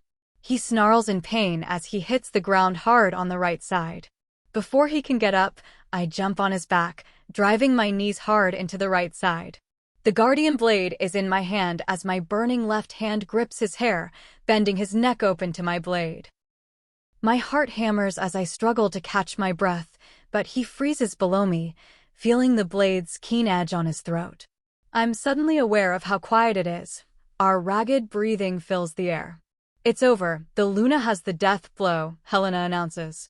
The onlookers cheer and mumble amongst each other. I was only too happy to get away from him, slowly getting back to my feet. I walk towards Jace, focusing on each burning step to keep from falling. Willow screams as I hear clothing shred. I feel him coming in a fury of hatred. The silver guardian blade was in my right hand as I spun, sinking it deep into the wolf's ribs. The hit was flawless, and I had him sliced from spine to chest as he crashed into me painfully. We crumple hard to the ground as the silver blade forces him to shift back. Nikita and Eric were on him instantly, pulling him back and pinning him down as council guards took over. Dmitri, that's enough. One more move and you will be stripped of your rank, Helena snarls. That seems to register, and he stays down. Get him to the infirmary. I'll deal with him later. Reparations are owed, she says dangerously. I struggle to my feet as my body burns. Everyone is in place, with protocol in place, and I'm once again ignorant of it. Hold your head high and walk out, the warrior you are, Nikita quietly offers. One foot in front of the other, I make it over to my people. Their faces are a mix of concern and relief. Helena is leading the female over, but I need to go before I pass out. Derwin, I need Mackenzie, I whisper desperately. My side burns as I struggle to catch my breath. He leads the way, guiding me till we are out of sight. He tries to scoop me up, but I cry out in agony, dropping to my hands and knees, coughing up blood. The world starts to feel fuzzy. Even though he's right next to me, Derwin sounds like he's a mile away as I begin to fade. Jace drops down in front of me, cupping my cheeks. His lips move, but I hear nothing as the fear threatens to swallow me whole. His gray eyes are desperately locked on mine. I felt my eyes burn as they welled up. I was like a fish out of water, gasping but unable to breathe as more blood came and my vision darkened. Chapter 38. A new burning sensation takes over my ribs as I snap back. For the first time in what felt like an eternity, air is rushing into my lungs. The burning continues, but I focus on taking in air and fighting the dizziness. That's it, elf. Breathe deep, slow down, it's okay. Jace reassures as he caresses my cheek. In and out, you're good now. My eyes flutter and water as I try to focus on Jace and follow his lead. Willow's hands are on my ribs as she works her magic, literally. I feel the warm tingle of her energy as it leaks into my broken ribs and bleeding lungs. She falls back and catches her breath, looking shaky. Please don't tell anyone, she whimpers, her blue eyes filled with desperation. Not a soul, I rasp out, as I struggle to even out my breathing. Your secret's safe with us, I promise, Derwin swears. He scoops me up, and Jace helps Willow as we head to the Guardian house, where Mackenzie is. Her push leaves me twilight as I drift between asleep and awake. I need to talk to Christian, I mumble. Shoo, princess, there'll be time for that. You need to rest now, Derwin tries to comfort. I need to get his scent off of me, I grumble. Please, Derwin, I need to go back.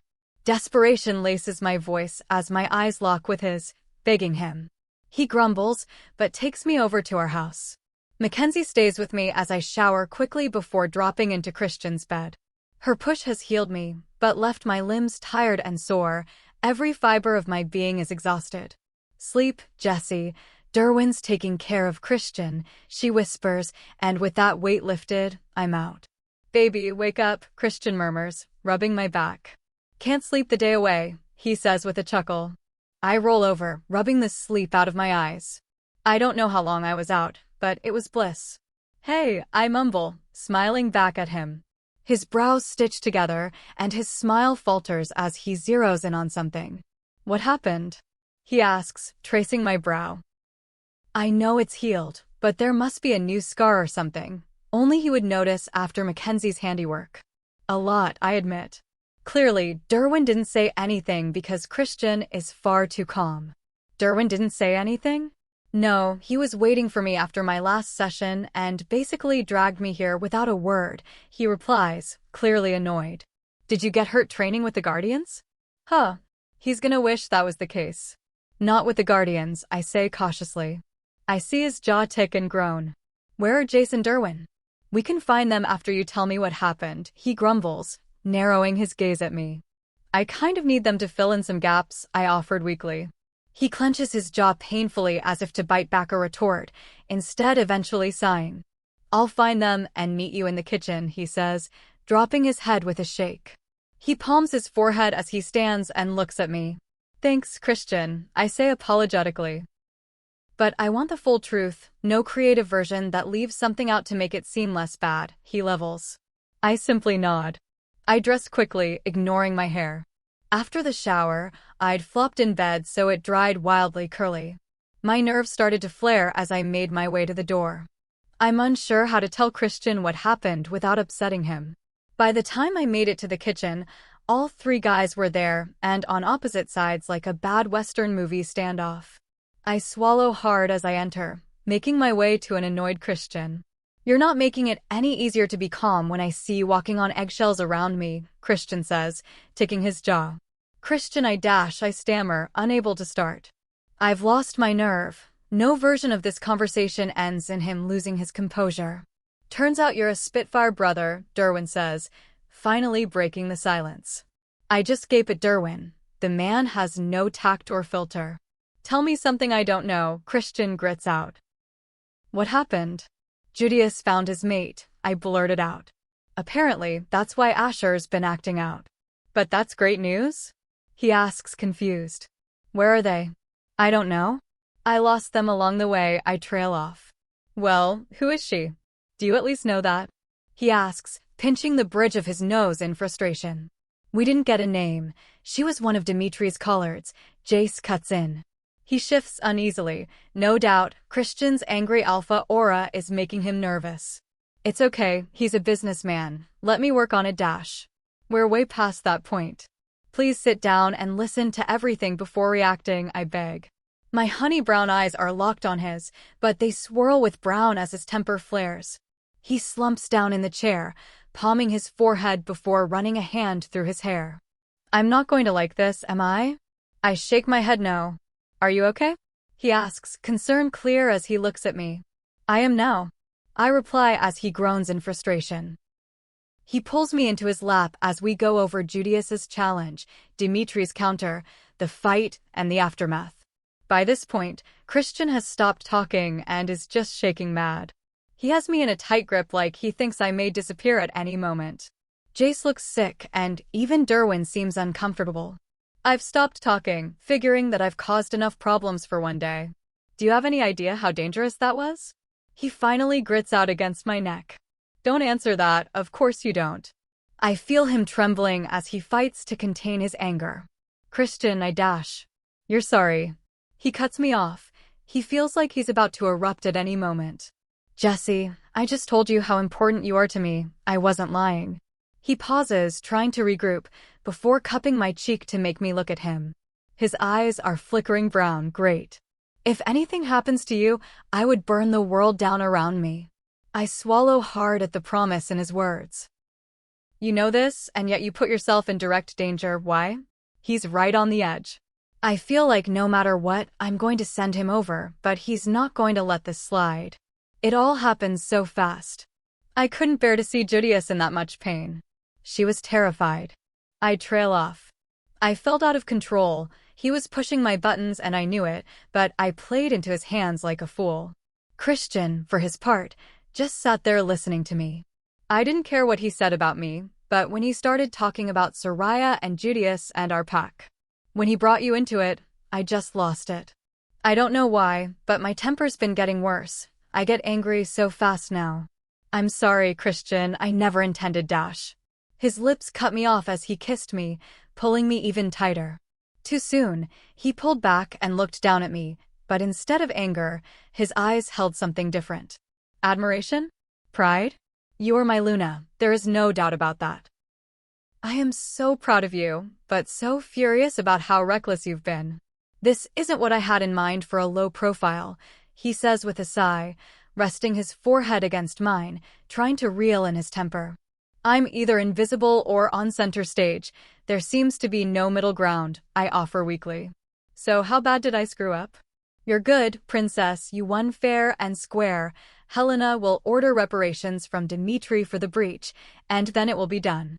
Derwin seems more relieved than I am. Reparations? Christian asks, confused. The challenge was agreed to, no shifting. After Jessie won, he shifted and attacked her again. And back to livid. Relax, brother. She didn't miss a beat, slicing him wide open with the silver blade, forcing a shift. Derwin dismisses, the pride evident. You killed him? He asks in shock.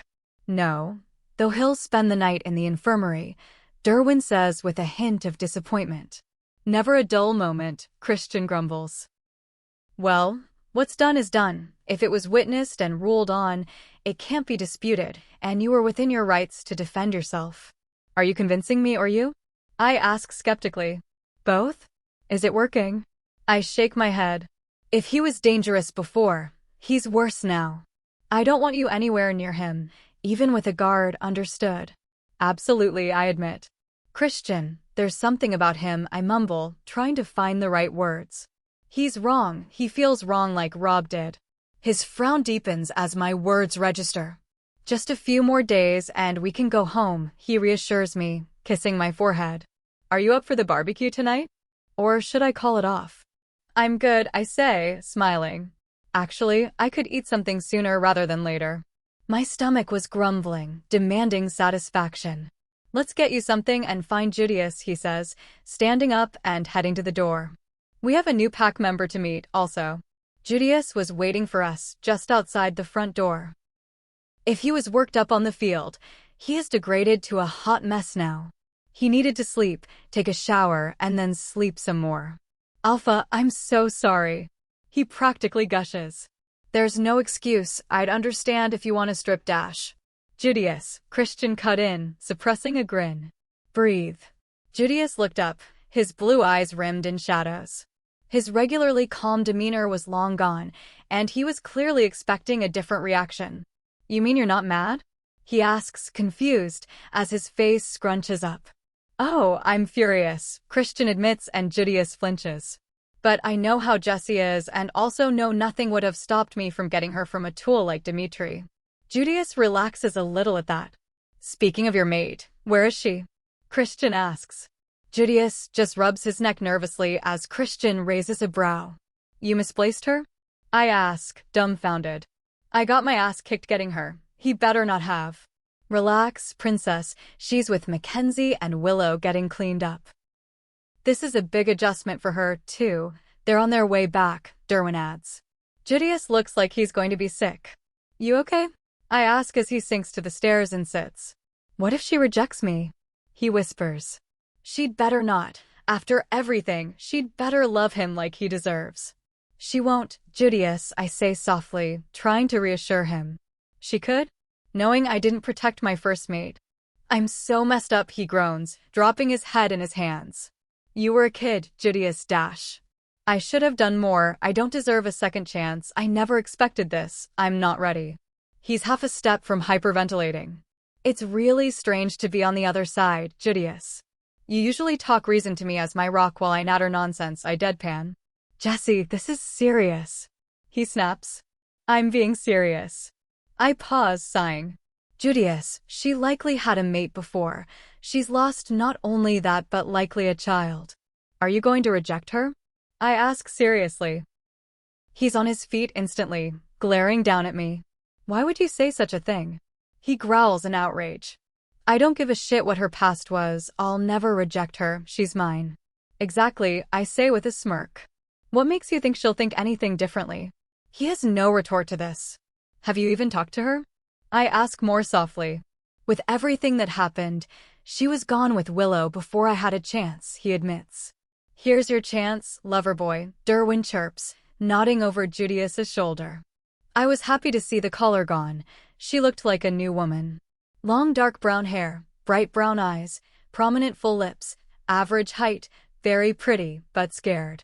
Julius was frozen, awestruck. She could have been a troll in a potato sack, and he wouldn't have cared one bit. Despite his concerns about not being ready, she had him hook, line, and sinker. Clearly, Julius was broken, so I grabbed him and made my way over to them, stopping when she tensed up. Immediately, she dropped and submitted. "Please don't," I mumble, helping her up. She wouldn't look at me. "I'm Jessie, and that's Julius, my gamma." Her eyes snapped wide at that. "Chloe," she whispers. "What's going to happen to me now?" "That's up to you," I say calmly. She looks at me skeptically. "You'd let me leave?" she asks tentatively. Julius tensed up but wisely kept quiet. "If that's what you want, then yes," I reply hesitantly. "But I did get my ass kicked for your freedom, so if you could give us a chance before running away, that would be great." A small laugh escapes her lips at that. "I wish you had killed him," she mumbled, finally looking at me. "He didn't break her spirit, just quieted her for a bit. Good thing Julius has experience with this, dealing with me. Can I get you a drink?" Julius finally asks, snapping out of his trance. She nods and smiles at him, and I swear he's melting in front of us. The two of them head off and settle at a picnic table and talk oblivious to the world. Before long, the barbecue was filling up. Kane and his pack were here, along with Eric and his pack, and several others I didn't know, but Christian apparently knew all of them. Jace and Xavier had rigged up a barbecue pit and were busy whipping up a feast. The drinks were flowing, the food delicious, and the conversations thankfully easy. Several of the Guardians had come over and were mingling. I laughed when I saw Nikita cutting down Dex as he tried to flirt. I was comfortably snuggled up against Christian, just listening to the music and conversation going on around us. Kane had finally settled down with us and was holding Willow close. They looked far more relaxed than when we first met them. "What I wouldn't have given to watch you wipe that smug look off of Dmitri's face," Kane booms. I just rolled my eyes. No one else brought it up, but he would. "What?" he asks innocently. "The prick had it coming," he grumbles. "It was a sight," Nikita chimes in.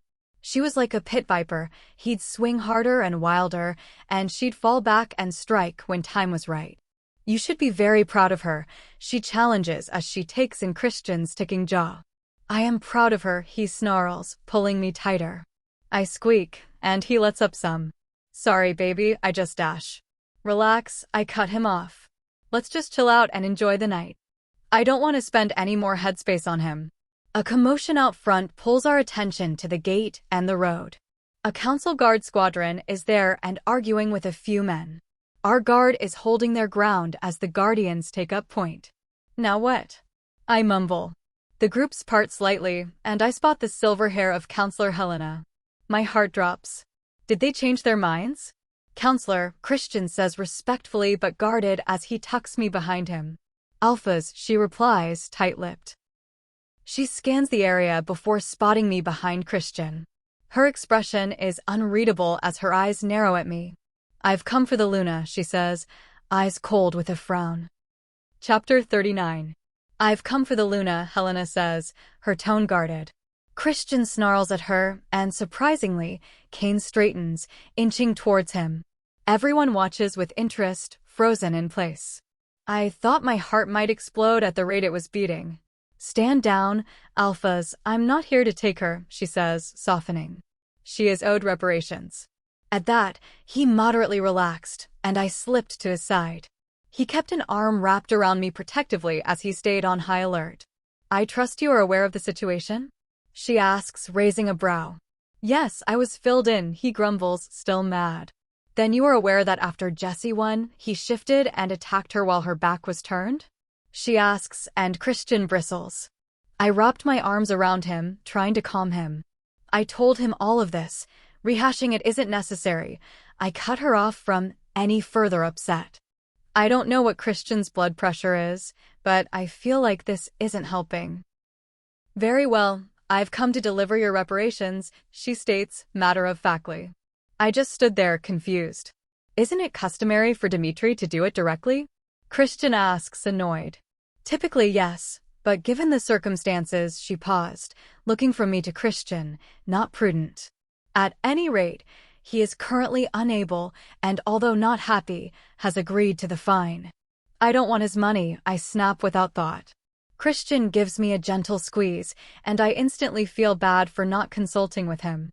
But your challenge wasn't over money, was it? She asks, the slightest glint of mischief twinkling in her eye. No, it wasn't, but then what? I ask. For breaking the rules, he's forfeited his remaining collared females with him. She replies triumphantly. Perhaps he will think twice next time. And he agreed to this? I ask, dumbfounded. Yes. It would have been his only smart move, Christian offered. He views them as property, valuable at that, but a sacrifice he's willing to make to keep his rank and position. Keen observation, she says with a tight smile. Do you still refuse it? We're talking about people here. This feels wrong, I snap. The very thought of accepting them made my skin crawl. What you do with them once they are yours is your own business. Her answer was loaded. Fine, I conceded with a sigh. Christian gave me a reassuring squeeze. Apparently, he approved. The guards parted as 12 women were marched up, heads bowed. They were clustered together, clinging to one another. Some were sniffling, others were silently defiant, and some were flat-out sobbing. I'll leave you to your barbecue, Alpha's Lunas. She left as quickly as she came, accompanied by her guards. A small knot of men remained outside our gates, but I ignored them, instead focusing on the women. Christian walked up to them with me as everyone else just hung back. I caught Judius out of the corner of my eye, standing near with an arm protectively around Chloe. Please, Alpha, we will serve you well too, the nearest woman said, dropping down and submitting as the rest followed. Anger bloomed in me. I should have fought for them sooner. Please get up, I asked as gently as I could, given how angry I was. They hesitantly got up, nervously looking around in confusion. Do you know why you are here? Christian asked softly, clearly in better control of his emotions than I was. No, a different one spoke up. We were just told our ownership had shifted to Stillwater's pack. That's not happening, I snapped, accidentally scaring a couple of them. We do not do this, I gestured to their collars. I walked up to the speaker and looked at her collar, which was simple brown leather with a metal buckle and a small lock. I pulled the dagger out, and she didn't even flinch as I popped the lock, pulling the collar off. Get them off of them now. I snapped. Jace, Xavier, Judius, and Christian stepped up and started snapping locks. Some of the women flinched away, but with a bit of coaxing, they let them work. I gathered the collars and threw them in the fire, unable to tolerate their existence. I noticed several women had followed and were smiling as the collars burned. I didn't know Dash. Shoo, baby, Christian says, wrapping me up in his arms. You did well, we've never done that before, and we're not about to start now. Whatever you want to do, you have my support.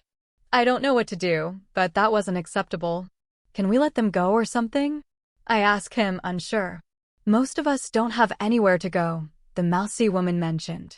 Our packs are gone, or we were rogues to begin with, but our mates are gone. Please don't kick us out, she quietly begs, tears welling in her eyes. No, sorry, I didn't mean it like that. You can stay as long as you want. I just don't want you to think you are prisoners. Jesus Christ, I'm not cut out for this, I groan. You can't do this, a guy called from the other side of the fence. She was promised to me, he snarls, eyes locked on a terrified redhead. Christian steps up for this one. Whatever deal you had with Dmitri is void when it comes to these women. I suggest you take it up with him. They're under our protection, understood? His voice held nothing back. The threat was clear, as was his power. The men watched warily, but eventually all backed down and left. There was one left, but he didn't say or do anything, just stayed to himself. We sent the women in to shower and change, leaving it up to them if they wanted to join the party or stay inside. Most eventually showed up, some mingled, and most sat together, or with Judius and Chloe. After 2 hours, I finally caved and went to the gate. Nate and Liam said the man hadn't said or done anything, just hung out. His sorrow radiated in waves as he outwardly looked stoic. All of Dimitri's deals are void, I announced. His eyes snapped to mine. Good, he says with a sad smile. Then why are you here? I don't know, I guess I just had to make sure she was okay. He mumbles more to himself. I follow his eyes to a doe-eyed blonde sitting with Judius. She wasn't looking at him in fear, but there was a desperation in her eyes. If you so much as hurt a hair on her head, you won't make it back out of the fence, I warn. If she doesn't want to see you, you leave, understood? Yes, Luna, anything you want, I will swear it. He is openly desperate at this point. He followed me up to the main gathering, but Kane blocked our way. Jessie, this is Dimitri's third in command, he warns. Not anymore, he mumbles. Her eyes light up. She was the only thing that he had to keep me there. I'd rather be a rogue than stay. Can I go with him? She asks tentatively. If that's what you want, I say with a shrug. He's my mate, he's never been anything but good to me, she says, smiling. You should stay here. You deserve better than a rogue's life, he deflects. I look to Christian, who's watching but shakes his head. I pause, trying to come up with an option. I know why Christian doesn't offer him a spot in our pack. He feels clean though, like he deserves a fresh start, and so does she. You give up your rank? Eric asks, answering my unasked prayer. It's already gone. I have nothing to offer her, he says, lowering his head. If you are serious about severing ties, we could offer you and your mate a place. Eric has always been an upstanding guy. This just proves it further. I would be an Omega if she would have me. He meant every word. She launches herself at him, and they wrap around each other, trying to be one. Perhaps we should talk further, Eric says, nodding and heading back to his table. After that excitement, things finally calmed back down. People kept joining in. I don't know where we got all the food from, but they did an excellent job. For the most part, people just came by to pay respects and socialize. I stayed with Christian, and together with Kane and Willow, very few people ventured over. I'm sure it was part of their hierarchy that I wasn't aware of. Around 10 p.m., a small group of men came over. I could tell from their energy that this could ruin our night. Kyle, Christian greets, tight-lipped. Christian, he replies and nods. I could feel the tension between the two. They weren't friends, but they weren't full-out enemies either. Luna, he says as he respectfully nods. Jessie, I reply with a small smile, which he returns. I know we've had a colorful history, Christian, but I'm hoping you'll put it aside and hear me out, he starts. Christian's frown just deepens as he growls. You have come to Pos Dash. They're not for sale, I cut in. Surely Dash. No, I cut him off lowly. Then I will challenge. The man to his left spat out. He looked like a younger version of Kyle. I'd wager it's his son. I reject your challenge, Christian grates out. Then you are a coward. He snaps back with venom in his voice. Christian was on his feet in an instant and had the man off the ground by his throat. He was no match for Christian, not on his best day. You'd come and interrupt our dinner, make demands, then insult me? Christian seethes. Are you just dumb, or do you have a death wish? Christian, please. Kyle begs. He's not thinking straight. Christian flung the guy back to Kyle as he glared at them. Leave. Christian growls out. Not without her, he snarls. I follow his gaze to a scared raven-haired girl. She doesn't look keen to go with you, I challenge, raising a brow. But she's mine. He asks, dumbfounded. She has to. I furrow my brow at that. She doesn't have to do a damn thing, none of them do. I rubbed my eyes in frustration. Clearly, they're going to bring a fair amount of trouble while we're here. Well, let me at least talk to her. I'm sure I can make her see reason. His eyes have softened from blazing determination to desperation, the same desperation I'd seen in Judius. Such a softie. Not now, peanut gallery. I frown at him for a moment before I head off to her. Stay, I snap at him as he tries to follow. I'm sorry, Luna, I didn't know Dash.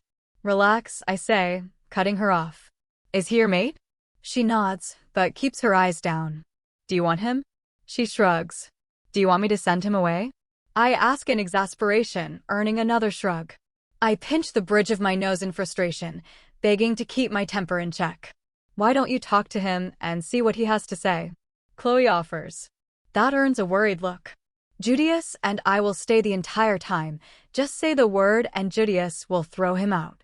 Okay, she says quietly. I wave the guy over. Just talk, no demands. If she says go, you leave, got it? He nods, not taking his eyes off of her. Judius won't hesitate to remove you if you overstep. My head is really starting to ache from the stress and the messed up day. I walk back over to Christian, who gives me a concerned look. I think I'm calling it, I say quietly to him. Enjoy yourself, stay out of trouble. He scoffs at that. Luna, before you go, Kyle cuts in. I wonder if we couldn't settle this? There's nothing to settle. He will either win her over the old-fashioned way, and she'll go with you willingly, or not at all. I didn't want him to think there were any workarounds. Even still, I don't want to be indebted. What is it with you guys and debts? I grumble, cutting him off. There are no strings attached. Why? He asks skeptically. You'd prefer to be a puppet? I ask, dumbfounded. Well, no, but why would you give away such a valuable asset and ask for nothing in return? He wasn't goading me. He really couldn't fathom my motives. She is not an asset. She is a person who doesn't deserve to be treated as anything less. If by some chance he does win her over, he'd better treat her like a queen, or I will come for her. I let the threat hang, as his gaze went to Christian, who remained impassive. Don't look to him, she is plenty threatening enough, or did you forget how this started? Kane asks with a smirk. Understood. We do not partake in that practice. As the future Luna, she will be treated very well, he assures us. If you'll excuse me, I say, heading for the house. What a cluster this was turning into. I can barely manage myself, and now I'm responsible for a mini-pack. Technically, you're responsible for all of Stillwater Pack already. They are just another drop in the bucket. Yeah, but causing all sorts of waves. Fought for one, ended up with 12 more. One mated to Judius, another to the X-Gamma, and a third to the Alpha Sun. Kyle's words about them being assets bothered me mainly because he's right. Mates to 2 Gammas and an Alpha. That's powerful leverage in the wrong hands. Dmitri definitely qualified as the wrong hands. He'd have no issues manipulating that to his advantage. It worried me to think how many other secrets like that he held. Chapter 40. By morning, I was feeling quite recovered. Christian had left early for his meetings, and Claire had settled the women. Shockingly enough, Judius had hit it off with Chloe and was off together somewhere. So much for Gamma Judius, he has other priorities now. I think I can stay out of trouble for a day. Your track record says otherwise. So, what are you doing today, Jessie? Claire asked. Dunno. I haven't had a chance to spend much time with Ethan, so I'll do something with him. May do some archery too, I mused. Nathaniel did seem quite hopeful, and he was a great opponent. Christian wants 2 guards with you at all times off grounds, she says apologetically. I nodded. I picked at some leftovers for breakfast, not wanting to go to the pack house. Claire just watched me from the counter as she drank her tea. What? I finally asked. Nothing, just that tonight is the ball and dash. Really? I groaned. I was just hoping that you'd be open to going now. I mean, you've done so well here, I figured it would be a breeze now after pinning Dmitri. She trailed off with a nervous laugh. I don't think so, I don't have a dress or anything. I'm just not feeling it, I mumble, trying to ignore her disappointment. When Ethan finally got up, he wanted to watch a movie, and his go-to was Avengers. I've seen it often enough that I can quote it. I think I even fell asleep. Willow texted, and I'm currently on my way with her, Nex, and Soraya to do a little practicing. This time, I've brought the bow Mackenzie made me. Willow will be able to use it better, too, being very close to my height. I was beginning to think you weren't coming, Nathaniel said, stepping away from the tree he was leaning against. What can I say, it was a slow morning, I replied nonchalantly. I bet, he says with a knowing grin. The bastard knows all about what went on with Dmitri and everything else yesterday. Are you mental? He's a counselor, Soraya hisses. I shrug. I won't cower from him. It's just a round of archery. I pull out my bow and hand it to Willow. She's as awestruck as I was when I first saw it. Her fingers trace the elegant silver scrollwork on the ebony staff. That's quite a bow, Luna, he says, raising a brow. How is it you possess a guardian's bow? He practically growled, guardian. It was a gift after Derwin broke mine. He looked barely satisfied by that answer. What's the deal with the Guardians and Council? I ask boldly. I think Soraya might burst into flames at any moment. Nathaniel laughs. You are refreshing. I don't think there's a single alpha here who would dare ask that, he says with a mischievous glint in his eyes. I'm told I'm reckless. You're the first to say refreshing, I deadpanned. I do not have the polish to play politics and games, nor the experience in your world to be in the know. Short answer is they've been butting heads long enough that no one really remembers what started it. His answer feels like a half-truth. You speak as though you're not on the council, I say, raising a brow. Right now I'm just a guy shooting a couple of rounds for fun, he says in exasperation. Right, I concede. We did just that, shooting several rounds till my shoulder started to ache. He was perfect, possibly even better than me. Willow was right, on a bow, he was stripped down to the basics, a happy guy just doing what he enjoyed. I almost pitied him as we packed up, and he slipped back into his role. I'll see you tonight, he says, nodding. To my confusion, he elaborated. The ball? Oh, I don't know, I mumbled. Well, hopefully, he said with a chuckle as he walked away. You really do live to make life interesting, Soraya grumbled, leading us to the pack house for lunch. I just shrugged. Hell has frozen over, there is actual food here I can eat. I just opted for some grilled chicken and roasted veggies. It sounds basic, but it was done perfectly. I can't believe you're not going tonight, Willow whined. Good luck, we've tried for a month solid, even found the perfect dress and everything. She put it back, Soraya added. It was gone when we went back, that's just the Cosmos way of saying don't go, I said with a shrug. We could have found you another dress, Soraya grumbled. I've done enough shopping to last a lifetime, thank you very much, I say, faking a shudder. She rolls her eyes at me and throws her hands up in surrender. Are you sure, baby? Christian asks for the 100th time. I don't like you just sitting here alone. Christian was finishing up getting ready. He looked terrific in his black tux. The green tie made his hazel eyes pop. Amazing isn't a strong enough word. I wanted to jump him on the spot. Keep looking at me like that, kitten, and neither of us is going, he says with a cocky grin, as if I needed motivation. I straightened his tie before caressing his cheek. His lips were on mine in an instant. His kiss was firm and demanding, making me weak in the knees. Reluctantly, he pulled back, grumbling as he rested his forehead on mine. Go, have fun, I said, and he grumbled. I'll be here, well rested, when you get back, I say suggestively. His eyes darken instantly as he drags himself out of the room. He had to head over with Jace early.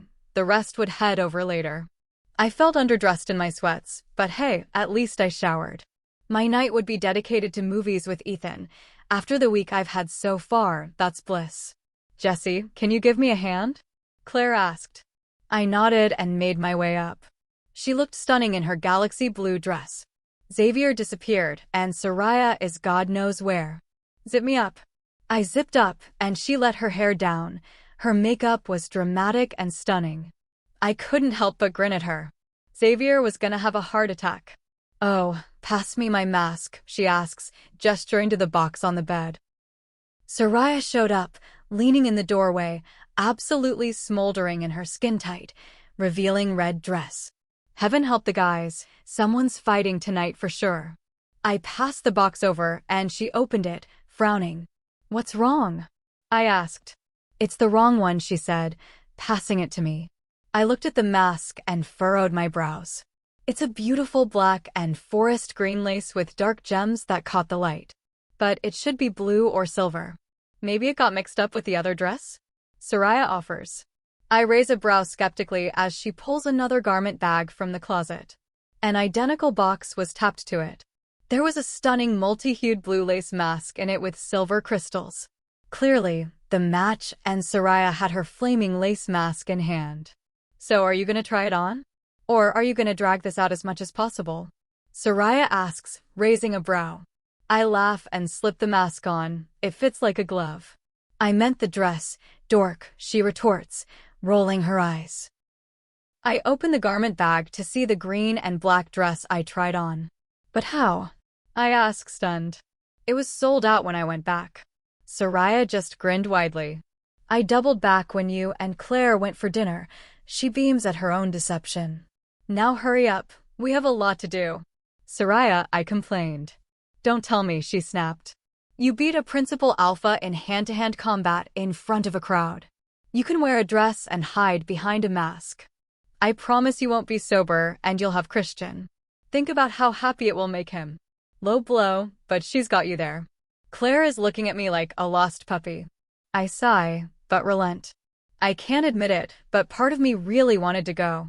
The next hour was spent in a whirlwind as they did my hair and makeup and helped me into the dress. Midway through, Xavier knocked, but Claire sent him on with the rest, stating wardrobe issues. I guess we'd be fashionably late. When they were done, I didn't recognize myself. My hair was up, but the pins could be pulled to let it cascade down my back. The smoky eye made my eyes practically glow gold. I nearly died when she picked a bold, deep red lipstick, but the color popped, giving me a vintage beauty look. I left them to it as they nattered on about colors, foundation, and setting. It was like a foreign language to me. I only ever wore light makeup. Apparently, the lipstick was kiss-proof, with no smudging, which sounds like a safe bet. Princess, Derwin called softly from the doorway. He was a sight to be seen in his green guardian dress uniform. He should wear this constantly. His smile was dazzling. What are you doing here? I asked, surprised. I thought I'd ask if you would do me the honor of letting me escort you, he said, holding out an elbow. Absolutely, I beamed at him. He said, frowning at me as he took me in. I started to panic that something was wrong. Something's missing, he mused. He pulled a black velvet case from his inner jacket pocket.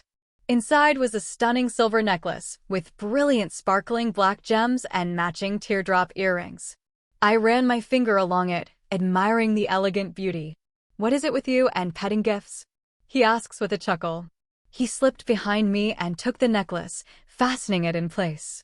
It hung perfectly, setting the lowest gem just between my breasts. It's far too fancy, I stammered. Fit for a princess. Earrings, then let's go, he says, smiling. Dex and Damon were waiting by the front door to escort Claire and Soraya. By the time we arrived at the pack house, I was deeply regretting this decision. My skin felt like it was crawling and my heart wouldn't settle. Breathe, Jessie, Damon teases as he grabs my wrist. I felt the familiar warmth as he flooded me with his calming energy. Can't I just keep you all night? I ask hopefully, but he chuckles. We can go to the bar for now, let you get your bearings? Claire offers. And a drink, she offers at my hesitation. You came. Willow squeaked as she bounded over to us. She was sunshine embodied in a bright yellow gauzy gown. Christian is gonna stroke, Kane said, grinning. He cleaned up very nicely, his russet hair was slicked back, and the yellow accents made his amber eyes glow. He said you weren't coming? He challenges. I surprised myself, I admitted with a shrug. After a couple of shots and a drink, I started to get more anxious. My thoughts kept drifting to Christian. It was beyond time to find him. Claire had gone to see Xavier as soon as we got there, and Soraya left quickly after. Ready, princess? Derwin asked, holding his arm out. I can't help but roll my eyes at him. Why do you call me that? I ask, mildly annoyed. Haven't figured it out yet? He asked with an air of mischief. Other than to annoy me? I asked honestly. Jessie, what am I? He asked in all seriousness. Besides a dork? I teased. A guardian? And what do guardians do? He asked, staring at me intently. Guard the royals? I asked. Exactly, your family and precious, and I will do everything in my power to make sure you're safe. The sincerity in his voice was sobering. There was no cocky mask. So let's go, princess. I want to see the look on my baby brother's face when I walk in with you, he said with his usual smug grin. Garrick's right, green is your color, he says with a wink. My heart raced and my lungs refused to work correctly as we came to the door. My nerves were right on edge as Derwin led me through the double doors. I had hoped that I'd feel more hidden with the mask on, but that wasn't the case. I froze and hung on to Derwin for dear life. The doors opened onto a landing of a grand staircase that led to the ballroom below. It was the largest and most elegant room I've ever seen, and I was far too sober. Princess breath, Derwin whispered, breaking me out of my personal freak-out. "You're not alone, I've got you." He gave me a minute to catch my breath and headed for the stairs. "Thank God I'm in heels." "I won't let you fall," he said with a chuckle as if he understood my fear. I scanned the crowd, hoping to pick out Christian, but all I saw were a lot of eyes staring back at me. The women were all dressed in different gowns, but the men were all dressed so similarly. Add to that, most wore black masks and the lighting was poor. I was yuckered. "Look who finally made it out of the bar," Soraya teased. My eyes drifted to a dapper next behind her, standing incredibly close. I couldn't help but raise a brow at his red tie and vest that matched her dress. "I see why you were in such a hurry to leave it," I say with a raised brow. Nex was smoldering next to her, eyes trained on her with a cocky, crooked grin. "Don't you have an alpha to find?" she asks, ever so slightly flustered. "Point me in a direction," I asked. She nodded further down the right side, silently pleading for me to go. I grinned and left her to it. Thankfully, the crowd gave way as we made our way further in, probably due to Derwin's size and energy. I'm glad he knew where to go. I was too short, even with heels, to see anything and was lost in a sea of black tuxes. "How can you even tell where he is?" I ask as we aimlessly wander. He taps his nose. "Why is it a masked ball if you guys can just smell who it is?" "Because it's sexy and mysterious," he says with a grin. "You have to admit I look good." "You do," I admit. "Very dashing. The sooner you drop me off at Christian's, the sooner you can go on the prowl." "The night's still young," he says with a wink. "Though it looks like it's about to begin." He stops and nods ahead. His back is to us, but I spot Christian dead ahead. He's holding his head high, cocked to the side as he scents the air. He is perfection. My heart flutters in anticipation. "Brother," Derwin calls as he kisses my hand before releasing me. For the second time with Christian, time slowed down in this surreal moment. He turned towards us, the soft light casting him in the most flattering light. He looked like he was straight out of a fairy tale. His stubble-covered jaw was darker in the low light, and the black mask set his hazel eyes off perfectly. I can't help but notice his tie and vest matched my dress. He stands there staring, frozen in place. "Well, if you don't want to claim her brother, I'll just show her a good dash." Chapter 41. "Well, if you don't want to claim her brother, I'll just show her a good dash." Christian growled, swiftly closing the gap till he was standing inches from me, staring down at me like a hungry predator. His eyes flickered from hazel to brown as Cyrus fought to surface. "Baby," he paused as his eyes raked over my body. "You look ravishing," he says, wonderstruck. "Are you planning on just staring at her all night, brother?" "A mate as beautiful as her is meant to be enjoyed and appreciated," Derwin chided. If looks could kill, Derwin would have been a pile of bloody goo on the ground at that moment. "People are staring, Christian," I whispered, noticing the ring of eyes around us. If I could have, I would have burst into flames. "Let them," he growled as he swept me up. In his arms, everything disappeared. There was only him and the music. His kiss was so tender and soft, and it erased all doubt I had in coming here. "As long as I'm with Christian, I'll be fine. Dance with me?" he asked, smiling down at me. I nodded, not trusting my voice, and he led us to the floor. It was a slow song, so an easy starter dance. He dropped a hand slowly down the back of my dress, running his fingers along the laces. I saw his eyes darken, and he rumbled in approval as he settled in the small of my back, pulling me tight. We swayed to the music for a moment before he nuzzled my neck, sending shivers down my spine. "You're testing me tonight, little one," he growled delightfully against my ear. Technically, I picked the dress first, the lingerie came later. I gasped as his finger dug in, pulling me tighter. "Thank you for coming tonight." "Turns out I wanted to after all," I said with a slight giggle. "Soraya got the dress, and they waited till after you were gone to spring it on me." He looked thoughtfully for a moment before speaking again. "That explains why Xavier insisted on my tux color," he replied. We danced like that a little longer before I dropped my head to his chest. In such a short time, this man has become my everything. "Mind if I cut in?" Jace asks. The man looked straight off the cover of GQ. Christian considered it for a moment, but eventually handed me off. My elf, you look stunning tonight, he said as he took me in. You don't look too bad yourself, I replied, grinning back at him, hoping the dim light hid my blush. We finished the dance, and just as we did, he broke off. I don't know about you, but I could use a drink, he said, still holding me tight. I just nodded. Why don't you head over to the table and I'll get us around? Thanks, Jace, I said, stepping up on my tippy toes to place a light kiss on his cheek. His twinkling gray eyes snapped wide as he locked eyes with me. For everything. I've never really stopped to thank him, but he's done so much. I'm a woman of action, more so than words. I'm sure he knows I appreciate him, but I want there to be no doubt. For the dance, for preparing me for this dumpster fire. For dragging my timid ass out into the middle of the woods to go skinny dipping. I couldn't help but laugh at that. He had recovered and was grinning ear to ear. So much of who I am today, I owe to you, I whispered. He tucked a stray hair behind my ear and ran the back of his knuckles down my jaw. My elf, you were always there. You just needed some help to dust yourself off. I was only too happy to do it. Look at you shine now, he said as he beamed at me. His words struck deep. Jace is such a goof. Sincere Jace knows all the right words to bring on tears. None of that, he says, hugging me tightly. Tonight is for celebrations. Go, I'll be there shortly. He released me from the table and left for the bar. I found Christian, Xavier, and Claire at a table, chatting away. His eyes lit up as they landed on me, and he had me on his lap a moment later. He felt so happy. It's nice to not be the source of stress for once. You were supposed to pull the pins, Claire chided, pulling the hairpin, sending my hair cascading down my back in soft curls. Christian ran his fingers through it, sending shivers down my spine. Kane brought Willow over and took a seat just in time for Jace to show up with drinks. He wasn't messing around. There was a bottle of fine whiskey with several shot glasses.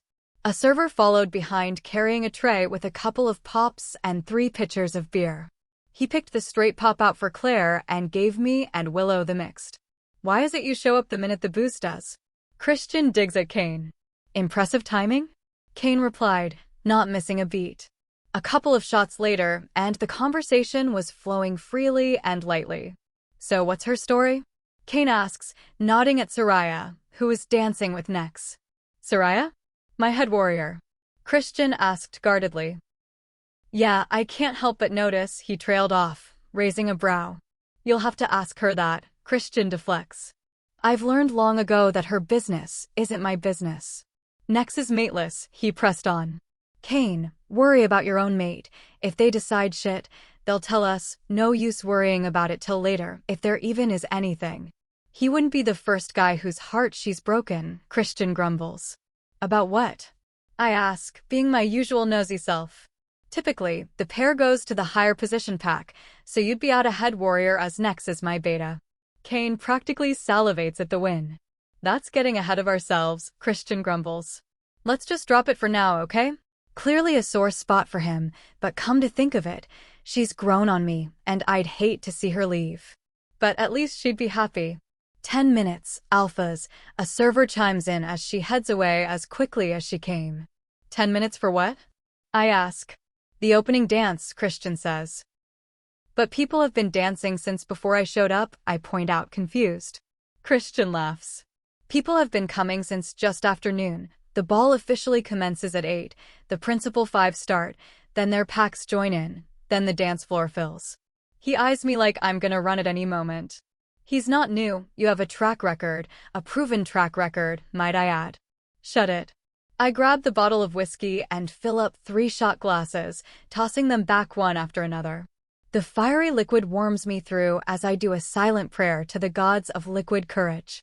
Please don't let me fall, I whisper, begging, eyes locked on him. Never, baby, I've got you, he says with a smile. You ready? No, I admit, but let's go before I change my mind. He chuckles, grabs my hand, and tucks me in front as he ushers me to the cleared dance floor. Just breathe, baby, he whispers as he grins at me.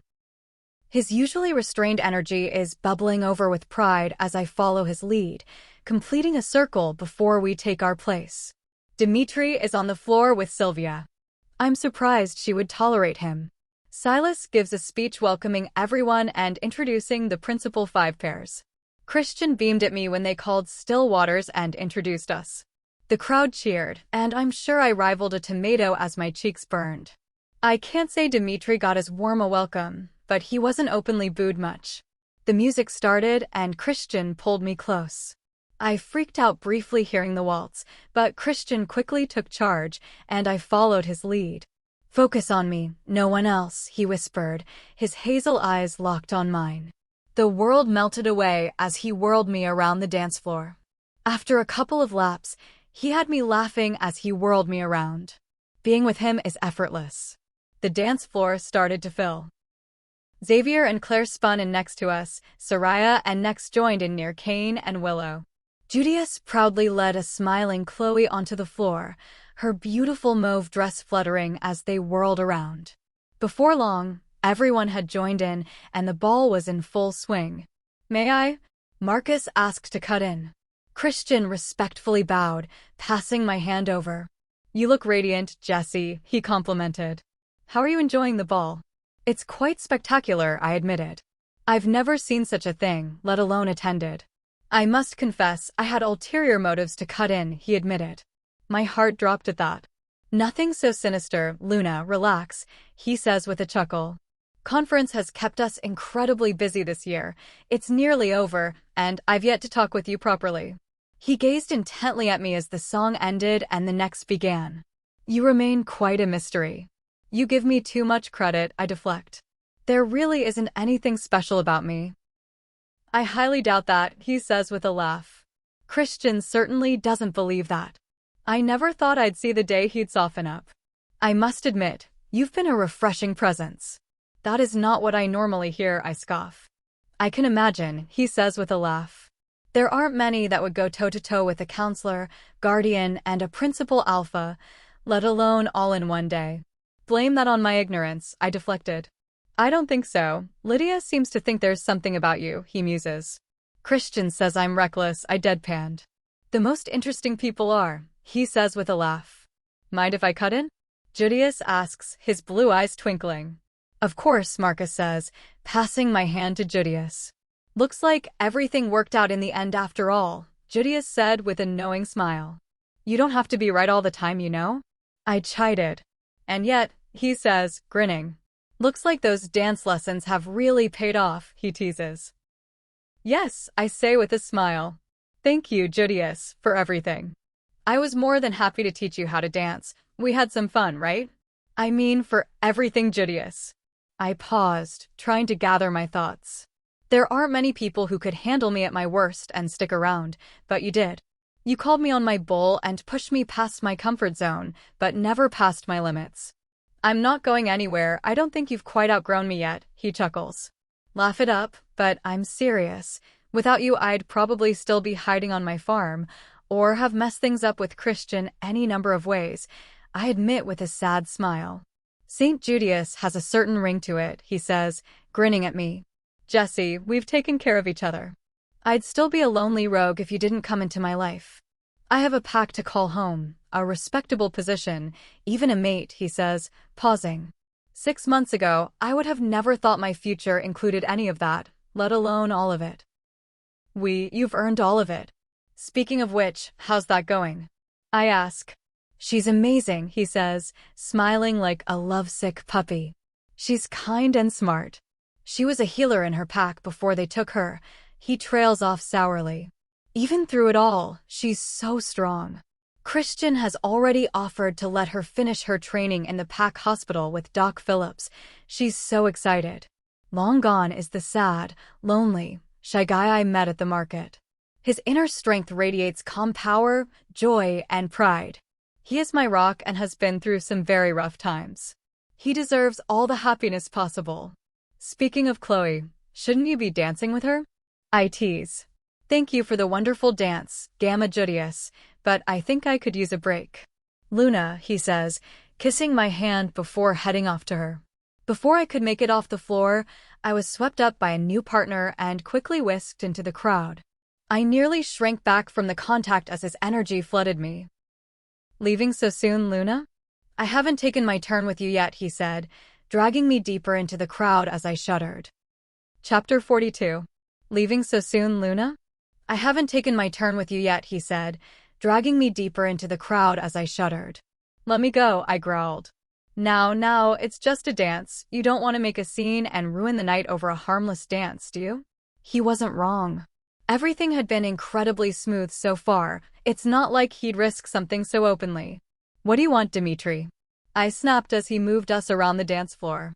So many things, Jessie, he said cheerily. But it seems as though I've underestimated you, he growled.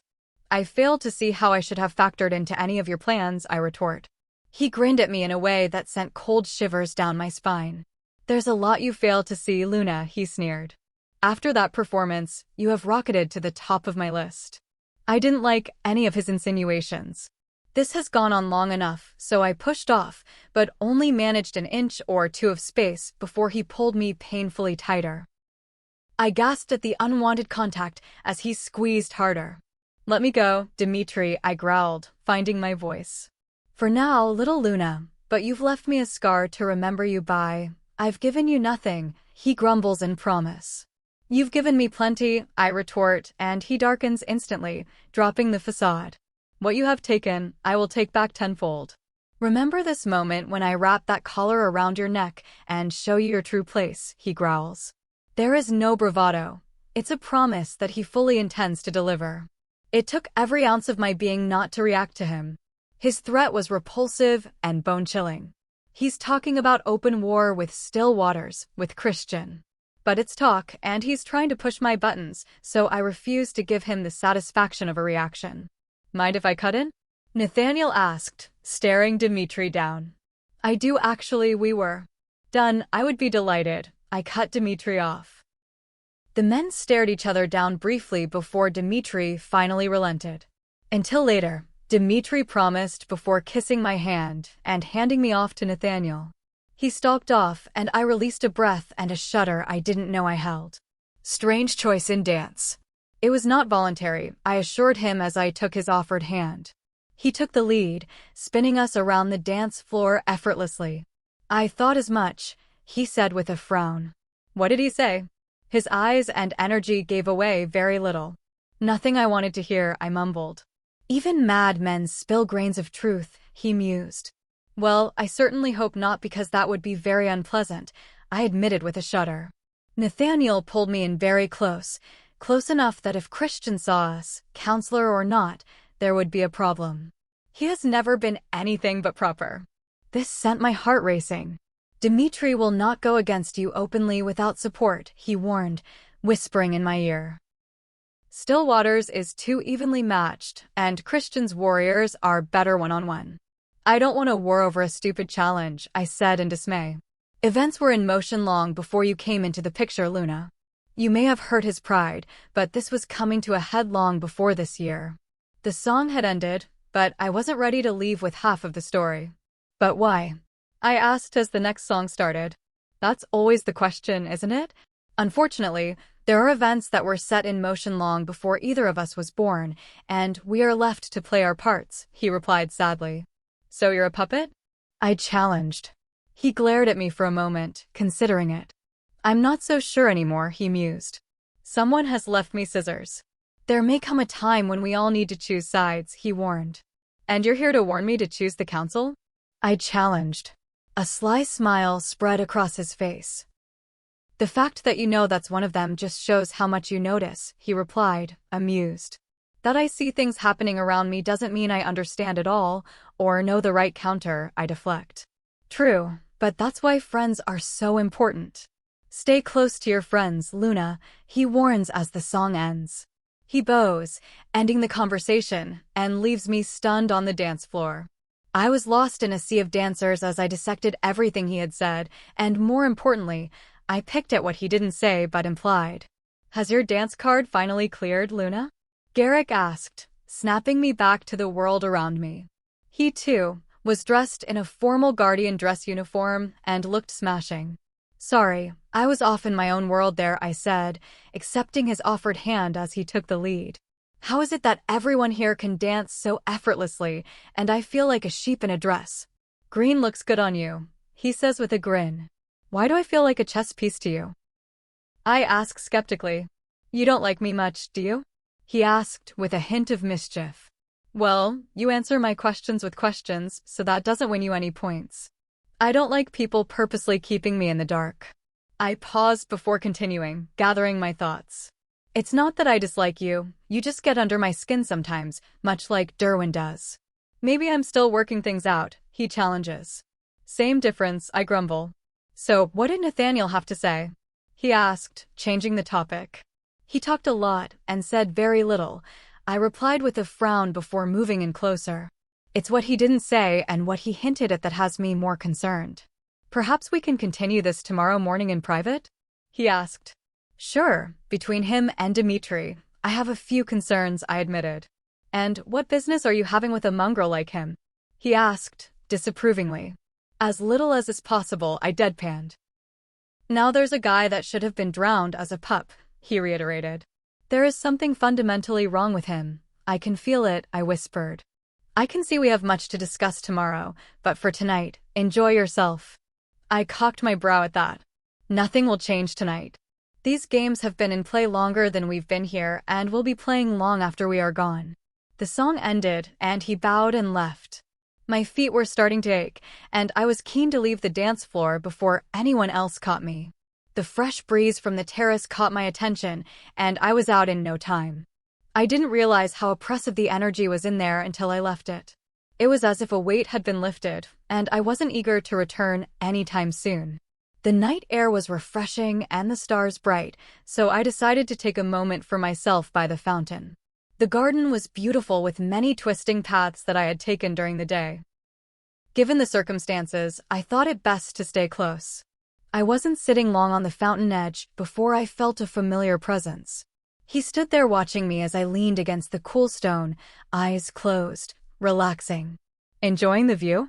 I teased. Immensely, Christian replied with a chuckle as he walked over to me. Everything okay, baby? Yeah, just needed a break from dancing and all of that, I admitted. I never thought I'd dance so much in my life. Are you having a good time? He asked hopefully. Better now, I replied with a sly smile. He grinned back at me, sitting down next to me, drawing me tight. I'm so proud of you, baby, he said, tucking stray hair behind my ear. I nuzzled into him, earning another chuckle.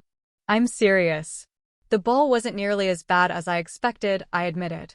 It's actually been pretty fun, but that may be the shots talking.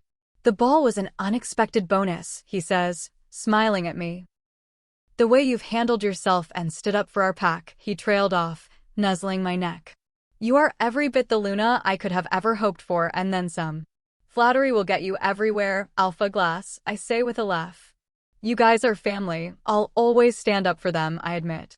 It's true, in such a short time, I have become so close with all of them, even Soraya. The thought of people disrespecting them sets my temper on edge. He lifts my chin and captures my lips with his, setting a fire within me. His lips moved slowly and sensually as his hand caressed my cheek. I feel him press something into my palm and close my hand. What's this? I ask, pulling back and looking at my hand in his. Even in the dim light, I could see his excitement, uncertainty, and nervousness in his hazel eyes. A promise, he whispers. You're my everything, baby. I know you need time, but when you're ready, I'll be waiting. His eyes twinkled in anticipation as he released my hand. Slowly, I opened my hand, and my eyes went wide. There was a stunning silver ring on a silver chain. Beautiful blue, teal, and green stones were woven into an elegant twisted band. It's beautiful, I whisper, looking up at him. His regular guarded eyes showed every emotion as he searched my eyes for a reaction. I kissed him deeply, breaking his gaze, the heated kind of kiss that leaves you breathless. I don't need time, I whisper as my heart pounds. I may not know everything, but I know exactly how I feel about you. He was on his feet in an instant, with me wrapped in his arms as his lips crashed down on mine. His joy hit me in waves as we kissed. Baby, you don't know what this means to me, he whispers, caressing my cheek. He beamed at me, and in that moment, everything was perfect. The love and joy washing over me from him was overwhelming in the best way. We stayed wrapped up together, enjoying the stars and each other for a while before he finally broke away. "We should get back," he says as he clips the necklace in place. I can't help but grin as my fingers trace the chain before landing on the ring. The whole thing feels surreal. The ball was still in full swing, but I'd had enough dancing and my mind was elsewhere. Things were going to change, but at that moment, I felt like as long as I had Christian, we could handle anything. "Let's get out of here," he mumbles in my ear after another hour of small talk. I was only too eager to go. Back at the house, Christian stopped to talk with Jace, Xavier, and Claire in the kitchen while I slipped up to the bedroom. I didn't get far, only managing to take off my mask and the jewelry that Derwin had given me. I caught Christian's hungry eyes in the mirror as he watched me. He stepped up against me, and I tilted my neck to him as he brought his lips down to it. Sparks erupted at the contact, setting off goosebumps in their wake. My fingers snaked around the back of his neck as I melted into him. He carefully swept my hair to the front as his fingers got to work on the laces on the back of my dress. They carefully worked until I was free. His gaze darkened as he slipped my dress off, causing my heart to flutter. "So beautiful," he whispered, gazing down at me. He ran the back of his hand down my jaw, trailing down my neck before tracing the chain down to his ring. Sparks danced between us wherever his skin touched mine. My breathing quickened as I slipped his tie off before slowly unbuttoning his shirt. He watched me intently, willing me to hurry, but I was savoring this moment. He closed his eyes and rolled his head back as I ran my hands across his muscular chest, slipping them over his shoulders. He practically purrs under my exploration as I slip his shirt the rest of the way off. His lips are on mine as my fingers fumble with his belt. He's faster and has my bra off before I finish his belt. Every touch sends shivers down my spine, straight to my throbbing core. He starts nuzzling and nipping my neck, and my fingers forget how to work as my breathing gets shallow. He has us naked and on the bed in the blink of an eye. Sex has always been a passionate flurry with him, hard or soft. There's always a sense of urgency for satisfaction, but not tonight. Tonight, his hands and lips worship every inch of me, leaving me a moaning, panting mess. His eyes keep flickering brown as Cyrus surfaces. "Patience, kitten," he mumbles as he trails kisses down my neck. His slow exploration is the best kind of torture, but I ached for more. When his lips worked their way to my breasts, a soft moan slipped out as I arched my back. His rough hand needs the other as he takes my hardened nipple and bites down lightly. I gasp as the sensation shoots straight to my core, causing me to clench down. I cave first, pulling him down to me, needing more. He'd set my body on fire that only he could put out. Without breaking our kiss, he slipped in, swallowing my moans as he filled me. His pace was deliciously slow as he thrust and ground against me, stoking my fire. There was something so sensual about his movements tonight. His pace picked up as we built towards our release. My breath came out in shallow, panting moans as I neared my peak. He sat back, pulling me up with him, never missing a beat. A final hard thrust had me coming undone as he dropped his face to the crook of my neck, inhaling deeply. I bared my neck fully to him, knowing the love bite of his release would come. My arms were snaked around his back, holding on for dear life. He grazed my neck with his canines, sending shivers down my spine, stoking my fire back to life.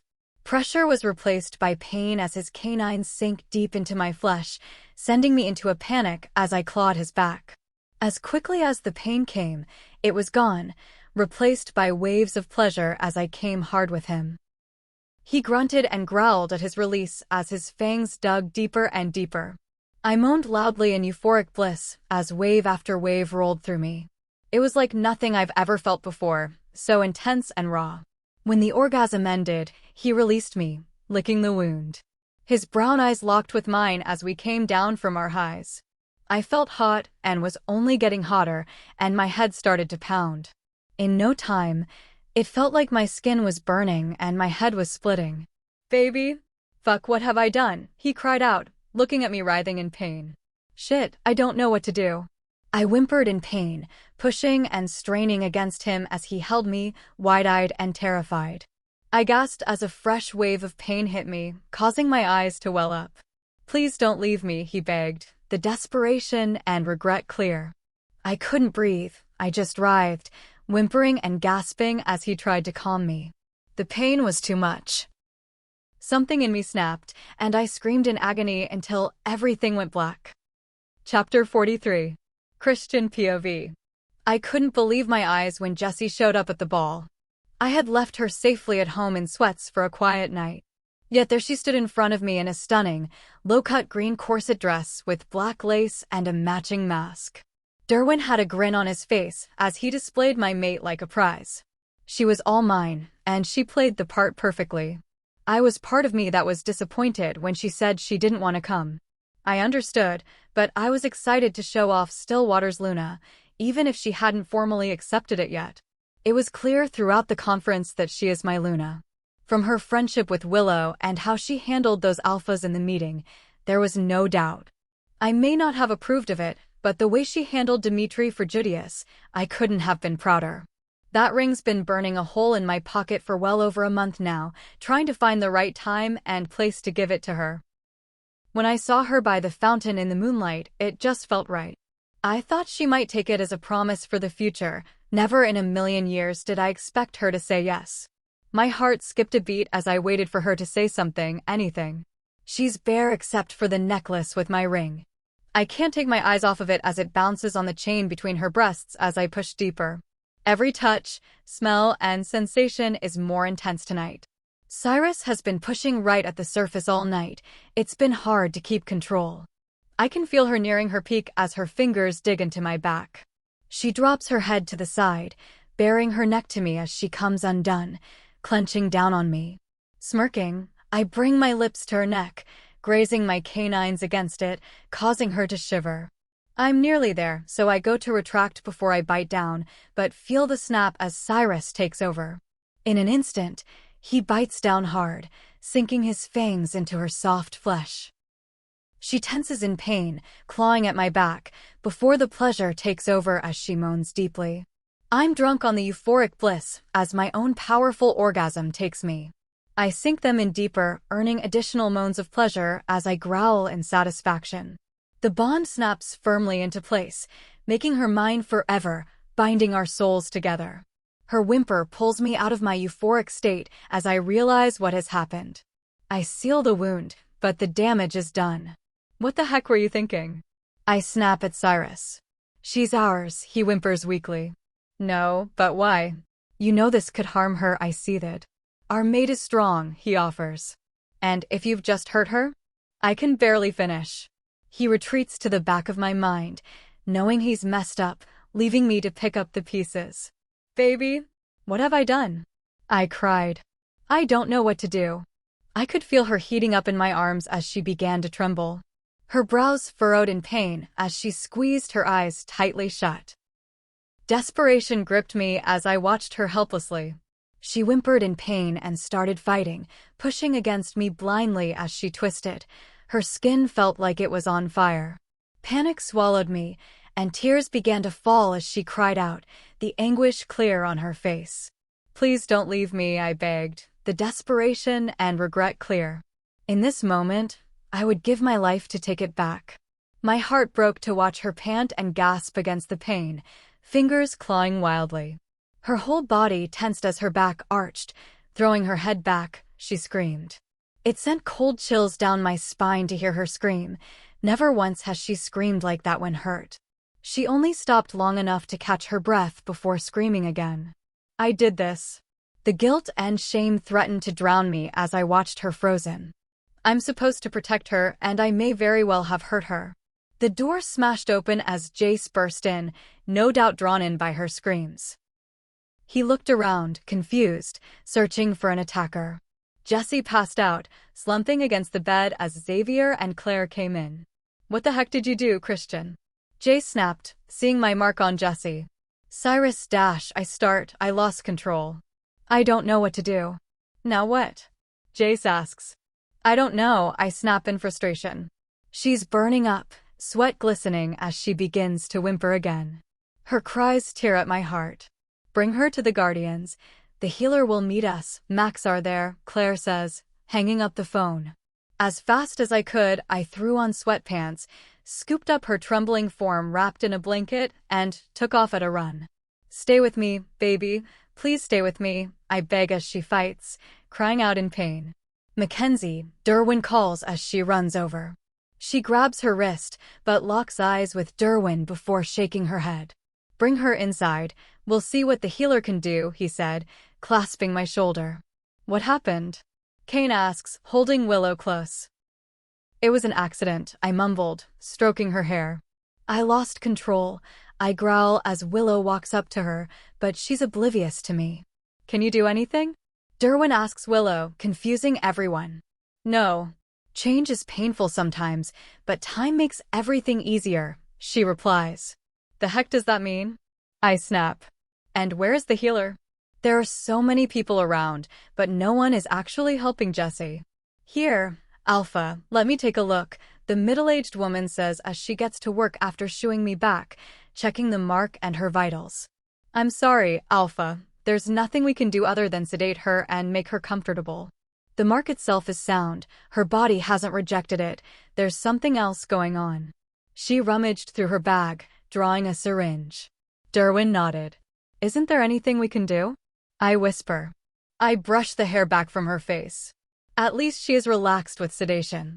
"Just stay with her. It's up to the goddess now," she replies sadly. "Have faith, Alpha. She's no doubt a strong woman." The room slowly emptied, leaving us alone. She looked so small on the bed, so helpless. I was supposed to protect her, but instead, I put her here. This isn't the first time I've sat at her bedside, but it doesn't make it any easier. She always comes back to us, though, Cyrus piped up. "I can't handle you right now," I snap back.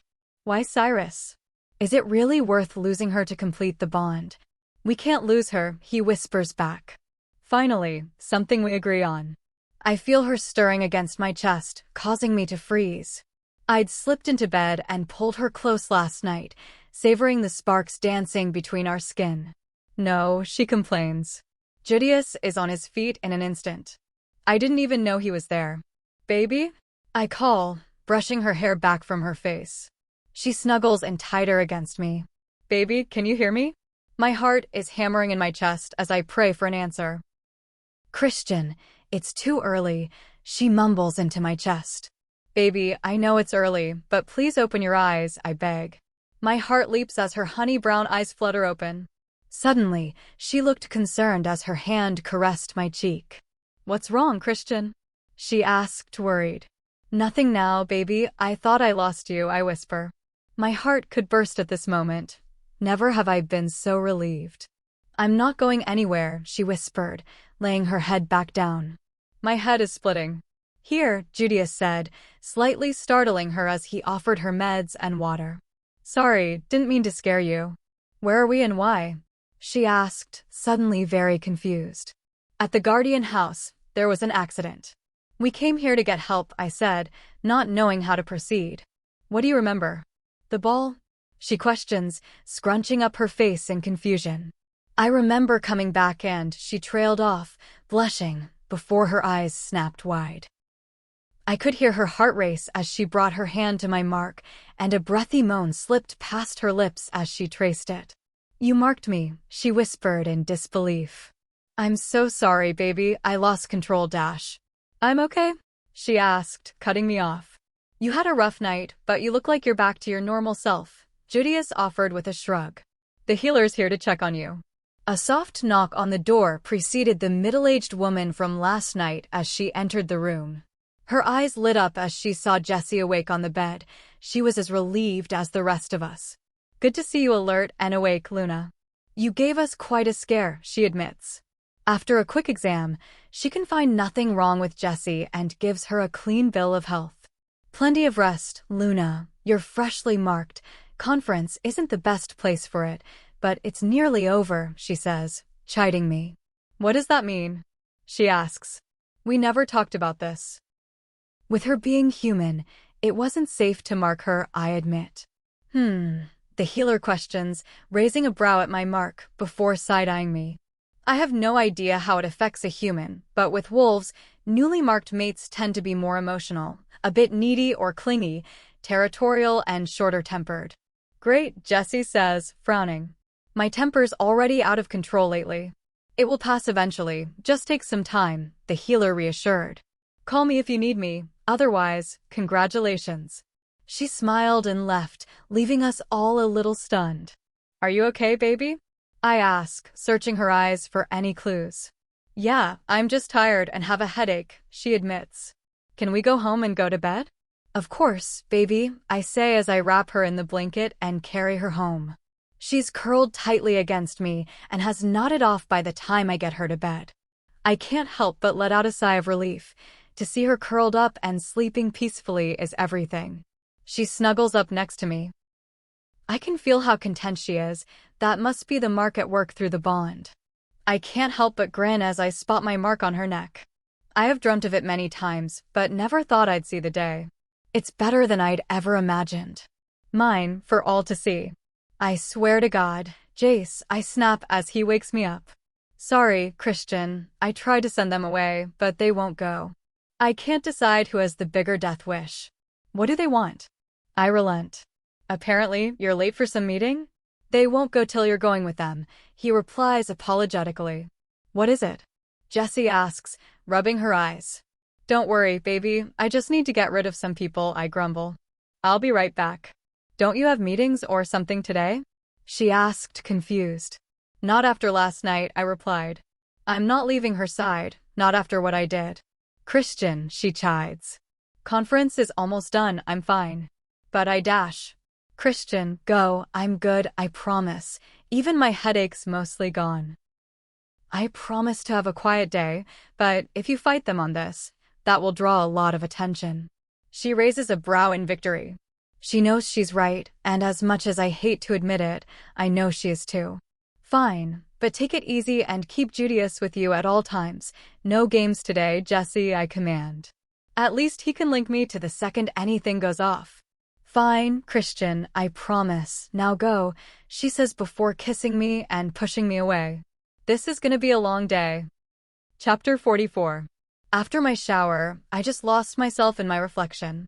We hadn't really talked about marking. It was taken off the table before it was even a topic. He had flat out refused to talk about it after Mackenzie dropped the bombshell that it had killed most human mates. I was surprised to see it was already healed.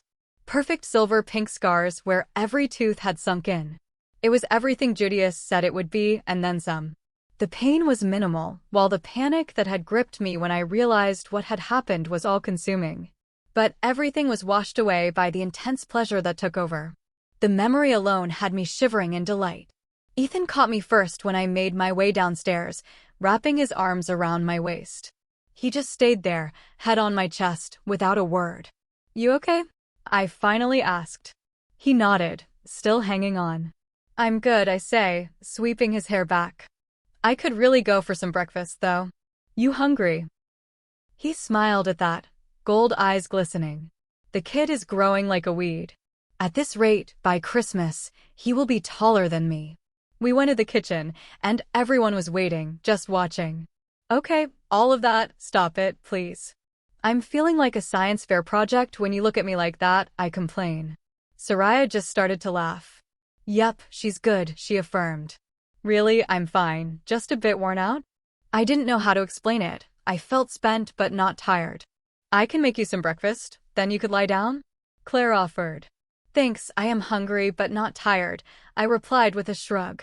Turned out I was pretty ravenous and ate almost twice my usual breakfast. True to my word, I spent the rest of the morning with Ethan watching Infinity War and Endgame.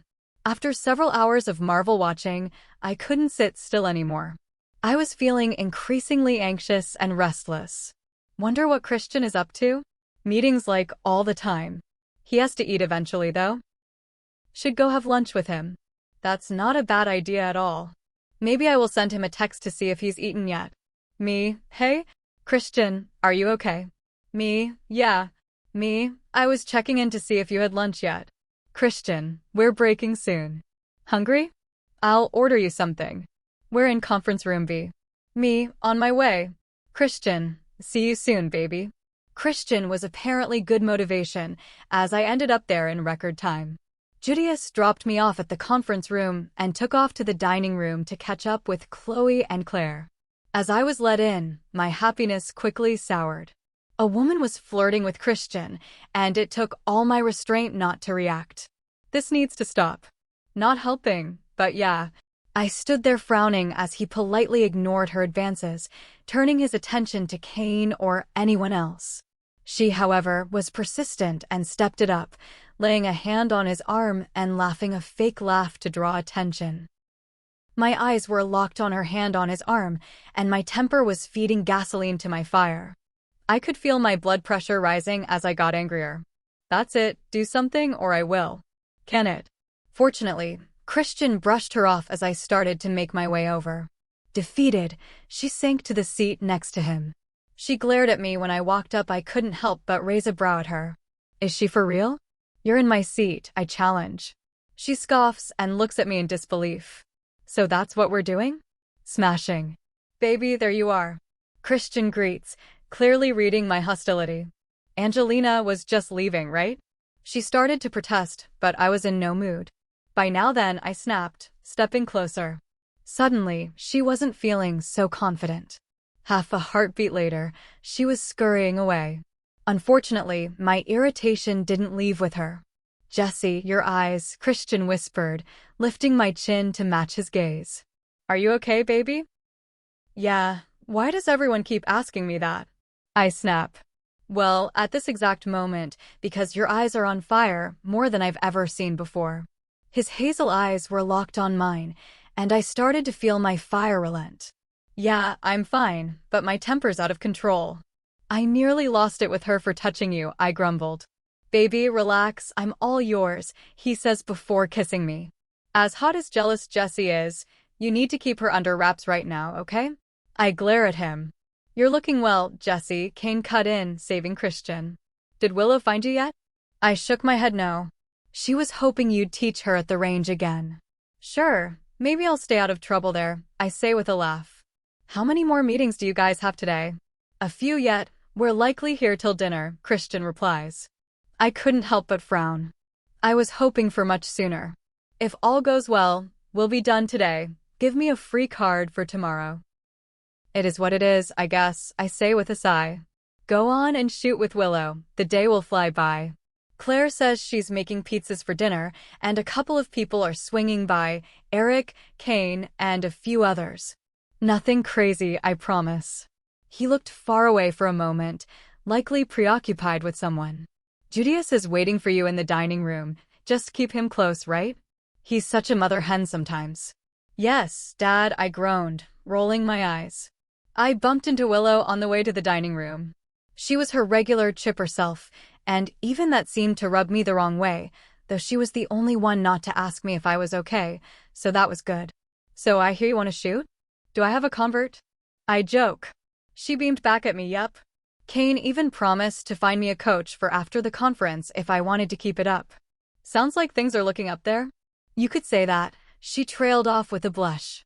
Hot damn, go Willow. So you guys completed Dash. Not quite. I didn't want to mark him at the conference. His temper is already so bad, she admitted. Don't blame you there. I knew I had a short fuse, but this is ridiculous. Absolutely everything is setting me off, I complained. Was it like this for you?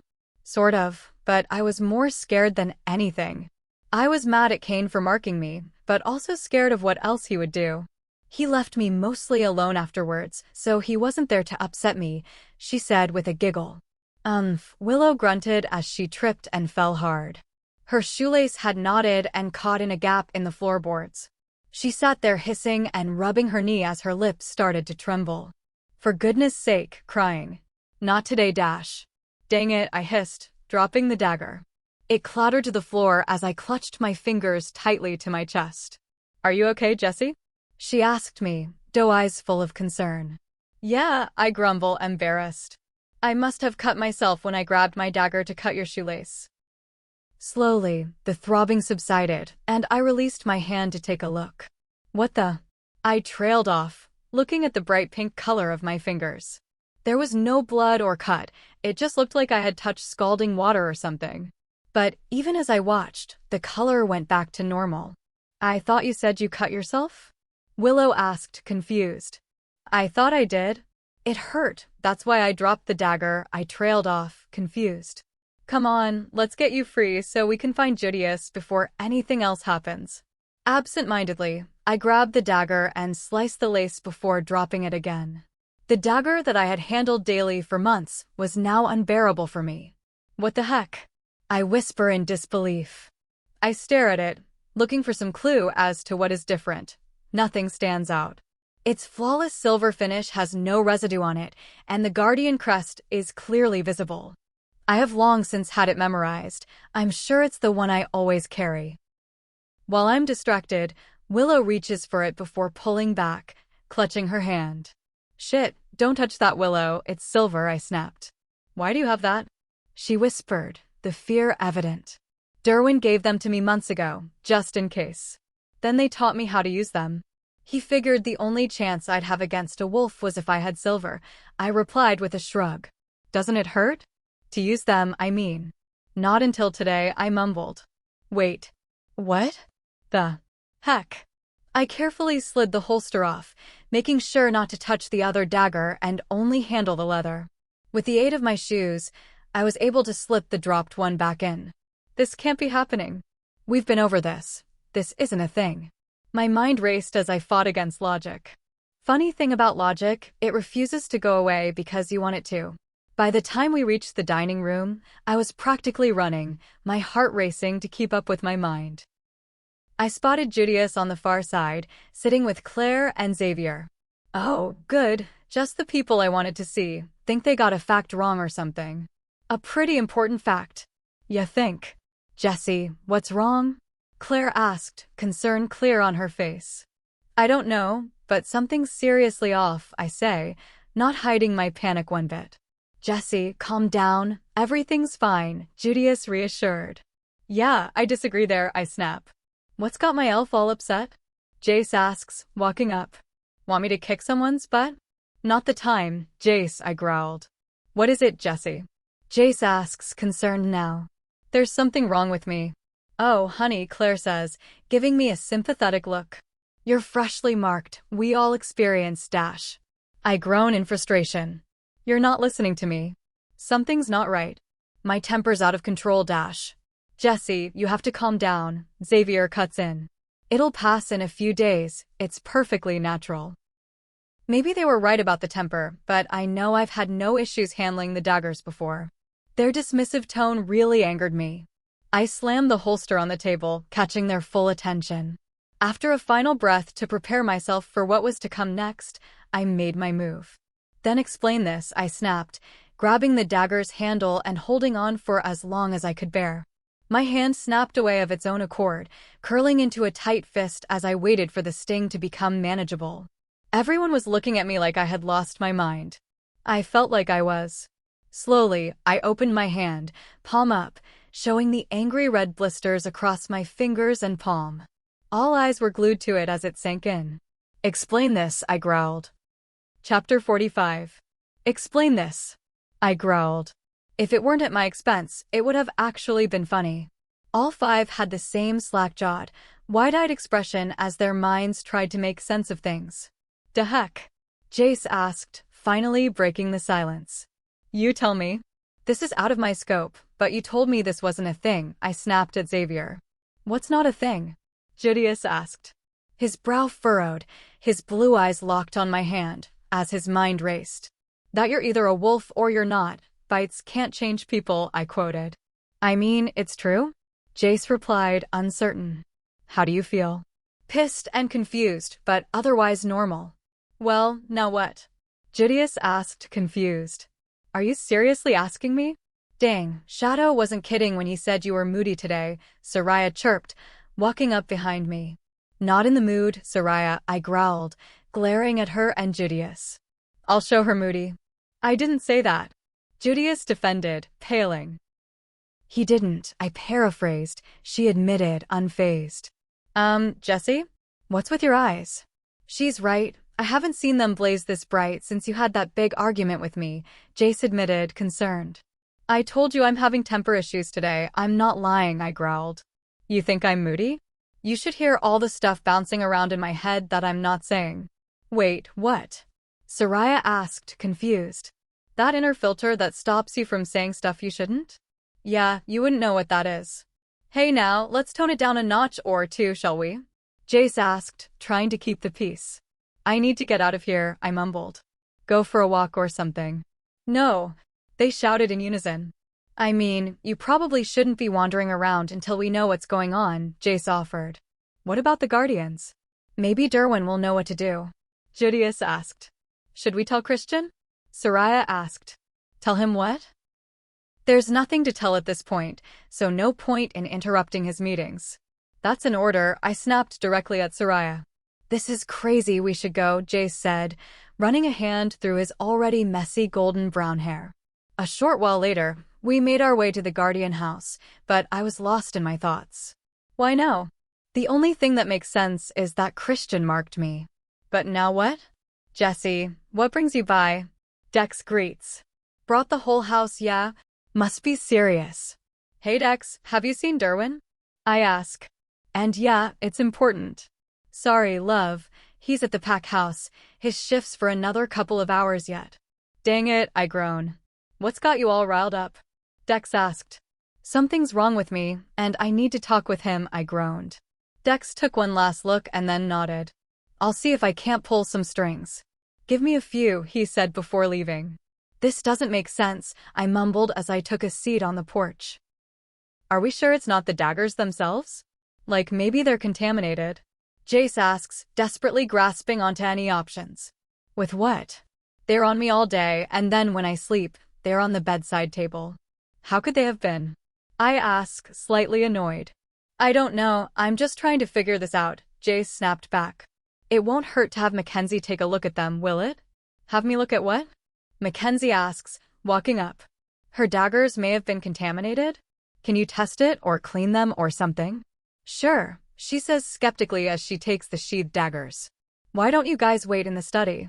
Derwin's on his way. After pacing for almost 20 minutes in the study, Derwin finally showed up. I'm not sure what Dex said to get him here, but his regularly guarded expression was replaced by concern. What's wrong? He asked, cutting straight to the point. Me apparently, I replied with a sigh.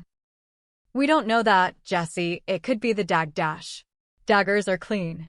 I can't find a trace on them anywhere, Mackenzie cuts in, tossing them onto the table. How about we start at the beginning so we're all on the same page, Princess, Derwin suggests. I think Christian's bite is changing me, I blurted out.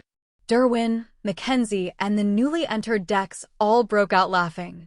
Love, it doesn't work like that, Dex chokes out between laughs. But dash. No buts, Princess, this isn't the movies. Dex is right, it doesn't work like that, Derwin replies. Then explain my hand? I question, showing him my burned hand. He raises a brow. Explain what? I mean it's a bit dirty but dash. The heck? I heal fast now too. What are you talking about? Derwin asks, annoyed. Her hand was burned, we all saw it, Judius defended. She showed us how the dagger burned her hand. I swear, there were burns there just like 45 minutes ago. Don't believe me? Fine, I growled.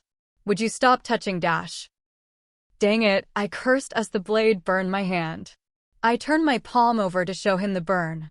For the first time since I've known him, he was speechless. But how? Dex asked, dumbfounded. I was hoping you'd tell me, I mumbled. All I know is I was able to handle them yesterday, and I can't today. The only thing that's changed is that Christian marked me. Well then, Mackenzie replied with a frown. Take these in the meantime. She swapped the daggers for 2 others, presumably only silver-bladed, as she touched the handles. I'm gonna have to check with Garrick on this. You've got me stumped, Derwin admitted. Let me see your hand? I lifted my hand for him to inspect closely.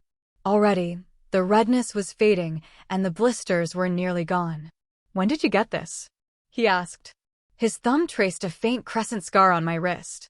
I don't know. How do you not know? Do you seriously remember every scratch and scar you have? I asked, annoyed. Yes, and they've all got good stories to go with them, Derwin says with a frown. Well, I'm not you. I don't keep track, and since I've known you guys, I have added an awful lot of new ones. I don't remember that one, Jessie, Judius chimes in. Can we focus on the real problem here? I probably got that when the 3 rogues attacked me in the woods. I paused, rubbing my forehead, just what I needed, another headache. Here, Judius says as he passes me a couple of tabs and a glass of water. What are you? A walking pharmacy. Derwin chides. Don't be an ass, Derwin. I have a shit memory. I'm glad he has foresight to keep meds handy. At the rate I'm burning through them this week, I'll need a refill by the time we get back. Overall, they had been increasing in frequency and severity.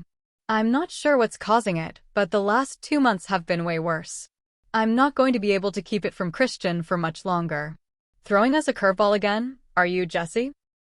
Garrick asks as he walks in. I'm not in the mood to play games, Garrick, I say, exasperated. I assume Derwin has told you the situation? He has, he replies with a guarded look. And what? He replies with a shrug. Garrick, please just give me a straight answer for once, I beg. I've got no answers to give, he said with a shrug. You are a problem. Are you kidding me? I snapped and turned to leave, but Derwin stopped me. Move, Derwin, I need to go. To where, princess? He asked sympathetically. Somewhere, anywhere to calm down. Even I know I'm irrationally pissed, but he's not helping. I feel like my skin's crawling, I mumbled, dropping my gaze. I couldn't get a handle on my emotions, and the lack of control just fed my anxiety. Stay close, Garrick said, studying me. Something's up, we'll figure it out, Jessie. With that, I frowned and left. I didn't even know where I was going. I just needed to go or do something. My temper was relenting, but I was still agitated and restless. Judius agreed to walk around with me, but they all kiboshed my sparing. I could feel my energy building, and I was beginning to think that if I didn't find a release for it soon, I'd explode. Christian's meeting finished early. He's on his way, Judius informed. Let's head back. They'll have him filled in by the time we get there. Good, 'cause I don't think I can deal with that again. My temper is just now manageable, I mumbled. It'll be fine, Jessie, Judius said, squeezing my hand. If nothing else, Christian should be able to relax you some. God, I hoped so. Being this worked up is starting to take a toll on my nerves. By the time we got back to the Guardian house, Christian had been brought up to speed. His hazel eyes were locked on mine as he searched me for any signs of issues. I'm so sorry, baby dash. Relax, I'm mellowed out again. I feel fine, just no longer able to handle silver. Where's Garrick? I asked, scanning the group. He's gone to make some calls. Brother, why don't you take your mate home while we look into this? We can let you know as soon as we find out anything. Come on, baby, Christian said, wrapping an arm around me. He turned and led us on the short walk over to our house. By the time we got there, I was thinking of different ways to burn off this energy. His scent was even more enticing than usual, and he looked so damn good in this suit. He'd look even better without it, not wrong. Can we go upstairs? I asked quietly. He raised a questioning brow before nodding. Whatever you want, baby, he says with a smile. No sooner than the door was closed, I pulled him close, needing the connection. My hands roamed freely as I felt his warmth spread through me. His hands found my waist, pulling me closer, his eyes locked on mine, intense and loving. I've missed you, he whispered, his voice low. And in that moment, everything felt right again. Chapter 46. Christian POV. I watched as Jessie pulled away from me on the bed, eyes watering. I could feel her pain, confusion, and anger through the bond. She felt rejected, and it tore at my heart. Baby, please, I whispered, desperate to comfort her. Mate, do something, she's in so much pain, Cyrus whimpered. His own desperation was not helping me one bit. I'm trying, I snapped. But she's pulling away, she thinks we don't want her. Why? She whispers to Jace, her voice laced with pain and confusion. Tell her, I linked him. She deserved to know. I refuse to hide anything from her. This is my fault after all. You sure? Yeah, she has the right to know, I linked back. Because you're getting ready to shift, he says apologetically. I don't understand, she whispers as her shoulders slump. Her fire's gone out, leaving her confused and hurt. Why don't we get dressed and hear it straight from Garrick? I ask, sliding closer to her. She doesn't pull away this time, so I wrap my arms around her. Give us a couple of minutes, we'll be down as soon as she's ready, I link Jace. Take all the time you need, just keep her calm. Garrick and their healer are waiting downstairs. Once he left, I turned my attention back to Jessie. She was quietly staring at the bed, but her emotions were reeling. I just held her tight, stroking her hair while she fought to gain control. Baby, I promise when this is all over, I'll take you away somewhere. Just you and me, no distractions. She looked up at me with those honey brown eyes, and I saw hope. I have a nice little cabin on a lake, and we can swim and fish. The night sky is so clear you can see more stars than you've ever dreamt of, I trailed off, caressing her cheek. Sounds beautiful, she whispered. You'll love it, baby, just you and me, I promised. Come on, let's see what they've found out. She gets up and dresses quickly, brushing her hair back. Her eyes show all her uncertainty as she looks at me by the door. Baby, everything's going to be okay, I promise. No matter what, I'll be with you, I'm not going anywhere. Everyone will be with you every step of the way, and whatever comes, we'll face it together, I said as I looked deep into her eyes, willing her to believe me. Her eyes watered as she fought her emotions. I could feel her fear and uncertainty through the bond. Her panic had her on the edge of terror. Jessie, you are not alone, I said, pulling her closer.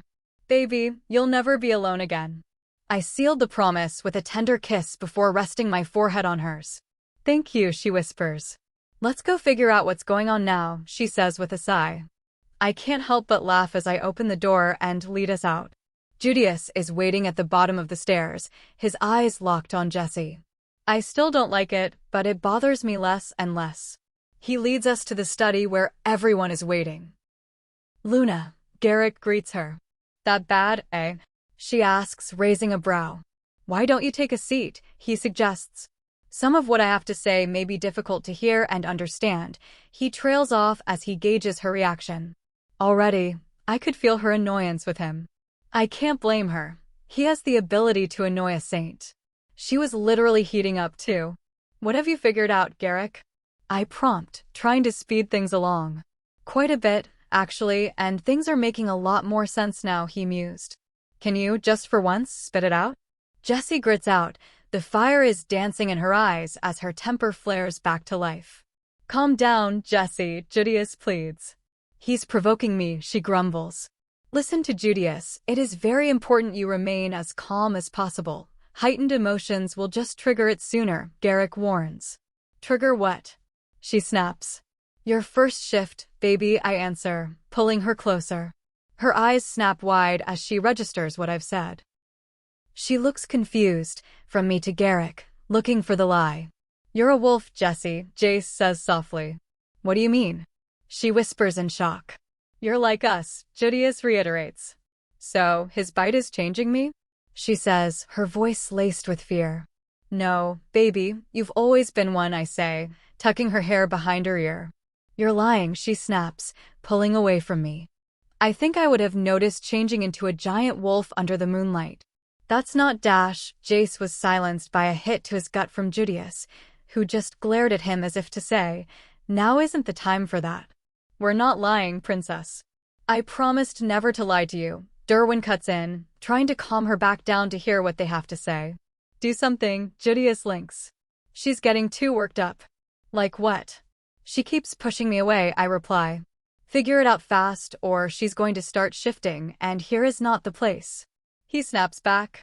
Baby, I whisper, grabbing her hand. I've got you, you're not alone, okay? Her eyes soften ever so slightly, but I'll take that as a win. Slowly, I pull her to me, sitting her on my lap as I let my scent and touch work their magic through the bond. Her head drops against my chest as she slowly relaxes. But how? She finally asks. I'm not 100% sure, if I'm being honest, Garrick starts. We suspect it has to do with Christian marking you. Subconsciously, she brings her hand to my mark, and I can't help but feel pride as she shivers in delight as her fingers graze it. You grew up with humans, right? Garrick asks, and she nods. The formative years between a young child and their wolf are pivotal. We think that without a pack's guidance, or at least a parent, something happened to damage your bond. Without the connection, you couldn't access her, but you were also immune to our weakness, namely Silver. He paused there, letting it all sink in. She was handling it better than I expected. We think by marking you, Christian helped to repair the bond. Now what? She asks. That's the question, he replies cryptically. I'm not being deliberately obtuse. You're just in uncharted territory. Usually, we shift around puberty. Some a bit earlier, on rare occasions, a couple of years later. In even rarer cases, the bond is too weak and they never manage to shift. You are anything but weak, Soraya says with pride. But I might not? She questions. I'd be willing to bet money that you will. It's just a matter of when, Jace answers with a grin. You're already showing signs. Mood swings, your eyes keep switching, your temper is insane, and you're burning up, aren't you? Yeah, she mumbles. It's okay, baby, we've all been through it, we'll help you. But it would be best if we didn't have to do it here, I admitted. Is it going to hurt? She asks as the panic wells in her again. I'm not going to lie, it's not easy the first couple of times, but it's different for everyone. If it's a forced shift, then it'll be worse, I say. Forced shifts happen with extreme emotion. That's why why you can't, dash. Please, not now, Soraya says in frustration. Jessie growled against me as she took it all in. So, what am I supposed to do? Relax? Try and keep as calm as possible at least until we can get you back home, dash. Seriously. We don't leave until after dinner tomorrow, she yells. My skin feels like it's crawling, and I feel like I could explode at any minute. I've got all of this pent-up energy, but I can't do anything with it. We have to be careful, I try to diffuse. First shifts can be unstable or difficult. Yours being so late, it could be a challenge. You don't need the added stress of being here. What I need is some sort of release, she snaps, pushing away. But I'm not allowed to do anything.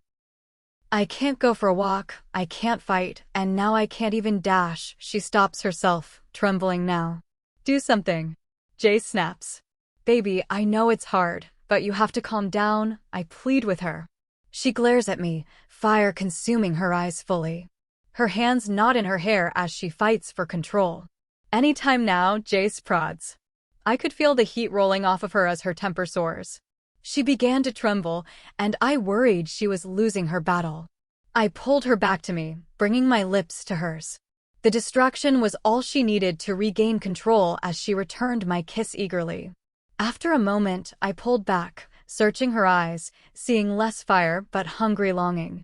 I know it's hard, baby, I started. I was worried about how she would take this next bit. We can give you something to help, I whispered. You want to drug me? She asked, voice laden with pain. You did this to me, and you would just sedate me, so I'm not a burden? Her eyes blazed brighter as the fury and panic bloomed in her. Baby, we don't want to, but we're running out of options if you can't calm down, I try to reason with her, pulling her close and wrapping her tightly. I'm desperately hoping the mate bond can calm her down, but the turmoil boiling back through it tells me she's spiraled. Enough. Sedate her before she shifts, Garrick orders. The healer draws a syringe and hesitantly approaches. Please, no Christian, she begs in my arms. Her eyes locked on mine as they welled with panicked tears.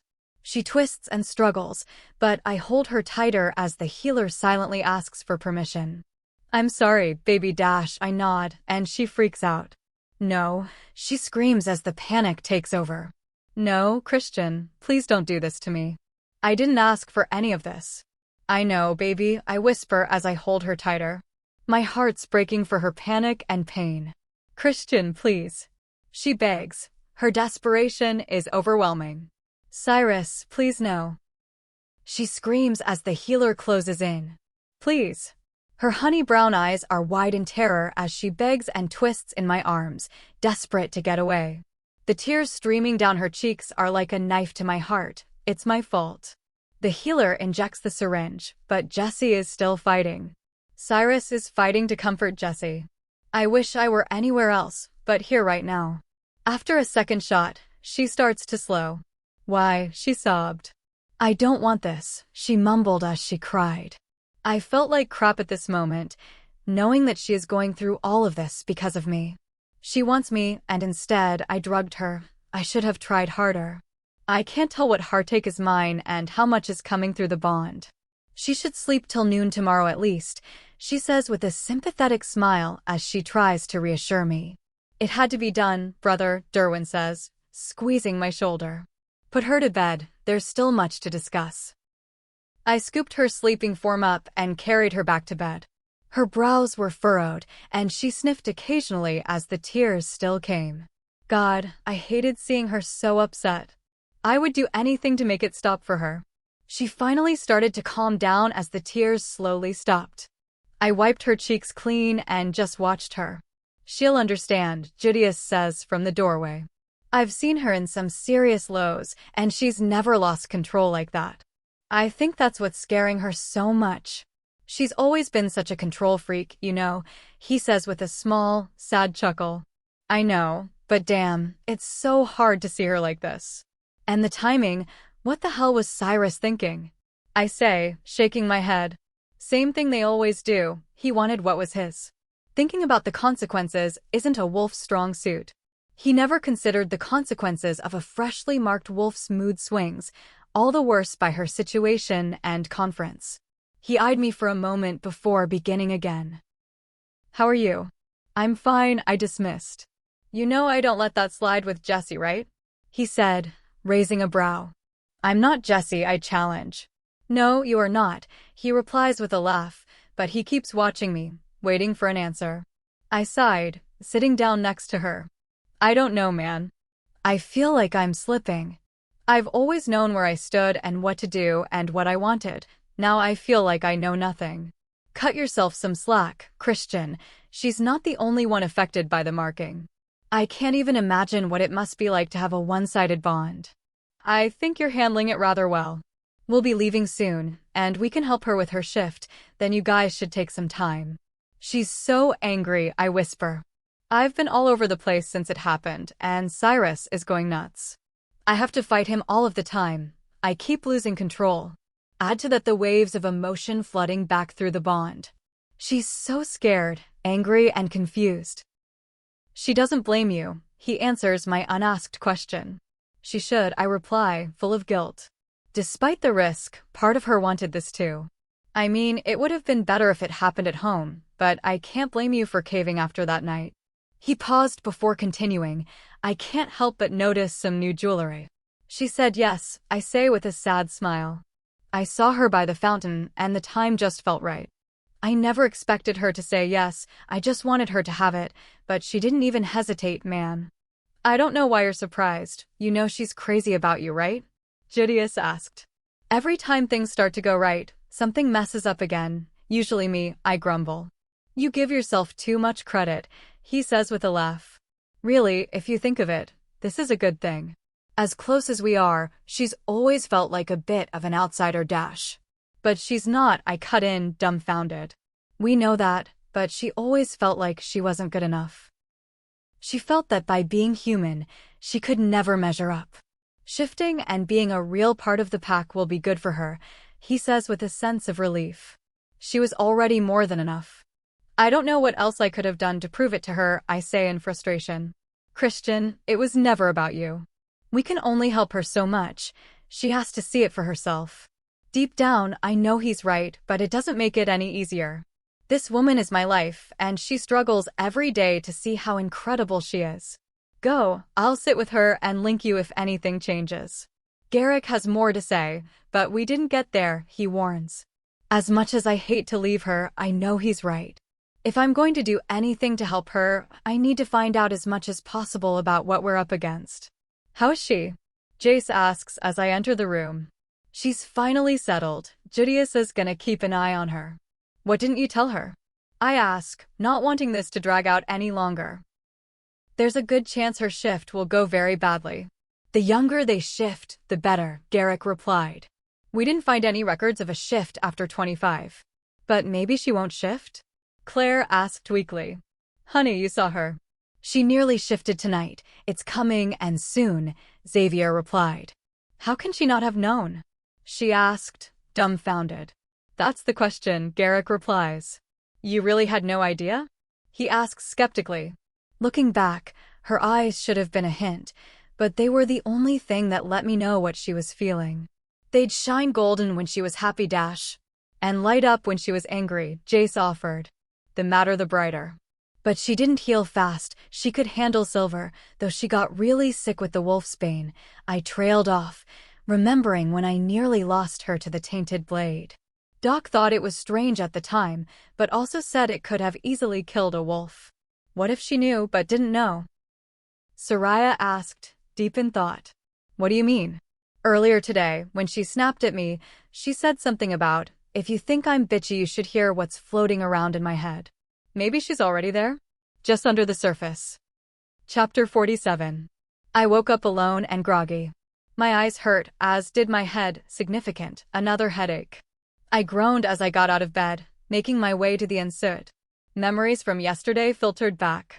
They drugged me. I begged them not to, but they did it anyway. I know I was out of control, but it felt like a betrayal. I wasn't ready to face them yet, so I took a long, hot shower instead. The clock read 10:30 a.m., we'd be leaving this place in hours, and it couldn't come fast enough. I spotted the trunks sitting there ready to pack, so I set to filling them to keep myself occupied. It didn't take long enough, even packing up all of Christian's stuff. A soft knock sounded before Claire peeked in. She looked startled to see me up and around. Come in, I answered her unasked question. I brought you some lunch for when you woke up, but I can see I'm a bit late, she says, setting a plate down next to me. How long have you been up? A while, I mumbled, taking the sandwich. I didn't realize just how hungry I was until the food was available. I devoured it like I hadn't eaten in days. So I see, she says, looking at the trunks and rack. Christian and Jace are at the pack house wrapping up for our departure. I'll get someone to grab this and load it up if you're done with it. Sure, I said with a shrug. I'm sorry, Jessie. This isn't the way any of this is supposed to go, she said, sitting next to me as she gave my hand a sympathetic squeeze. So are you my babysitter today? I mumble, unable to keep the bitterness out of my voice. It's not like that, Jessie, she defended. Isn't it? I ask, eyes locked on hers. The guilt in hers spoke volumes. We'll be leaving soon, then we can put this all behind us, she says with a smile. Did you want something else to eat? Yeah, I guess I didn't realize how hungry I was, I say, embarrassed. Let's go, I'll make you whatever you'd like. Nurturing Claire is in full swing. She's going to be a great mother. I couldn't help but notice the lack of people. Only Judius was there. They're handling me with kid gloves, and I can't blame them. Midway through, Ethan joined us. Can we go to the range? He asks, golden eyes full of hope. Sorry, kid, I'm grounded, I mumbled, annoyed. You're not grounded, Judius defended. So I can? I ask, raising a brow. Actually, it is what I would do at home to de-stress. Judius looked far away, as if he were undoubtedly thinking of Christian. Shockingly enough, he actually nodded. I wasn't about to give him a chance to change his mind, so I quickly grabbed my bow and quiver before practically dragging Ethan out of the house. Once we made it to the range, it was like a weight was lifted. Archery was my happy place, and teaching brought me joy. Ethan has quickly become my favorite pupil. He's sharp, focused, and talented. In a couple of short months, he's gone from never having shot about to being able to hold his own. The day's not long off when he will be able to outshoot me. Don't get cocky, I chide as he rushes his shot, and it's sloppy. It's breezy, he mumbles as he collects his arrows. I tease as I square up and aim from the second line, further back. In a fluid breath in, I draw and aim, releasing on exhale, and repeat. The simple action brings me such peace as I focus on the task at hand, blocking everything else out. Show off, he grumbles as my third bullseye hits. Judius laughs on the sideline. The lightness of the moment is quite refreshing. How come you don't shoot, Judius? He asks. I've got no skill for it, I'll stick to watching, he dismisses. Ethan squared up to make his next round of shots. I smiled as I assessed his form and found it flawless. Wait, Judius called as Ethan made his shot. What's up? I asked, seeing the concern on his face as he was mid-link. We need to go. Christian says to get back to the house and wait for him, Judius says, looking around. Ethan ran to collect his arrows while we waited for him. I slung the quiver over my shoulder as the hair suddenly stood up on my neck. Something was very wrong and we were exposed. Judius, the woods, I whispered. They're coming. Judius growled and stepped in front of us as I pulled Ethan closer. I couldn't help the panic that welled in me as a ragtag mix of men and wolves slowly stepped out of the woods. A woman's scream drew everyone's attention to them as chaos ensued. We stayed frozen in place, watching the scene unfold as the newcomers started to attack. They were here for one reason, to kill as they cut down the first couple of people they encountered. We need to run, Ethan whispered in terror. We can't. The targets don't give much cover, but we'll be cut down as we try to cross the open field.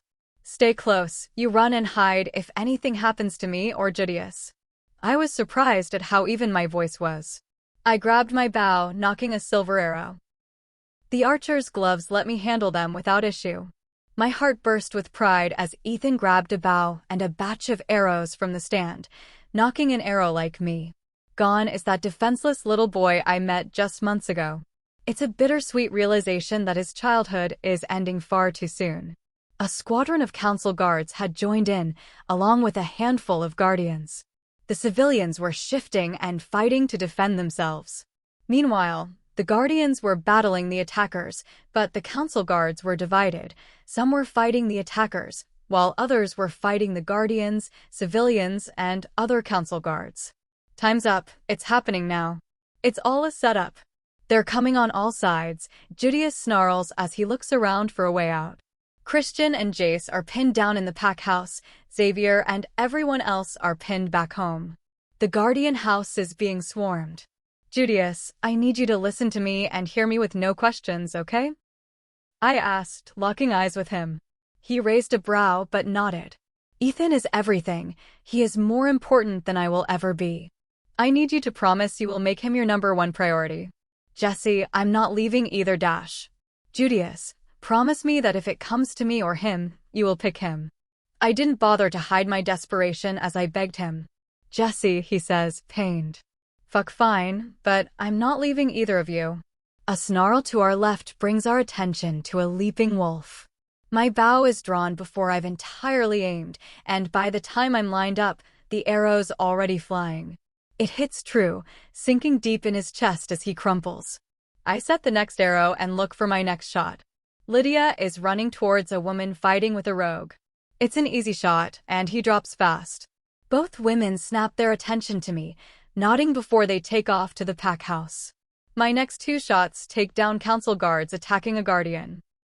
He grabs the arrows and the one on the first rogue, handing them to me as he makes his way to us. Where's Derwin?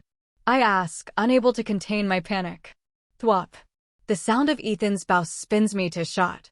He had pegged a rogue attacking a guardian in the back.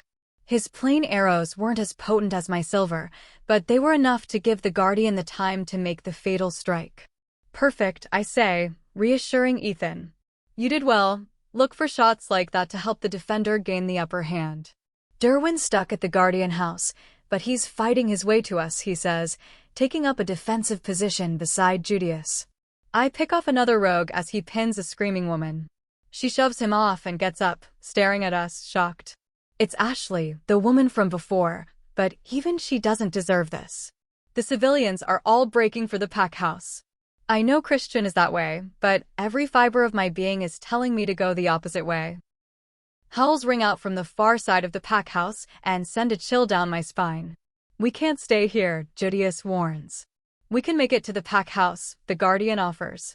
No, they are pushing everyone that way. The woods, I say with determination.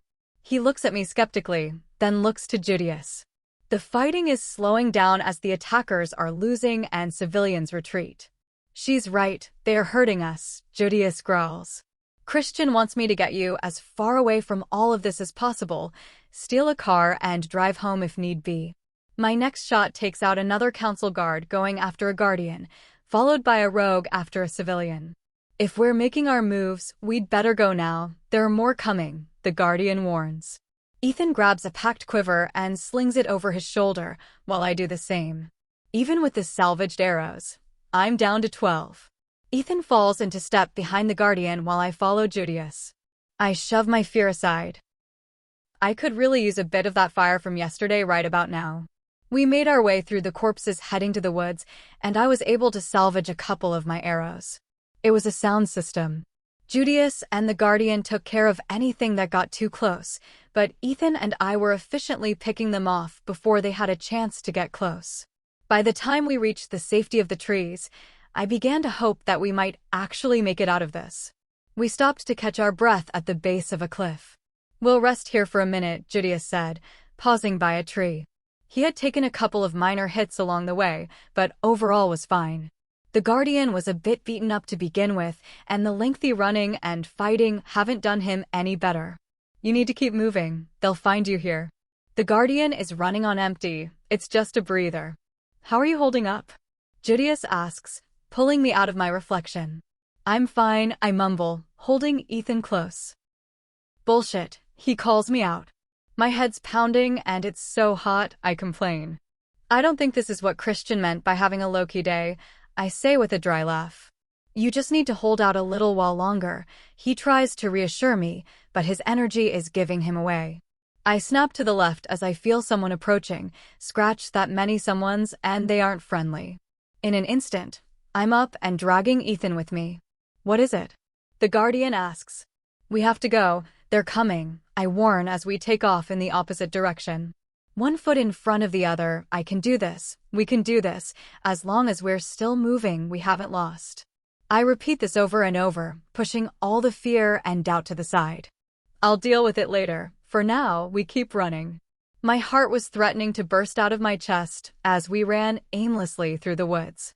We'd come near other groups in the woods, but I'd turn us as soon as I picked them up.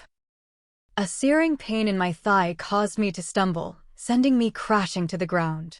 I hissed in pain as I grabbed at it, but the pain started to subside. "What is it? Are you hurt?" Judius asks, kneeling next to me, his blue eyes locked on mine. "It's not mine," I whisper, realizing that I must be feeling his pain through the bond. "They're beating them back, Jessie. He can withstand a lot. We have to keep moving," he pleaded, helping me back up. I rubbed the burn away, and we continued. 2 rogues caught up to us, but I was able to take them down easily. It didn't seem to matter how many we picked off. There were always more. "Fuck, there's another group ahead. The batch behind us is catching up," I warned as we stopped. I was down to my last 6 arrows, and Ethan didn't have many more either. All my hopes were quickly fading as the situation looked darker and darker.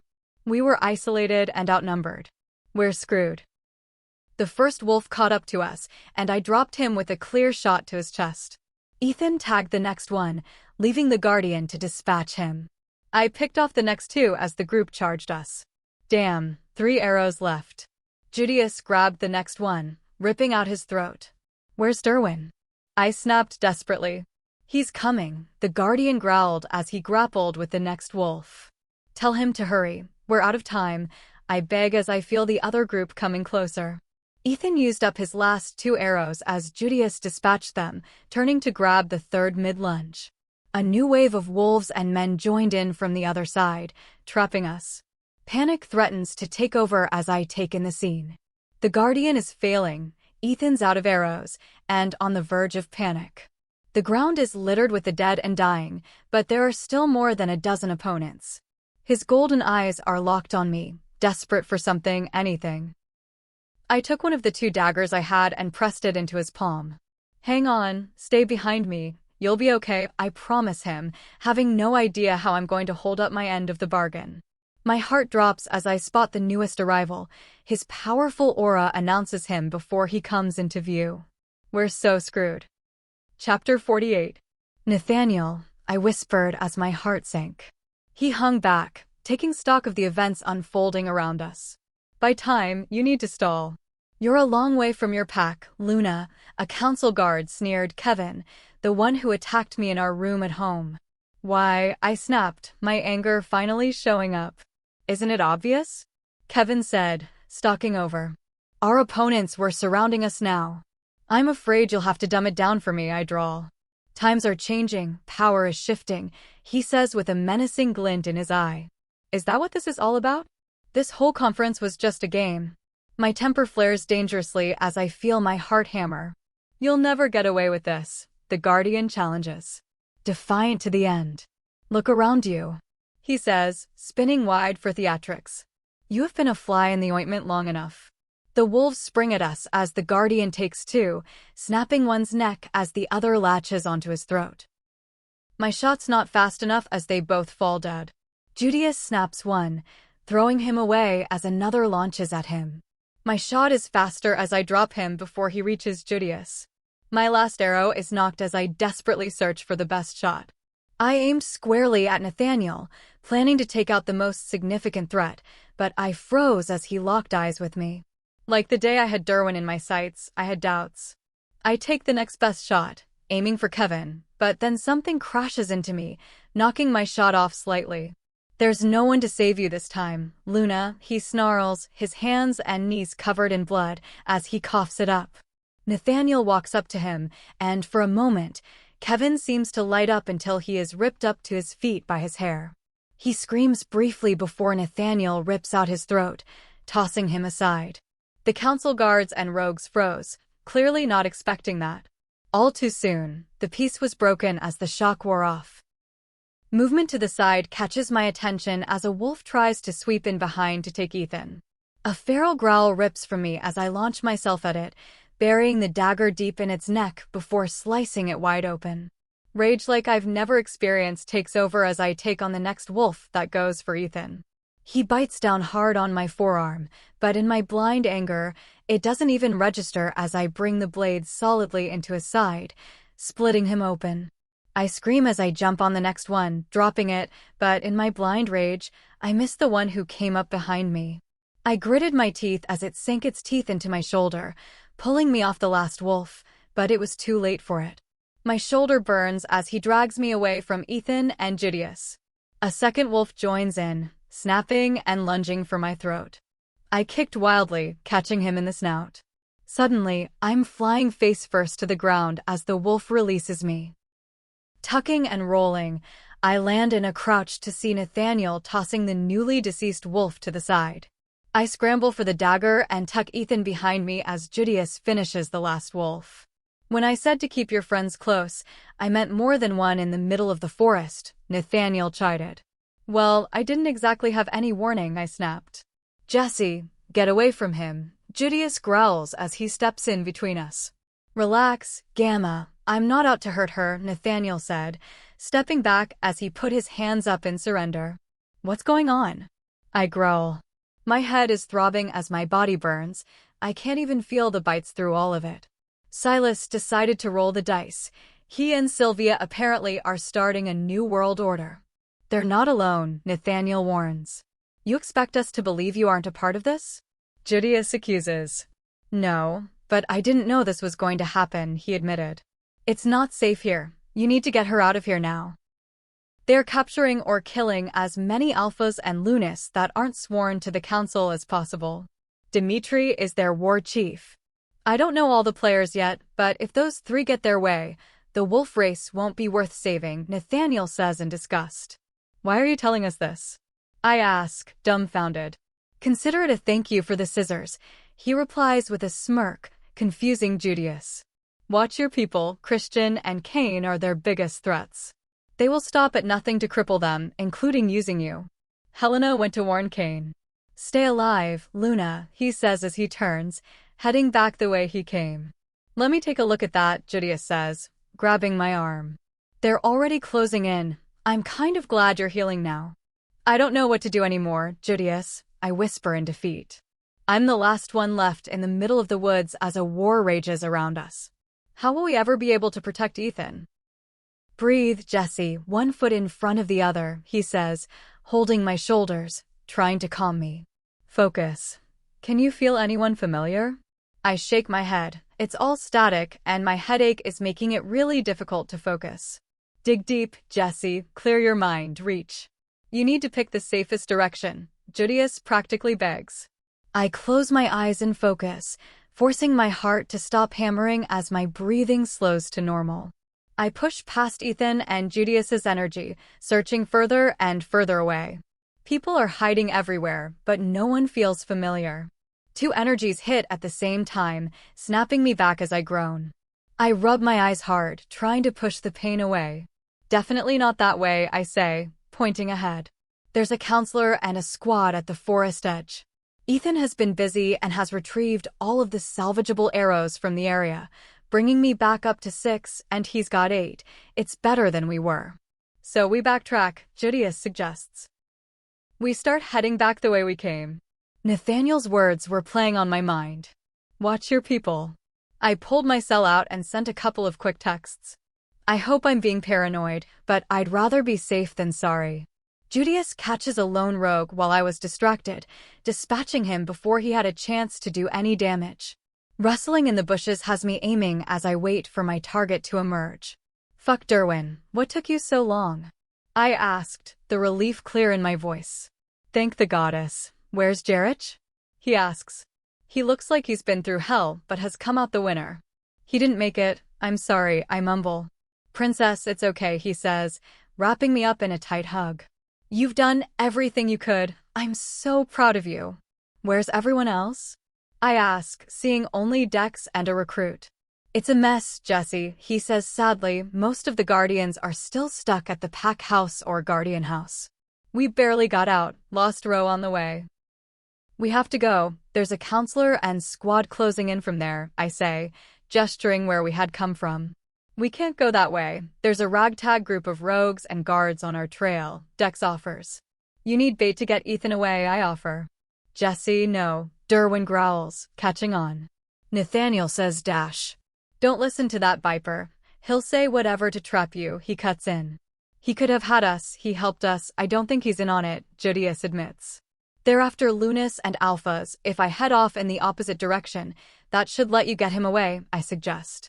I'm trying my best to hide my fear, but I know I'm doing a bad job. You know it's the best choice. You have a job to do. Fuck, he snarls. He knows I'm right, and time is running out. You keep running, princess. I'm coming back for you when he's safe.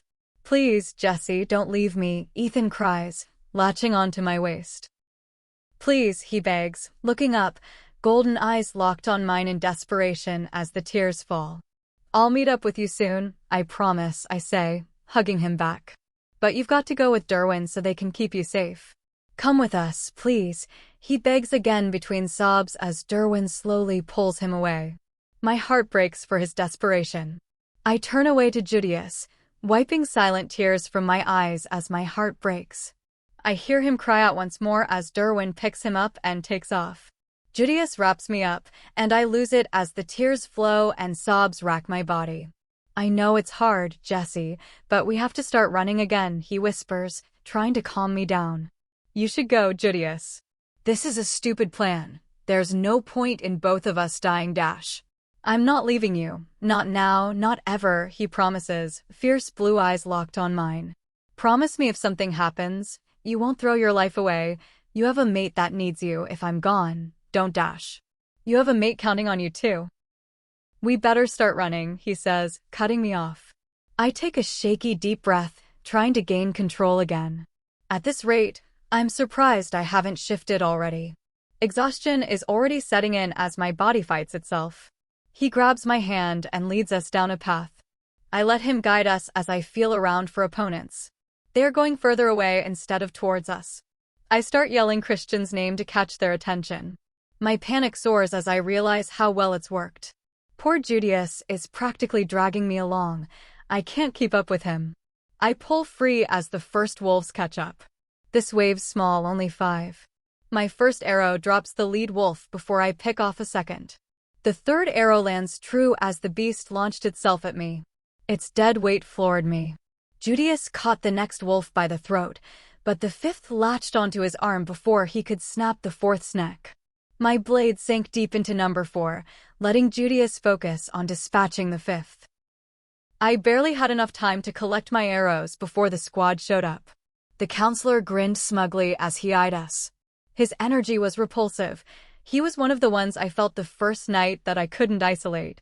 As quickly as I could, I had an arrow nocked, aimed, and released at him. He pulled a wolf up and used him as a shield, taking the arrow and tossing him aside. "Well, that was just rude, Jessie," he growled. I shot another, and he pulled another wolf up. He tossed the impaled wolf aside like it was garbage as I drew my next arrow. "Really?" he drawled. "I have more wolves than you have arrows. You would throw them away like that?" Just to make me play my hand, I snapped in disgust. "To prove a point, yes," he growled, pulling up his next victim to take my third arrow that was flying for him. "Lysander, enough," a guardsman snapped. "Forget it and kill them already." My arrow buries easily in his chest, dropping him. "Looks like 2 shots left. Better make them count," he growls out, practically salivating. I fight against the panic as I look it over. He still has 6 wolves. That's bad odds no matter what. I take out the most enormous wolf and fire immediately after for him, but he catches it with another wolf. For wolves and a counselor are bad odds for a gamma and whatever the heck I am now. I can feel myself losing control more and more with each passing minute.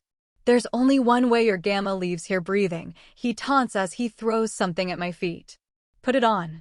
His energy hits me in waves, demanding that I obey. "Jessie, no," Judius growls. I look down, and my heart skips a beat as they land on the collar. Chapter 49. I growled, seeing the collar at my feet. He'll get that on my dead body if he's lucky. He's delusional if he thought I would willingly put it on. I think it belongs on his neck. Agreed. "Fuck you," I snarled. "Put the collar on and we can discuss that," he says with a sinister grin. I didn't have a chance to react. Judius launched himself at the closest wolf, setting everything off. Without a bow, they viewed me as no threat and focused their attacks on Judius. He caught the first wolf before it made contact and managed to deflect the second's attack, but number 3 ended up squarely latched onto his arm while number 4 bit deeply into his thigh. Rage consumed me as I launched myself at them, landing on number 2 before it could launch a new attack. My blade sank deep into its side as it twisted and snapped at me, wrenching it from my hand. Judius growled as he struggled with them. The wolf biting his arm was making it impossible to dispatch the wolf he was holding. The one on his thigh was shaking and pulling for all his worth to bring him down. If he fell, they'd overpower him. My opponent managed to twist its jaws around and was going for my face when I brought my arm up. His teeth sank in deeply as he clamped down. My blade was stuck and out of reach. My heart raced as panic hit hard when I realized how vulnerable I was. You are never defenseless. Fight tooth and nail if you have to. They can't fight if they can't breathe. I may not have wolf strength to pull out throats, but even a child can stop breathing. My free hand tangled in his fur, wrapping around his windpipe. I saw the panic flash in his eyes, momentarily giving me hope. He wasn't going down without a fight. He bit down harder, drawing a strangled hiss from me. My anger mounted, giving me added strength. All I could hear was my heartbeat hammering in my ears as my grip tightened. He thrashed harder, sending searing pain up my arm. A strangled groan made it past my lips as it turned into a snarl. We wrestled, neither breaking grip, but the lack of air was taking its toll, and I had him pinned. Desperation finally won out, and he released, though I didn't, as he thrashed wildly. My newly freed hand landed on the dagger handle. It still wouldn't come free as I desperately pulled and twisted it. The wolf's death throes changed the angle just enough that the blade finally came free. I brought it to his neck, making sure he was down, before launching myself at the next closest one. My attack fell short as the dead wolf pinned my foot. I grabbed number 3's back foot, pulling hard and throwing him off center. He snarled and twisted to attack me, letting go of Judius's thigh. The damage was gruesome: shredded muscle, hanging skin, and pants soaked in blood. I had to swallow my bile and refocus before the same bloody jaws could sink into me. While he was distracted with his attack on me, Judius landed a powerful kick that sent him flying off course.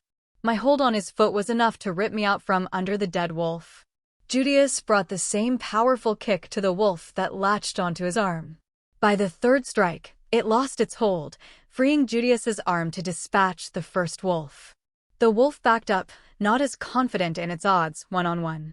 The wolf in front of me snapped my attention back to him as he gnashed his teeth far too close to my face for comfort. I slashed my blade, buying space but not doing any real damage. This wolf was the strongest of the lot. He didn't make stupid mistakes. He'd lunge and snap, always pulling back before I could land a blow. I was the one making mistakes. Exhaustion and agony were taking over, distracting me from the task at hand. My skin was on fire and my bones ached painfully. Every movement was torture. Judius's howl snapped my attention to him. Lysander was behind him, blade raised for the next strike, as Judius grappled with the wolf. I twisted away from the wolf I was fighting, desperate to help Judius. It was a stupid mistake, one that my opponent seized, crashing into my back and driving me to the ground hard. On instinct, I brought my elbow up hard to his ribs. The blow knocked his strike off track, and he snapped next to my face, having narrowly missed my neck. I can't help Judius if I'm dead, so I focus all my attention on the mountain on my back. I try to twist out from under him, but he's too heavy. I can't move him. Dagger in hand, I strike wildly, catching his back paw. The blow was enough to shift his balance and let me get my shoulder up. With my gained momentum, I shoved him off as I regained my feet. With all of my strength, I swung the blade around, burying it deep in his neck. I knew he was dead before he hit the ground, so I launched myself at Lysander. My heart dropped as I took in the scene. Judius had dispatched the last wolf, but Lysander had him on his knees, blade raised for the final blow. "No!" I screamed, launching myself at him. My blade dove deep into his chest as I leapt onto his back. My free hand wrapped around his wrist, stopping the death blow. Lysander roared in rage, being robbed of his victory. He threw Julius away, clawing at me to get me off his back. In blind fury, I drove my blade deep over and over again as he snarled. He was far larger and more powerful than I was, but I was small, fast, and angry. A vicious viper he couldn't get rid of. The wounds were taking their toll, and before long, he was dropping to his knees. With a final slice, I slit his throat wide and threw him away. His eyes were wide in shock as he glared at me. The indignity of being dispatched by me was clear as he futilely tried to staunch the freely flowing blood.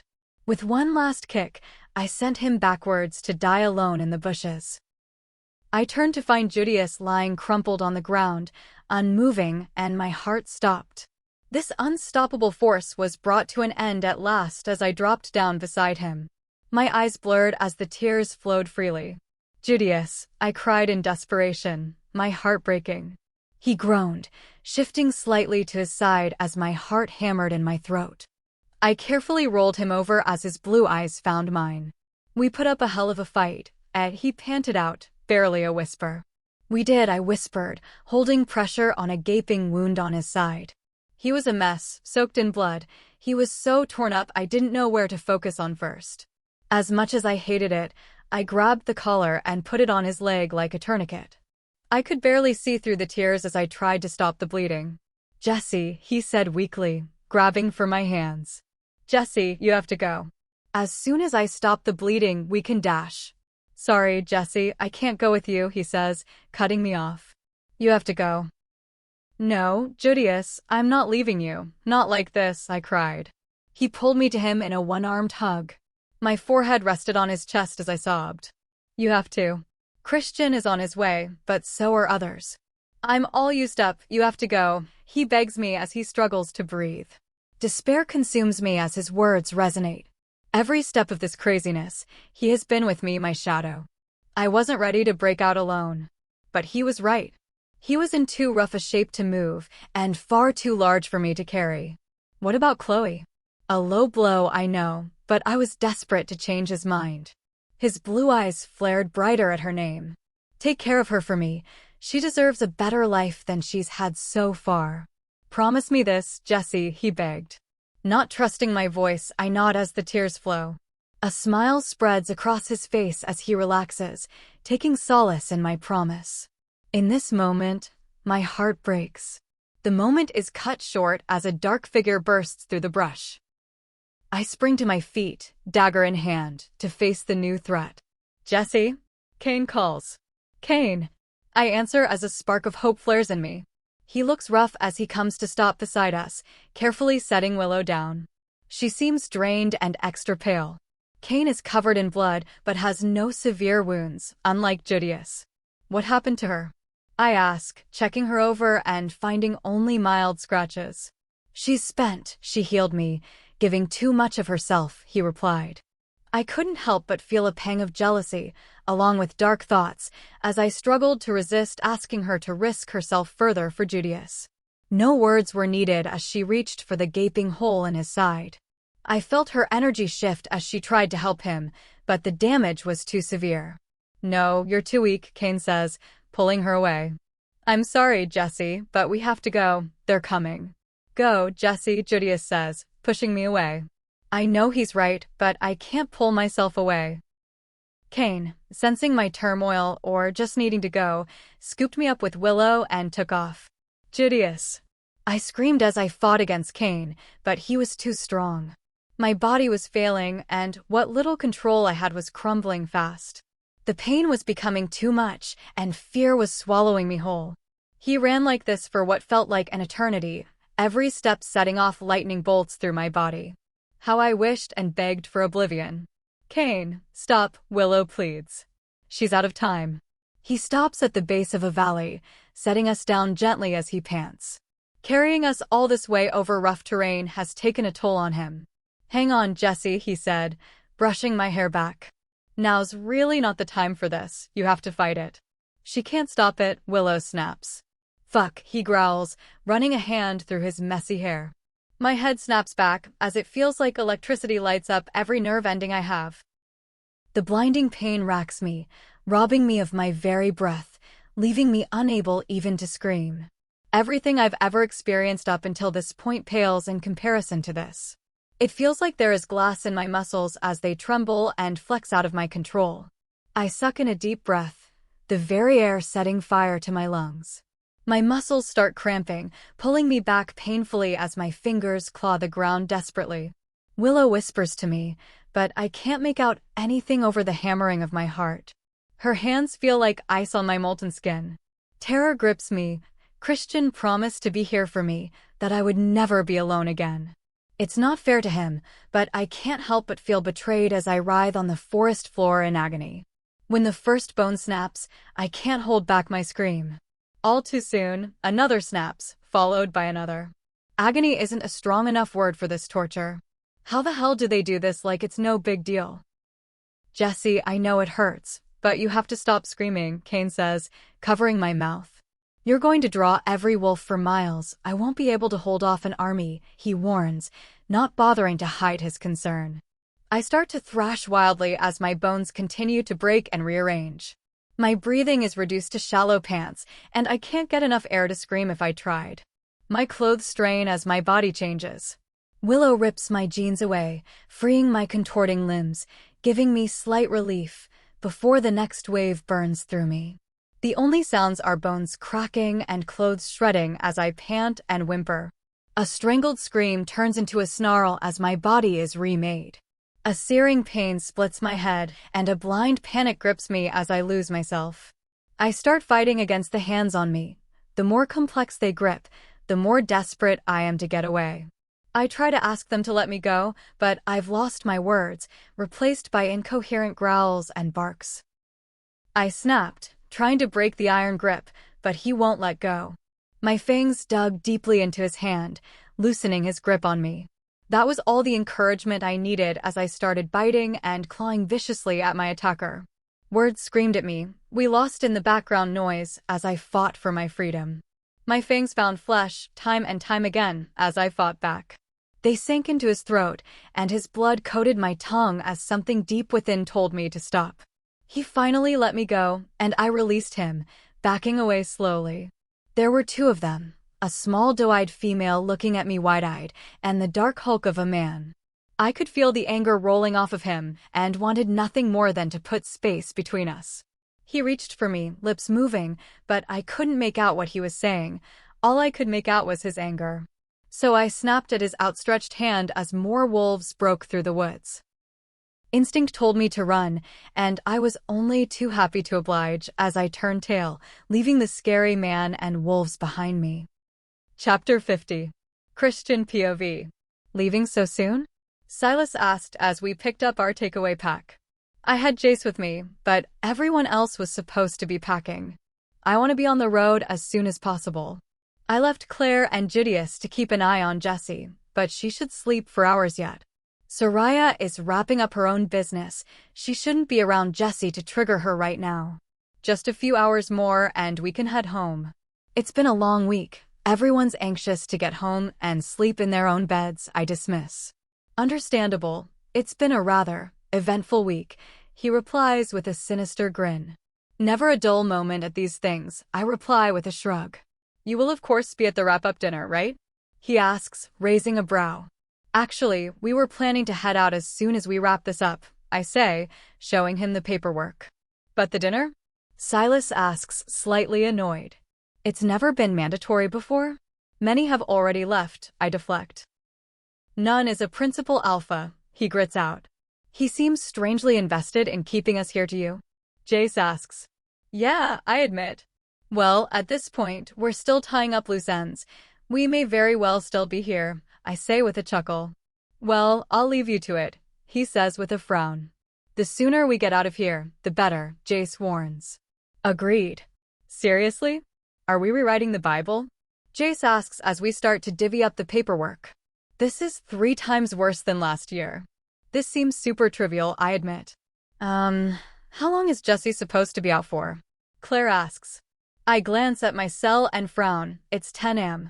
At least a couple more hours. Why? I think she's up. Fuck, I'll be there dash. No. Finish up there. I'll link you if anything changes. She links back. Something wrong? Jace asks. Jessie is up already. She wasn't supposed to be up for hours, he says, switching to Link. Well aware, Jace. If she's metabolizing this fast, she's going to shift, and not in a matter of weeks, more like days at best, he trails off. Let's just get this shit done, one thing at a time. A couple of hours into the paperwork, and it's barely dented. This feels like busy work. It's as if my day is literally wasting away. So she's up and has already gotten ready. Everything's packed and ready to go. Claire links, updating me on Jessie. How is she? I ask as the guilt gnaws at me. Guarded. What else? I prompt. She's torn. I think she understands why we did it, but it still hurts. Ethan asked her to go shoot with him. Don't worry, she's already told him she's grounded. Let her go. She shoots at home to blow off steam and focus. Just make sure Judius goes with her. I take some comfort knowing she's calmed down and isn't openly resenting me. Hey, keep them close and stay alert, I link Judius. Always something wrong? He responds. Not sure, something feels off. Understood, I'm not going to miss this place when we're gone, he admits. None of us are. Dedicated as always, Counselor Blaine says, sitting down. I always knew the council appreciated a paper trail, but this? I ask, gesturing to the paperwork spread over the table. Yes. Can never have too much information, wouldn't you agree? He asks. Why do I get the impression he's not talking about the forms? Jace is paying full attention, missing nothing as always, while he fusses with his papers. True, though sometimes I struggle with the question I test. Blaine's here for more than a social visit. Well, that's half the battle, isn't it? He replies with a guarded look. The questions are there if you pay attention. Really, it's the details that make all the difference. I nod. There's truth in what he says, though I feel like there's a specific thing he's trying to tell me. I lean in, waiting for him to continue. Take your Luna, for example. She knows none of the questions, but I suspect there's very little she misses, he starts. Judius, get Jessie home now. It takes everything not to react outwardly. I'm a very lucky man, I deflect, forcing my voice to be calm and even. Indeed. Though I'd say some are regretting underestimating her, he warns. Excuse me? I ask, genuinely shocked. I feel Jace tense beside me. They had written her off before she even got here, he whispered. The shy, unfortunate human girl. ignorant of our ways. They thought she'd be easy to control and manipulate. They were mistaken, I growled back. Indeed, he says with a genuine grin.